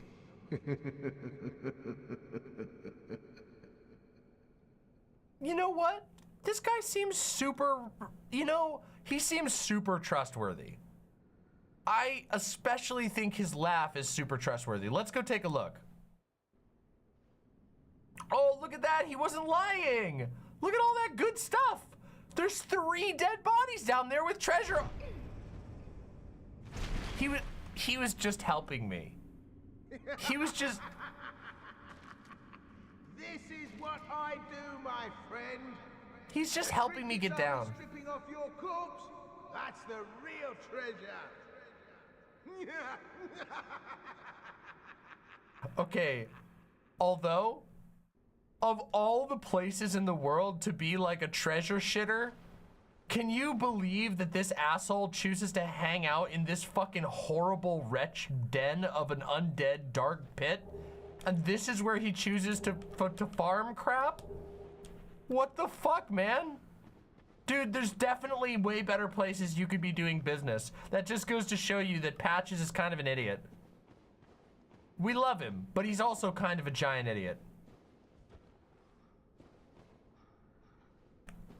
You're no hollow, are you? Thank goodness. Please be careful. There are 2 fierce hollows not far from here. They were once brave knights, my former escorts. Who would let such strong spirits be hollowed so? Heavens, is there nothing at all to be done?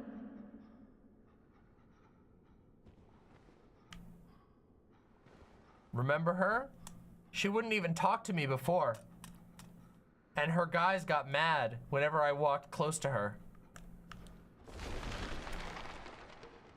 Did Patches knock them down as well? Yup. Yup, he did. That's what he does. That's Patches.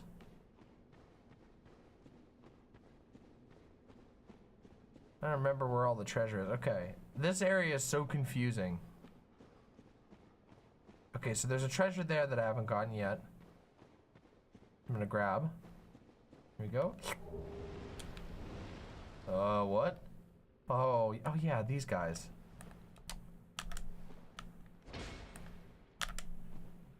Crunch. Giant skeleton. Oh! I didn't realize there was another one right there. Giant skeleton shits don't scare me. I can chop them in a single slice with my giant fucking berserker sword. Ah! Look at that, 2 with 1 strike. Woo! Yeah, well, what is it, bitch? If you think about it, he's probably there because it's the home of the only Lord Soul Holder who's just chilling. And also it's where clerics go because Divine kills the skeletons. Yeah, it's probably true. And also clerics tend to hoard fancy shit at this part of the timeline.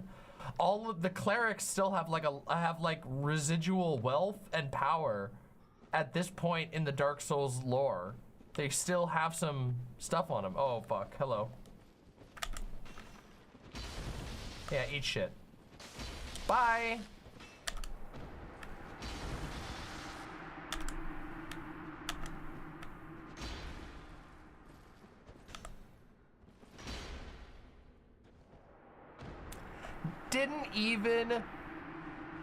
Didn't even fucking stand a chance. Clean. You banished those 2 hollows, did you? It pains me to think of the trouble my failings have caused. I am certain that both Vince and Nico are grateful to you. Thank you so very much. Here, these belonged to them. You deserve them more than I. Hey, thank you. I am certain. Thank yous. We're not using it this playthrough, but that's a pretty nice spell. I'm using it in my other playthrough. It's a spell that lets you regenerate health over time. You cast the spell and you get like a really long lasting buff that lets you regenerate HP over time, which is pretty sick, honestly. Ow, fuck.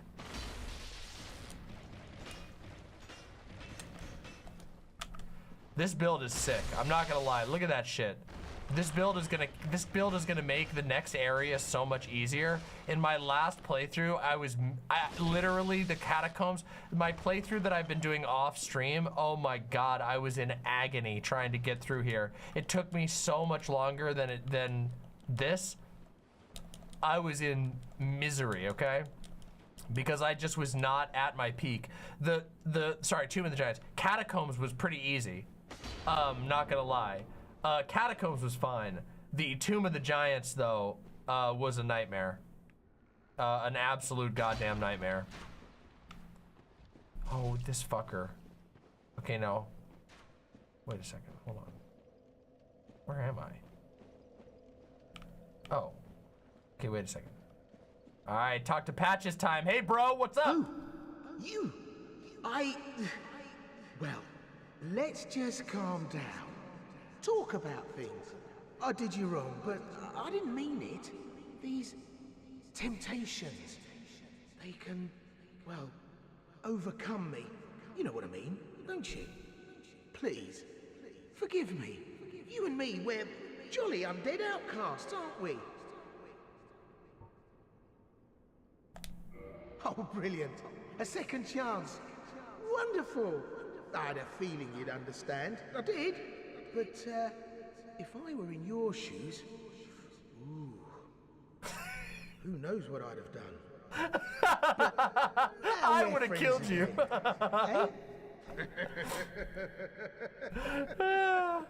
By the way, I can't wait to show you guys Patch's storyline in Elden Ring. I did you wrong. These, you know what. Patches in Elden Ring he never gets old, okay? I fucking love Patches. He's such a treat. He's such a wonder. We're so lucky to have a world where this little fucking asshole lives and also sometimes dies. Okay? I hate that skeleton. I don't know how you even get to that skeleton to kill him. Ah, shit, I forgot. Ah, fuck. Oh shit, not he. Oh no, I remember this now. Are you guys ready for hell? Are you ready for hell? Oh my god! Look at how many skeletons are down there! There's like 7 skeletons, giant. Look at them, there's 3 more over there! I hate this area so much. I always forget how you're supposed to ideally do this area. I guess like jump attacks here. Oh, oh, oh!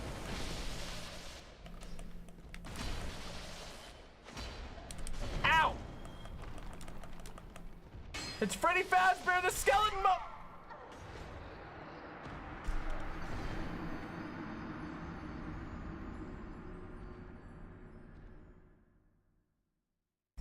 Is Elden Ring a prequel in the storyline to Dark Souls? No, Elden Ring is a totally separate game. Patches is in basically every FromSoft game. Or he's either in or referenced in nearly every FromSoft game. He's just a recurring character across all of their games. He's in Bloodborne. Bloodborne has nothing to do with Dark Souls, but he's in there. He isn't in Sekiro, I don't think. I think there's a Patches reference in Sekiro, but I don't remember if he's actually in there. I don't think he is.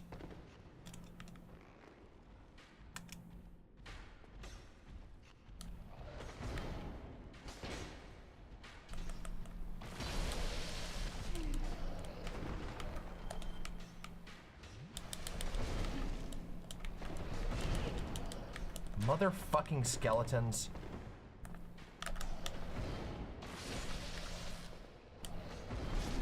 Fuck! Even in Armored Core, there's a Patches reference in Armored Core. There's like a guy who acts and behaves like Patches, and I think I can't remember the reference. I'm pretty sure there's a Patches reference in Armored Core. God fucking damn it. LB says I bought Elden Ring. Oh, you're gonna love Elden Ring. Elden Ring is a fucking banger.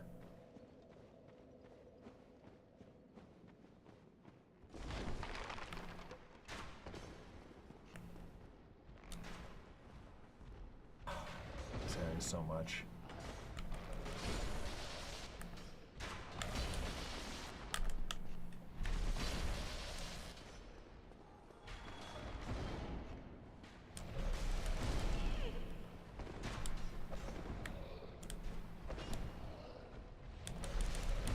Fucking shit!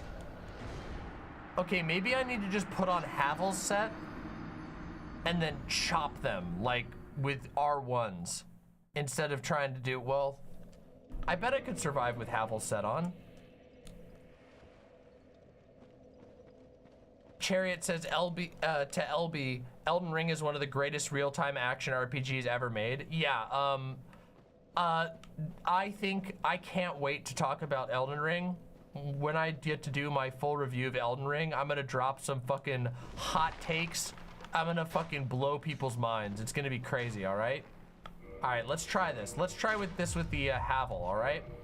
Let's see if we can live with fucking Havel.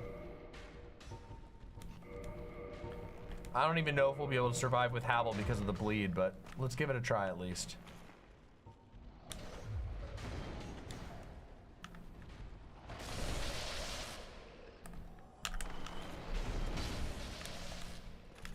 The poise.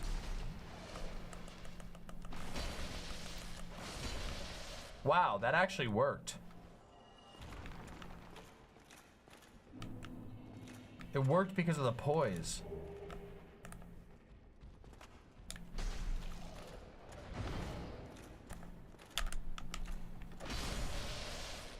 Damn. Damn.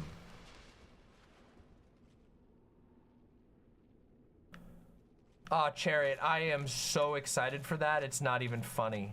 Oh my God, I am so excited to listen to your Dark Souls thing.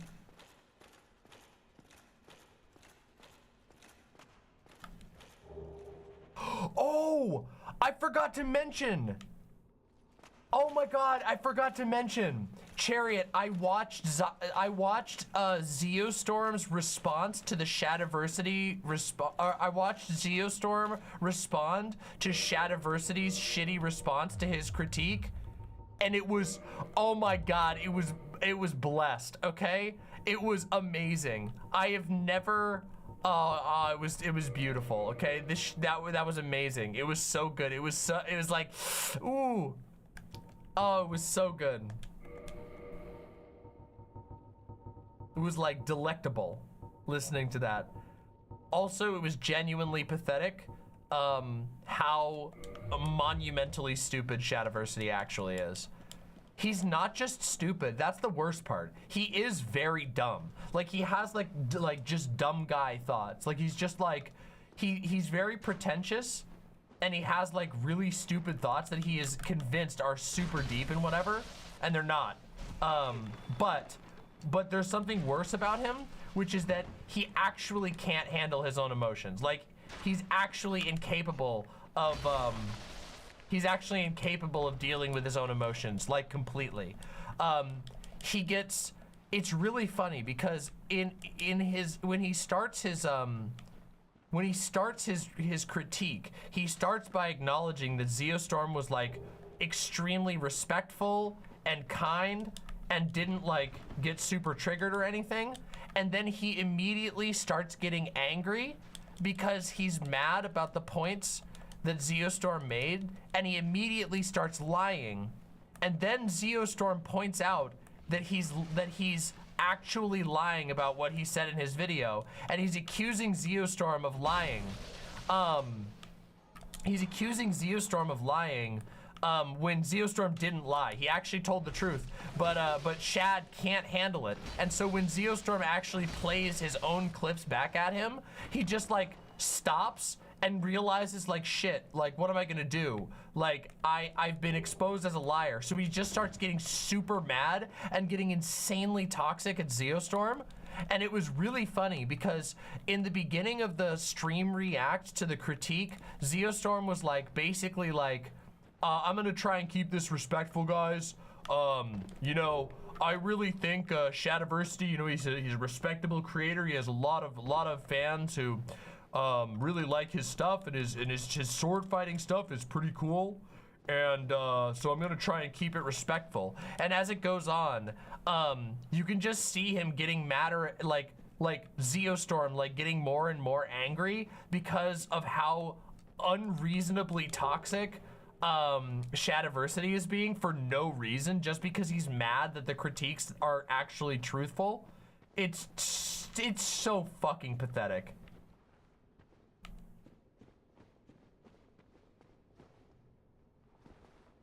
Chariot says Shadiversity is kind of the archetypical conservative in that his politics are barely strung together rationalizations of his emotions as they violently escape his body. Genuinely true. He also, it's really funny because he makes an entire massive video responding to Shadiversity makes a massive video responding to Zeostorm's fairly short critique. And in his hour-long response to Zeostorm's critique, he doesn't say anything new. He just repeats the same fucking shit from his crappy Elden Ring script in the first place. Doesn't add a single fucking new thought. It is so fucking pathetic. I was blown away. I'm like, how do you even manage to do that? How do you not accidentally introduce at least one new thought? No, it's just, well, you know, they needed to introduce just the essentials, just the fucking essentials. And Zeostorm asks at multiple points, like, what do you mean by the essentials? Because all that you need for the core of the story is right there. You're like, and he just never answers the question, ever. He never addresses what he actually wants to be put in the beginning of the game. Because he can't, because it's a stupid argument. God, it's so fucking pathetic.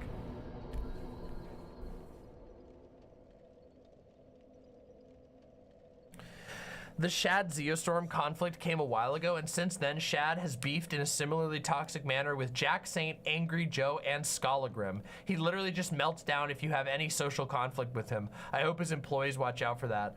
Oh, man. Oh, that is, whew, that is, you know what? That doesn't surprise me even a little bit. Now I gotta go watch his other beefs. I forgot how many souls we've been sitting on.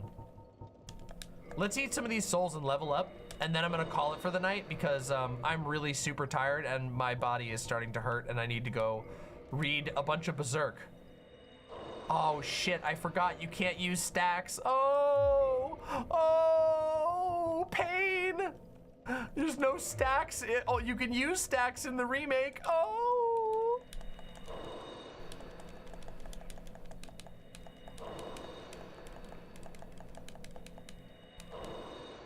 Oh my god, the Jack Saint Shadiversity beef is so fucking funny. It's so fucking funny. If you guys haven't seen that, you need to go watch it. Okay, Shadiversity, it's about, it's called Woke, I think it's called, yeah, Woke War Mario. It's called Woke War Mario because Shadiversity got unreasonably angry at the Mario movie. Like seethingly angry at the Mario movie, and there's parts where he just lies about what he said, and when Jack Saint calls him out on it, he can't even deal with it. He can't even address it. He just has to pretend that it didn't happen. He literally has to stick his fingers in his ear and go, nah, nah, nah, nah, nah.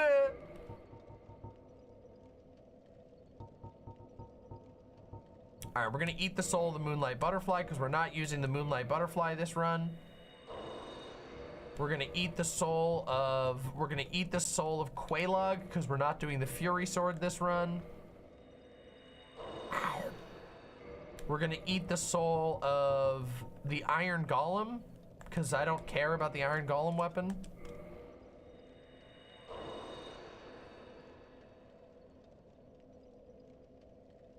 That's fucking creepy, Mixed Dizzy. One more level up. Endurance, get that endurance up. We gotta get that endurance. We gotta get that load up so we can wear some big armor.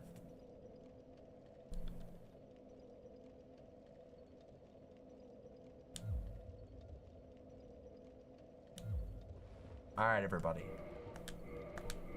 This has been a great Dark Souls segment. Genuinely awesome.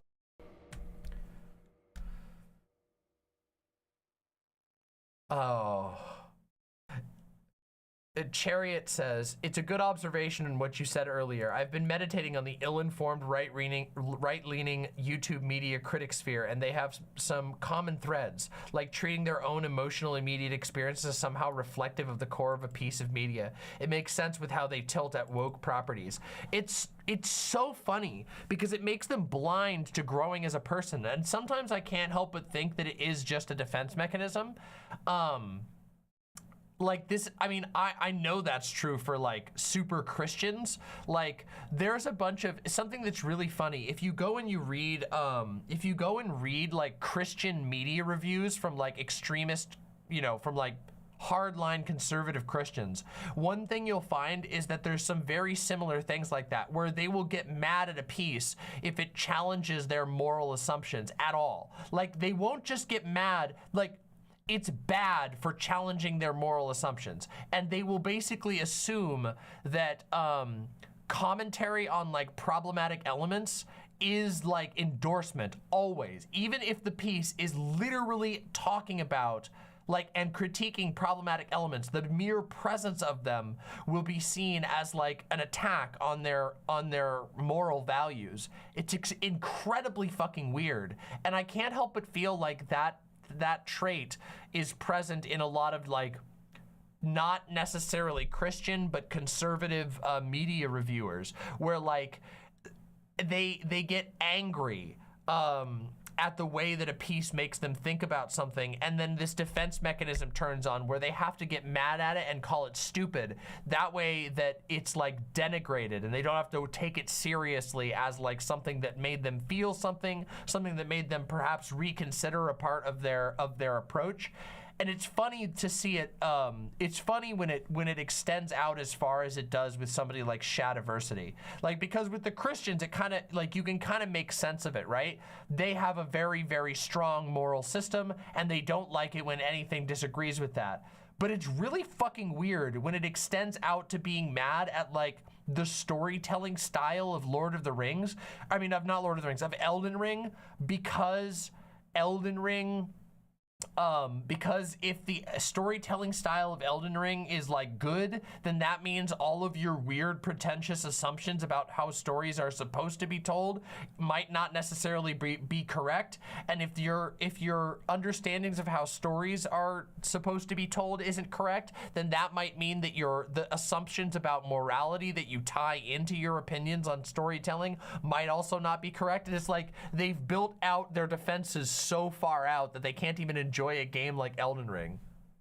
Wild.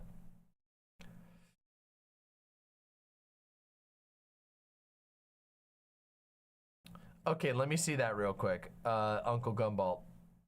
1 second.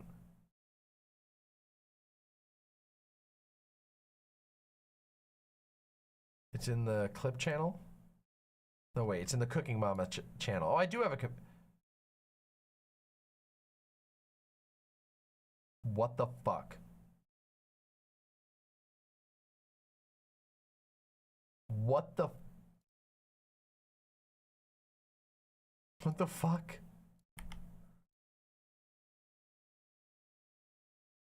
Okay. Hold on a second here. Hold on a second.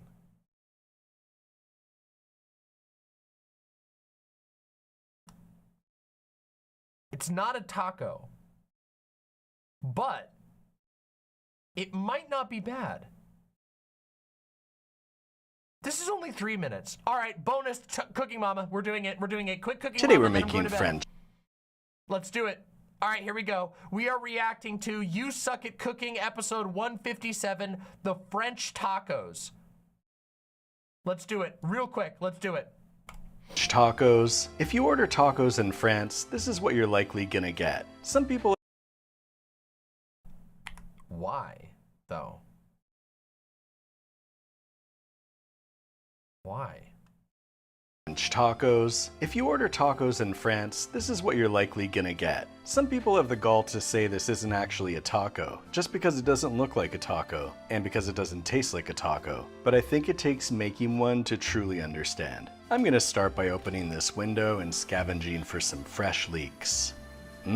Perfectly ripe. Now I'm gonna ride my bike while looking for some fresh valley scallions, which are usually in season around now. Yes, jackpot. I'm gonna chop up this leek with my saber. I'm gonna do half sliced, half diced. I get it. Oh, I get it. Oh, the joke. Oh, that's good. Okay, all right. And get those sliced ones into my griddle on medium heat. I'm gonna cook those until they're nice and brown and starting to get crispy, then set them aside. Now I'm gonna start to cook the diced ones. Then I'm gonna... Oh, he shouldn't have said brown. He should have said blue. He should have said blue to keep up with the joke.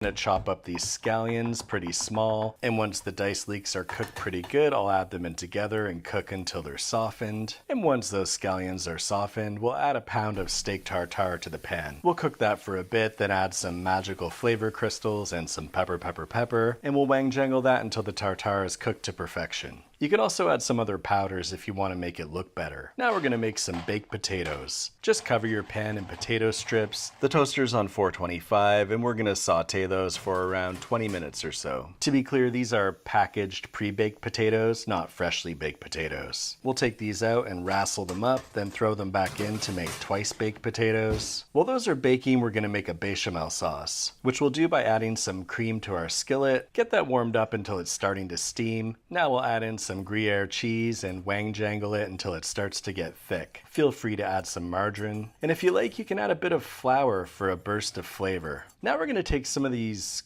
green peppers. I'm not sure what they're called and they probably don't belong on a taco, but sometimes when you're cooking you gotta take a risk. Now I'm gonna pick some fresh baguettes. The fresher and the bigger your baguette, the better your taco is gonna taste. Now you wanna spread that bechamel sauce all over the center of your baguette. Now we're gonna add a good amount of that steak tartare. We're gonna put on those crispy leeks, then add those mystery peppers, add on a layer of baked potatoes, cover that in some fresh triple cream brie. And there's a saying in France, si vous gaspillez une goutte de béchamel, vous mourrez. Now we're gonna fold this into a perfect taco shape. Okay, I'm not gonna lie, this looks like it would taste good, but it is weird to call it a taco. It's definitely fucking weird to call it a taco. Genetic predisposition to overloading any food involving a taco shell. So let's hope for the best here. And I think I just pulled it off. Barbecue's fired up and we'll put that taco directly on the grill. And we're gonna barbecue that for a couple minutes until you get those nice grill lines. Then turn it 90 degrees so they're also going the other way. And once you've got that grit on there, there's no mistaking this for anything other than a taco. For anyone still in doubt, compare this French taco I ordered from a French taco restaurant to this Mexican taco I ordered from a Mexican restaurant. Do you see any difference? How do you know it's not just one French taco with a mirror reflecting it? You don't. French tacos are best enjoyed with a delicious glass of Bordeaux, and then have a delicious macaron for dessert. Tune in next week when I show you how to make a delicious cheese croissant. All right, they roasted him, but I'm not gonna lie, that looked good. It actually, when I first saw it, I was like, what the fuck is going on? But in the end, it actually seems like it would probably be pretty good. At first I thought it was made with a waffle, and I was like, I thought it was waffle, egg, sausage, and peppers and stuff. That's what it looked like initially. And I was like, why are they calling this a taco? And then I looked closer and I was like, oh, wait a minute, that's just like it's like a panini basically. But honestly, I bet it's probably pretty good. Yeah, it's more or less a crunch wrap. It's basically, yeah, it's basically a crunch wrap. All right. All right. Weird to call it a taco, but you know what? Not the worst misnaming of food that I've ever seen in my entire life. I can't think of any other examples of misnaming food, but it looked pretty good. Especially the way this guy made it. Are our hot dog sandwiches? Not tonight. Not tonight. You're not baiting me on that. I have to go to bed. I have to go to bed.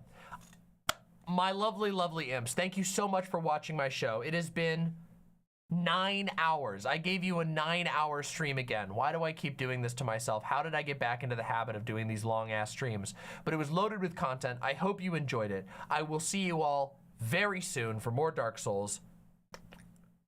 Do not fucking die. Oh, next stream remind me to show off this thing in the background. It's right there. I forgot to show it off because there was so much shit to talk about. Why am I struggling with pointing at it? It's right there. I got a gift and I want to show it to you. Don't let me forget next stream. Good night, everyone. Have a wonderful night.